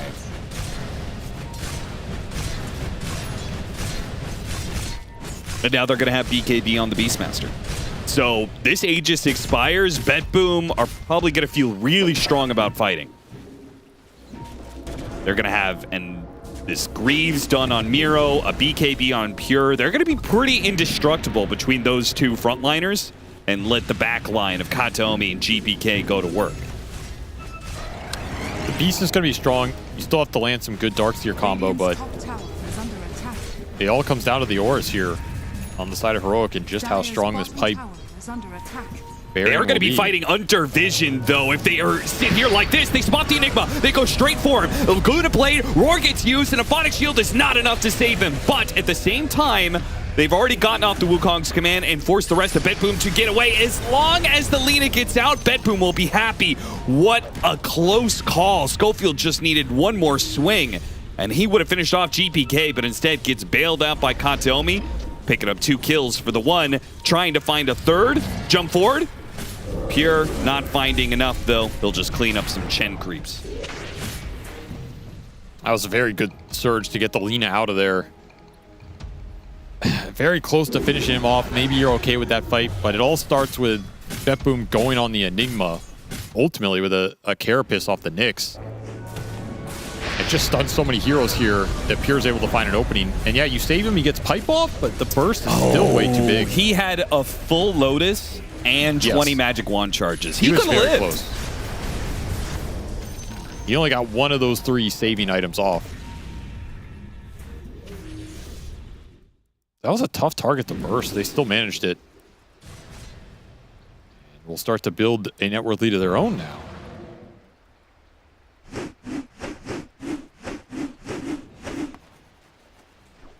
What did you think of that sound? I think Did you enjoy that? Good sound design. I can feel the wind. What do you think they made that with in real life? I do not know how. What is that career called of just making noises? There's a term for it. I don't know how those guys work, to be honest. I've seen a couple of those videos, but if I had to guess, some really strange looking instrument with some holes in it to get some wind. Don't look at me like that. What? Yuma's kind of stuck on his own illusion right now. It doesn't feel the greatest. He clears it out. They give him the extra movement speed to get away from this wall. Again, they do not want to fight around wall. Pure wants to take the fight to them with a shield rune on him. I understand why. He is so tanky, and they caught Analog on the side. A big pickup. One of the biggest damage dealers of Heroic is gone. They're going to turn around Black Hole and go all in on the Beastmaster. An LSA might have just bailed him out with a sinister gaze from Kataomi. Pure gets off his BKB, roars, and makes a run for it. Head for the hills. BetBoom resetting. Schofield, his BKB is wearing out. He spots Pure, hits him with a blood grenade. Can he actually finish him off, though? Trying to get a couple punches in. One more, gets the grab, finished him off. Yuma's still fighting strong. Oh, what a vacuum LSA! Only hits onto 2. Yuma is trying to search for his target. He's not sure who to hit. He decides on GPK, thinks better of it, goes back to hitting Nero, but that guy's really tanky. Yuma simply doesn't do enough damage. Not by himself, not when there's no Analog missing. Turns back, hits GPK a couple of times. Nero should be able to bail him out. There goes the surge. He runs away, no problem. Another Ghost Scepter being used. Yuma is just left impotent. Surrounded by heroes that he can hit, but he can't kill. That fight lasted so long, Analog's back. He's been trying to build this Radiant, so his effective net worth in these fights is just absurdly low. They're just missing a hero, and this Abaddon gets kited out a lot by the Darkseer plus all the stuns. Some nice little stun combinations. You drag that fight out by making the Marcy chase the beast for so long. I will say that was a sick microplay from Whisper. He black holed the beast, and he body blocked the Nyx Carapace with Eidolon, so he couldn't run into the black hole. Oh, that's pretty cool. That was very cool. A very sick play that just gets countered by a simple Blink Dagger pickup from the Lich. Yes, but it was sick. It was sick. Dire are scanning. That's what Analog's thinking right now. Is like, damn, that was sick. I'm dead, but that was nasty, dude. Analog, he's going to have to be a bit more careful of the Lina. I don't know how much I like this Monkey Radiance, by the way. I think it slowed this game down. He ended up going Nullify. I guess I liked that a little better, but I still felt like this Relic buildup was really slow. You could have had a Diffusal or something else smaller here while you were building all these auras. Sure, something that when you get the grab with the Harpoon on the Lina, or even just BKB, he gets surged out, you get a second chance to be able to, I don't know, this catch him after. It feels a little too late here, and now you lose Roche. Aegis for Pure. They're going to smoke from the corner of the map, pushing out. Heroic trying to find the right battlefield. Opting for a high ground ward. Deep in the Dire jungle area, BetBoom just not giving up on their position. Have the successful scan, they say, okay, we know what you're up to, Heroic. We're not biting. We're not just going to senselessly walk back to base or anything like that. And jump on an illusion, try to get to the gate. They're already gone. Ghosts in the night.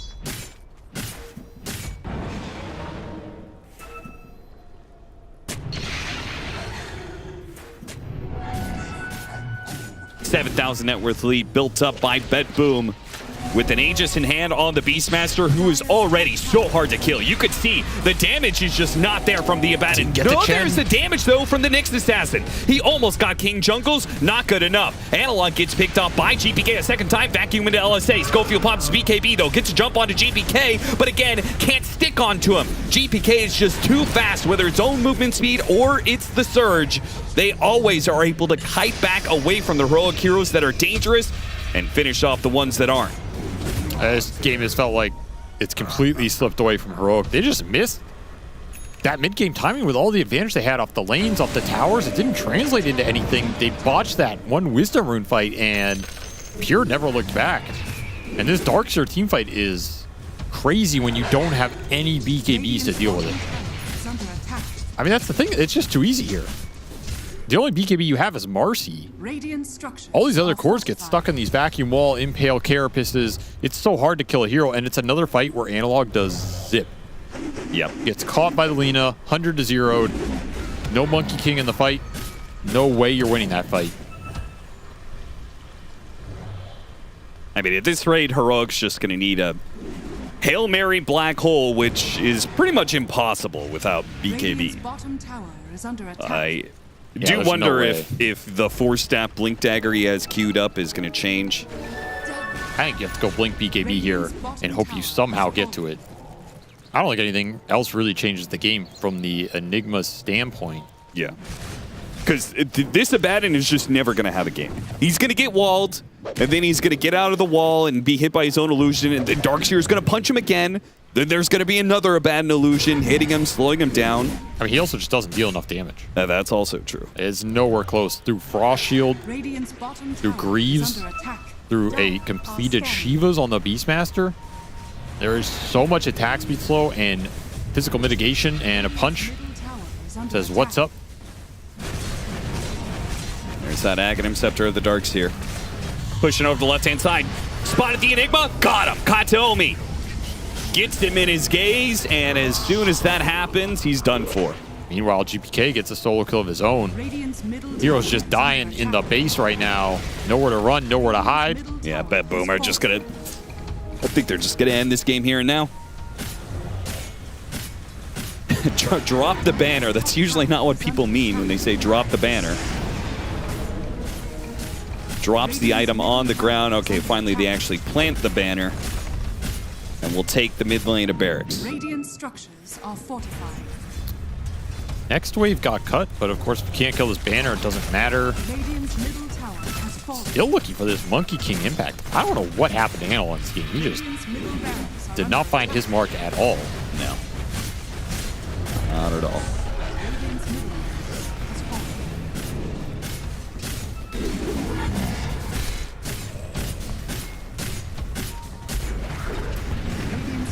Yeah, I don't think you want to go on that guy. He's got 3,000 HP, he's got a Shiva's, tons of armor, he's got a BKB, and he still has Aegis for 30 seconds.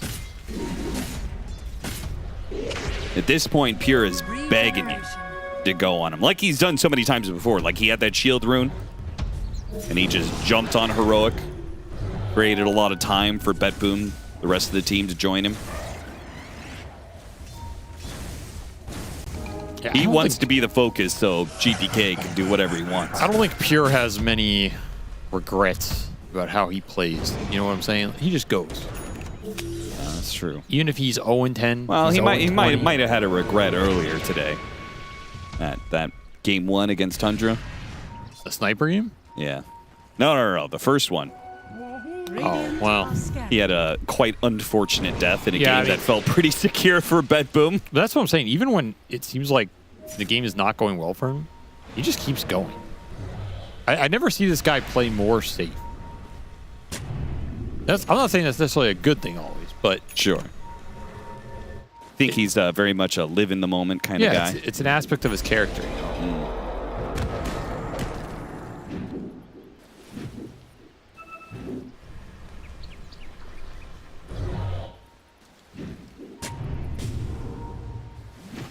Where are you going?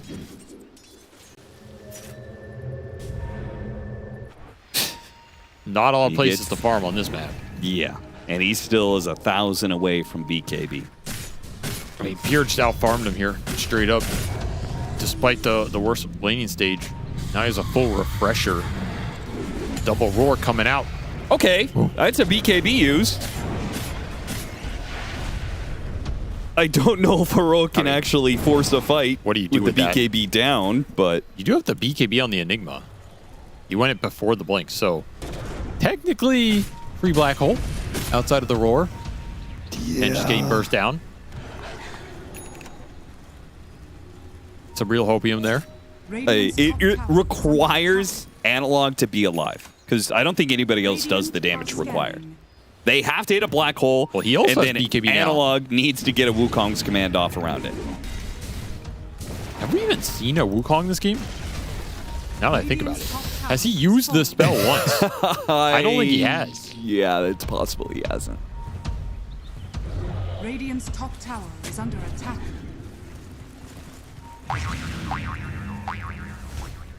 That's a stat we need. Wukong cast mount.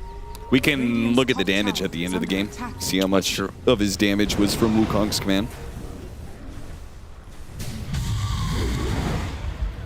There's just no good initiation here. This is the problem. You can see Heroic trying to take some cheeky angle. You can plant a ward on the hill, but who starts the fight? You have to basically rebound in. Yeah. And then chain stun with the Boundless. You ideally find one of the supports with Alina. GPK is going to be playing on this cliff area. It's going to be tough to get him. He's got the flame cloak. You already see he's playing off the map entirely, and that is just a beautiful vacuum. They have to drop the black hole to try and stop this. It's a 3-man, but no damage behind it whatsoever. The Wukong's command finally goes off, but the damage is done. Analog is gone. Yuma is going to watch all of his allies die and be left for last. BetBoom and a chef kiss turn around the team fight. 5-0. What a sick vacuum. Found him in the middle of that initiation, but some of that was also just solid positioning from BetBoom team. There's no good angle there. You have to. Your initiation is running Glimmer Cape Shannon to plan a ward. Yeah. Like, when that's your initiation, 36 minutes in the game, you're screwed. Especially versus Darkseer. Darkseer is one of the best heroes at capitalizing on bad initiation lineups because he will always counter-initiate you, and his counter-initiation is often way harder than whatever I mean, in this case, yeah, you know, 4-man vacuum is a bit more impactful than Glimmer, Cape, Chen, right-click. Yeah. Do you think it's hard to run these kind of lineups where you don't have the best sort of initiation? Do you feel like that's a more advanced lineup for teams to run? This kind of lineup, you have to win lanes, which they did. Yep. And you have to push. You have to just go. And that's the part that they looked really uncomfortable with, right? I agree, yeah. That mid-tier 2, they just, like... They took their foot off the pedal. Like, the Enigma's farming Ancients while they're at the Wisdom Rune. It's just too passive, right? This is a lineup where you have to just go, go, go. You have to constantly be in the enemy's face. You have to be killing them all over the place, taking Roshan, going high ground at 20 minutes, using the auras, the Abaddon, the Enigma that you have. You can win that game.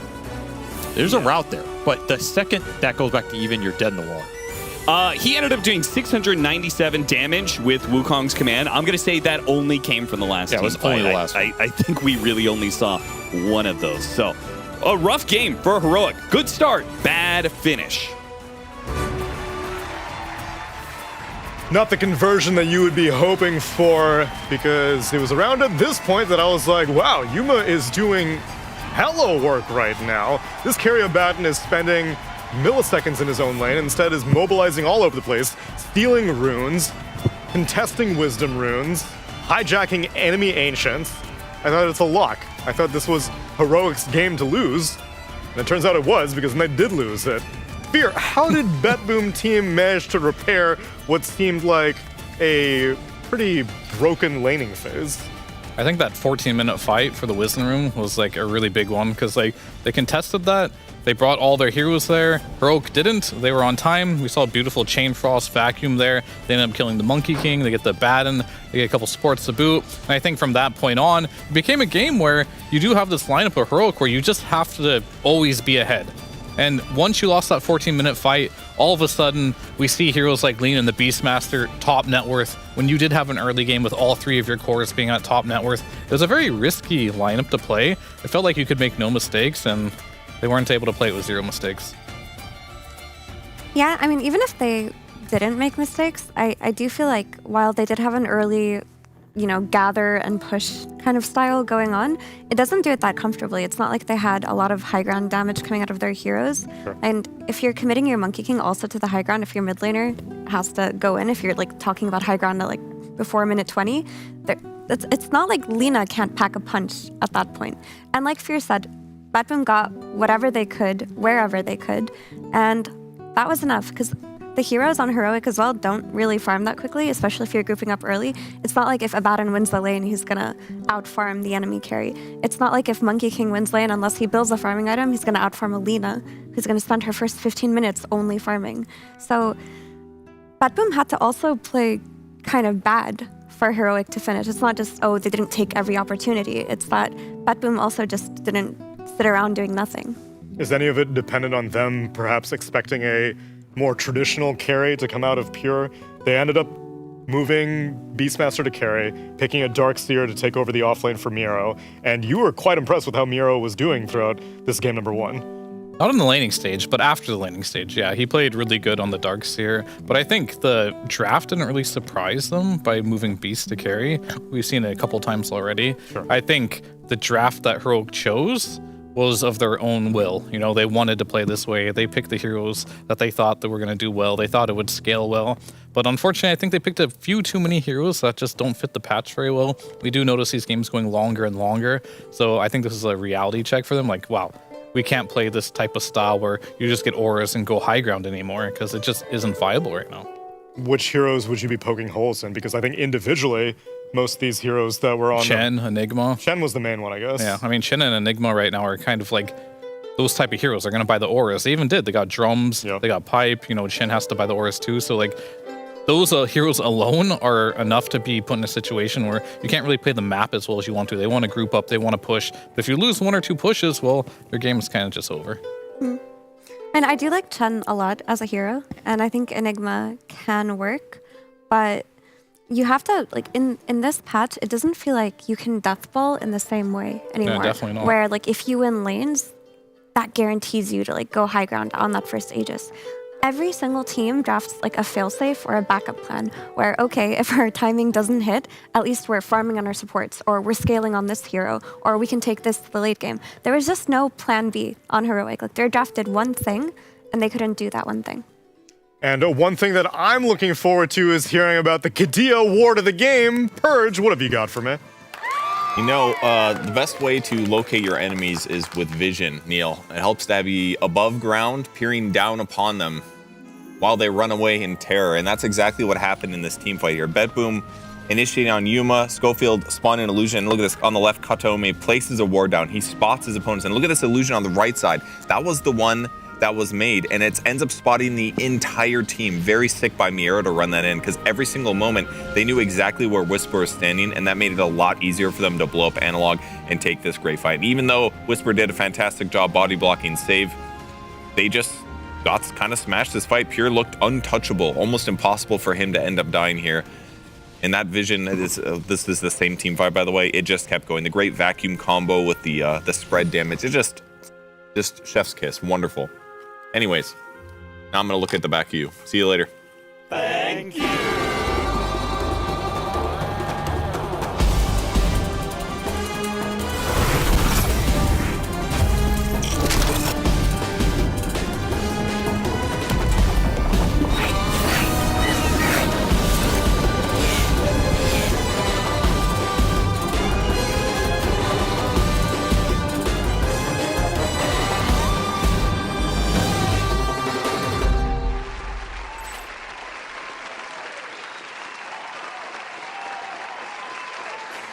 BetBoom team reclaim their Game 1 victory, and perhaps now they're only one game away from securing themselves a slot into Group Stage 2, but they're going to need a 2-0 to make that happen. We'll find out if that's possible after the break.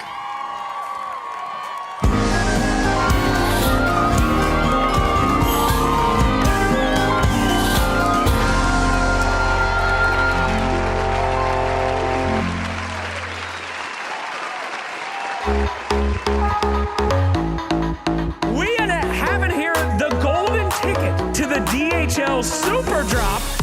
I'm gonna get the box over here.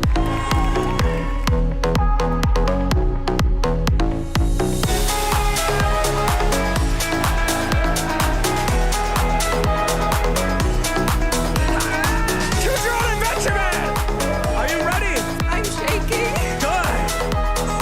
That's absolutely correct.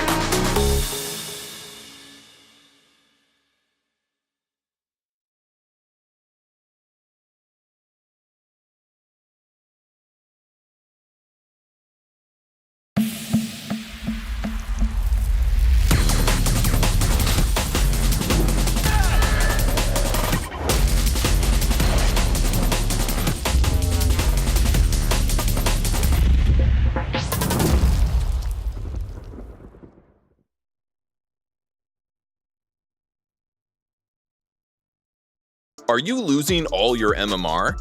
Do you need some artificial professional help? Well, then look no further than ChatEPT, ESL's new partnered AI chatbot.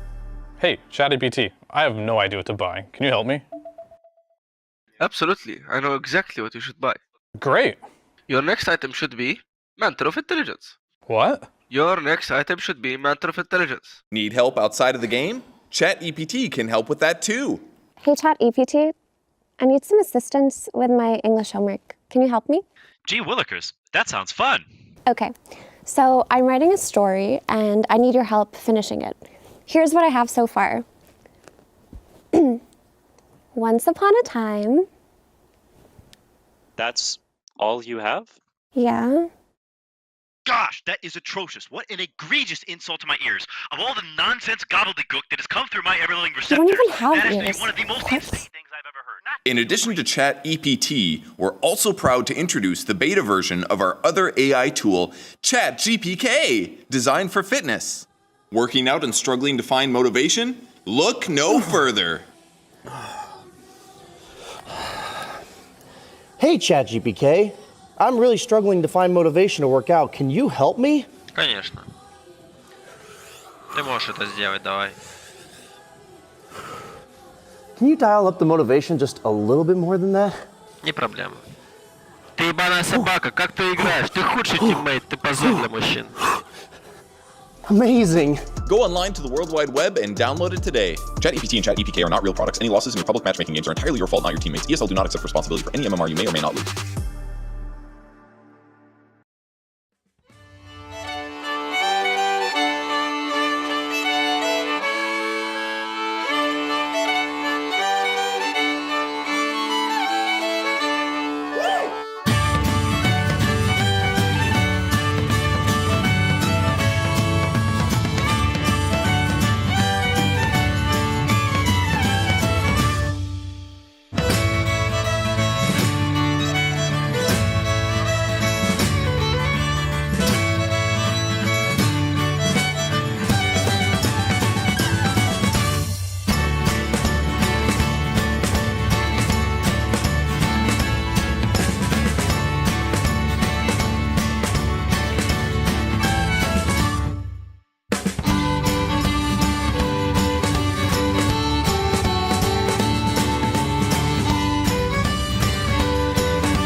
There was an old farmer in Dorset did dwell, Lily Valera, la, and he had a wife that many knew well, Lily Valera, la. Lera, lera, Lily Valera, Lily Valera, la. Lera, lera, Lily Valera, Lily Valera, la. The devil came to the old man at the plough, Lily Valera, la. One of your family I must have now, Lily Valera, la. It's not your oldest son that I crave, but 'tis your wife, and she I must have. Lero, lero, Lily Valera, Lily Valera, la. Now welcome good Satan with all of me heart, Lily Valera, la. I hope you and she will never more part, Lily Valera, la. Now Satan has got the old wife on his back, he's lugged her off like a peddler's pack. Lero, lero, Lily Valera, Lily Valera, la. He trudged away till they came to his gate, Lily Valera, la. Come and take in this old farmer's mate, Lily Valera, la. She saw 13 imps all dancing in chains, she ups with their boots and beats at their brains. Lero, lero, Lily Valera, Lily Valera, la. She knocked out Satan against the wall, Lily Valera, la. Let's turn her out or she'll murder us all, Lily Valera, la. He's bundled her up on his back and then to her own husband he's took her again. Lero, lero, Lily Valera, Lily Valera, la. I've been a tormentor the whole of me life, Lily Valera, la. But I've never tormented like this farmer's wife, Lily Valera, la.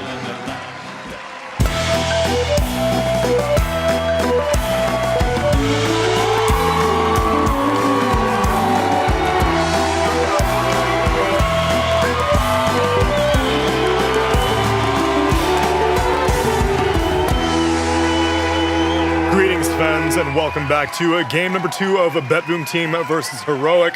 where Heroic came in with a strong concept of an idea, which they got close to executing. But unfortunately, high-speed drafts like that don't seem to work anymore. In fact, I got a text segment for either of you in the future. I want you to find me the fastest average game time of all the teams that are competing right now. Who is the fastest among a pretty slow patch? Well, you said for the future. Now you're asking it right now. I can find out right now. Find out right now. Give me a guess in the meanwhile. Who do you think is the fastest team at DreamLeague right now? Mudang Warriors. Who's the fastest team that's winning right now? I would guess either Spirit or I'll say Spirit. Okay. Fear? Who are you predicting? Spirit is not fast. There's no way. There's no way. I'll probably actually say BetBoom if I'm gonna take a guess. Okay. I have to check individually, but I'm doing it. Oh. No. Well, then we'll let you crunch the numbers on that in the meanwhile. We will rub our hands in anticipation of a game number 2, because I was speaking in hypotheticals earlier, but if a BetBoom team do win this second game, then they are indeed locked for a group stage 2, joining Spirit and Tundra, who are also confirmed right now. Stakes are high. Shopify Rebellion. What are you speaking Shopify Rebellion? For me to check. They played quickly. Oh, they play quickly. So I'm checking who wins the fastest, not the average of all games. True. That's a better metric. Like the way that Heroic played that first 25 minutes reminded me a lot of watching Shopify Rebellion's games lately, where their cores are just all over on the map. That's true. And I wonder if they got this play style from scrimming each other. I could also see It's that. like a real possibility, because there's not a lot of strong NA teams right now, so why wouldn't that be your go-to? What do you mean? Well, just because you're What do retired, you I'm mean? What sure do you you could mean? farm a new good team right now. But maybe they just up their tempo a lot against each other, and it seems like one of the more viable playstyles right now. Even with the Beastmaster carry, it's like you say okay, well, we're not going to have this timing window that we have to hit necessarily. Our heroes are going to be good, strong. They can get kills early, and they can transition okay if we need to. They might not farm as hard as some real hard carries will, but it does give us the ability to up tempo if we need it. Yeah, that's what our panel was saying, that for these high tempo drafts to succeed, you usually need a backup plan. That if we don't get to siege high ground at 25 minutes, have we already lost the game? Hopefully not. Yeah, I hope that's not their plan with this Abaddon. I will say, when they did play the NA team earlier today, that was Shopify Rebellion, they did 2 of them. And in both games, they ran Ursa Lycan, which had some great scale and great physical damage, which you love to see. This Abaddon hero it's good, it's meta, but just like Glimmer Capes, is it overrated? Is it a hero that you can just first pick and you're just winning? Not so sure. I've investigated. Investigation complete. So 3 teams win in the same average duration, but one has won much more than the others. So BetBoom, Avulus, and Boom Esports all have an average win duration of 32 minutes. Avulus is in the mix. I would not have guessed. Because they do play quite fast. Whereas Tundra is very dominant, and Spirit have longer average win durations. Tundra's at 40, which is the longest of all the dominant teams. But Ovulus has only won 2 games, though, right? As has Boom. Exactly, so Sure. with BetBoom. But I'm just saying that those So we are have the teams I who win, do right? win You on win. high-speed Okay, wins. thank you. Congratulations. Your theory Thank was you, correct thank here. Of the winningest teams, BetBoom seems to have the fastest pace of them, whereas you were saying that Tundra and Spirit are among the slowest. I mean, most teams are hovering between 35 and 40. So yeah, they're among the slowest, but that's the average duration. It's a span of minutes here and there. Yeah, Fair enough. Spirit was a bold choice. I feel like they've never really played fast, right? Historically. I just picked them because they've won a lot, so I felt like maybe that's gonna, I you're could see right that. though. A team that's fully undefeated, they're probably rolling their games, but they take their time, much as how we have taken our time to take a look at this game number 2 draft. We have a Heroic banning out Phantom Assassin, and this time moving Nyx Assassin up to a first phase ban priority, along with Shadow Demon, Invoker, and Lina. They take themselves that Abaddon right off the bat. BetBoom, they take out Phoenix, Alchemist, Bristleback, Magnus, and Chen, and respond to that Abaddon with a Beastmaster, and then follow it up with a Monkey King. Feels like no matter where they put these heroes, they're going to be happy laning against Abaddon, which is one upside, because it does still dumpster lanes pretty hard, and it can pressure and dive afterwards, which is nice. That second phase Lina ban by Heroic, was it worth giving away a Monkey King? Did they think that BetBoom just wouldn't take it at all out of phase and they could take it again? Because I think giving away Monkey King creates a lot of issues for you within the draft. The reason why this hero is so highly banned, not just because it's a good mid laner, but it counters a lot of side lane heroes on flex, on carry. I mean, Heroic might be suffering from we lost to these heroes last game syndrome, so we have to ban them this game with the Nyx and the Lina there. Especially because whenever we do see the Lina bans, it usually comes out final phase, so it does kind of show perhaps a little too much fear. I don't like this at all. It's just when I look at Analog's mid heroes that he's been playing a lot of melee heroes. Like, he's played Earthshaker, Ember Spirit, Monkey King, Primal Beast mid this tournament. And there's a Lina in there too. But if you've been running these mid lane strategies with melee heroes and you let a Monkey King through, I feel like that's a giant misstep. Especially if you don't have the Lina to play against it, right? What? Do you dislike the Enchantress as well? I don't like how they're going for... They just basically replaced Chen with Enchantress here. They still have the Batten. I'm afraid that they're going for the same type of style just by banning a couple heroes that BetBoom previously had, but they're going to try and do something similar. And like maybe that's the Marcy. As long as they don't pick Enigma or something here, I might be okay with it, but I wanted to see more of a switch up, I guess. Not to say that this opening is bad. It definitely can still work, but yeah, I just don't want to see them be in a situation where they're just early game tempo, fall off, lose in late game. I do like the Enchantress better for a laning stage though, because you can dispel Jingu Mastery, so that helps you nullify the Monkey King Dumpstream, one of your melee heroes, and then Clockwork, that's one of Schofield's signature heroes that got banned last game. So he gets to play a much better hero in the meta, arguably one of the best supports. Yeah, I was gonna say, I like the tweaks that they've made. Like, what I don't like was letting the Monkey King through for them just because of Analog's hero pool, but Enchantress will scale. Like, they won't be put in a situation where there's no scaling on their supports. And they wanted the same concept of a support hero that dominates the boar. Like, you just take away Beastmaster's boar. She does that, she can follow him to lane. And there's no Nyx Assassin this time around to counter. But I still think there are issues from within the mid lane. Yeah. I mean, if you're a BetBoom team, I think you just pick a support here. And you can have that Beast Flex again and potentially dodge the Enchantress like they did with the Chen in the last game. So they didn't really answer it super well in game number 1, so I'm not sure what they're going to do in this game to kind of deal with that. Because Pure, he dominated that game on Beast. Yeah. I don't think he's going to be sad playing Beast again if it's a good lane for him. And it wasn't last game, and he still ended up top net worth by a big margin, so that was impressive. The Riki will give them some Invis Scout potential, which is very good. That plus Monkey King means Vision is going to be fantastic for their squad. And we've all seen the terror that is Lich in the mid or late game. Once he gets Blink Dagger and Shard, like 2 stuns, and you can kill basically any hero with one other hero. So that's going to make it very easy for Monkey King and Beastmaster to feel more effective on the map. Well, it seems like they were content handing a Monkey King over because they had a Huskar in their pocket. And this is an Analog specialty. We didn't see it come out yet, but he is one of the players who looks for Huskar whenever he can. He's also a really good Glimmer Cape buyer, and a lot of the early game damage is going to be coming out of like the Lich Chain Frost, like we saw how Chain Frost won them the Wisdom Rune fight. I can see them running into the same issue now that they have this Huskar though, of if they miss their timing, their mid laner isn't really gonna like go toe to toe with whichever like ultra late game scaler BetBoom pick. Yeah, I mean, definitely, I agree. It's a very similar type of draft. I think this Huskar does kind of force this Beast to play versus Enchantress now. In some ways, it doesn't have to, but unless they want to avoid this Monkey King matchup, because I've seen other teams put Beast in different lanes or Monkeys different lanes. That way they can get this last big Viper versus Huskar, for example, or maybe the Lina versus Huskar, but that's banned, Sniper's banned. If they ban Viper next on Heroic here, I'm very curious to see, will they sacrifice the Monkey King just to get a hero in a different lane, or they can 100% pick a new hero for GPK? Because if this Huskar and this lineup doesn't do well mid, I think that's a big problem. What if they pick something like Storm for BetBoom team? It's not good against the Huskar in lane, but like there's 0 stuns basically on the enemy squad. I feel like he can do what he wants. Maybe it'd be worth it. Like ditch the lane a little early, go gank side lanes. I think Storm will run into the issue of getting run up by Clock and Enchantress as well. Like it's just. It's too bad in the laning stage. It's a big gamble. It's a big gamble to pick up. I think you have to ban Viper here, or you're in big trouble.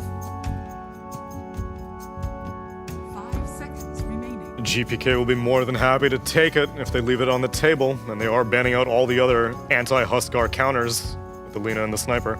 But if Sniper's gone, Viper's gone, Lina's gone, I don't know if there's anything that's really unplayable for Huskar left. At that point, maybe you just sack the Monkey King. He has a rough lane. Then maybe you get a better offlane, or maybe you get a better carry. And then the Monkey just does what he does best and just like rotate and try to make chaos on the map because Viper's a slow hero.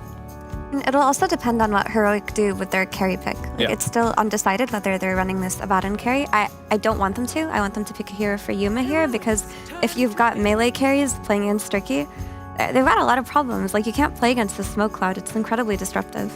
Not only can he not cast spells to save allies, but it's not like Abaddon's naturally going to build the BKB earlier or an MKB to hit through the smoke. And they need to make that decision before BetBoom team pick their last hero, and they also, Heroic considers the possibility that maybe Monkey King or Beastmaster might go mid because they ban out an offlaner with Doom. I mean, Doom is also a really good versus lineup, but what is going to solve the Viper pick here for me? I'm not entirely sure. They can't really do anything. I mean, Huskar's mid, right? Like, there's no other route around this. He's going to play, which I think he should be playing versus Viper, and if you do get Viper on BetBoom team, I'm just like 90-10 for this game for BetBoom team. Damn, that big. What if somehow they gank and get Viper behind? Does that not make a big enough difference? It could definitely help, and CK will be their carry, which is, it's pretty good versus Beast. The Drums of Slom is a tool. You do go Shivas. It's not like completely unplayable. In fact, more I think about it, I don't like that pick very much. The CK? Yeah, I mean, because like you do buy Bloodthorn, but the Cloud in the early game is really hard to play against with your illusions. They're gonna miss a lot, and they're gonna pick the fight. Yeah, this is a 99.1% draft for me. I'm sorry, I don't know how else to word this one. CK's been picked one other time in this tournament, and it was actually Duraccio picking it against BetBoom team, but it was specifically against a Drow Ranger. But also, he was also against the Beastmaster. Yeah. And it didn't look bad. Honestly, I think CK is kind of undervalued, and I like to see that some teams have it back on their radar. And the cool thing about CK is he's self-sustaining. And in that sense, if KJ gets him like a pretty decent start, goes through the gate, and then pressures the enemy carry, they could snowball off of that too. Like, CK, while he has fallen off, does a lot of burst damage. And sure, it's annoying to play against Turkey, but like, you're killing heroes a lot faster than Ricky can react sometimes. It's a very creative pick. I do like it. I think it's just going to depend on how well Enchantress can play the early game and how much she can do for her team. Yeah, and if that allows them just to play solo and the supports occasionally show up, they can instantly blow up Beastmaster by Reality Rift stunning with other support follow-ups. So maybe they can win the lane enough that it makes the supports free to go help out to counter the Viper, and then Analog can get ahead a little bit and be that frontliner. But yeah, there's good lane matchups for multiple lanes here for BetBoom team. Fear courteously nodding his head for his fellow analyst, looking at the sidelines when he knows it doesn't matter, because Captain Avery, I'm told that this Viper into Huskar was a 99-1 now. I have never heard Fear be so certain about something in my life, so I'm all in. All right, I'm all in on it. I can't see the draft because I don't have my glasses on. Because you don't have your beard on. Is an abomination. You don't need to see to shoot a gun door. It's better to keep your glasses on for this one. You don't want to see this. Sniper, if you're banned out and Lina is banned out, do you think that Viper's the third in line for countering out a Huskar? Yes, because Viper shoots gooey shrapnel. All right, let's take a look at this gooey shrapnel in game number 2. But first, the PogChamp Pandas.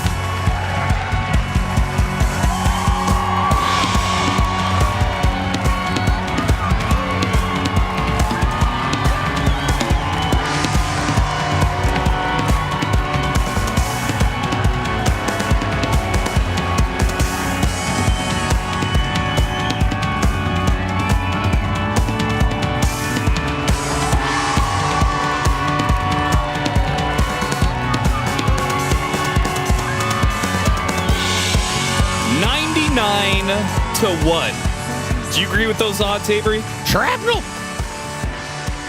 Okay. Gooey shrapnel. I guess at least Fear is saying that there's a chance. What would that chance look like, Avery, if you weren't? Chance for what? I don't listen to Clinton. I haven't listened to him in years, actually. I'm surprised he's still friends with me. Did you listen to him when you were on EG? Nope. That's why we won. 3 bounty runes going to Heroic.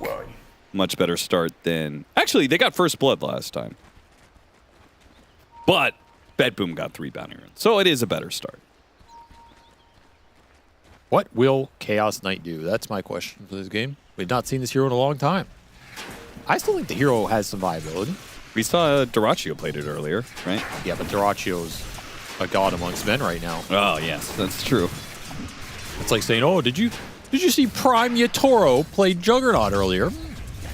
Maybe it's back.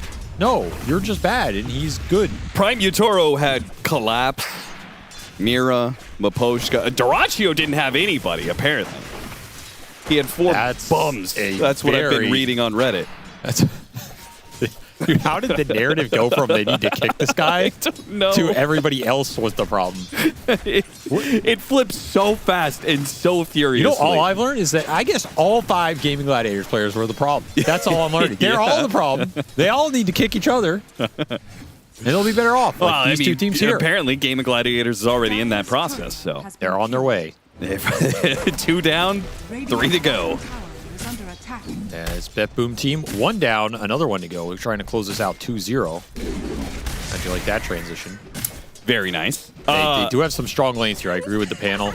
This Viper Huskar matchup is not fun for the Huskar generally. Can you tell the audience why? You get broke and slowed and beat on. Okay. Though I will say, if you get to like a solid BKB timing and you just jump on the Viper BKB, it's like kind of okay. It's just... Yeah, the hero is incredibly immobile. You're not going anywhere. It's just you're probably still dying in that exchange. You just don't get to play Huskar, man. The lane's not fun. Your timings all get slowed. Feels bad, man. Okay, so if there is that 1% chance for Heroic, can you theory craft how they win this game? I mean, Chaos Knight, man. That's what I'm saying. Like, Chaos Knight got to put in some heavy lifting in this lineup. Schofield, he's going to be the first blood. Pure will run him down. Get that extra bit of gold into his pocket. I will say, though, last game, Heroic won the lanes and proceeded to lose. Yeah. This game, I think they're going to lose the game. They'll lose the lanes. And lose the game? And maybe proceed to win. I don't think that's how that works. If I learned anything about South American Dota in the last decade of playing against them, it is always expect the unexpected. Okay, fair enough. When you were playing, who was the toughest South American team? Originally? Yeah, just at any point in time. Well, there was a really good team with Smash coming up, and then stuff happened. some stuff. What can you do? About that.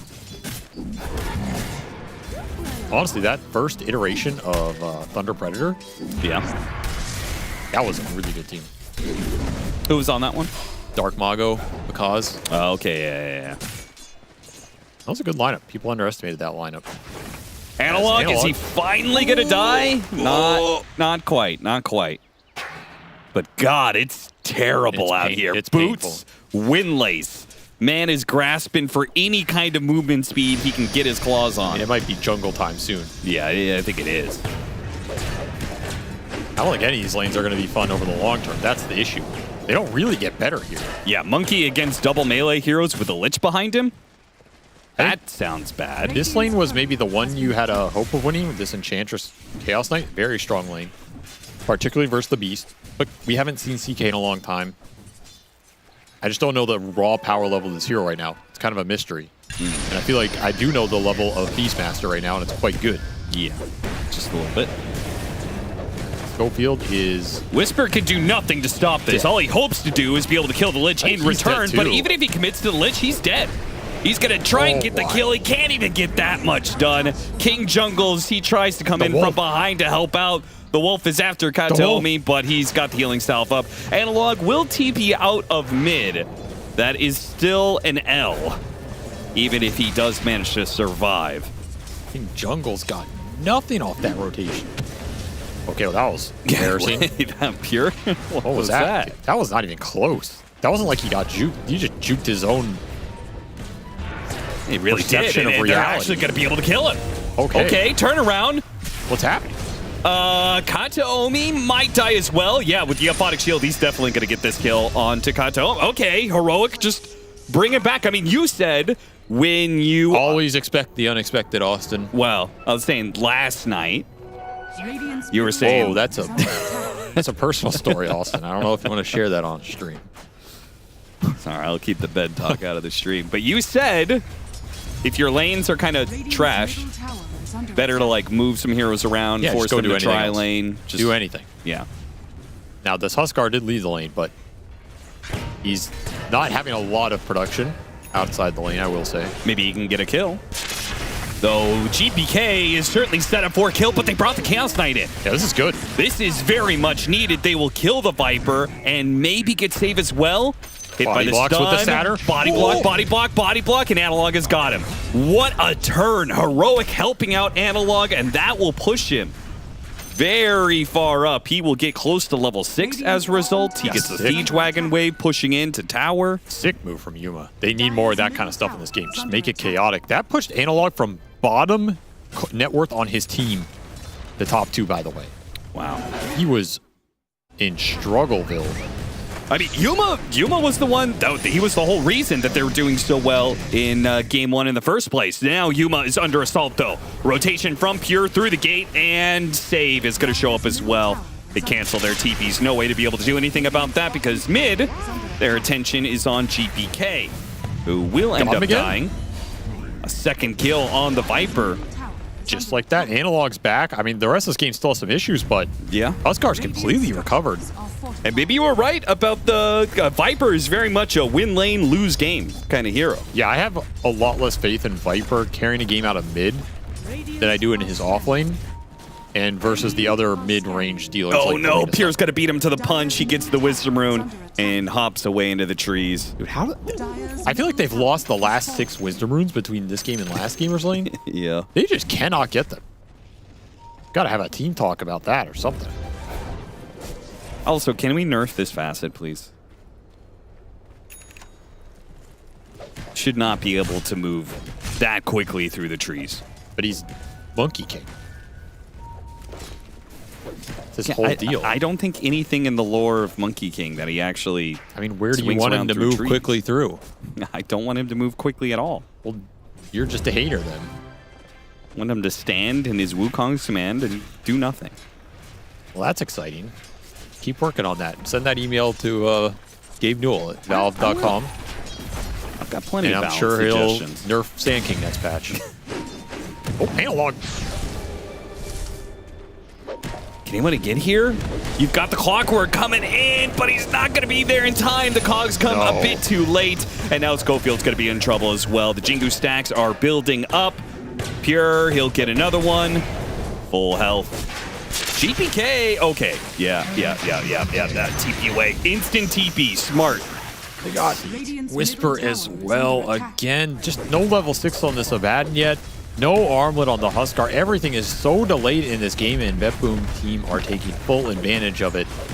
This looks like last game, but the script is reversed. Yeah, we'll see if the script fully reverses. That would require BetBoom to throw on the 14-minute Wisdom Rune, right? That was the fight.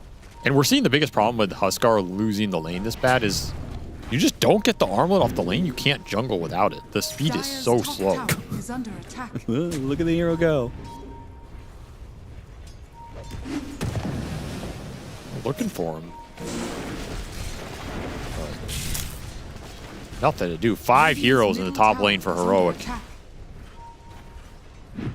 Yeah, they might get the tower, but that's all they're going to get, it looks like. Yeah, he's just playing with them. Yeah, he really is. Hop on tree, hop down. Hop on tree, hop down. I have a feeling he's going to die hop here down. somehow. Yeah, he's probably playing a little too gutsy with it, but he hasn't lost any damage yet. Oh, they spot the Huskar's low. Oh, he's dead. He is indeed, Avery. Well, King Jungles is dead. So is King Jungles. Well, Whisper still isn't level 6. Yeah, I was about to say, he is... This has been a rough laning phase. He's broke, man.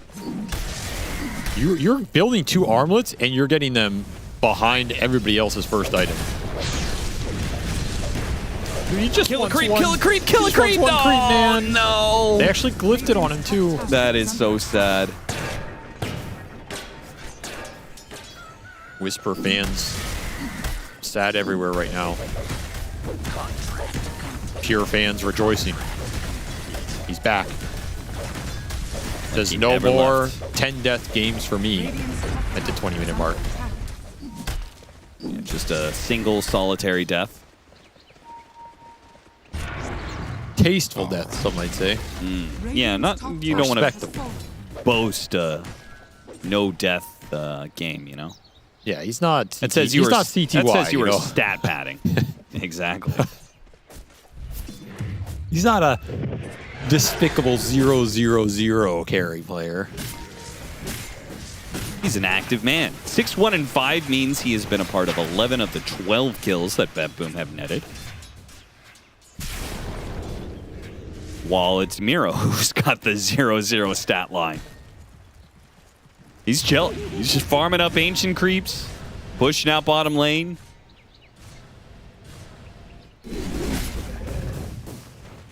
It's a peaceful life in the jungle. Radiant's middle tower is under attack.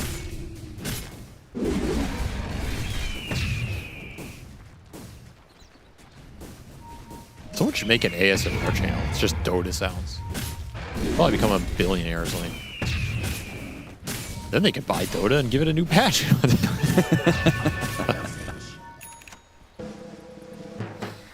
I'm sure Valve would be open to that negotiation. I'm just kidding. New patch is coming in like 2 hours. It's all good. Yeah, you did say that last night. I'm going to say it every day. Eventually I'll be right. Then I'll look like a genius. Dire are You're just scanning. the boy who cried patch. Don't question mark me. Don't question mark me. I saw you drawing that one, dude. That's not cool. Save that for like day 8 of DreamLeague. When tensions rise. BetBoom's got every power rune. Heroic have decided that they're going to make a move now. They don't even have their armlet on Chaos Knight. They have the Huskar. They don't have the Huskar, though. They have his armlet. They don't have the Huskar. He's coming, man.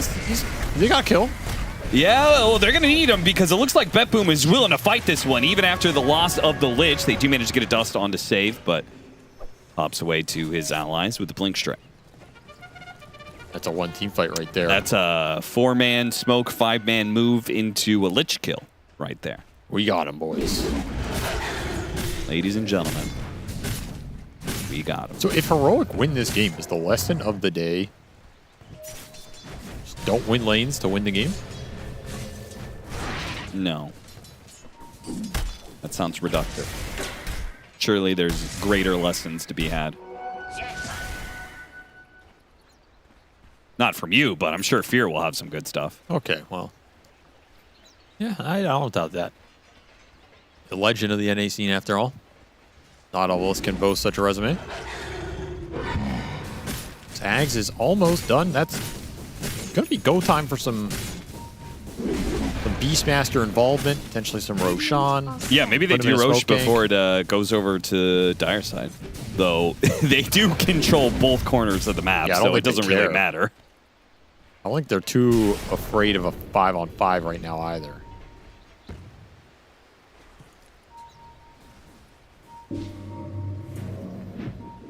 I will say, this Abaddon has just not impressed me the many times that we've seen it.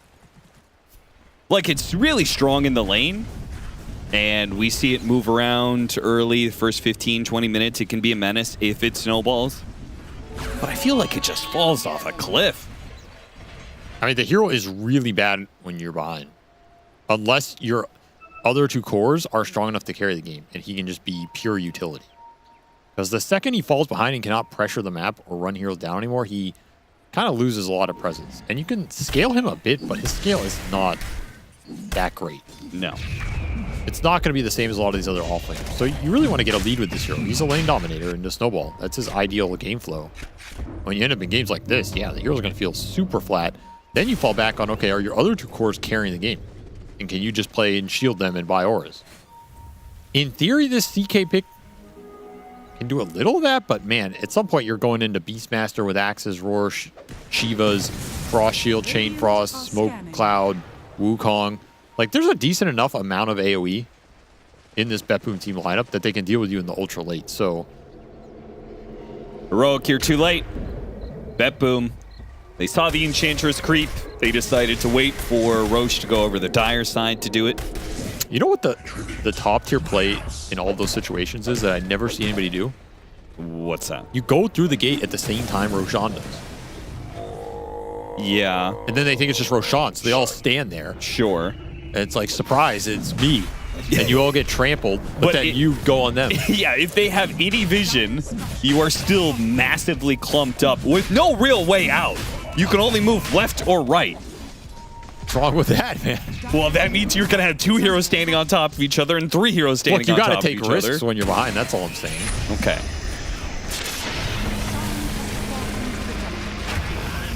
Well, Schofield took a risk. He died for it. He did not get close to the Roshan to steal that one. Rough game, man. Yeah, this is looking like another Beastmaster Aegis situation where he's going to get a Blink Dagger and just run at Heroic and force him to fight. And Heroic will not have the firepower to stop him. Maybe. I mean, even Chaos Knight's good burst damage, but he's also he's just extra units for you to drums off of. I think if a fight happens in the next, basically in the next period of the stages, so we're saying the next 5 minutes, if a fight breaks out in a way where Heroic can take a defensive position with BetBoom team jumping into them past the tier 2 or going high ground, something like that, they can win that fight, I think. Yeah. But it kind of requires them going into you very deeply. I don't think you can win an aggressive go here. If BetBoom do screw up, Heroic's scale is still pretty good, right? They're going to have Chaos Knight and Huskar. Maybe the Enchantress gets going. Trying to go for a quick kill onto the Huskar. Armlet, can he toggle this to victory? He does. Now the Aphotic Shield turnaround. Save is going to die for this. Nicely played by Analog. Bit of redemption for a bad game 1. Magic resist. Ooh. Starting to heat up. Career kill has been killed. with a BKB on it. Dire's bottom tower is under attack. And a BKB done for Analog. So they are 1 BKB up and BetBoom's 1 BKB down. I mean, honestly, I feel as though they're playing the map better from this position than they did in game 1 when they were ahead. I don't think they utilized the map at all in that game 1 with the lead they had. Yeah, they were... Here, they're kind of stabilizing it a bit. Maybe this won't lead to victory, but I think their idea of ratting and finding little pickoffs is being... It's translating more here than it did in game 1 for sure. Yeah. Which is strange, but... Maybe their ideas for game 1 were just a bit too rigid. Yeah, maybe. Maybe they were just more confident in that lineup scaling than middle tower is under attack. how it actually was going. Radiant's bottom tower They got a tier 1 top. Dire's top tower has fallen. BetBoom are going through the gate, though. Whisper's got to get out of here. Kind of a late move. It is. Might still get him. Maybe it's so late, that's the point. He would never expect them to be rotating this late into the tower dying. Silenced and broken. There's no way for your ult to go off. It's going to be a nice combo. That's another reason this game is just hard. When you fall behind with a Abaddon in this game, they are not afraid to all in on you from the start of every fight with that combination. Well, that just means there's no break for the Huskar now, but there's also no Clockwork, no Abaddon. Dire's bottom tower has fallen.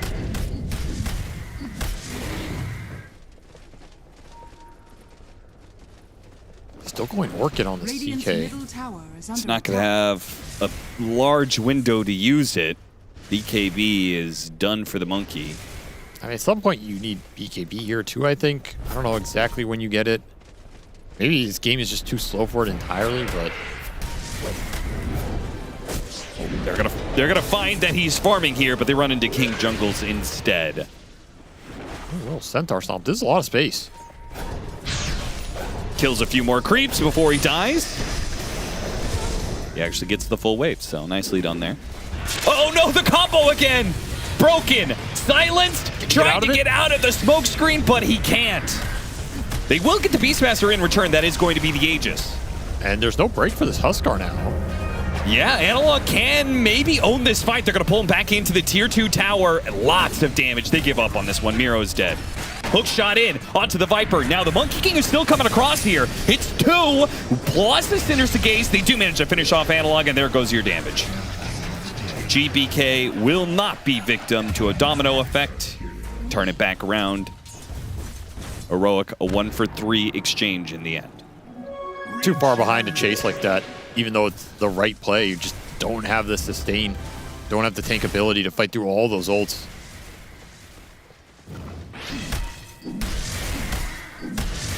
Get the Beastmaster twice. That is something here.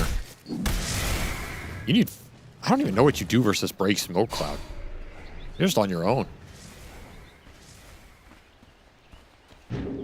Gotta get a Force Staff or something? I guess, but... I mean, only Whisper can buy it, right? Oh, also, what is Whisper doing with his gold? Yeah, I was about to say, he has saved up a lot. Buy something! You need something in this game, right? When you're this far behind, he's going to go Manta. Okay, maybe it'll save you out of that smoke screen. It probably will if it's just the Ricky Viper. Honestly, I don't think there is really a good item for him to get here.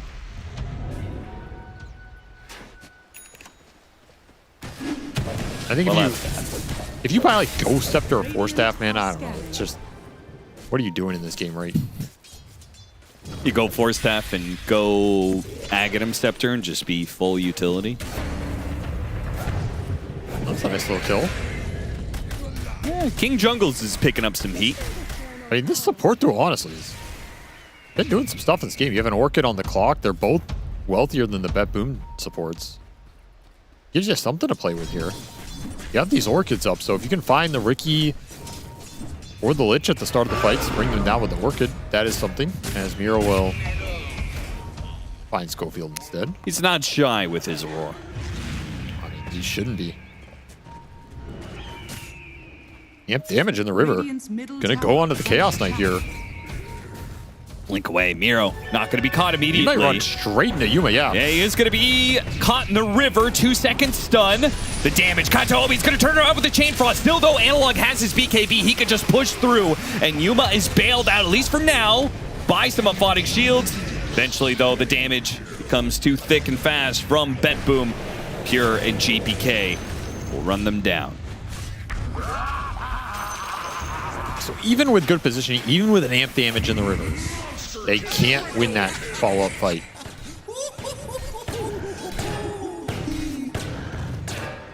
Yeah, I feel like the Chaos Knight is just too limited by the smoke screen and the Chain Frost and the Frost Shield. There's just like too much stuff that mitigates his damage. They have a lot of things that hurt him in this early game. He's also mitigated by the fact they fell behind a lot. Yeah.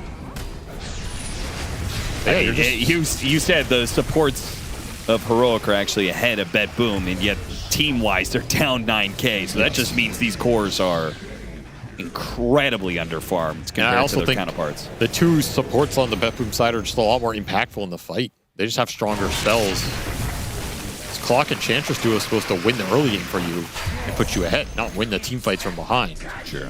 Like, you throw a Frost Shield, Chain Frost down, you throw down the smoke screen, that's already more than Hook Shot plus some impetuses are going to do versus these three cores. So, yeah, Lich really doesn't need much to be a monster, right? You get the Shard from the Tormentor, you get a Blink Dagger, you're going to get crazy Chain Frost that kill cores.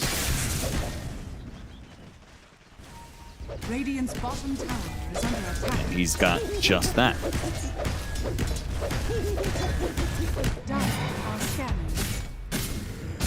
Radiant's bottom tower is under attack. BetBoom is allowed to hit the tier 2 bottom while they're spread out farming 3 different parts of the map.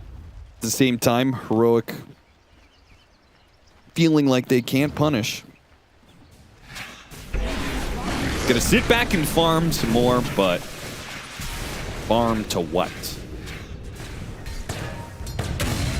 BKB, I guess. That's really it here.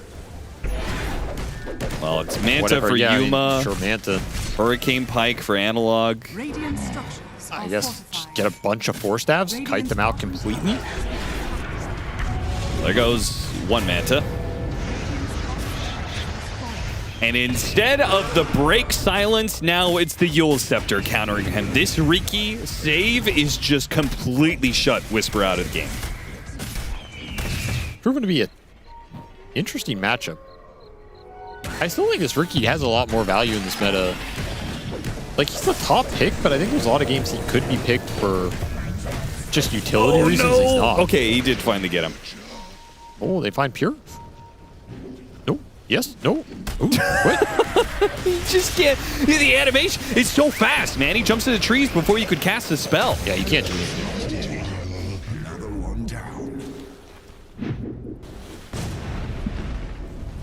BetBoom just having a grand old time in this series. What is with the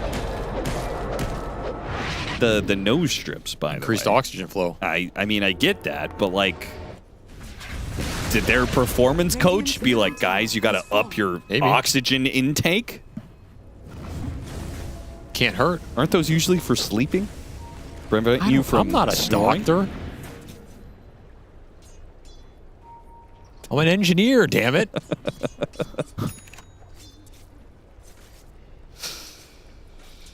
Okay, Scott.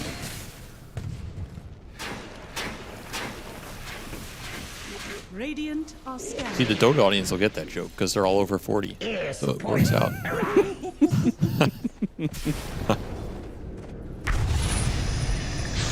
It is really weird when you think about that the average age, Twitch chat will not like this discussion, but the average age of the Dota viewer has gone up considerably. Yes. So if the average age That is is like how 30 now or something, that means there's a bunch of 40-year-old dudes dropping like XTDs and Omegas. You know, it takes a different perspective when you look at it like that. Yeah, it is really sad, actually. And then you go home and you look at yourself and you're like, I'm one of them. How did it come to this? I could have been a doctor. Maybe you are a doctor. I mean, we did make careers out of bringing entertainment to those individuals. That's true. Has a doctor ever made you laugh? Not what I was getting at, but fair enough. Has a comedian ever given you a liver transplant? That's the better question. Well, Heroic might need a liver transplant after this one. This is there's going to be some heavy drinking after tonight's games. Because it just continues to go wrong. Chaos Knight tries to come in to help out Whisper here. Oh my. Goes for the pick off on the Riki. Can't get it. Now he has to pop his ultimate defensively, just trying to get away. Whisper did manage to get away. And yes, save did go back in. That was insane. What was he doing? He saw Phantasm and he was like, now's my time. Yo, here, check this out. Radiant are scanning. He got me, guys. And they saved Whisper, so somehow it worked. It was such a weird kill. He missed the stun, missed the reality rift, and then killed him anyway because he ran back in. Can we get a replay of that, actually? That was a really good death. Good death. Well done, save. Yeah. Watch this. Don't worry, guys. I got this. Oh shit. Oh shit, he's here. He had Yules, I think, the entire time, too. Yo, Pure. Watch out over there, man. There's a bad dude over there, my man. There's a bad man. I tanked the gank for you, brother. Oh, no. He has been pulled back into Pure. He does have another Phantasm. Quickly kills the Lich. Can't really do anything about Pure, though. Pure's got the Lich armor. They can wait out the BKB. 3 seconds stun. The BKB just lasts forever. He turns it back around with a sliver of HP. Can he push through all this one? No. Save gets his revenge. And they will wipe out the rest of Heroic. For a moment, though, you kind of believed, didn't you? For a moment, you saw the power of the Chaos Knight. And you didn't know what you were witnessing. You stared into the eyes of God. Stared into the eyes of God. And for a minute, you saw the plan. God's plan. Admit it, Austin. You started to believe. And that's, I think, what this game was all about. Yeah, Heroic was just trying to instill belief in us. They were trying to prove a point that Chaos Knight needs some buffs, I think. Clearly, the hero is lacking a little DPS when he loses 3 lanes and has to play from behind. You know, Fear said it was a 1%er for Heroic. What do you think it is now? 2%? Oh, wait, it's better than it was in the drafting phase. Well, I think the thing is going to say 2 or like 2 to 5. It's not going to say 1. Dota Plus says it's 15%. What? Yo, this thing is on drugs or something. What? 13? Goodbye, Clockwork. Maybe it's already on the next patch, you know? Maybe it's already on to Game 3. I mean, Yuma definitely is. He wants out of this one. He's not having fun, I'll tell you that much. No, he's not. They are going to try and kill GPK. Yeah, try. It doesn't work. The Scotties are out, so there is no hope left. GG will be called a heroic effort, but it will only lead to a heroic defeat. Initially, when the music came on, I thought those were like fail horns. Wow, you're really piling into him. Solid series from BetBoom team, though. And this is a team that needs to keep building on what they got going and find some more momentum. You know, shore up the little discrepancies they've had in their gameplay. Silence some of the haters right now. I think they still have more to prove in this tournament, but they're on their way. And just a big swing and a miss for Heroic. We've seen a lot better Dota from them this event. Yeah, I expected a lot more. This was very bad for them because they were actually doing pretty well for themselves at 6-4. This has now put them in a 6-6 tie with Shopify. Yeah, it was a big series to not win at least one game out. Yeah. And they have their last opponent being Extreme. So it's definitely a doable. Definitely doable. Extreme has not been looking great. They're in an okay spot. I just felt like they were playing better than what this series showed. I think game 1, the laning phase, was what I expected from them, right? Some fast-paced, connection-based Dota with a bunch of really active core players. And then just what happened? Nothing. Absolutely nothing. I think game 2, you could just be like, okay, we got drafts. What is it good for? Absolutely nothing. What was I saying? Oh, game 1. Game 1 was the one that feels real bad because they actually had control of that game. Yeah, that's what I'm saying. That was a winnable game, and they kind of just threw it away, and we'll see some of that in the highlights. War! What is it good for? Absolutely nothing. There we Just like go. Heroic's draft. Say it again now. Just like Heroic's draft, Fear. Or specifically the tail end of Heroic's draft, because I think that they thought they took out the problem heroes from game number 1. They banned out the Nyx Assassin. They said, fine, you can have Beastmaster. That wasn't the real issue. And then they banned out Lina as well. But then they went for a Huskar.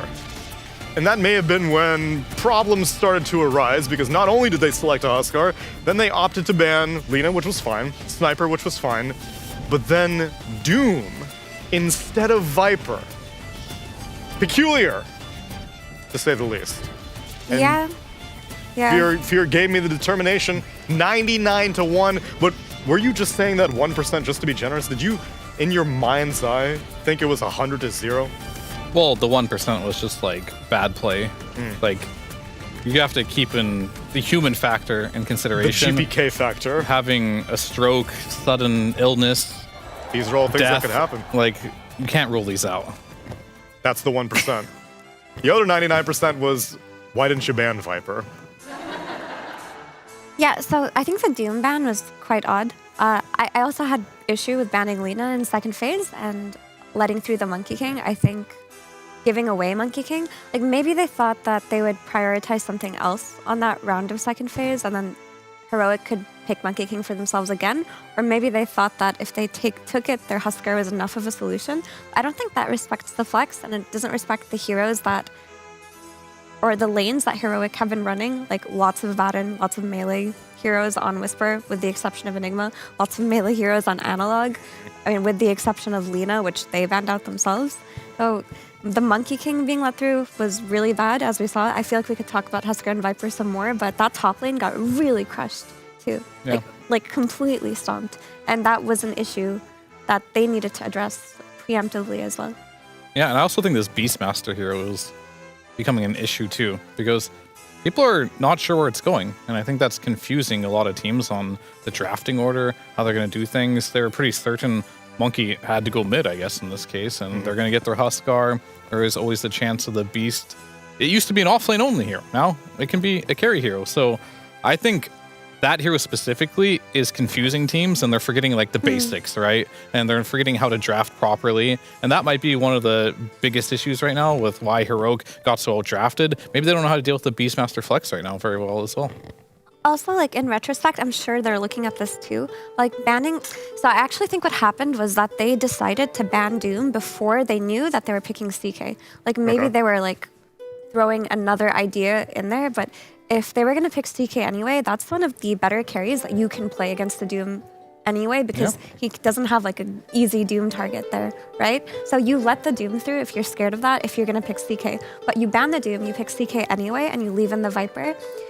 There had to be something like lost in the sauce there. Questions to be raised, especially because I don't feel like Heroic showed their best Dota in this series. But regardless, comparisons have to be drawn, such as between two players in our Acer Predator head-to-head. That's right, Neil. And the two heroes that we need to talk about one last time, it's the Huskar and the Viper, and we need to compare some metrics. So for the Acer Predator head-to-head, let's dive into some fast numbers between these two guys. The Viper, the Huskar, Analog, GPK, 16, 2, and 4 on the Viper. Those are some sick Viper numbers. How often you get all the kills as Viper? Not very often. And Analog did do his best with the bad situation, but there were ganks on him. There was lane rotations. There was smoke clouds. Look at that hero damage difference. Can't hit heroes if you're under a smoke cloud, and by the time he gets BKB, then there's other problems to deal with, like getting Viper ultied. Every single fight, just absolutely getting his damage reduced. Look at that building damage. A shameful difference, 3.2k coming out of the Viper. And we're gonna see some ganks. Look at this gank over here. Look, just leaps himself forward. Easy kill on the Abaddon. Over and over, breaking him. Here's another one. Ulti break on the Abaddon with the smoke cloud. Another really, really easy kill. These aren't even on the Huskar, but it's also equally effective. If you break the guy, he just doesn't get to do anything. You stack up the poison, his shield, he runs out of mana. GPK was just all over the map, getting so much stuff done, and we just didn't see the same thing out of Huskar. So that's why that was the head-to-head. That is why that was the head-to-head. Thank you very much, Purge, for shining a little bit of light on a hero comparison that clearly we have not spent enough time analyzing. Huskar. Viper. What do these heroes mean? What do they do? Why are they here? Why am I here? Why am I here? I don't know. I'll tell you why I'm here. I'm here to do an interview with the winner of game number 2 and the entire series, and a team that is now confirmed to be moving on to Group Stage 2 save. Congratulations on the win. I was hoping to get a chance to speak to you a bit about the drafts in this series, because from our perspective, it seemed like these were both draft wins. For my first question, I'm curious about in game number 2, we are focusing quite a bit on the mid lane. Huskar gets picked, and were you at all surprised that Viper was not the last ban after they banned out Lina and Sniper? Yeah, we were kind of surprised that they didn't ban Viper. So yeah, I guess we just took the Viper. If you had a reasoning for why they picked Doom as a ban instead, what would you think their idea was? I mean, Doom was also good for us. I mean, Doom against Abba and against Huskar. So I guess the best hero also. Gotcha. So I guess it makes sense. Okay, I guess that's pretty straightforward. My second question, I guess, is more in tune with how I've always considered your team to be really good at flexing cores. And mainly between, I guess, Miro and Pure have a lot of overlap between their heroes. And it used to also be Kiyotaka in the mix. Now GPK is in mid. Do you feel like you've lost some flex potential, or it was always not really like a focus for you? I mean, it was our focus at some point, but yeah, maybe we lost some heroes from Kiyotaka, but we got some new ones for GPK, like DK, for example. Like, Kiyotaka didn't play it, but GPK plays it. Yeah, I mean, it's just different heroes that we got and lost some other. That's fine, I guess. And it seems like you're still being able to do your carry offlane flex, so Beastmaster, I'm seeing, is getting moved around quite a bit. What's your opinion of the hero right now? I mean, Beast is just an OP hero. I mean, you have LP build, Aghanim's is kind of broken still nowadays, I guess. Yeah, I mean, just a strong hero. Doesn't matter carry or offlane or whatever. Yeah, you guys are making it look good in either lane. I'm going to pass you on over to Purge, who's got some questions as well.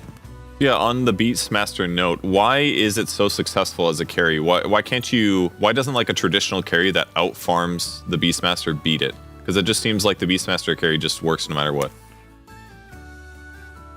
I mean, because Dota nowadays is all about like your team play, how you approach the fights, mid-late game, and you can win also like on Beast, even against some hard carry, I would say. It doesn't matter, like Dota is not about it nowadays, that you play Beastmaster carry and you lose to some other like classic carry. I don't think it about is. So yeah, and like Beast carry probably has a good lane. It's just a better tempo hero for carry nowadays, which like is very valuable, I would say. Gotcha. And then one other question: Shadow Shaman as a 4 it's got a 60% win rate over 10 games. You've won both your games. What are the right games to pick Shadow Shaman as a 4 if it's not the most popular hero right now? What are you looking to have in your draft when you pick it?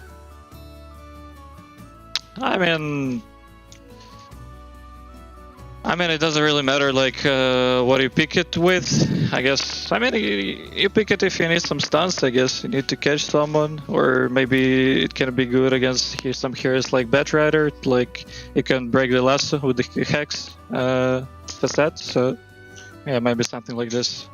Alright, great, thanks. So there's a word on the street as patch may be dropping soon, Save. Let's say it drops at like 2 a.m. Will you wake up in the middle of the night, start reading the changelog, or you're like, that's my other teammates' problem. They can go pub in midnight. I'm gonna go wait until I wake up. I mean, I just slept 2 hours ago, so like after our game against Tundra, I went to sleep for some 2 hours because I didn't really sleep at night. So I guess I'm just gonna play pubs at night. Like, no.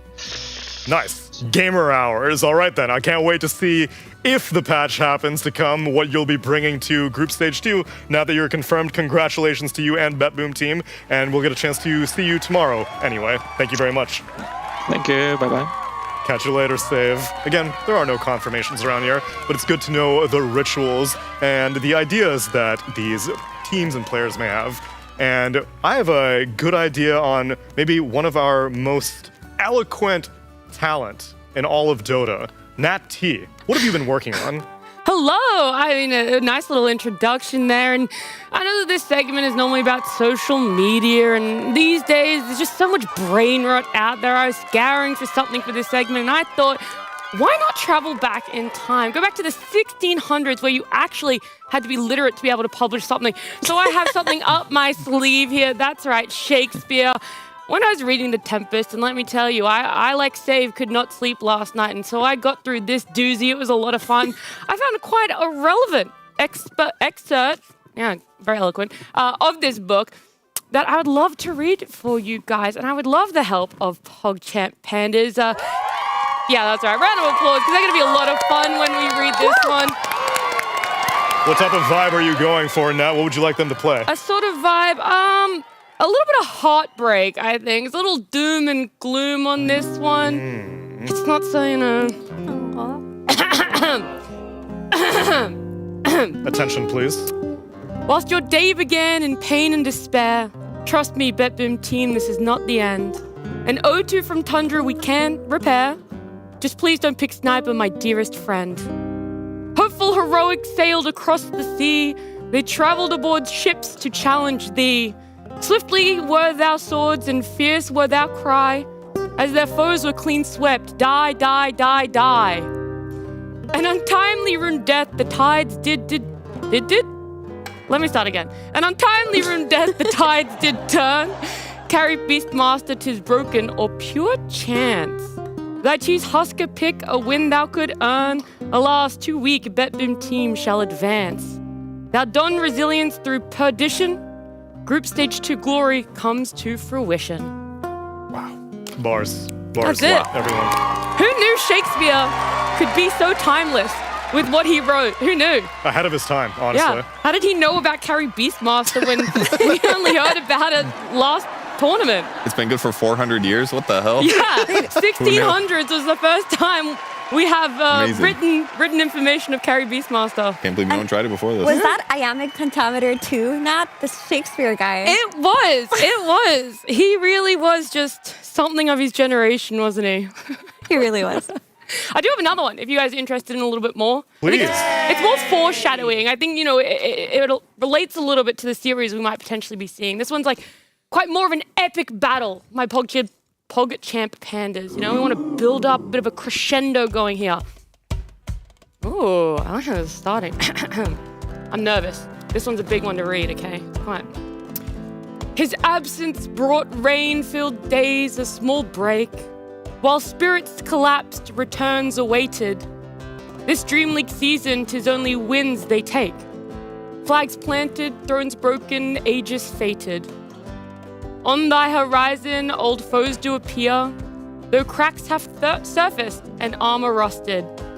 Brazened bold recruits, lacking all fear, trained now as gladiators, tried and trusted. On uneven footing, thou must confess, one victor to stand, the other condemned. While some are born great, some achieve greatness, and others hath greatness thrust upon them. Goliath looms, a shadow of despair. Trumpets sound, how will gladiators fare? Mayhaps thou art referring to our next series, the final one of the night, Natalie Teington III? Not me, but William Shakespeare was, yeah. Correct, yes, of course.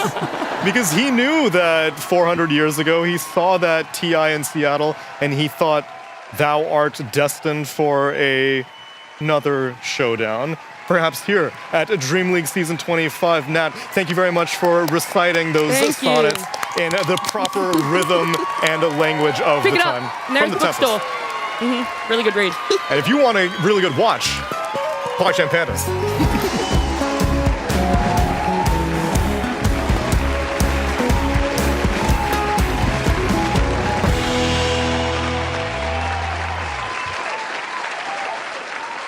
Waking up, playing some Dota. It's just been part of my life for 20 years, and I don't think that's going to change anytime soon.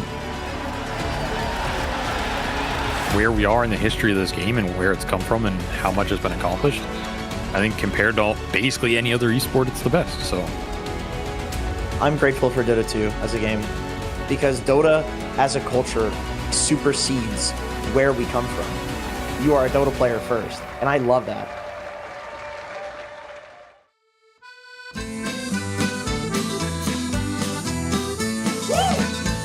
As I was going to Derby, 'twas on a market day, I spied the biggest rancer that ever was fed on hay. And indeed, lads, it's true, lads, I never was known to lie. If you'd have been in Derby, you'd have seen the same as I.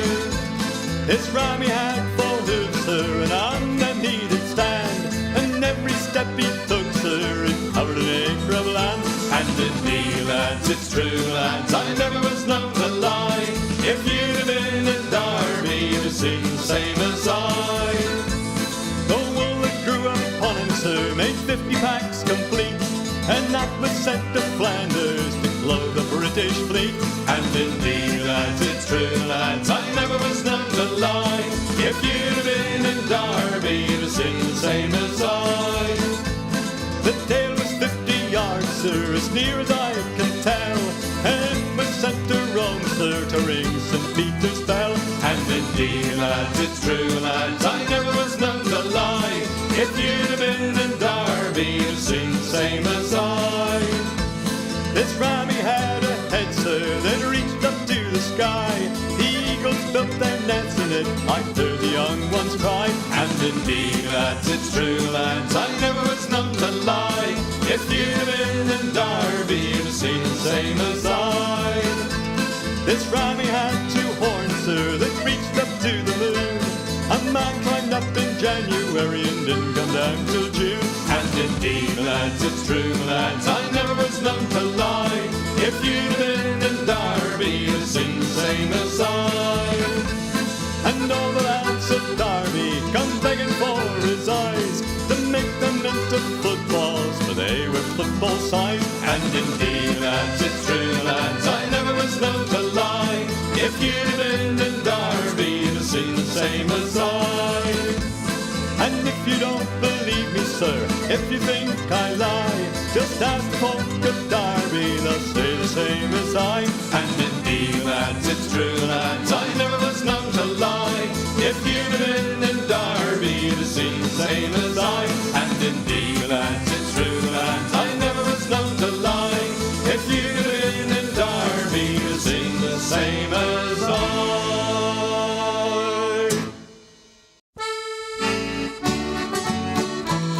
In South Australia I was born, heave away, all the way. South Australia round Cape Horn, we're bound for South Australia.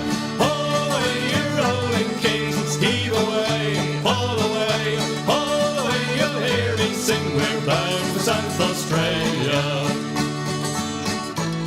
As I walked out one morning fair, heave away, all the way. There I met Miss Nancy Blair, we're bound for South Australia. All the way, you rolling kings, heave away, all the way, all the way. You'll hear me sing, we're bound for South Australia. I shook her up, I shook her down, heave away, all the way. Shook her round and round the town, we're bound for South Australia. All the way, you rolling kings, heave away, all the way, all the way. You'll hear me sing, we're bound for South Australia. There ain't but one thing grieves my mind, heave away, all the way. To leave Miss Nancy Blair behind, we're bound for South Australia. All the way, you rolling kings, heave away, all the way, all the way. You'll hear me sing, we're bound for South Australia. And as you wallop around Cape Horn, heave away, all the way. You wish to God you'd never been born, we're bound for South Australia. All the way, you rolling kings, heave away, all the way, all the way. You'll hear me sing, we're bound for South Australia.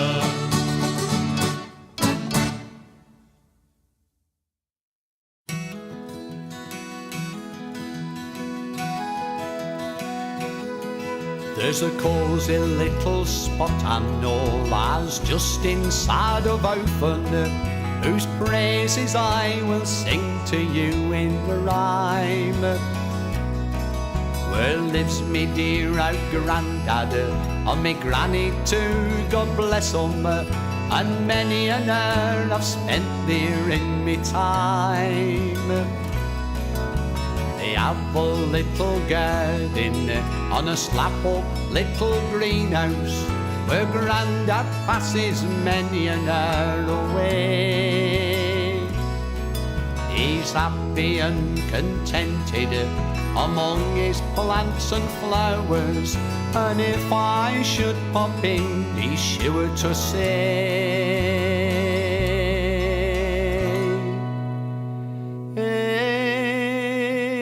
"Mon, I'm fain to see this simply down. I must feign as if they give me here for crown. Now them wanna go away, them mun stop and have the tea, for I'm greatly fain to see this simply down."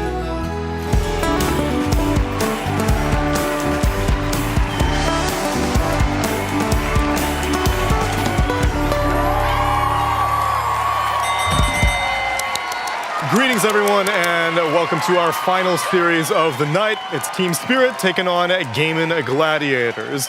Spirit is already locked in for a group stage 2, but Gaimin is very much not locked in. Nat, Yep. they should be stressing right now. Well, according to this sonnet Shakespeare wrote, yeah, they should be. They should be, and they definitely are. Yeah. The man truly, how did he know? Such I know. foresight. I don't want to spoil the ending, but it's pretty good. It gets juicy, yeah. And hopefully the ending of this series is less predetermined, although it is an uphill battle for Gaimin Gladiators, because Spirit, in addition to being fully locked into Group Stage 2, are very much in their comfort zone right now, because they have maybe probably consistently one of the best carries, potentially, confirmedly, one of the best carries in the world back in their stable. And Fear has been taking a look at the numbers that Yatoro has been putting up in DreamLeague Season 25. Absolutely. Yatoro is definitely locked in as well as a carry position for this tournament. And he has been putting up some insane numbers. If we want to pull up some of his stats, he has the least amount of deaths, best KDA, highest GPM, highest XPM, most hero damage, most tower damage, and most last hits per minute, which means he is winning in every single metric. He isn't dying, he is killing you. He is killing more creeps than you. He is killing more buildings than you. He's farming more than you. He's pushing more than you. He's doing everything better than you. How are you going to stop this man? And what's more impressive about this is the fact he isn't doing it on just one hero. You might think, oh, is he just playing PA every single game? The answer to that is no. He has a wide hero pool. He has played a different hero every single game, minus the last series, where he decided to pick up Beastmaster for the second time, and look what that did to him. They got him a loss there. But so far, he's played a different hero every single game, except for this Beastmaster, which was played twice, which is incredibly impressive to have those type of numbers playing a different hero every single game. And if you've been asleep for all of 2025 and you're just now waking up for DreamLeague, thank you. But you also may be confused while we're saying Yatoro's back. Where has he been? Well, I'll explain. As mostly everybody knows, after a disappointing TI 2024, Yatoro, Collapse, and Mira decided to take a break and recharge their batteries, and were replaced by Satanic, Malik, and Rue. While they did have a surprising amount of success, including getting 3rd at last season of DreamLeague and 4th at ESL 1 Bangkok, the time has come for Yatoro and Collapse to return. While Mira is still on break, Rue has been a worthy replacement, and hopefully he will keep living up to the extreme expectations set by Mira. While we say that Yatoro has been on break, he's been very busy grinding pubs. The absolute mad lad played 14 pubs on January 1st. There are no breaks for him when it comes to Dota. I'm not fucking leaving! Collapse has also been grinding, mainly in the gym, but surely that counts for something. Anyway, hopefully their batteries have been sufficiently recharged. We are looking forward to seeing what a fully powered up Team Spirit can do in DreamLeague Season 25. And it seems like they're doing very, very well, as they do seem fully recharged. You pulled up that hero versatility graphic. I vividly recall seeing one during Spirit's first TI win, where we were equally impressed by Yatoro's versatility and how he just continued to pull heroes out of a hat whenever it fit the situation. I think he's just mad right now because all the spotlight's been on Tundra and 33, two-time TI winner. Yatoro's like, guys, remember me? I'm a two-time TI winner. Maybe he wants that 3rd, and he's just going to try to prove that he's the best player in the world still. So it's a revenge tour, Nat? You think that's what Yatoro's on right now? I think we were all just baited, right? He takes his break, he says his mental health, I don't know, right? It was really just to play more pubs, try out more heroes that his coach wasn't letting him pick up. He comes back and he goes, I don't want to double dip on anyone. I don't want to play another hero again. And then, yeah, unfortunately he doesn't. And well, he learned his lesson, didn't he? Gets a loss because of it. Tell ya. Sorry, Shakespeare made me mean. I don't know what's happening. I gotta... He was a mean guy, wasn't he? The Tempest, I tell you, get rid of it. Ugh. Sorry. Poor Tempest. Yeah. I also think that, I mean, while he was on break, he was still playing Dota. He was rank 1. Like, it was one of those things where I do truly believe that he did want to take a break, and maybe a longer one than that. But after you get rank 1 and you're owning in pubs every day, and you don't get rank 1 if you're not having fun playing the game. Like, if you're not enjoying the game and you're truly taking a break, you don't grind that many pubs. So I think that he just couldn't let go of the game. In that point, he's like, I still love this game. I still want to compete. Take me back. The good old, I'm gonna retire, comes back 20 more times. Yep. And someone who has not been getting quite as much spotlight has been Collapse. And I bring him up because you see this Terrorblade on the board for Team Spirit. That's probably Collapse's hero, because he has been bringing that to the offlane consistently as we take a look at our draft for game number 1 of Spirit versus Gaiman. Spirit also banned out the Beastmaster, the Phoenix, and a first phase Darkseer ban, probably because they were going to go for this TB. Meanwhile, Gaiman, they ban out the Phantom Assassin, the Tiny, the Magnus, and the Monkey King. We're gonna need a refresher. Were we still in the same patch when offlaning Terrorblade was really good? Relatively really good, yeah. It only had maybe like a 3-week glory period. Yeah, that sounds about right. That's why I couldn't remember it was still this patch. We're on the same numbered patch. We're on the same numbered patch. The letters have changed. Yeah. Fever Dream. I think it's still actually like very playable, but and it's not the first time Spirit have drafted it in that first phase. That TB. They've done it before already, the DreamLeague, but I think what makes this pick so special for this team is that Yatoro or Radan is one of the best Terrorblades of all time. Like, once you have an S-tier Terrorblade player who still enjoys playing the hero from the carry role, then you can first phase it because it becomes an offlane and carry flex. Like, we look at this and we know that it's most likely Collapse playing, but that doesn't mean they can't switch it to Yatoro. And I really don't think you can first phase cores in this patch without it being a flex. Yeah, no, I agree with that. And Yatoro's always been one of those players, even when Terrorblade isn't good in the meta, he's finding a way to try and make it good in the meta with different item builds, different facets, whatever it might be. I've seen him do both facets that can work. So yeah, it's definitely open for both of them. And DK is a pretty good response. This is a hero that Terrorblade used to hard counter, but the illusion is no longer as potent, that you don't get the bonus damage or the orb effects. So this is something that I could see work pretty well for them. I don't mind it. It's also a flex as well. It can go mid lane. It could also go to the off lane or a carry. I do think that if this Terrorblade is run as carry, I think TB carry is like one of the only carry heroes at the moment that can consistently output enough damage to take down DK at all stages of the game. So they could also be eyeing this from a different lane after this pick. He's definitely one of them for sure. That's definitely really good. The other one I might mention, because Spirit's been playing a lot, is the Ursa. They have played, I believe, the Ursa with the Terrorblade in one of the drafts. I just know Yatoro has like the bit of Ursa, so that is the beauty of this TB pick. They had it with the carry DK, but it's kind of conceptually the same, right? Like a strong, sturdy type of carry. Yeah.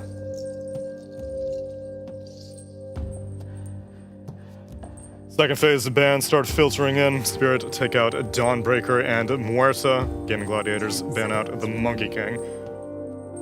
I wonder how much they're giving the possibility of Terrorblade being a flex as well.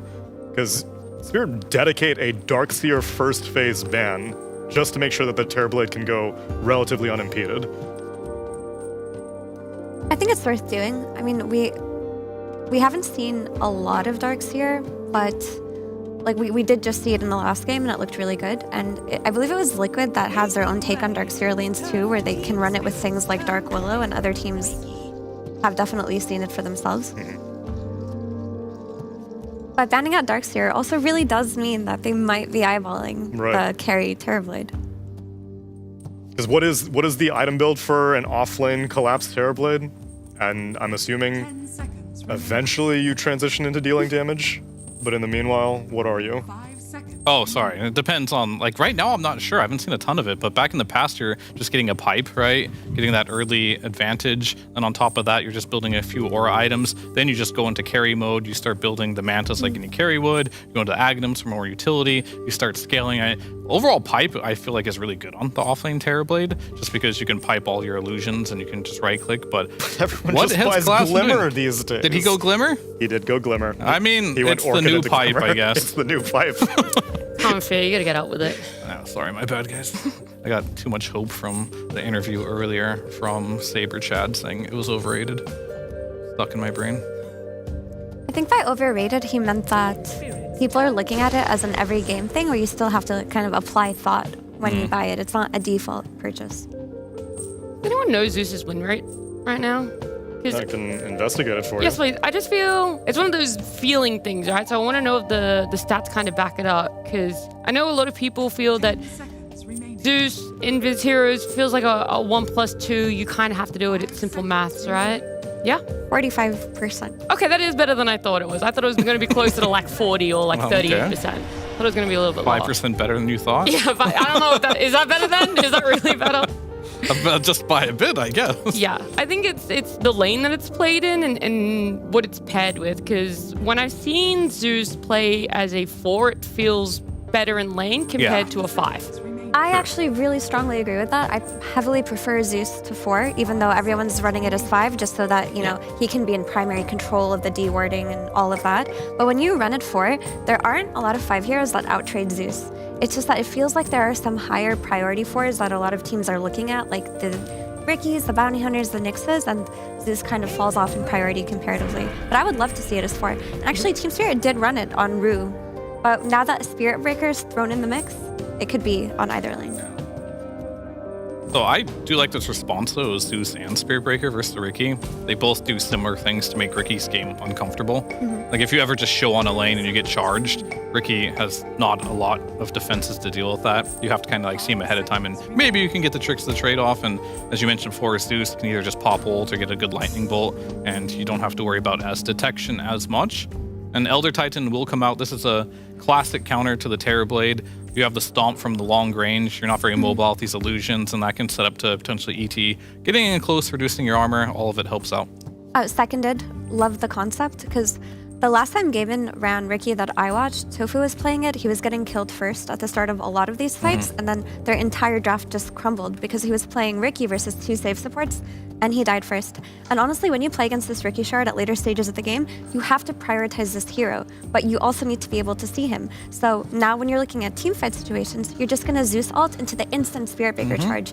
You have that means to always make sure you're jumping that target first all of the time. With the Riki, last time he played it, and this is like a Tofu Riki that I'm bringing to mind here, is he waited to see if he would get Shard from Tormentor, and he lost that 50-50, and it delayed him getting it. So not only did he feel that he had to rush it and pick it up at 15, he then lost the trade, and then he still had to get the gold because he had rushed this defusal. So I wonder, what is the expected time that is comfortable for a Riki to pick up the Shard, knowing how it affects your smoke? So we just saw a game where BetBoom ran it, and he picked it up third item, like that he naturally bought. I think it really depends. Like if you're playing against, for example, Shadow Shaman, Shadow Demon, those types of heroes that have to save allies to be helpful, you get that item as soon as you can, as soon as it's available.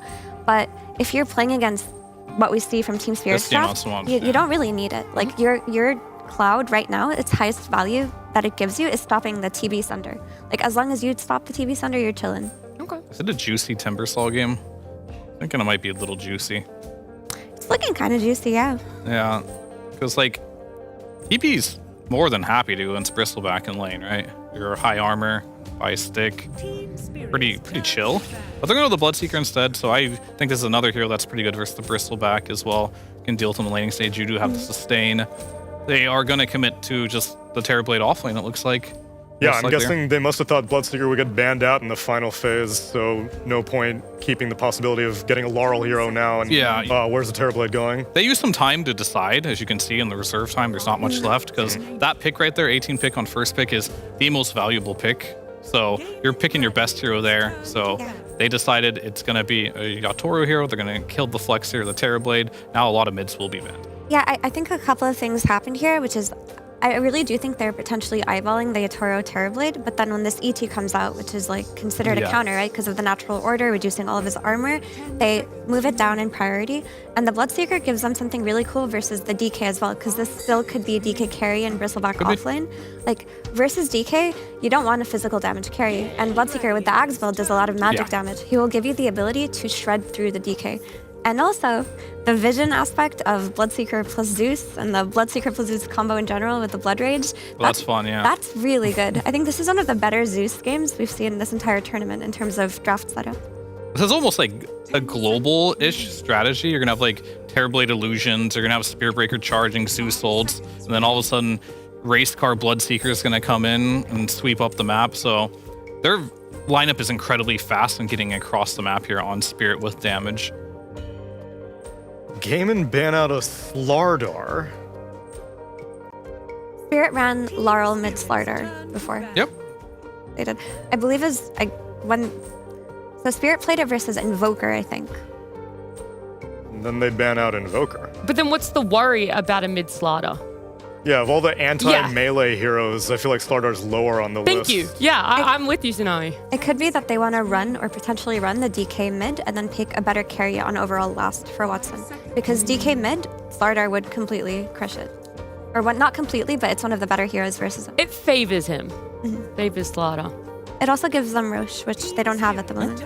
Gives them more vision too. The minus armor is not only good versus Riki, but it's good versus these strength cores. They don't like to play against that. Allows Terrorblade to get a lot of damage in, but either way, it is banned. Now we do get to see the mid laner come out from Spirit, unless, it has to be. It's going to be Ember Spirit.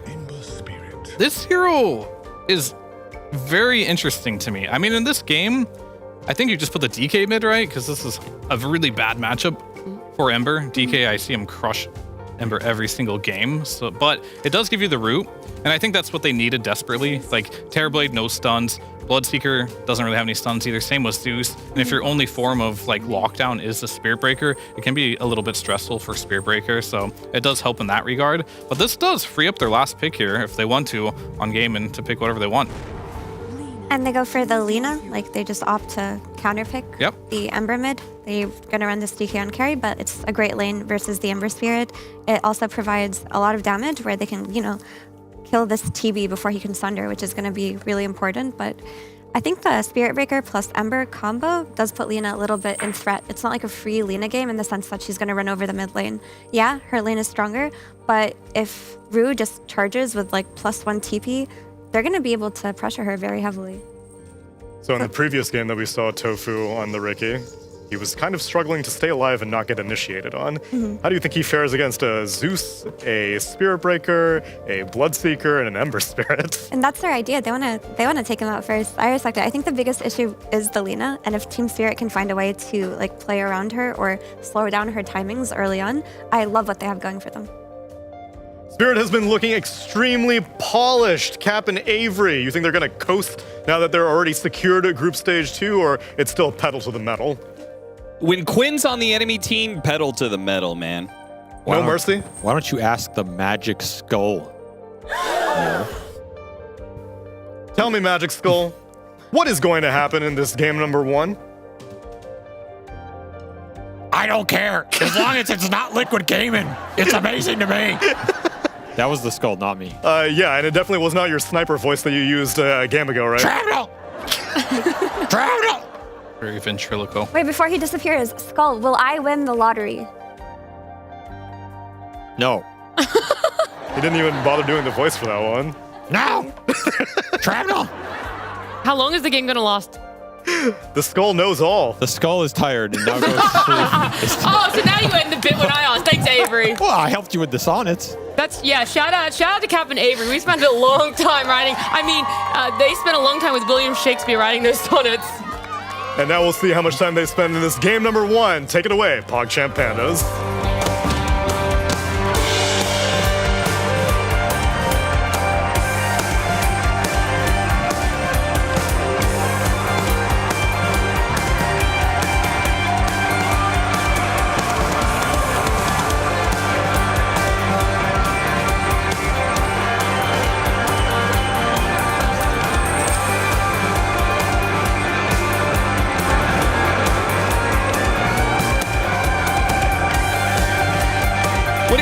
Winning the lottery, I think we all won the lottery, Avery, because we get paid to sit here and watch other people play video games for a living. We've got a pretty good matchup, Gaming Gladiators versus Team Spirit. We casted this before, Avery. Oh, yeah. We casted a best of 5 not too long ago between these two teams. It did not work out well for Gaming Gladiators. No, they got 3-0'd in that TI Grand Final. And then Yatoro said, I'm out. See you next time you're trying to win a LAN. And then he came back. You humiliated Quinn, said this guy's going to retire after such a beating. Called him trash. That's what I heard. Unconfirmed rumor. True, true. And then he saw that Quinn was still playing. He was like, all right, I guess I got to come out of retirement, put this guy back in the dirt. I thought I ended your career, son. Why are you still out here at all? I'm talking about Quinn because I do not have faith in this Lina pick of theirs. This does not look like the best Lina game defensively. It feels like there's a lot of heroes that can run at this Lina. And Quinn's Lina has not been doing the best for Gaming Gladiators. He is on a 2-game losing streak. He has lost 2 games here at DreamLeague against Chimera and another team, I forgot. Well, I'll tell you one thing. He obviously was not watching our cast because I said that this hero is incredibly overrated, maybe one of the most overrated in the meta, and yet he picks it. Well, do you think he respects your opinion? Maybe. I guess he doesn't. That's what I'm learning here, and that makes me quite sad. It makes me quite sad, Austin. I thought he did. Honest, I thought a lot of people did. But that's how life goes. It sounds like you came upon some startling revelations recently. Well, maybe so. It hurts a little.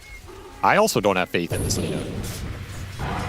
I just don't see this hero win games. I definitely don't have faith if he loses to Ember Spirit. I feel like Lina is a win more hero. Like when you're winning the game and your other heroes are going to win the game, she wins it more for you. But if you're losing, this hero does not drag it back. That's my gut read. Yeah, I 100% agree with that if the enemy team has good ways to stop any sort of like backlaning and splitting of the map and stuff, which they certainly do. They have Zeus, Ember Spirit, Spirit Breaker, right? Amazing rat catching potential. Yeah, that for me is the one way that Lina can get you back in the game, is that she can be pretty elusive out on the map and just one-shot waves while sitting on top of trees. Middle tower is under attack. Can also crush the lane with this hero, which in theory, Quinn should dominate this mid lane. Yeah, this is a matchup that 100% should be won by Lina. Just got to tough it out if you're Laurel. But I think Ember is one of the better heroes to just kind of sack a lane with, have him make plays in the mid game. Just be a team fighter, a nuisance on the map. If the Searing Chains has good value, if you need a mid with a stun that can go in as a front line, he's one of the better options. Maposhka trying to create a bit of separation, but they stick onto Radon and do manage to get the first blood. So, a bristleback Riki lane getting first blood. That was not expected. I mean, Blink Strike for those physical hits when all the goo stacks are on you, it's deadly. And Bloodseeker's a high armor hero. Surprised he went down that fast. Yeah, with this facet, level 1 goo, it's 2.5 armor that you lose. That's pretty crazy. They're going to try and go for Ace, little chip. I'd be surprised if Yatoro dies again in this lane from this point. Yeah. But that's a good kill for Gaimin to snag. And all three of their cores are sitting on top right now. So they're looking pretty happy. What do you think about the Zeus, by the way? Do you think the Zeus is a good answer to Riki? Because that's another hero that I'm not convinced by so far. I think it helps. I mean, you're just limiting vision in general. You might snag vision of him in the fight. I think the Zeus plus the Breaker really limits the Riki potential around the map. Sure. You kill a courier, you're getting charged. You either have to insta-TP out or just pay the price. So little things like that really stymie what this hero can do in terms of pressure on the map. Yeah. Riki is also really good at getting deep wards all over the place, and just being able to have a hero that gives you free detection of wards goes a long way. But I think it's perfectly good, and the lane's collapse. Underneath the Malady and that aura that he brings, you cannot win this fight. You got negative armor. Pure damage right clicks coming through. Malady cleans him up. Good read by the new duo of Gaming Gladiators, but the old man in mid is still going to be caught and killed. Maposhka rotates over alongside Rue, so they may win that top lane, but they will make Quinn's life living hell. He's supposed to have a one-on-one matchup that he thrashes, but it's a 1v3, it seems. He just doesn't really have that as many denies as I might expect either. Laurel was really CSing well in this lane. Non goes to base. He TP'd back to base? I thought he was going to TP to tower. Little expensive, but that lane was completely at their tier 1, so he likely wasn't going to be able to stand there and CS anyway. Still, that lane is not going as well as I thought it would have for the Bloodseeker. I think Gaimin have played it quite well. I think Spirit put a lot more resources into the mid with that gank and some of the rune control with the water runes. That's what led up to that Lina kill. They denied both water runes away from Quinn. So there was a lot of attention put into making that kill happen. And you're starting to see some of the payback on the side lanes. The Terrorblade goes down once, the Bloodseeker goes to base. Everything in Dota is a trade-off. The gaming cores are still sitting in nice spots in this game. They lead that net worth chart. So you need ganks like this. TP coming in for the Elder Titan. Elder Titan's just not the hero that I think can really make a difference here when they're diving a tower, but maybe he can get a rebuttal kill? Not even that much. Nicely done by Rue, getting the aggro off of him, pushes over to another hero. Laurel almost dies. The tower shot does land on him. The Riki, not going to be in range. They are really playing this mid lane well. And once you set this Lina back, you alleviate so much of the timings on this hero. Yeah, it feels like one death was fine. Oh, Laurel did not like you taking his rune there. Gonna have words with you. Quinn was doing very well in the CS. If it was the only one death, then all good. Right? CS-wise, they had 3 of the top 3, but now his net worth has shot down below all of the cores in the game. Yeah, we can see the target prioritization here from Spirit. Want to make sure Laurel has a game versus Lina matchup, and they'll figure out the other 2 cores later. I was thinking about it, this is the first Team Spirit roster with only 1 player that hasn't won TI. What? Rue. Yeah, but before they had a roster that had 1 player who hadn't won a TI. That was Laurel. Dire are scanning. Well, you got me there. That's true. So it's just flat out false.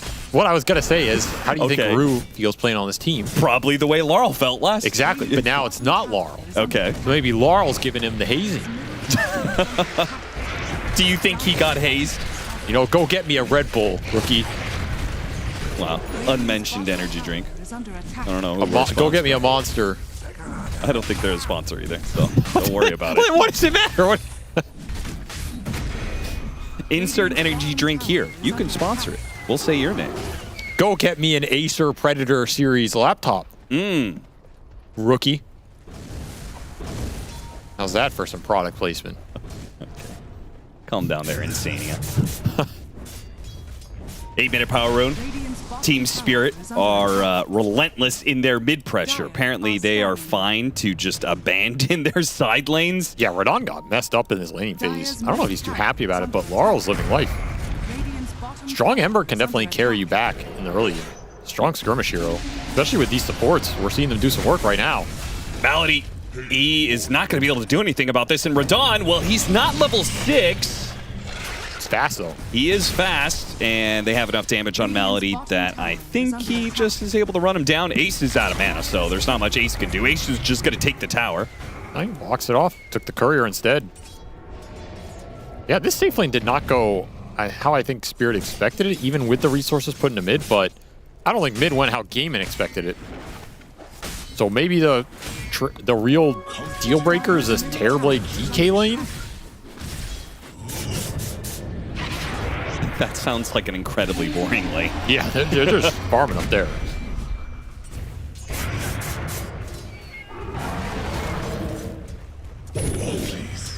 Well, Laurel is going to have to pay back all of the attention he was given in this laning phase, and he's doing so pretty well, causing a lot of chaos in mid. Even if he doesn't kill Tofu, Pochka will be able to finish him off. Slips behind the tower. Now he should be victim to Quinn, but Quinn, he throws out the Laguna Blade, immediately gets gone on Ruptured up. He's not moving anywhere. He does what damage he can. It's up to Ace now to try and finish it up. Nice use of the Sunder, though. Using that on Laurel means that Laurel, okay, maybe he can't stick around. He's going to jump to his Remnant with the help of Watson. They may still be able to get him. Laurel's out of Remnants. Oh, a Lotus given to him. Feed. Collapse is just helping him out so much. Laurel, he stays alive through it all. Yo, Collapse God doing his best Omni Knight impression out here. That was just sick. Saving people left and right with the Terrorblade heals. And they get their mid laner back to base. 3-0 and 3-star for this Ember. He is tearing up these mid lane skirmishes. Gaiman do not have the best lockdown for him in the early game. They really don't, because you don't have a point in LSA on this Lina. You're going for the lane domination plus the farm. So when you look at the early game stuns that Laurel has to play around, there's nothing there, right? I mean, it's a point in smokescreen and a Dragon Tail, which is only if the DK comes to the fight, which Watson doesn't want to have to do. This Ember is really pulling some weight right now. Charge completes, but it's going on to a Bristleback. A Bristleback who was free farming for quite a bit until he rotated into mid. He's got double bracer, treads, and a soul ring. Downside, this is the goo Bristleback. It's not the seeing red Bristleback that is stacked and is trying to farm a fast Aghanim Scepter. Like, I think I could forgive Lina being behind like that if your Bristleback was getting really big and is going to be a big Ags threat, but I don't know. I mean, the goo in this game, amping up the DK damage, Dire's middle tower is under attack. pretty good. We've seen DK carry a lot of games. You also have this ET running around. I could see the two side laners here for game and carry the mid game. They get that like one good team fight out of it where the DK lives. You can do a lot of DPS here. yeah, I mean, the synergy is cool between the three heroes. I guess I'm just concerned that they're not going to be able to do much in this like 15-20 minute window when the Dragon Knight doesn't really want to be fighting, more so farming. Quinn caught again. This guy's just never going to be online at this point in time. His Boots of Travels is still waiting in the shop. I mean, is this GGN mid territory for him or what? It just might be. This is a rough game. He doesn't even have an assist, man. 0-4 and 0 on this mid lane. Like you said, that bots, every time it gets delayed, it just feels worse. Spirit have made his life miserable. Stomp that's going to whiff between the two different heroes. And he will die to the illusion. Collapse is trying to get away, though. Watson. They're going to need the Spirit Breaker to... They're coming. They actually gave up on that kill? This might not be a bad fight for Spirit. Yeah, they are drawing him out here. Now, they do lose their Zeus, but the Dragon Knight is going to die nice and quick as Radon comes in with a Blood Right to clean house. And at this point in time, you're pot committed if you're gaming Gladiators on these heroes. You just have to hope that Ace can fight through all this. And it looks like Team Spirit don't really want to test him too much. This might be a little greedy. Yeah, going even further. But Spirit got what they wanted here, which is the DK death. That's a big one to set Watson back. Radon gets involved again. His recovery continues. And you're just continuing to look at a game where Quinn cannot have impact. What is Lena supposed to do in these fights in weird parts of the map or him getting ganked? It's not easy. The Breaker is just outmaneuvering everybody in this early game. This is most successful Spirit Breaker I've seen in a year or so. Oh, he's having a great game. 1-0 and 9 on this Breaker. 10 out of 11 kill involvement. He's already up to phase boots on his way to drums. This is going to be a strong Breaker in this game. Not a sacrificial one at all. And this is a scary hero to play against if he has a game like this. He can still do Spirit Breaker things. And Tofu can't play the map the way he wants to. As you said, this duo is a menace for the Riki. Whether he's charged or he's revealed. Or he's dead. He's dead. And Laurel comes in, activates his haste rune. Mess with Ace a bit. Let's see if they can actually do the damage. They can kite him around quite a bit. Laurel can walk away at any time if he needs to. And Watson's going to show up and he decides, okay, I do need to walk away. Blood Right to finish him off. He does manage to get it. Now a slight change onto the Dragon Knight and they've got Rupture back into play. Watson's going to have to stand his ground underneath this tier 1 tower. Armlet toggle. Nice Dragon Tail. It stops Rue from being able to charge through. They finish him off. Can he armlet toggle again? The change. Nice stomp, Tommy. That is perfect from Melody. That gives Watson the opening to retoggle and maybe get the kill onto Laurel, though. Oh, dodge the last right click. A Dragon Slave long range might be able to get him. We got Watson on the toggle. Oh, we did get him on the toggle, but they do get him on the Dragon Slave at the same time. Oh, they had a ward all the way back on that Dire Wisdom rune. Dirty. That is a dirty ward in the rib cage of this foul beast. And Quinn, his first successful fight in a while. Oh, I mean, this immediately dies on the onset. He has no game. Yeah, he has no game on this lane. I mean, the net worth looks okay, but from a momentum and a game feel standpoint, he has nothing right now. Yeah. This Spirit Breaker is just running the map right now. Another easy pickoff with Orchid already done on the Terrorblade. Well, I mean, what is the answer for Rue? He might be the only one without a TI ring, but it's putting him on his back right now. I don't think he's getting any hazing treatment tonight, that's for sure. He's about to... Well, I guess I can't say the energy drinks anymore, so Quinn will go down. He's laughing it off because he knows, man, I got manned up on in this game. He had no support help in that early game, too. But you look at these two supports for gaming, they're not the best at rotating to mid early. Rue, get me a drink from the fridge. Rue comes back with the whole damn fridge. Been going to the gym with Collapse. That Radiance is done, by the way. That is a very good timing for how bad that lane Ace was. And Ace just can't do much against these heroes. They're too mobile. The Zeus is able to jump away, the charge away from Rue, or charge in this case, is once again spots Tofu on a sentry, trying to blow him up, but okay, he stumbles into Lena, and that's going to be the death of him, traded off 1 for 1. Watson popped his dragon form, so Game of Gladiators still kind of want to do something here. They still win the rune on Spirit, though. That's the big thing. Laurel's been getting all these power runes. That's another factor hurting Quinn's game. You just can't get any on this Lina, and every time you take a skirmish, it's into a Power Rune Ember. Mage Slayer already done, by the way, so that's more fuel onto the fire of shutting down this Lina mid. You're reducing his spell damage output, which is huge on this hero.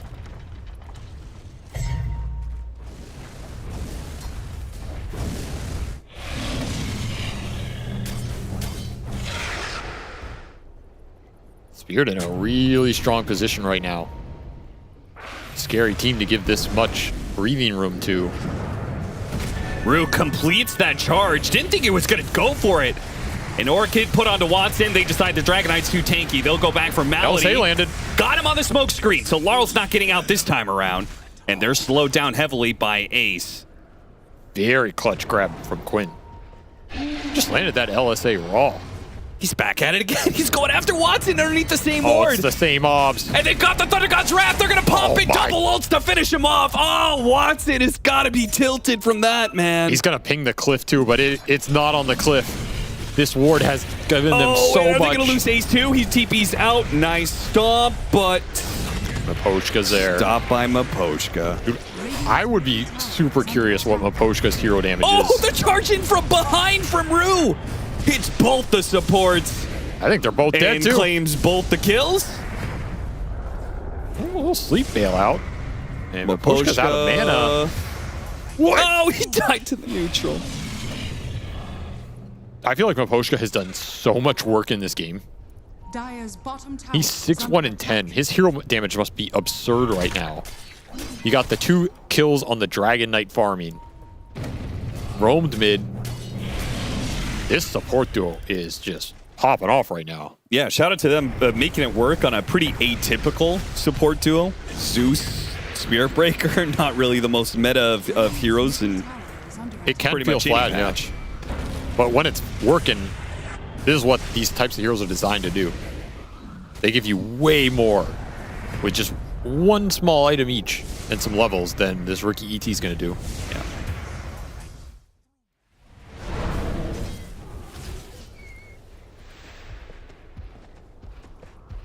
Tofu's trying to scout for Quinn, and they actually get a really good opportunity here. Not only a kill on Rue, but a fresh ward.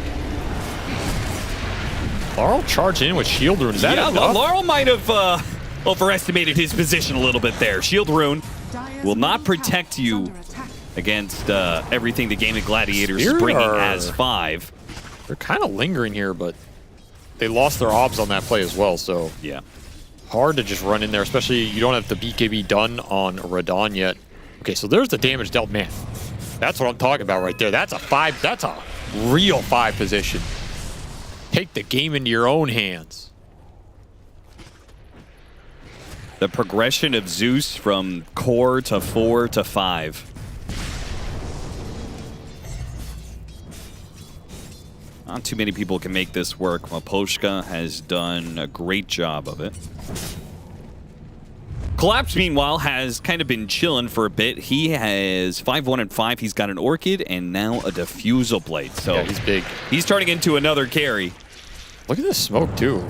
This is a really interesting one. 2-man smoke around the side, but you're at the 20-minute mark, not the 21. Trying to catch them doing Tormentor? Yeah, that's kind of the only guess, right? You're either looking for DK on the Ancients, but he's not going to be low. Or you're looking for some Tormentor pick. This is just a weird smoke to me. I'm not sure exactly what they were thinking. Because those two don't kill the DK, even if you run into him. Yeah. So I'd be curious to know what they were looking for there. Maybe just had the wrong timer, I don't know. It will yield nothing, but of course you are farming the map, and the Breaker does get a charge off here. Can't commit. Riki's kind of behind them. I'm surprised Gaming Gladiators isn't just going for it, trying to sandwich these two. Might be thinking about it. I feel like old Gaming Gladiators definitely would go for that play, but new Gaming Gladiators a little bit more passive. They just want the Dragon Knight BKB. The issue is Radon beat you there. This Bloodseeker is ahead of your Dragon Knight right now. Generally not a good sign for the DK. Yeah, because there goes that combo you were talking about, right? Of the minus armor synergy of Bristleback and Elder Titan. BKB ignores all that. So Radon's going to be a beast in that next fight. You're looking for that Lincoln's on Ace. Almost done here. The other option is getting the initiation. Yeah, but what is that? Yeah, their initiation is ass. That's one way to put it. They have no blink stunning hero. Watson's going to go for a blink dagger as his 4th item, but not there yet. You got the Ricky shard. That's a little bit more minus something. armor. Add to the armor synergy. TP going to be canceled. Is that all the damage? No, they're actually committing. Okay, no, they're not. They saw one TP and said, no. That's a good TP to get, though, the DK. Yeah.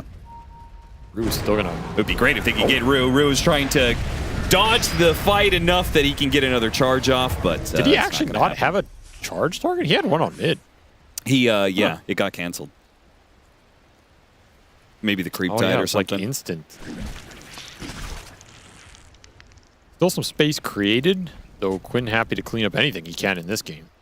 Start he had. Is starting to recover a bit. I mean, this hero will always farm. He's got his Ags. If he gets to BKB, he does become very tanky. Certainly not going to be the... Tofu. I think he body blocked Makoshka there for a second. Oh, is that what happened? And he read it. He's going to lose the obs eventually, too, as well. Good escape from Melody, though. Yeah, I'm pretty sure it was that split-second body block.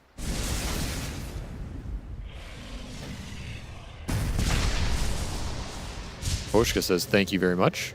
I'll take the kill and the ward. Yeah, that is a lot of golden experience whenever you get one of those 2-for-1. He has an Aether Lens. He's so big. Yeah. And there's not a lot of gap close in this game in lineup. I don't think you can really afford to try and focus Zeus in the fight, right? With what?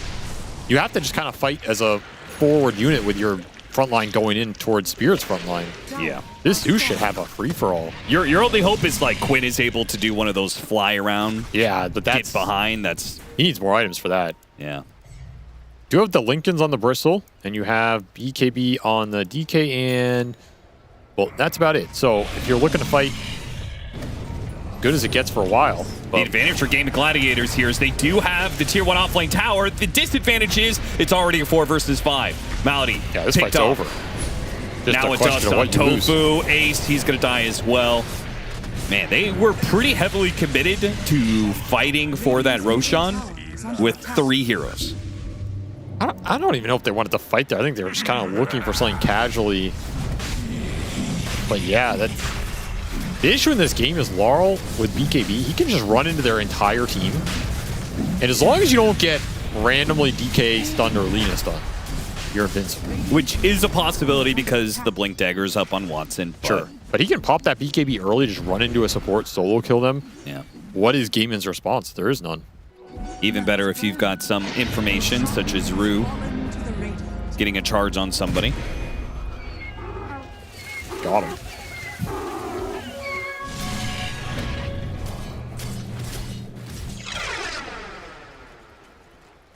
And once you get the Aghanim Scepter on Radon, he is fully online.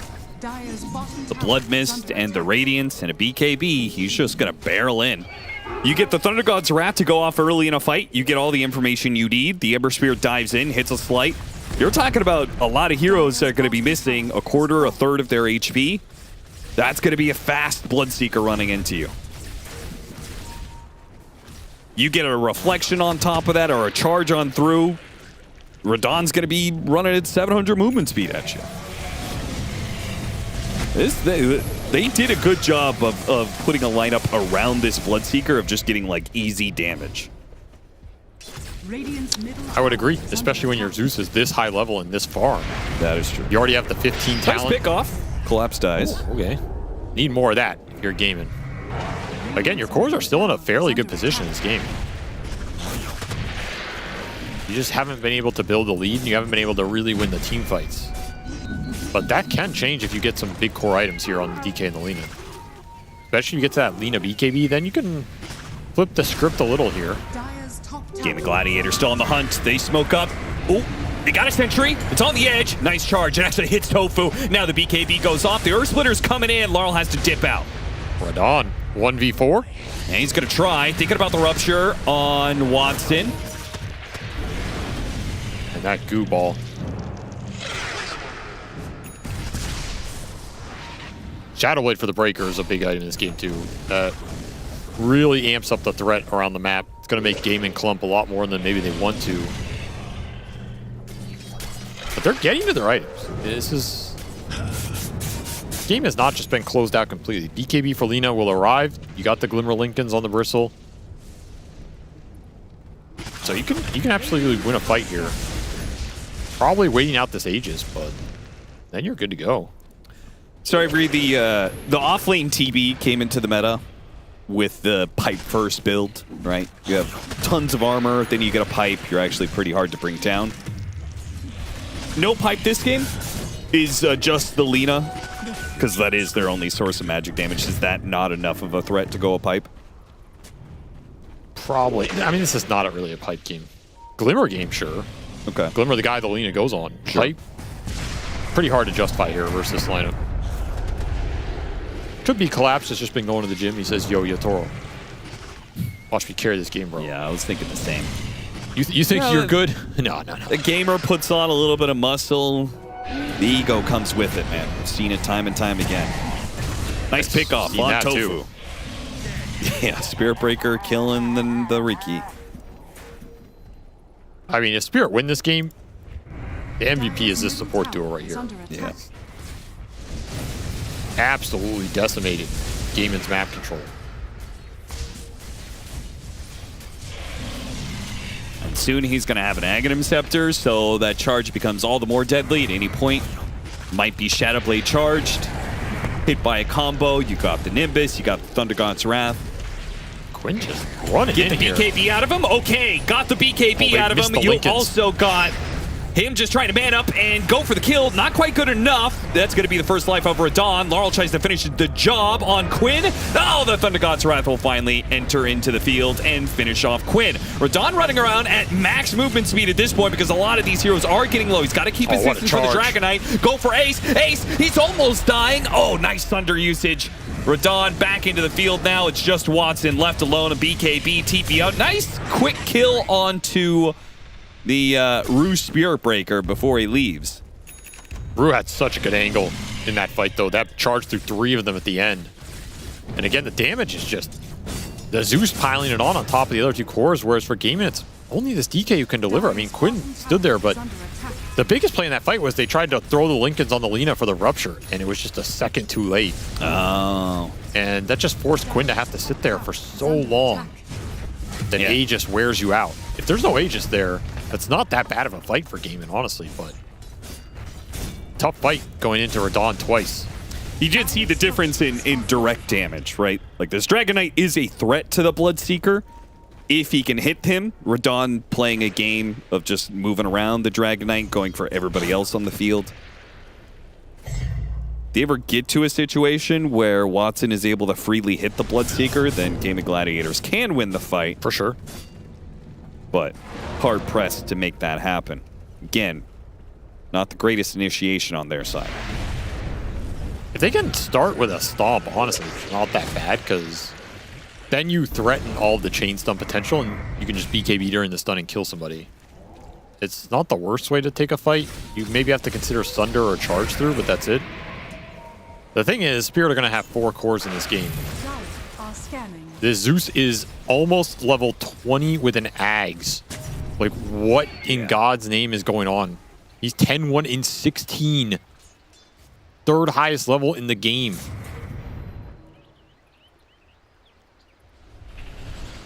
He's big. He's bad. Oh, up on the cliff. Knock back down. Melody tries to get a stomp off, but no. You're not getting outside of your base, really, if you're gaming Gladiators. They are protecting their wards, especially with the Spirit Breaker. And you can't outmaneuver this squad. You also have all these Terrorblade illusions and Ember Spirit pushing your waves in. So you have to fight against those to get it out. Every time you show you're worried about the Breaker charge and the Zeus global damage. And that just means you can never really get started on your plan if you're gaming, which is look for the Lina pickoffs.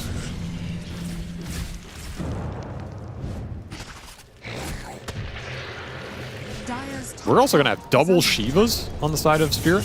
There's one completed on the Bloodseeker, another being built by the Ember. I don't know how much I like that, but it is a good Shiva scheme. Yeah, I mean, it's good for both those heroes. Neither one of them really wants AC, so fair enough.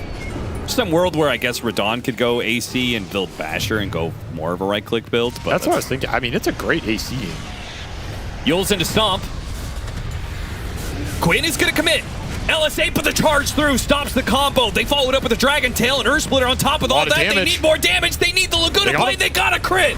That is enough. Quinn on the run with no Bloodseeker to worry about. Gaming Gladiators can now push forward. Is there any way for Spirit to turn this? They're just going to bail entirely. Charge through, right through, trying to create the space for Collapse, but a Stomp catches him. They put Collapse down. Game and Gladiators finally find their opening. You said one of the best ways for them to be able to find an opening is to hit a Stomp, commit your BKB, and just all in on that hero. They found the perfect target. Melody hits Radon. That was exactly what you're looking for. Just casual Stomp on a core. And then you BKB man up. You can all in him. He needs a Force Staff there. He needs a Glimmer. He needs something. It wasn't available. No Thunder bailout. Easy team fight for Gaiman. I don't know if it should have been that easy, but they will take that 100% of the time. Yeah. And the thing is, you kind of saw Gaiman were tentative there a little bit too. They're like, should I BKB and all in this guy? And then at some point, it's, yeah, do it. I mean, a big part of it is that Watson found the angle. He got around the charge. Yeah, that was huge. Hates the Dragon Tail stun, and that allows them to just, okay, go for it. He had a very good angle there. And that was all on a Radiant Ward in that lane. So in theory, Spirit should have had some vision to play around. Just jumped the gun a little bit. And now this DK with Daedalus pushing towards that level 25. He is forced to be reckoned with. You got to respect the ranged DPS coming out from this lineup. Yeah, you get to this level 25, you get Satanic. You are a raid boss. He is tanky. You add in the minus armor that you talked about earlier, right? If the Elder Titan can get in there with his aura, more likely the Bristleback with his viscous nasal goo. This position doesn't look that bad anymore. It really doesn't. If you can just stand your ground and make the Bloodseeker go into Dragon Knight Lina, that sounds pretty good. And one of the best ways to get that is a fight around Roshan. Spirit need good angles. They need to continue doing what they were doing in this early game, which is, you know, finding the solo hero with the charge plus the global abilities from Zeus, or starting the fights on their terms. Quinn is in base right now, does have a teleport up, but this would be a numbers advantage for Spirit.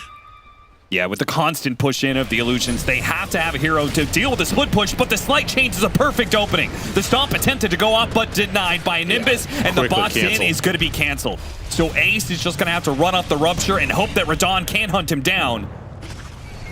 Gotta think about Roche here. Don't want to overextend and throw the objective. Yeah.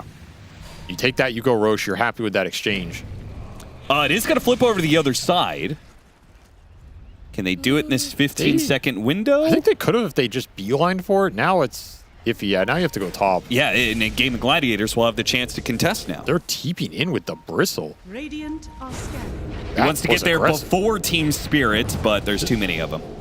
There's a ward here for Spirit as well. They've just had really good vision for these Roche contests. Yeah, he's got to be careful. He was broken by the neutral creeps, too. High ground ward. That is perfect for Ruse. Spots Quinn. They go for it. Oh, they smoked up. They lost their sight. Now they get it again as smoke breaks, and they see Quinn on the front lines. A perfect target to go for it. They're trying to Lincolns get off the BKB. They protect Quinn. Allow him to reset, but his BKB is now on cooldown. I cannot believe Gaming got out of there like that. Good calls on the Lincoln's usage. Ace really helped back up Quinn, because one Lincoln's was not enough. Another attempt, but Laurel in your face constantly. Tempted to Dragon Tail, denied by the BKB, gets it off and goes for the kill. Tofu is probably going to die here. Yule Scepter goes off, physical damage, too much. Wait a minute, he activated his BKB and he couldn't get away. And Watson, he is standing his ground right now. They're kiting him around a bit. They're not sure whether, okay, Laurel's going to buy back and finish this fight. Once the Dragon Knight is gone, it's open field for Radon to run down as many heroes as he can. It's a triple kill for him. Very pivotal buyback coming out from Laurel in this Ember Spirit. But ultimately, again, it's Miposhka just... He holds his ult to the end, deals so much finishing damage, and it's Radon cleaning up everybody. If you can't stand and face the Bloodseeker man-to-man, he wins the long fight because you're getting poked down from the Zeus, poked down from the Slights, poked down from the Reflection, from the Terrorblade. Your HP just getting chipped, and Radon powers up. And he all into you. At the point where he took that fight versus the DK, carry to carry, Watson's already at 3rd HP. Yep. It's just not fair, man. And now, losing even more heroes, unnecessary. Inside the base, there's no way they can really stop Team Spirit. There's too many carries in this lineup. You gotta worry about Terrorblade, you gotta worry about Bloodseeker, you gotta worry about Miposhka. Yeah. The real carry. The fact that they were all behind the Dragonite made it pretty clean for Miposhka to put out all that damage. He is not being threatened whatsoever by Valina or by the Riki. There's just nothing threatening in this game. It's a perfect Zeus game. 10-1 in 24. What is that stat line? He's ahead of Laurel in network. Yeah, he's missed out on 3 kills. It's been a part of a perfect game from him. No way around it. And not a lot of magic resist on the side of gaming. Also something to think about here. They have, like, you know, the one glimmer, but outside of that, these really high HP heroes are super susceptible. I guess they did get a pipe on the Elder Titan. That definitely helps a lot. Yeah, very much needed. I don't know. I'm just sitting here in these fights as Watson. Like, you get hit by these live wires, these ults with 4,000 HP. It hurts. Pipe or no pipe. Even more magic damage. Dagon 4 complete for Radon. All right, Watson does hit that 25. We get a Mind Breaker. That's decent. I mean, you also have to remember that fight was a very close BKB on Laurel versus that DK stun. Yeah. And if that DK stun lands, you're maybe looking at a very different exchange entirely. I'd say second time they've put that ward on the ribcage of the big giant. Yeah, they like that ward. People are going to start to learn to look for that one. Yeah.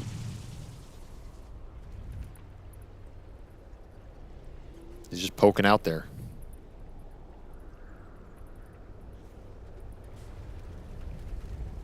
Radiant advantage. Where's that ward on the Radiant side? Where's the equivalent, Austin? I don't think maybe that accounts for the win rate difference. I don't think the ribcage really makes that big of a difference. I think it does. It hasn't been dewarded once. Okay.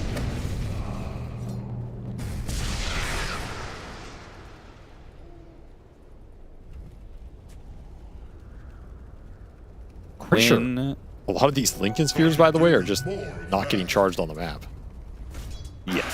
Which is nice, but I mean, they got a lot of single target to worry about. If they were ahead and got these Lincolns early, dealing with the charge, stopping a Rupture or a Sunder, yeah, it would feel better. It would have been really nice, but they were so far behind. It's still good here. It's just you really need damage and sustain at this point. Satanic is done for Watson. I mean, he's peaking right now. He is peaking. His team, maybe not so much. I mean, Quinn is getting up there in the network charts. Rest to be seen, not so much. Spotted by Nimbus, spotted by a ward.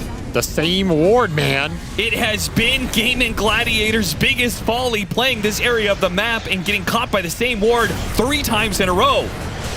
A dive in after Quinn. Laurel wants him. He's not going to have him. He'll turn back for Ace instead. Ruptured up. More ruptures to come. A charge on through that hits Watson as well. Watson is just struggling to be able to do damage between the constant Spirit Breaker interrupts. They go for Radon maybe, but an Ethereal Blade from across the screen. Miposhka bails out his carry.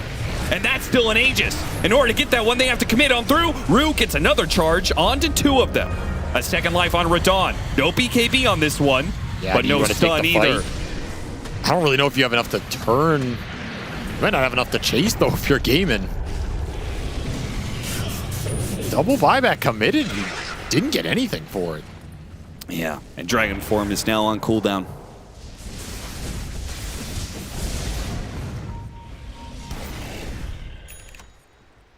These wards have absolutely destroyed them every fight. It feels like every fight has just been taken on a Radiant Obs. And it's given so much time to either find the charge, throw down the lightning bolt, or for Laurel to get his BKB off at the right point. And that's just made all the difference. Oh, look at where there's smoke too. Oh, this is a Quinn. Great smoke. Tofu's going to be the one to break the smoke. Quinn's still stuck in the corner here. TP's out. Barely makes it out alive. That might have just been game. Yeah. Got caught there. Yeah. Gonna need some real nice base defense to turn this game around if you're gaming. The thing is, you have 6 minutes without Bristleback or ET buyback. Those are incredibly important heroes to that high ground defense. And Spirit know it. So they could just all in you. Maybe use an aggressive buyback on Ember in 2 minutes when it's up. Use a buyback on the Spirit Break who can get back there quickly. They have lives they can throw in a base attack to just try and close this game out. For sure. They still have that ward as well by this bottom gate. Up in Dire base. Yeah, it's getting pinged. I mean, this is a really nice ward to just siege under, right? You're going to maybe see someone in that tree line just charge them in. They've got the same ward on the other side. So there's no ratting for Gaming Gladiators when it comes to playing the sides, hard sides of the map to find extra farm. Nowhere to run, nowhere to hide. Exactly. Bust out all the cheeky ward spots, man. Maybe they know the patch is coming. Like, I may as well use it. I don't. The whole map's going to change anyway in like 3 hours, so. You're really hyping up this ribcage ward, man. Yo, this ward didn't work, dude. I mean, it did. I just, I don't think it's some secret tech. Well, what would you call it then? 4 ruptures in the next team fight. That's what I would call it. He's got the 2 charges and a refresher now. What good are ruptures if you can't see the enemy? But with the right ward, Austin. Well, that's what Zeus is for. Thunder God's Wrath will reveal. Look, the ward. It just gave him the charge. I told you, Austin. Give him the hop. Tofu, hit by the chain, stuck here He's underneath dead. the Nimbus for a while, and he's dead. And why is he dead, Austin? Is it because of a ward? It's because of the ward. The goddamn vision. Time to start stacking up the goo. It's the only way you can create some sort of high ground hold. I mean, nobody wants to hit this, though.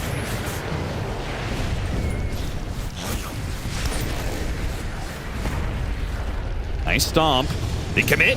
They commit. Okay, that is a whiff on the Ember Spirit. They do not get that one whatsoever, and Watson is now ruptured up. Radon is going to take this fight to him, and he will win it. It looks like. Wait. Never mind. We're good. We're good. He kills them, gets the heal off, and Gaming Gladiators finally fall. The Spirit in game 1. Just a masterclass in the vision game. It's rare you see a game at this high level where I feel like it's so decided by a single type of mechanic.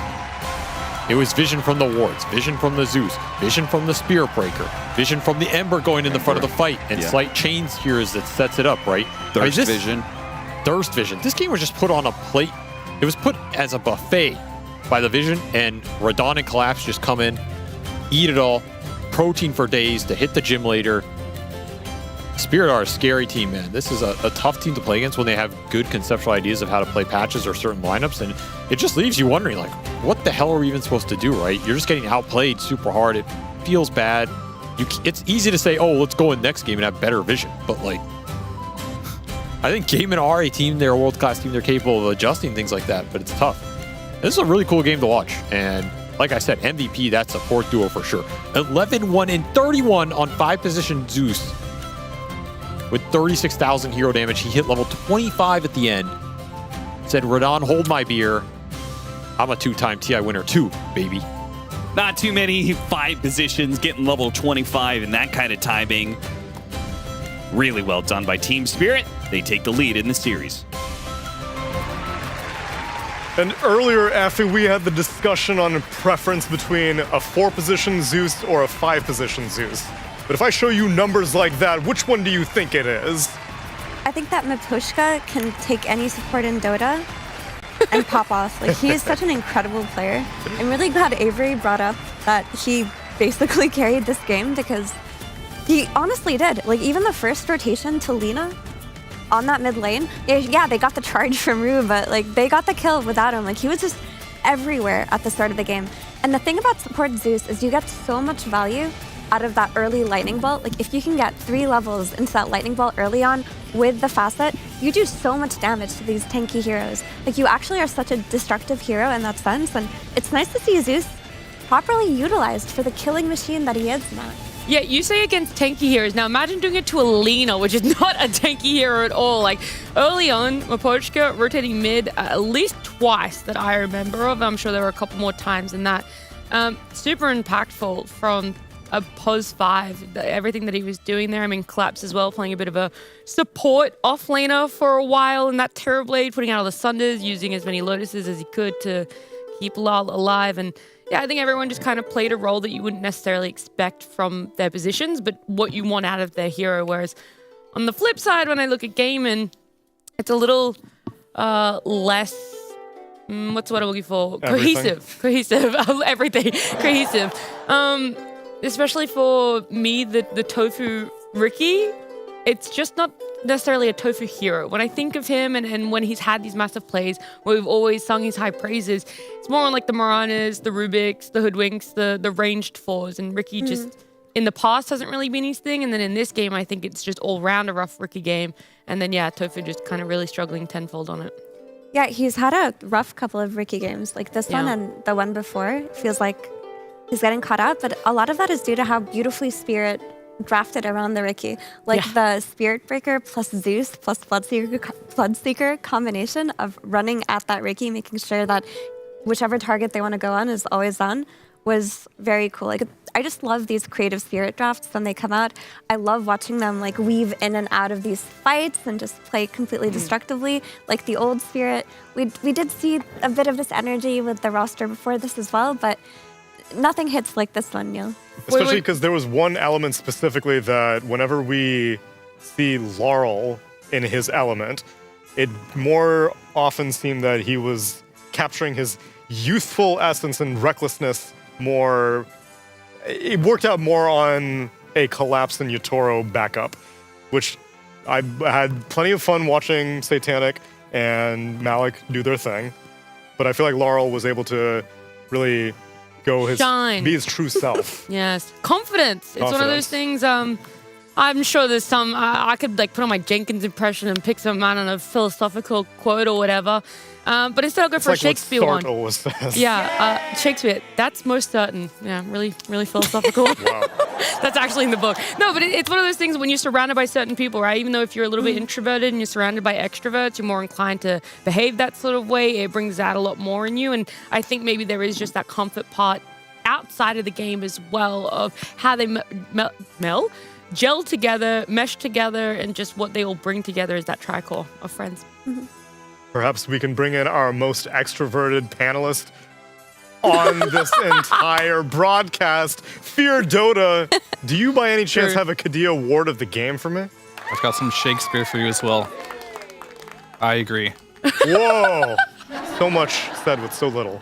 Yes, but we also have a ward of the game. Perhaps we might treat ourselves to 2 wards of the game, or 2 kills on the same ward, as we do see that this ward planted right into, we call the ribcage ward now, by Cap. So here we go. He's farming on the side there, gets an instant kill. That same ward is there. Watson dies yet again to that same exact ward, hiding in that dead man's corpse. So what does that have to tell you about this particular game?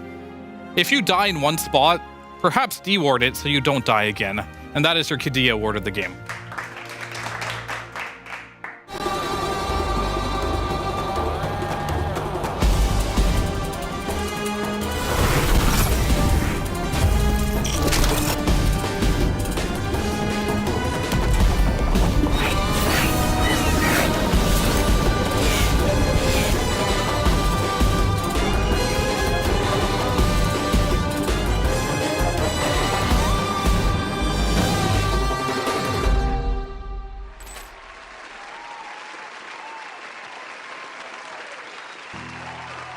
And perhaps 2 letters are summing up how Spirit feel about the situation right now. Ha, ha, ha. Maybe it'll be a 2-0 for them as well as we return for our last game of the night after the break.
Pandas are union.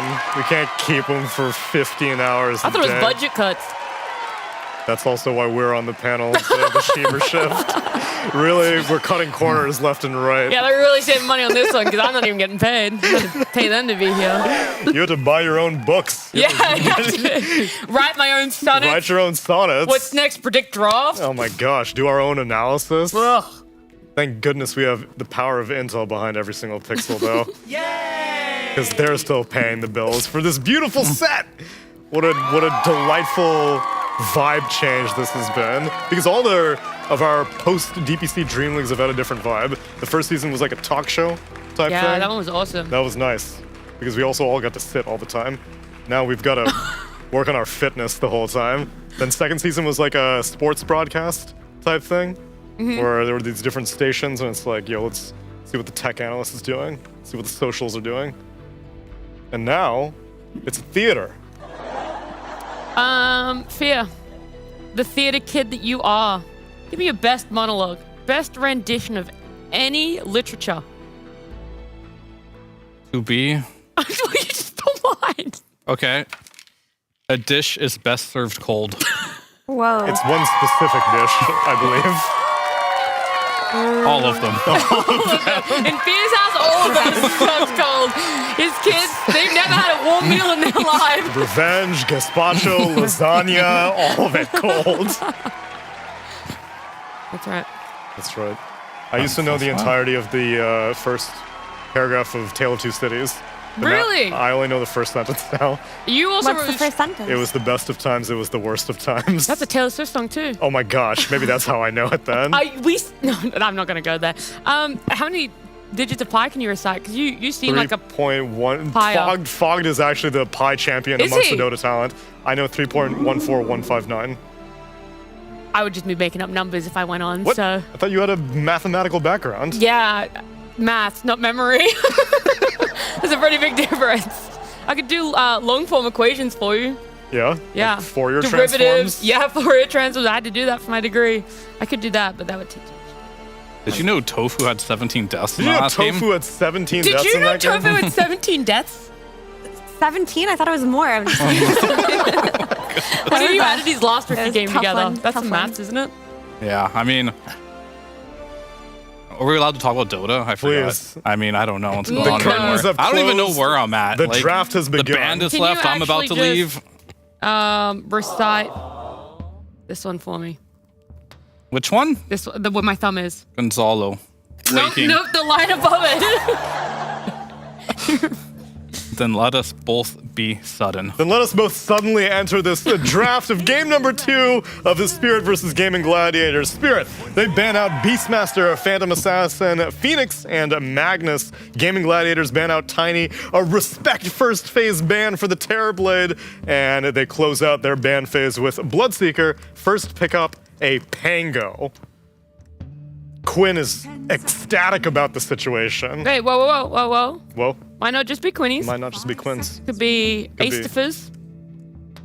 Quinn is ecstatic about the penguin They have that pickup. off-lane. Ace is also ecstatic about He's this. like, I'm not so sure about this Pango pick, boys. I don't really like playing off-lane. I don't really see Ace's face on Pango. Yeah, you talked about this theory about how you associate heroes and players. It's not a theory. It is something I do. It's proven science, please. Tell me about this hypothesis of yours, Fear. Proven. I mean, when you think of a player, right, Yeah. you can see like certain heroes of them playing, Yes. but it can go the other way around. Like, can you see this player's face? Like when I look at Ace's face, I see it on Magnus. You know, I see it on Broodmother. I don't really see it on Pango so much. But when you say face, it's like literally visually you're putting Ace's face on Broodmother. Yes, but it's more towards gameplay. I see, okay. But it's like the player connected to that hero, right? Right. Like, is there a synergy there? And for Pango, not so much. I feel like this is a hero he can play, but it's not like that ace hero. It's not like, wow, Underlord or Broodmother or heroes Nepo. like that. Yeah, exactly. So it's not something that we typically associate with him, but it is something that they've been doing recently. And like Ace in general has like found a new hero pool for himself Yes. recently with the Abaddons, with the Pangoflexes, with the Dons. Like he has adjusted because the heroes that we associate with Ace are not good anymore. Like the Underlords and whatnot, they just non-existent. So you gotta get with the times or get going. Another classic Shakespeare quote. Yeah, you have to earn that your actually? face on a hero. No. Another classic Shakespeare. You gotta earn your, I mean, I thought it's like this a man. Mount Rushmore in your face in there. You've got to earn your face. You gotta turn into this. The other reason why I did bring it up as well, the potential for Pango offlane. I feel like we're hopping on about it. And it's not even going to happen. Is that in the previous Welcome to tournament? the draft panel. Thank you. I've never actually had to contribute to one of these before. Not until this one right now. All the other ones I've just phoned it in. But no, in the previous tournament, they played it twice. And they won twice with it as well. So it is something that did find success. That's why I say, don't count it out just Make yet. it yap too. Even if you don't think that his face belongs on it.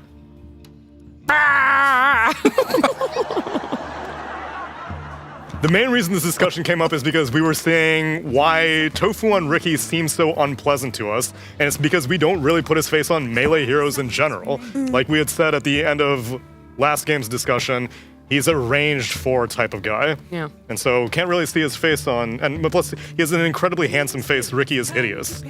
Ricky's beautiful, don't say What? that. He's like a satyr. He's all wrinkly and weird. What do you mean, That is satyrs? ageism. Ageism. That is what that is. How old is Ricky? I don't know, but he said he's Ageism.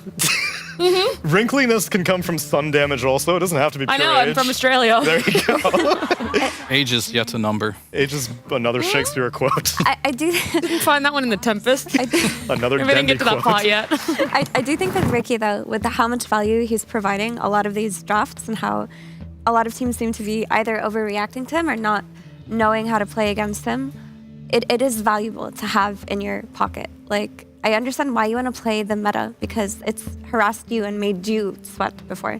It just feels like he's had a couple of really rough games. But before he had the couple of really rough games, he did win the 2 before those. So there's potential. Potential. Okay, fine. We like potential. But then when you see this man's face who's on the screen right now, which 4 positions are jumping out to you? Because if we're saying that Ricky may not be associated with him, despite being a good hero, what's meta right now that's tofu face plastered all over it? Put some horns on him and he could definitely look like Ricky. We literally just had a... Well, he doesn't have the horns now, does he? He doesn't have the horns. That's the main problem. I was actually going to say Bounty Hunter, but yeah, Gaming Glad is not getting that. How about, well... I think... No, this is their safe lane. This is what's in Marcy. I mean... Melody, Aya. He has to make a new face. That's what needs to happen here. You want to change that man's face? So, but can you guys switch it up? New face. There is a face of death. Like the skull on it. Muerta. Muerta! I actually did get that reference! Yeah. It's a good one. They're very good. Wow. No, but he has... It is a ranged support that has made it through the slaughter of the patch and that it's still seeing play and still looking very good on certain lanes. I'm into it. What do they usually do with this IO Marcy lane? Because yeah, it has been consistently a carry Marcy, and this is pretty much the only context that Gaimin picks IO is to pair it with the Marcy. What else surrounds that strategy? Is it mid Pango? Is it offlane Pango? Does that give us any more intel on where this Pango's going? Nope. I don't even remember. I'm honestly always so Doesn't really starstruck by the Marcy IO. I forget about every other lane. I mean, Marcy IO came out in pubs as like some unbeatable combination. And over time, it was tried to be integrated into competitive Dota, but not with as much success. Because, yeah. I do think, sorry, it's just because Marcy herself has seen a lot of bans because of how popular she was as a support too. Yeah, definitely true. I think the hero can definitely be very strong, but I feel like you have to have really good coordination because if you misstep just a little bit, it's kind of like playing versus a bristleback, right? Like if you try to all in the Marcy, but you don't have enough damage, she's going to keep healing off of the IO. She's going to kill all of you, and you're going to feel like you made a major mistake. So in competitive Dota, if you know how to play against this, it might be a little bit easier than pubs too. But overall, it does really come down to that. Like, I think these are good responses. You kind of have to kill the IO in this matchup because if the IO stays alive, so does the Marcy. But the Marcy also kind of heals him a little bit too just because they have that interaction. But lots of AoE damage, I think, is Team Spirit's approach to dealing with this combination. Also, I think I said bans, but I meant nerfs. Like, she saw a lot of nerfs because of her competitive play, and that's why the duo has weakened. But I 100% agree with everything that you said. I also just wanted to talk about, before we talk about the 2 new picks, is that the issue with, like, the Pango first pick is that if you leave Monkey King in the pool and, like, you triple protect it the way that you did, then you just have a Monkey King following you to either the mid lane or the off lane. So I just don't like how many teams have been giving away Monkey King today. Maybe it just happened twice in a row, so it's like fresh in my memory, but I do feel that you're... bias. Yeah, I do feel that you're creating obstacles for yourself to climb. What about a potential Bat Rider when we're talking about tofu range supports that could still be left in the pool? Yeah. They did actually play that in one of their IO Marcy strats. I mean, I'm not going to completely rule out IO and Marcy being supports as well. Yeah. Because, like, it is a possibility. But do you take this pick and put another core in there to leave the flex of, is this Marcy a support core, or do you just kind of show the Marcy is going to be a core? Like, what is more advantageous for you going into that final phase of bans and picks? I think that really depends on what you're going for. It's like, that's a hard question to answer because you don't necessarily see your lanes, right? Because the Monkey could be carry, could be mid, Sand King could be mid, could be off lane. So picking a core will expose you just a little bit in that regard. But at the same time, if you do, I mean, they're going to do it anyway. So we still don't know if the Marcy plus IO is going to be there. So they're going to pick the Puck, which I think a lot of players are pretty happy playing Monkey King into this matchup. It is something that they kind of need. Whenever you do have an IO, it's nice to have that clear initiation instead of like, if I hit this roll, then you can relocate type of situation.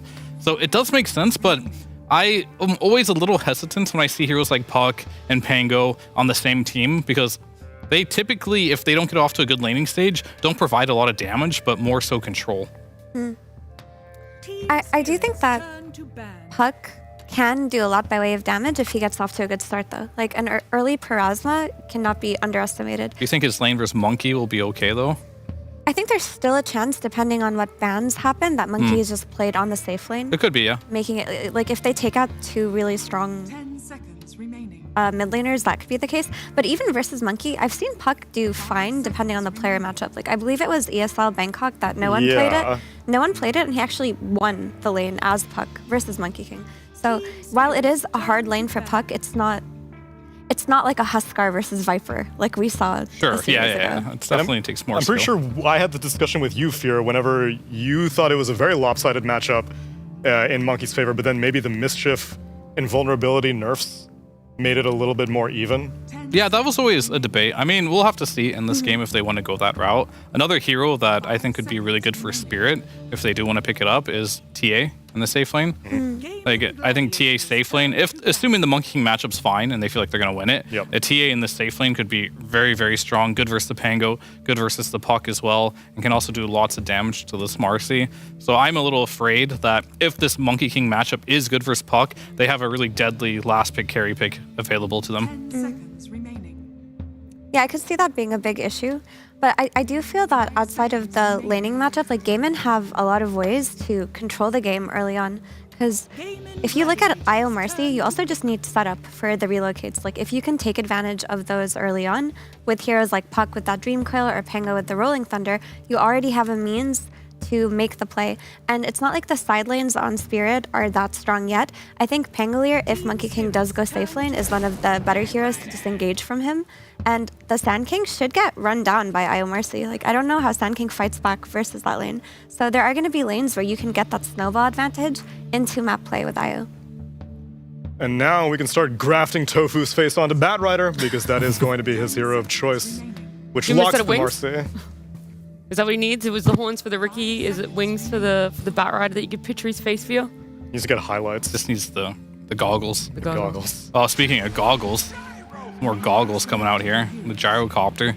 He's actually got him on his face. But no, this hero doesn't necessarily strike me as the best pick for the game, but I do like it. It is, I think, more specifically good with the support they have. Like, this is a classic. You have Warlock, Gyro lane, just press Fatal Bonds, Flat Cannon, you push out every single wave, you do tons of damage. I was thinking about that, though. But, like, if you're pushing out every single wave, then you're giving Pango off lane, which you should punish a lane, because it's always going to be, it's going to be pushed back into his tower constantly, and that's going to free up a lot of rotations coming from Tofu, because he's not struggling too much to have the waves come near him. So the gyro honestly didn't give me as much oomph as I would have wanted from the Spirit last pick. I think that is actually Laurel on the Monkey King, who has to control the pace of this game, and if Quinn can get off to a good start, like any kind of help from his supports, then Gaimin have so much map play that they can do with their IO and now their Pango, because Pango didn't get shut down on lane. +1. Oh, I thought you were going to counteract it. Excuse me. +1. I was spending my time wisely. I was trying to see if there was, another Shakespeare quote we could relate to. As my soul prompts it, spirit, fine spirit. Did you actually see that? Yeah, that's genuinely. I don't know. It actually says spirit? Yeah, I don't know if someone wants to scroll in, zoom in. Dude, it's even capitalized. It is. As my soul prompts it, dude, they should have picked just the Shadow Fiend. Okay, let me see. Is it? Yeah, no, there we go. Yep. I might call him. Don't do it. Don't do it, girl. Don't do it. Don't do it, girl. It ain't worth it. Don't do it, girl. It's never worth it. That is how Gaming Gladiators... Shakespeare said it. You gotta do it. you gotta That's call how him. Gaming Gladiators feels every single time they see Duraccio win another tournament. I should call him. But maybe they can get their own redemption story in game number 2. Cap and Avery, take it away. Thank you, Neil. That's right. Gaming Gladiators have the arduous task ahead of trying to beat Spirit, something that has plagued them for many years at this point in time. They've already lost game 1 in this series. They need to get a win out of this series, Avery, if they hope to be able to make it to the second round. Very important game for them. Less important for Spirit, more important for Gaimin. I think they are already guaranteed tiebreakers potentially at this point. But you are right. Spirit has just been the bane of this team for years. Might be for years more. Might be for the rest of their lives. Quinn could be 80 years old. Still rambling about that damn Yatoro. Yeah, what could have been. Gaming Gladiators is 5-6. They win this, they go 6-6 and tie back up with Liquid and Yakult Brothers. 3 teams tied for 4th place. Spirit already secured. They're fine. Oh, yeah. They locked it in before the series even began. So they obviously aren't going to let up on these guys. Just going to keep beating them down, apparently. And honestly, their Spirit is broken. I like their draft again this game, too. Why?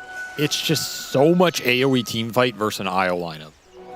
I just don't see Gaming ever winning 5-on-5s unless this IO Marcy are just slaughtering. I thought it was going to be just because you hate IO Marcy. I also hate IO Marcy, but I'm putting my bias aside, Austin. Okay. Something you need to learn to do as a professional caster, is you are obviously biased in a lot of these games. Okay. You need to take that bias for who and put it aside to me. And I will take Give that it to bias. you, so you take that And I bias will and do be what biased. with it? I will put it aside. Back to you. Okay. Thank you. I'll take that bias. Well, I feel like I'm biased against Gaming Gladiators here because I also don't like the IO Marcy. We saw it. Was it at Blast? Was it here? We saw it at Blast once. Did Gladiators train in the finals? Was it them who game did one. Oh, yeah. That didn't go well. It was also another 3-0. Yeah. I mean, this duo can be really powerful. Like, I'm not denying that aspect of it. I just don't see you ever getting there in the top tier games. You know, it just feels like you have to really run the lane over, get out to a lead, really play well in the team fights, position well, get to a timely BKB on the Marcy at the right point in the game and make that work. I'm not denying the strength of it. I just doubt the efficacy of getting there, and I think more often than not, it falls flat. Doesn't make it a bad strategy. It just means you have to up the level of execution. The bar gets raised. You have to meet that bar. You have to jump over the bar, trip on the bar behind it, get up, and hop the next bar. Well, I think at this point, Gaming Gladiators could use a pole vault to get over the bar because game one, they were playing limbo. Come on, man. They were going under the bar. That's unfair. That was just me. That was very biased. Okay, fine. Let's focus on the highlights here. What are the silver linings? What do you like about Gaming Gladiators? Because not this on screen. What do you like about their lineup? What do you like about their lineup? They got Pango. I mean, this team does win with Pango. Ace Pango? No, that's unlucky. What can you do? You know, sometimes it gets away from you a little bit. I think the lanes can be successful for them here, and that's usually a good recipe for success for gaming. Okay. And they have some straightforward initiation and disable, which I think was a big problem last game. Okay. Right? They had trouble starting fights. We were talking last game, the easiest way to start a fight was a casual stomp and just commit. This game, they have the Batrider, makes initiation super simple. You just blink in, lasso somebody, no save on the side of Spirit. What happens when you lasso drag Radon into Coil Snap, into Pango Roll, into the Isle Marcy? Yeah. I can see straightforward ways, conceptually, for them to win team fights, even if the 5-on-5 looks difficult from just a spell standpoint. Yeah. And that initiation and those disables make Marcy's game a whole lot easier, right? Marcy does not want to be kited. She can blow up heroes as long as she can actually hit them. So if heroes are stunned, it makes it a whole lot easier to get that damage out. I also think that's the third courier snipe, maybe? Either way, a lot of extra net worth going into the side of Gaiman. I think Radon lost his courier twice already. He did indeed, yeah. And Rue lost his, so 3 courier snipes very early on. 2 for Radon. This man apparently just does not care about his chicken. Well, to be fair, he doesn't really need it because he's not really taking too much damage from this lane. He's also giving a lot of farm over to Ace. What a flame break! That didn't do anything, but that was amazing. It was good looking. It looked good. Confidence booster. And what is happening up here? The wave pull of a century. Yeah, Rue has been on this lane pulling shenanigans. They do not think they can fight the Marcy, and I think they would be right about that. Marcy is so strong when you get to this level right here, when you have one in all 3 of your abilities. So Collapse gets the CS, but they feed the kill, and they do lose. Well, they denied half the wave, so kind of an even trade, to be honest. I think Watson's still happy with that, and like you said, they are forcing a very tough matchup for 2 melee heroes to deal with. Yeah. Swing and miss there from Watson. Do not want to feed too many more kills to this Marcy, though. You can give 1 or 2, but not too many more. And they're just going to send Rue bottom. Look for the cheeky kill here off the TP. Yeah, but the lane is pushed in. They already pulled it back onto the hard camp. As long as Ace doesn't overextend himself right here, then should be kind of fine. It's hard to gank these safe lane shove Okay, maybe lanes. they can get Tofu. Tofu gets in almost melee range of the gyrocopter. They take advantage of that, get some damage on him, and will be able to collect the kill. Ace will still be able to maybe stick around for the creep wave. They're going to push against him. They're going to try and get him out. This feels bad for the Pango, but his lane was doing fine, so not the end-all be-all. 3-on-2. What he's supposed to do. Dude, the chase continues. These guys just refuse to give Collapse the freebie here. Watson helped by Tofu, a bit of aid with the flame break. They'll catch up to him. I guess it does. Forget about your own creep wave, man. Just well, kill that's mega Collapse. worth it. They well make up for the XP and the net worth differential. Extra experience for Tofu going to be nice as well. I think the Bat is the one hero you want to succeed in this game if I'm gaming. I think if Bat Rider is a good game, it can bring the rest of the lineup together. But why? Because the lasso initiation for relocate? I mean, he's a great reload setup. He's great in the team fight. He's your big initiator. Then you don't have to rely on Puck or Pango to be the starter. Another nice flame break from Tofu. Bumped it into tower range. Now the coil is going to be used on the Monkey King with the teleports coming in. He's going to be in some trouble here. Ace is not level 6. So maybe Rolling Thunder lacking means that Ace will not be able to punish, but... Yeah, it felt like a very reactionary TP here as Maposh is going to body block him. That's annoying. What's your deal, man? Yo, chill. Ace gets around him finally. Ace knows what's going on. Dire's middle tower is under attack. Oh, this time the bait is in the top lane, though. Watson gives space to Melody to get the tether away, and a flame break creates a bit more of a gap. Super nice tether. Escape the clutches of the bounty stun. And that's a lot of attention, a lot of TPs. 3 cores in this top lane. Are you even going to get anything? Are they going to have another tether to get away? Yeah. That Shuriken won't finish him off. Bring 3 cores before the 7-minute mark, and you get nothing out of it. And making some moves. They really want that experience. Same thing, right? The experience on your 4 position goes a long way for both teams. 100%. Faster you get this track going, Team Spirit, with all the team fight potential that they have, could rack up a very large net worth lead very early. I mean, you're also looking at Grimoire charges if you really get the early fighting going. Right now, Miposhka's only sitting on 2, so I think this Radiant support duo would really like to get some kills here in the next 3 to 4 minutes. Get the grab on him before he can go through the gate. Radon tries again. Flame break, trying to push him away. The channel still goes through. He is able to get out. Close call, though. Do you like this gyro set, by the way? The Bumblebee set? Yeah. I'm not saying it's bad. I'm saying you personally have a taste for it. I do, because it makes me think of the flight of the Bumblebee. I regret asking this question. Let's move on. What the hell? That was Honoru. unnecessary. That's a great song. Dire's middle tower. Let's just move on, Austin. It's not the time for random nonsense. Rue will go down. Gaiman's starting to heat up. Back on to Collapse while the fight's happening bottom. Both offlaners under assault.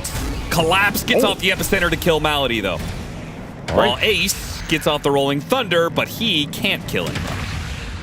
Got Bonds here, and is he dead? Shadow Okay. Word. 19.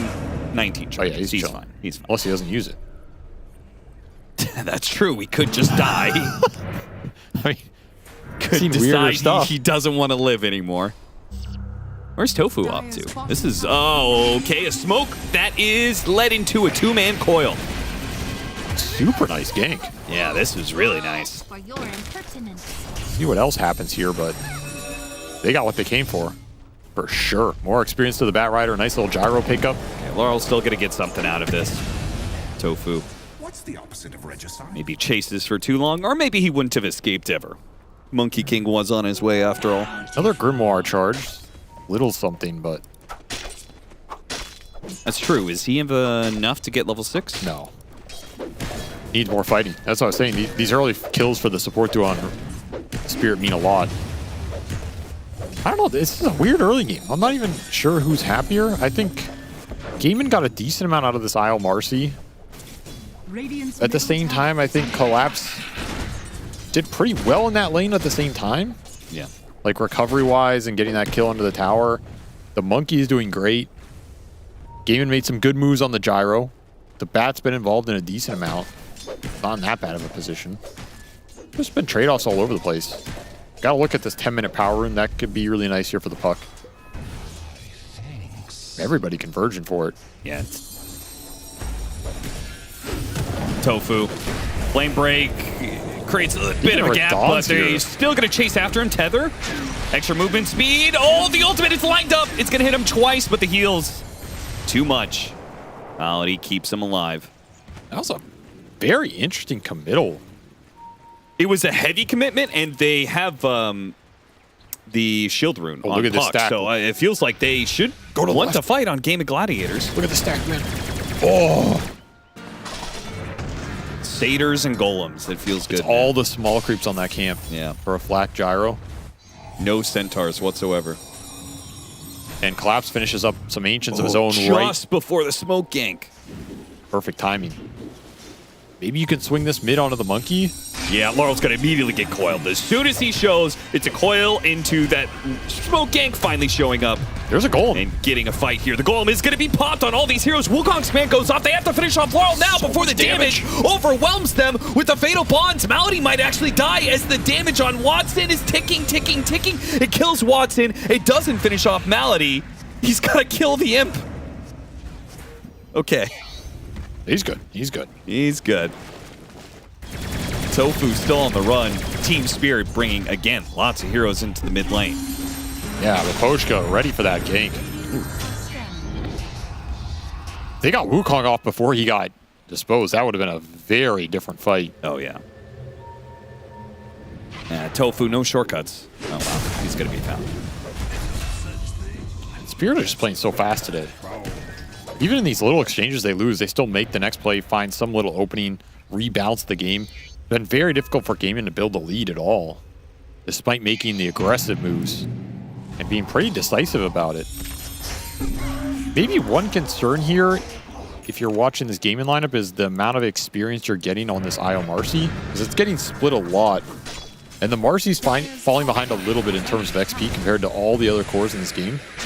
Ace looks to be in trouble. He tries to swashbuckle down to low ground. He has a shield crash, actually. That was really nicely dodged. And Game of Gladiators get on the offensive. He could still shield crash back in to slow down Radon. Laurel's up here on the high ground, but he can't do anything. He doesn't have Wukong's command.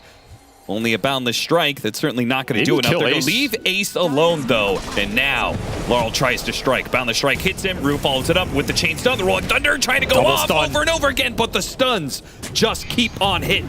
Super well played by Rue. Adjust goes off, collapse, blown up. Do not trifle with a Marcy. She's got the armlet. She's got the unleash going. She does some damage, man. She's double high ground Moposhka. Sorry.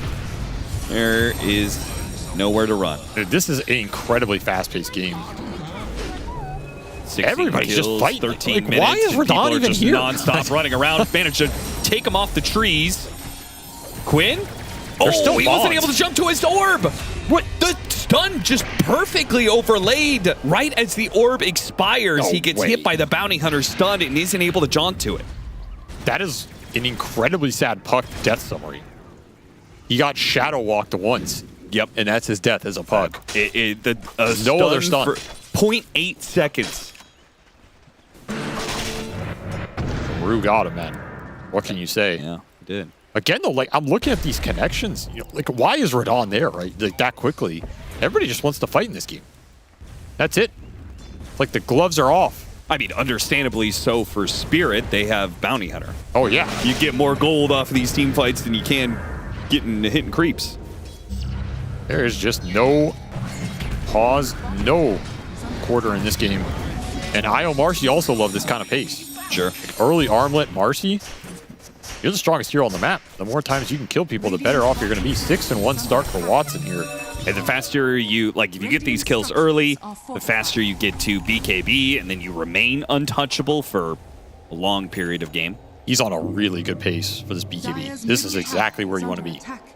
You don't want to be struggling to get to this item. You want to be ahead of enemy cores getting this item. Right. That's where he is right now. The blink does come out for collapse. Once we get to like 10, 15 minutes now, you start getting Force Staffs, Glimmer Capes, Yule Scepters. then the Marcy starts feeling pretty bad, right? 100%. I mean, this hero can get kited in any of the mid-late game fights. But the burst damage is insane with this duo. And this will be an aggressive smoke from Spirit, trying to get this Blink Sand King to work. They would love to find the supports or the IO duo, honestly, with the amount of AoE they have. They have Golem to back this play up. Do they see Tofu? Yeah, no Tofu's been... Dude, his death total in this series is insane. Yeah, it's not been the most fun series for him. That's for sure. Rue gonna maybe scout this duo. They get pinged, but see if Spirit make a move for this duo. I mean, anytime you can gank the IO pair, you're pretty happy about doing that. It's like fighting into the Dawnbreaker, right? Yeah, 100%. It's like those heroes want to be relocating into a fight, and not being the one being jumped on. Again, the ward is setting this play up. If Gaiman overstep here, again, it's the Batman. Oh, do they get Melody too? Bound the Strike King to Burrow. No, he gets a tether out. Laurel tried to chase, but he's too far gone. These are all track kills, though. Yeah. And again, I felt like they're still going after him. They're going past the tower because of the ward, because of the track. They do not respect this. Laurel can show up at any time, man. Same spot, man. Oh, come on. Dude, this spot for Gaiman has been the bane of them in this series. It's cursed ground, man. Wasn't even the ribcage ward this time. It wasn't. I'm glad I coined that. Yeah, really nice coinage there, Austin. Really branding yourself well. Thank you. You're such a... Whatever, man.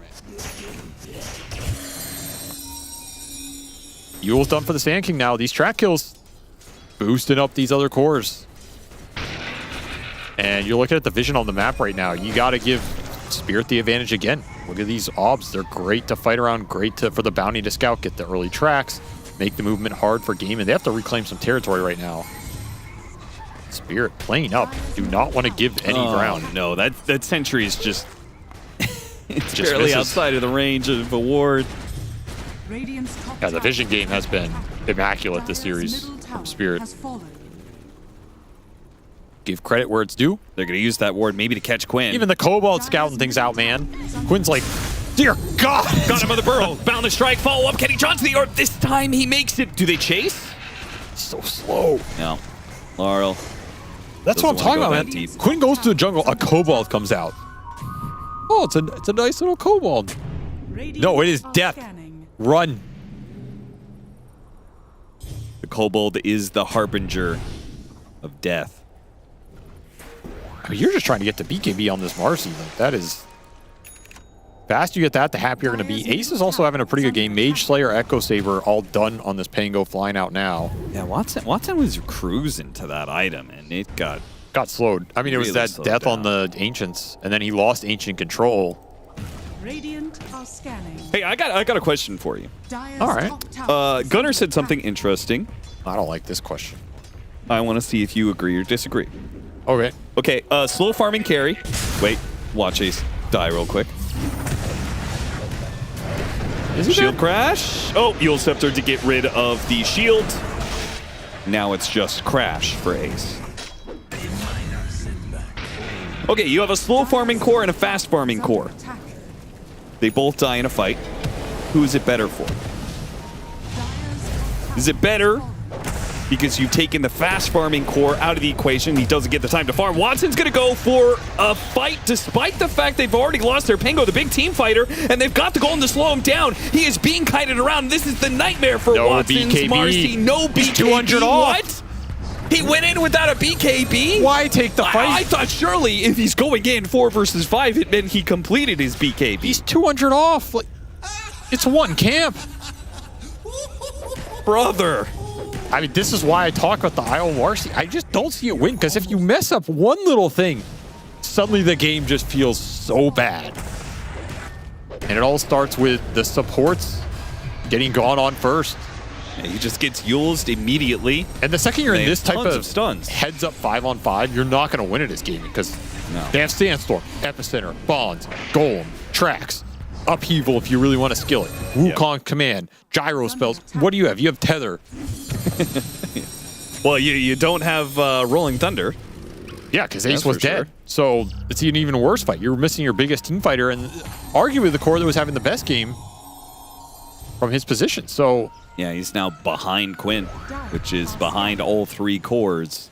Really got to question that team decision. Spirit. Yeah, that's... They're going to scout another OBS, but can you do anything about this one? Demon lingering around here and lingering too long. Another track kill. Yeah, these little kills, they're not little when it's trackled on top of it. Dire's bottom tower is under attack. They're going to steal Tormentor too. Nothing you can do about this one. And this is, you know, part of that Isle Marcy is being able to take objectives like this, kind of like an Ursa. Right, yeah, the duo just takes the Tormentor while the other 3 are out in the map. Very efficient. This is mega value. Now you've got a friendly Shadow. Not a bad shard to get in a game like this, honestly. Any extra stuns you can get is pretty good. Bounty's having a really good game. He'll get double Wisdom Rune on top of it, so everything coming up Spirit here. But you have your Marcy BKB. He is behind in experience. He's only level 10. But if you win a fight, you're going to make that all up. 14. Okay, blink what back. an ultimate from the Gyrocopter, but he still got grabbed by Tofu's lasso. He hit 3 heroes with that call down, but he didn't hit the one hero he needed to hit, which was Tofu. Blinking ahead, getting the initiation finally. An opening for Gaming Gladiators that can turn into objectives. Yeah, it felt like he knew that gank was coming. He was trying to get the lane out, just a little too slow. Gaiman, finally, with a well-timed play. They got the blink on the bat, the BKB on the Marcy. They make the exact type of play you want to in this game, which is lasso a core, drag him into Watson. Everything lines up there. Spirit unready for that move. Get punished a bit. Didn't even have to use the BKB. That's huge. Anytime you can save these durations for Marcy. Nothing will stand in my way. Means a lot. Yeah.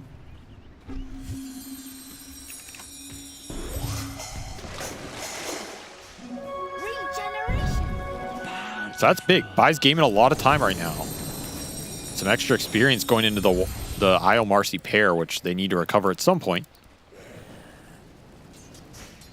Rue gonna look for Quinn down here. Does have an Orchid. Puck has a Eul's, so. Oh, look who they found instead, Austin. I was about to say, the Observer knows what's up. You just follow Tofu. He's so frustrated. As he moves around the map, he will die. He is just...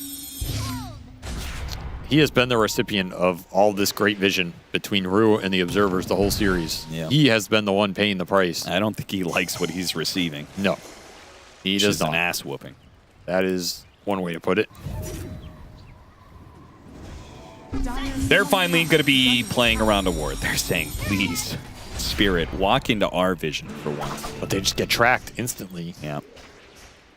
You're sitting on an Ob Sentry and you're getting tracked. You're just thinking, man, walk in a little bit farther, you know? And Rue might just oblige to finally get the kill on him. I mean, at this point in time, Rue has done so much damage to them. Oh, Tofu, he didn't get the lasso. He tried to get more. Doesn't hit the lasso fast enough. I mean, his defense, you're probably not expecting them to all just be sitting there like that. Yeah. But an 8th death for the Bat Rider. His 25th death in this series. Oh my god. Oh. Is that like a record? That's got to be close. In 2 games? In 2 games? 20. If he gets to 30 deaths in 2 games, that might be close. I'm not even saying it's all on him, but I'm just saying numbers-wise, that's got to be up there, man. And Tofu's going to start sweating. I've seen other Gaming Gladiators posting not too long. Somewhere out there, Melk is rubbing his hands right now. Yes. Yes. They all forgot about me. I mean, Melk won that game. I'm not sure Gaming Gladiators, the position that they're in right now. I know, it's a different award. Doesn't look too good for you. Do you think that late game Marcy can take Gyrocopter? I think late game Marcy can take anything. Okay. That's part of this, especially Isle Marcy. It's just You have to be in the position to do it. Oh, almost got him. Ace. He's still going to be stunned. The team is here. Where's the team? They're finally going to jump in, go for a collapse here, activate the ult. Now, the ult's going to buy him a little bit of time, and that's just going to be maybe a wasted ult. Laurel goes in, Boundless Strike, he gets grabbed. A Warlock Golem, but Elastigirl is going to be able to stop the Wukong's command. Watson blows him up, and now he turns to the Gyrocopter. Can he win this fight? He hops back in, gets the stun, and Team Spirit, they didn't have to take that fight. Where'd you go? They could have walked away. They saw the Marcy pop the ultimate. They had no respect for what Gaming Gladiators had put together, and now they're going to pay the price for it. A team fight lost, and maybe even a Roshan giving up. Maposhka, friendly shadow into the side of the map. Okay, another century. Aha, you've been bonds to the small camp. Get him, Golem.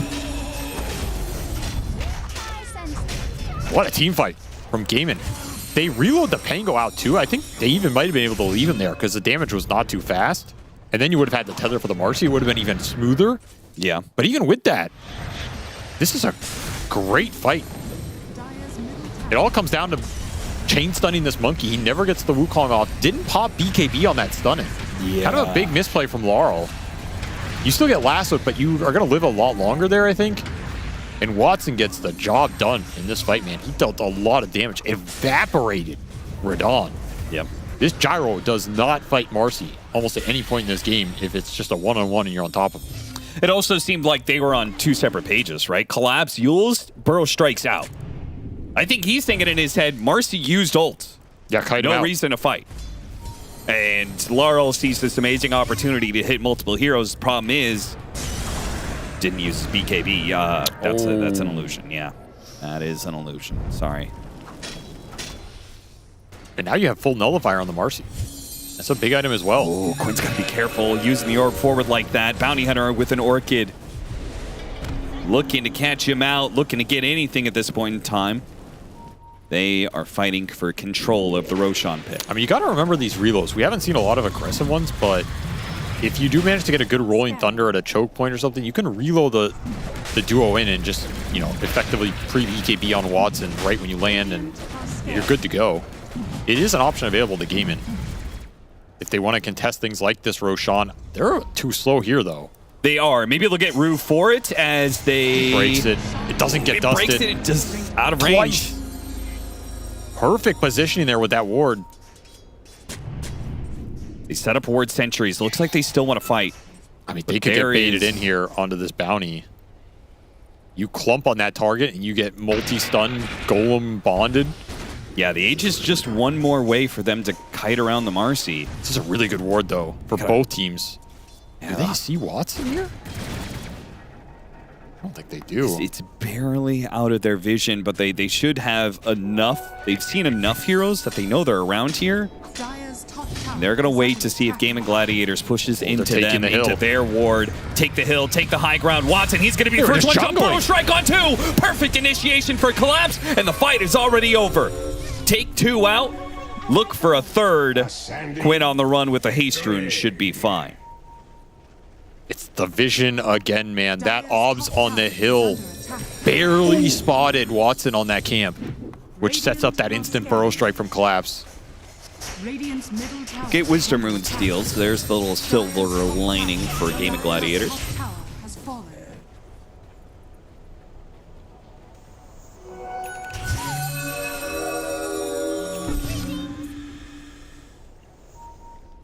Daedalus for the Gyro. Damage ramping up here for Radon. If you don't burst him down in the fight, maybe even if you do, these flaks against the Bonds are going to do some serious work. You don't have a lot of dispels. No dispel on the two supports, for example. The Pango technically doesn't have one, but he is a Pango. You have BKB Marcy and Yule's Puck, but if this Bonds lands on 3 people during a stun or something and that damage gets split, yeah, that is brutal. Shiva's done for Collapse as well, so it's going to be nice versus Marcy Io. Ace is trying to contribute in the damage. He's about to complete an Aghanim Scepter, but he also took Nemesis Curse. So he really feels like he can't just be control. Quinn hits the back line, spots the Warlock, gets a coil on him. A good kill if they can get it quickly, but they can't get it done, and instead it's Quinn to fall. He was looking for a quick pickoff on this ward, and once more did not expect the whole team to be there. Gets punished. It's a big death. Minute on the sidelines. At this point, you just have to assume that Spirit is 5-banning wherever they go. Unless you see hard proof otherwise. Spirit is staying clumped up. They do not want to let this IO Marcy catch them out of sorts. Especially with this Aegis timing, they can easily just push a lane and threaten the high ground. Maybe it's tough into this Bat Rider. Laurel's flirting with danger here. High ground ward in the base, by the way. Right below us. Are you telling me? It can't keep happening like this, right? Every fight in this series has just been Spirit with an obs that gives them the easiest jump of their life. This is not getting dewarded, is it? Okay. All right, we got it. At least we got that under control. That's just a ward that should never stay up like that. Feel like that's high ground defense 101. Yep. Especially versus Bounty Hunter. Bounty Rickies. Is a gem on Naposhka right now, so they invested in some extra vision control on top of that. And you still have Aegis for a minute. So I would not be surprised to see Spirit try and make another smoke move here or use the invis to just aggressively force the issue. Gaming Gladiators doesn't seem like they're trying to dodge fights right now. Oh, they're trying to dodge. Well, they're awfully grouped up for that. I mean, there's no way you want to fight Aegis when it's expiring in 50 seconds. Downside is Yotoro's going to finish Satanic off this duration, so you kind of have to pick your poison. Yeah, he's going to have a second life one way or the other. Invis Monkey King running into all of them. No detection. Oh my God. What is this? Is this Invis really going to work this way? What is happening? There's just nothing. It's a 4-man boundless strike and a Wukong's command. Where's the BKB? Wait a minute. Laurel, he gets off the BKB. Now Lasso goes off and Watson's able to finish him off. Still though, he set the play. Can the rest of Spirit push through? A jump in from Collapse misses and it allows Watson to get a bit of distance. Turns around, kills Maposhka. The AoE damage finally catches up with him. Still, somehow, despite all the information in the world, it's a 2 for 3 to Gaming Gladiators' favor. What? How? How does he not use BKB? I don't know. Like, did the Sand King get interrupted by something too? Like, why doesn't Collapse? He was the farthest one away. You could have just Burrow Strike 3-2, right? Yeah. I don't. These initiations have been insane from Laurel and like terrible at the same time. It's so confusing. I felt like that was just going to be a wipe, dude. You stunned all of them. They're all clumped. You just throw everything down on top of them, drop the hammer. Yeah, I thought he was going to Wukong's command, then Boundless Strike. Yeah, he could have Wukong. But I mean, either way, pop BKB before you get grabbed by Marcy. That's for sure. Wild stuff. Either way, it's still Gaming getting caught out by the vision mechanics, not being prepared. They lose Watson again. He does clean up some heroes, so you salvage the fight a bit. But the problem is, every time you take one of these fights, you lose that BKB duration. It hurts the Marcy a little bit more than I think it hurts the Gyro.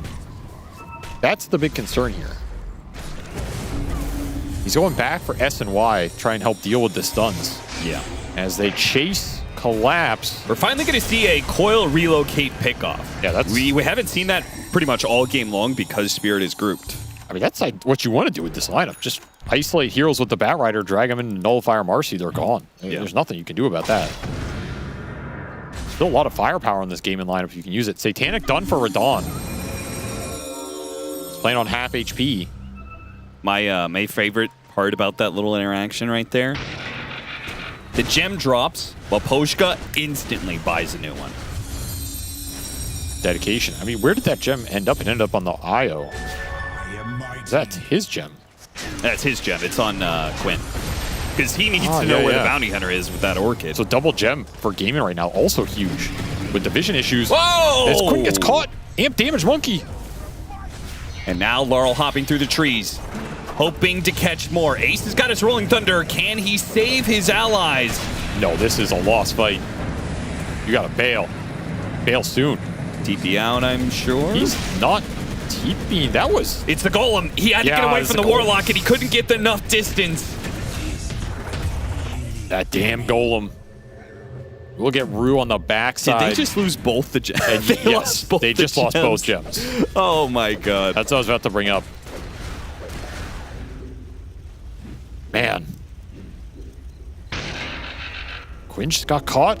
Just like that, double gem does nothing to help your issue. And Yatoro's net worth is just out of control with the extra track gold. I don't know how he just got so much in the last minute or two here. Straight to the high ground. No buyback for the Pango for 40 seconds. Gaming Gladiators. You want to take that 4 versus 4? Missing your biggest team fighting spell. It does not seem appealing, but it's what it's going to have to be. Just wait. You got to find Bat Rider lassos. I mean, that's what you have left, right? You have to find big core targets with this lasso, drag them into the Marcy. That's how you win a team fight. Just make it a 5-on-4 at the start. Well, I mean, I don't think you can grab the gyro, right? Gyro's got Ag Satanic. I don't think you die. I think he dies. I really do think he dies. Okay, let's put it this way. If he grabs the gyrocopter, I don't think he's dragging gyrocopter very far. Well, he might die. He's gonna get. There's gonna be a golem dropped. There's gonna be a burrow strike. That is true. He's close to BKB though. Yeah, on this bat. That'll That would help. create a very different scenario. Honestly, this golem is more annoying in this game than it has any right to be. Like, just for the BKB interrupt. Yeah. It's really annoying for the Marcy. Well, yeah. It's annoying for the Pango, like the TPs. It's annoying for this bat BKB that's coming out soon. That brief interrupt is enough for someone on Team Spirit to get a stun off, get a BKB Satanic off, to turn that fight around. And they're just hugging more vision, playing for this next Roche. They have the gem advantage again, and they have a fresh butterfly on Yatoro. They feel like they have to defend Roche now. And they're right. Roshan is going to spawn, but it means Tofu will not have the time to get the BKB. Oh, Quinn is smoked below solo. It's going to be really weird if Spirit end up pushing into the rest of them. in the middle. Quinn gets caught. Orb goes off. He can blink back to his team. He is fine. He went for BKB on the puck, by the way. Tired of dealing with all these mini stuns and random garbage. But it's a lower damage item. Roshan's on the loose. Look at him go. Now, the mid-wave is going to be chipping away at T. Oh, shit, he got a bash. Friendly Shadow, that's what it is. Yeah, there ain't no bash there. Yeah. But that's why this game is so hard for Quinn to play. You just get hit by any Invis hero, you're stunned. The threat of chain stun is insane. You don't have an Aeon disc. You can't buy Lincolns again against it. And Roche, just like that, is gone. I mean, The roar goes off. Game of Gladiators. You have to go scrambling now. to get inside the pit. They need to go now. Ace he's just got to go blind at this point in time. He blinks into the pit, hits the gyrocopter. Knocks him once or twice, not doing any damage. The team really can't follow this up by itself. Wukong's command can be used, and they're going to commit to the Roshan. Anybody inside the pit? No, it is free for Spirit. They get the Aegis. Game of Gladiators just full out retreat. Wait, Quinn actually goes in and try and kill the Warlock. I don't like you're doing anything here. Yeah, he's going to find that he does not do enough damage. Watson, BKB, TPing out. Quinn getting a lot of heroes inside the coil, but again, no follow-up to this whatsoever. He's just going to see if he can retreat off of Yule's blink. Nice timing on the Burrow Strike from Collapse will ensure there is no escape for Quinn. And just look how fast they're going for it. They're just TPing to this outpost to get to the enemy base as quick as possible. Watson. No see if they can BKB. get Watson while his BKB is on cooldown. Invis the gyro in. The friendly shadow. It's going to be one stun into a second stun into a golem drop, and he's gone. Straight into the base for tier 4s. I mean, Spirit they're just outplaying game in this series. Flat up, all the small things going their way, and again and again and again, these invis and warding mechanics just have won them every fight this series. A masterclass in the vision performance. As it'll force a Watson buyback here, not one he can afford. Gaiman still trying to connect with this lasso combo. They have BKB on the Batrider. They don't go soon. Team Spirit, they can just commit. Collapse just finds a first. Yeah, you're ruining the initiation. Radon's not sure. Should I hit the Ancient? Should I kill people? Let's just go for the Ancient. Yeah, he's just gonna the Gladiators are doing nothing to stop him. He's going to help with some flat cannon shots, but the best way he can help is end the game. 2-0 nice to fight. Team Spirit. Nice team fight over there, bros. I got your throne. It's all good. I mean, what a series from Spirit. This team is looking like shades of the old Spirit, where these guys are just unstoppable. They have a strong laning phase. They have a very good mid game. They have very good team fighting mechanics, very good team understanding. They have a wide variety of picks. I don't think they're at the 10 of 10 yet. Yeah. What are we at? Like 80% Spirit? Yeah, I'd say they're like 8 out of 10 right now. Okay. I think they still have some room to go, but they are a scary team right now and completely silencing Gaiman in this series. Just more Gaiman inconsistency. Sometimes it looks like they're starting to get stuff together, and then you have series like this where like Quinn has a pretty muted performance. Tofu just 25 deaths. Couldn't do anything. Granted, I do think sometimes the IO pairings are difficult to play the map in the vision game because the IO doesn't want to ward, so then it makes the 4 have to go in and ward. Yeah. And then the 4 is your initiator. Yeah. So it's like, it's not on him as a player. It's just when you get stuck in this position as a 4 position initiator, also having to run in and ward, it's really awkward. And Bounty just takes full advantage of that. So cool ideas from Spirit, and they're always a fun team to watch. They are, and we're going to see a lot more of them. They were already guaranteed to be going to the next round, but they will stay on top, 11-1.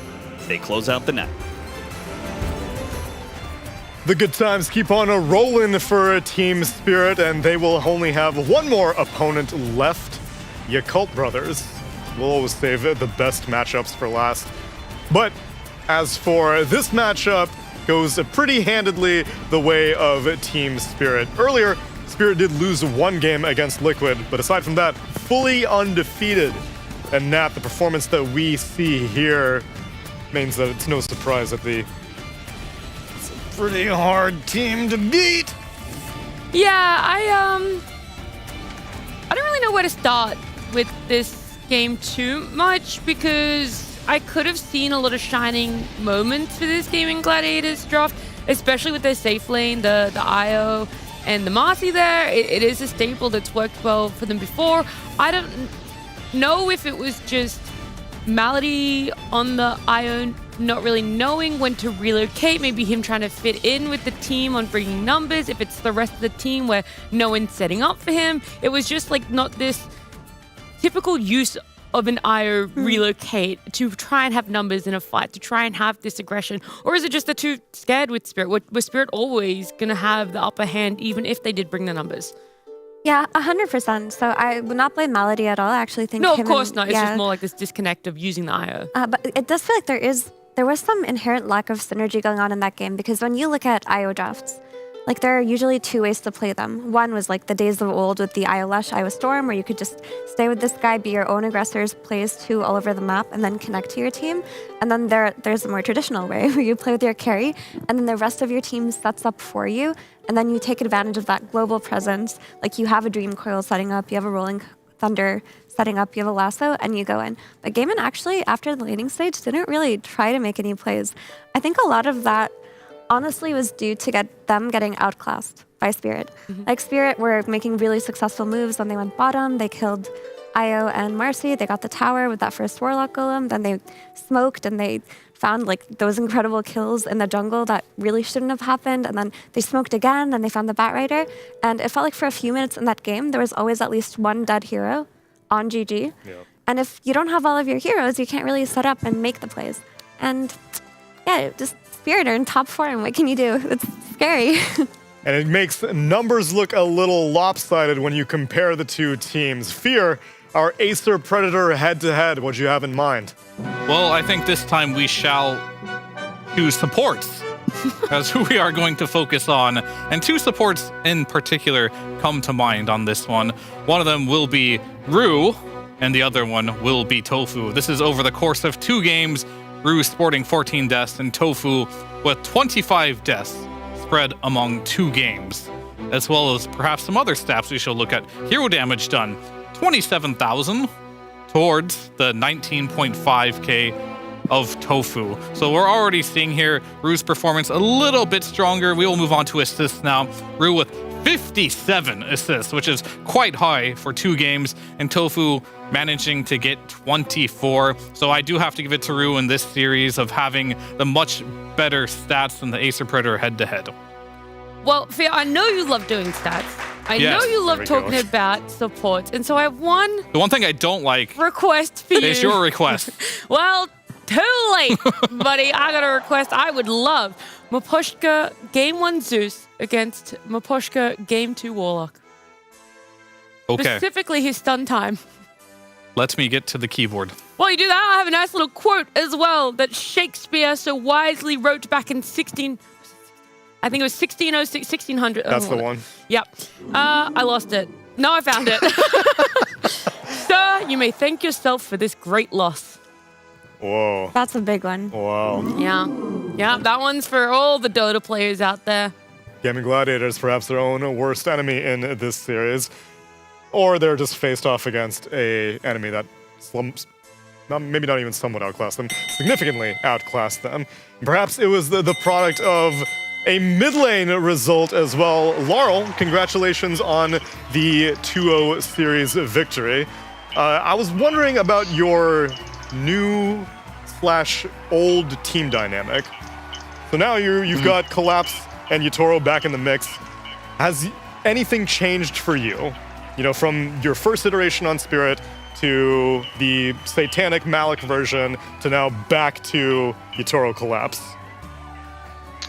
I mean, maybe only Malik and Collapse make some difference, because like Malik more like team player maybe. Like he always make some moves.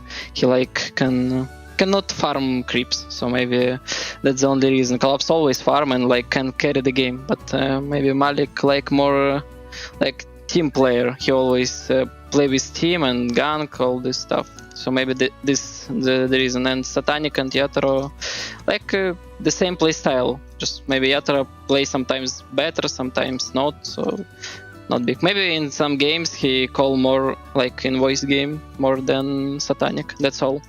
Nice, that's a great answer. So then in terms of your offlaners, for you as a mid laner, do you prefer being able to rely on Malik being more of a team fighter initiator? Or do you like that Collapse is like, yo, even if I lost the mid lane, I know Collapse is gonna have like 800 GPM, he's gonna carry the game? Yeah, something like this. I'm glad that you can adapt to both styles. I'm gonna pass you on over to Fear, who's got a question for you as well. Yeah, I've got a question for you. One of them is going to be, I remember this Monkey King Puck matchup being highly Monkey King favored. Did something change? Because it feels like this matchup is much more even nowadays in this patch. I don't know. I also feel like some Monkey King was like need to stay like more good, but now I play in pubs and watch official games. It's not that good. Like maybe Puck just adapt. Puck players just adapt because they always hit you, spam spells, use all mana, and you like cannot make your passive. So you cannot get your passive, so you cannot outcast. So maybe that's the reason. Like Puck don't get your stack Jingo Masters. Maybe they like adapt and spam your spells. So that's the only reason. So now maybe it's 50-50. Maybe Monkey King a little bit can outcast Puck on early, but if it not happen first, second wave, so your lane gonna be even, I guess. All right, thank you. I was very curious about one more question. This IO Marcy has been something that has been terrorizing pubs. When you see these two heroes in your game, what is your plan to beat it? In pub or right now in office? Both, I guess, if there's two different strategies. I mean, in pub, it's always lose. You cannot win in pub against this because the players do not understand what to do. But in like official, you just need to understand what you need to do. Like you wanna lane against them, pick hero who can lane, like strong lane, or you need pick hero who can like farm and come back. So if offlane hero don't feed, so Marcy Wisp cannot like kill all map. They can only like stomp. If they kill offlaners 5 times and position 4. Against Mars Wisp, I guess you need pick hero who can pull waves, and that's all. Like they cannot like kill it. So you just farm and you just need to don't feed the enemy Marcy. So they don't get level, no farm, they farm slow, only kills. That's all, I guess. All right, makes sense. Thank you very much. I got one more question for you, Laura, before I let you go. I saw you had done an interview on another stream where in your off time you said you did normal human things, is how you described it. But one of the things that you said is you go to the gym pretty often. And so now that Collapse has been on his gym arc, is Spirit gonna get more buff as a team? Are you all gonna like go hit the gym together, lift weights? Maybe can do it, but right now like don't have time to go gym, because if Collapse go gym, next day he gonna play bad, so he will not go gym anymore. So he cannot go gym. So that's the problem. He can either carry weights or he can carry the team, but he can't do both. Yeah, you need to choose. You need muscles or you need win in Dota. So he choose win Dota right now. I hope he gonna choose it more. Well, I favor his decision right now. Otherwise, Laurel, I think you can pick it up as well. Congratulations on the 2-0 victory, my man. And only one series left for you. Can't wait to see how you guys do against your Cult Brothers tomorrow. But we'll catch you then. Yeah, thank you. Thank you very much. And I'm going to stand here because I'm assuming that Fear, do you have a second head-to-head or not? Because I've gotten baited 2 days in a row now.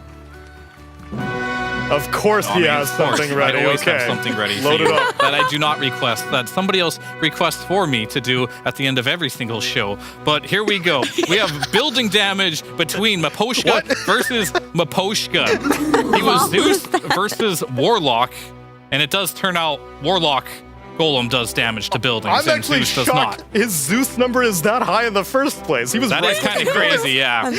1 point to Maposhka. 1 point to Maposhka. 1 point to Maposhka. I think that's her only stat, though. Oh. So 1-0 clean sweep for Maposhka versus Maposhka. It was a best of one in the Maposhka. Great. Maposhka comes out on top. Maybe he'll hit the gym afterwards. Fear, now that that ritual is complete, you can also join me as we can wrap up yet another glorious day of DreamLeague Season 25 action. Can I do another ritual we've I think you donned have over enough the day? rituals. I've got a quote for you. Ritual it Theo, up. because you put in the hard work. I put in equally as difficult work to find a quote I thought summarized you perfectly. Help. Fear, no. You should be scared now. His word is more than the miraculous harp. Aww. That's sweet, thank you. You're That is the welcome. nicest thing you've ever said to me. That is not true. I absolutely adore you, Fear, and I say that all that the was a very time. nice thing to And say. she didn't even say it. Shakespeare said it. Yeah, it was Shakespeare. It wasn't even me, bro. Nice try. Next time. Still waiting. Can I get one for Neil? Oh boy. He is drunk now. Sorry, that's just the only one I was reading. I'm sorry. Maybe we can take a look at like the standings for day number 3, wrapping up. No, maybe no. Okay. Maybe we're just a little bit slow. How wasted am I right now? They're also drunk. We just all are. All right, friends. 3 days of group stage action are complete, which means that we've already got some lock-ins. You see that Tundra, Esports, and BetBoom team are highlighted because they are guaranteed to be moving forward into group stage 2. And we haven't actually been talking about it this much, but usually we have stage points. So depending on how well you do in a group stage, you get extra EPT points on the board. And first place gets a pretty penny on that. I don't actually know what the specific number is. I think previously it was like 300. Whatever the case, we'll figure that out tomorrow when all the slots are locked in. But for right now, they are guaranteed to be moving forward into group stage 2. Meanwhile, we got Falcons and Shopify Rebellion in 3rd and 4th, and Heroic actually tied with Shopify Rebellion. Mudang Warriors comes up after that, and we actually don't have any red highlights, but I believe Extreme Gaming and 9 Pandas are confirmed eliminated from DreamLeague Season 25. Yeah, they would have to be, because we only have 2 games left for each team to play, meaning their highest score is 4. The lowest score to go through is 6 at the moment, so yeah. They just got slashed. They just got slashed live. out. See ya, brothers. But Mudang Warriors, guys, get on the Copium train. They can make it through. All they have to do is 2-0 Tundra. Yeah, just that's simple. They could do it on any Monday. It's just that simple. It's a Wednesday. Whatever. They're gonna have to do it on a Thursday. We already mentioned that there's been some inebriation going on. That's true. More than some. Let's go to Group B and see what the action's going on over there. Spirit had already locked themselves in at the conclusion of their Liquid series earlier today, but they are just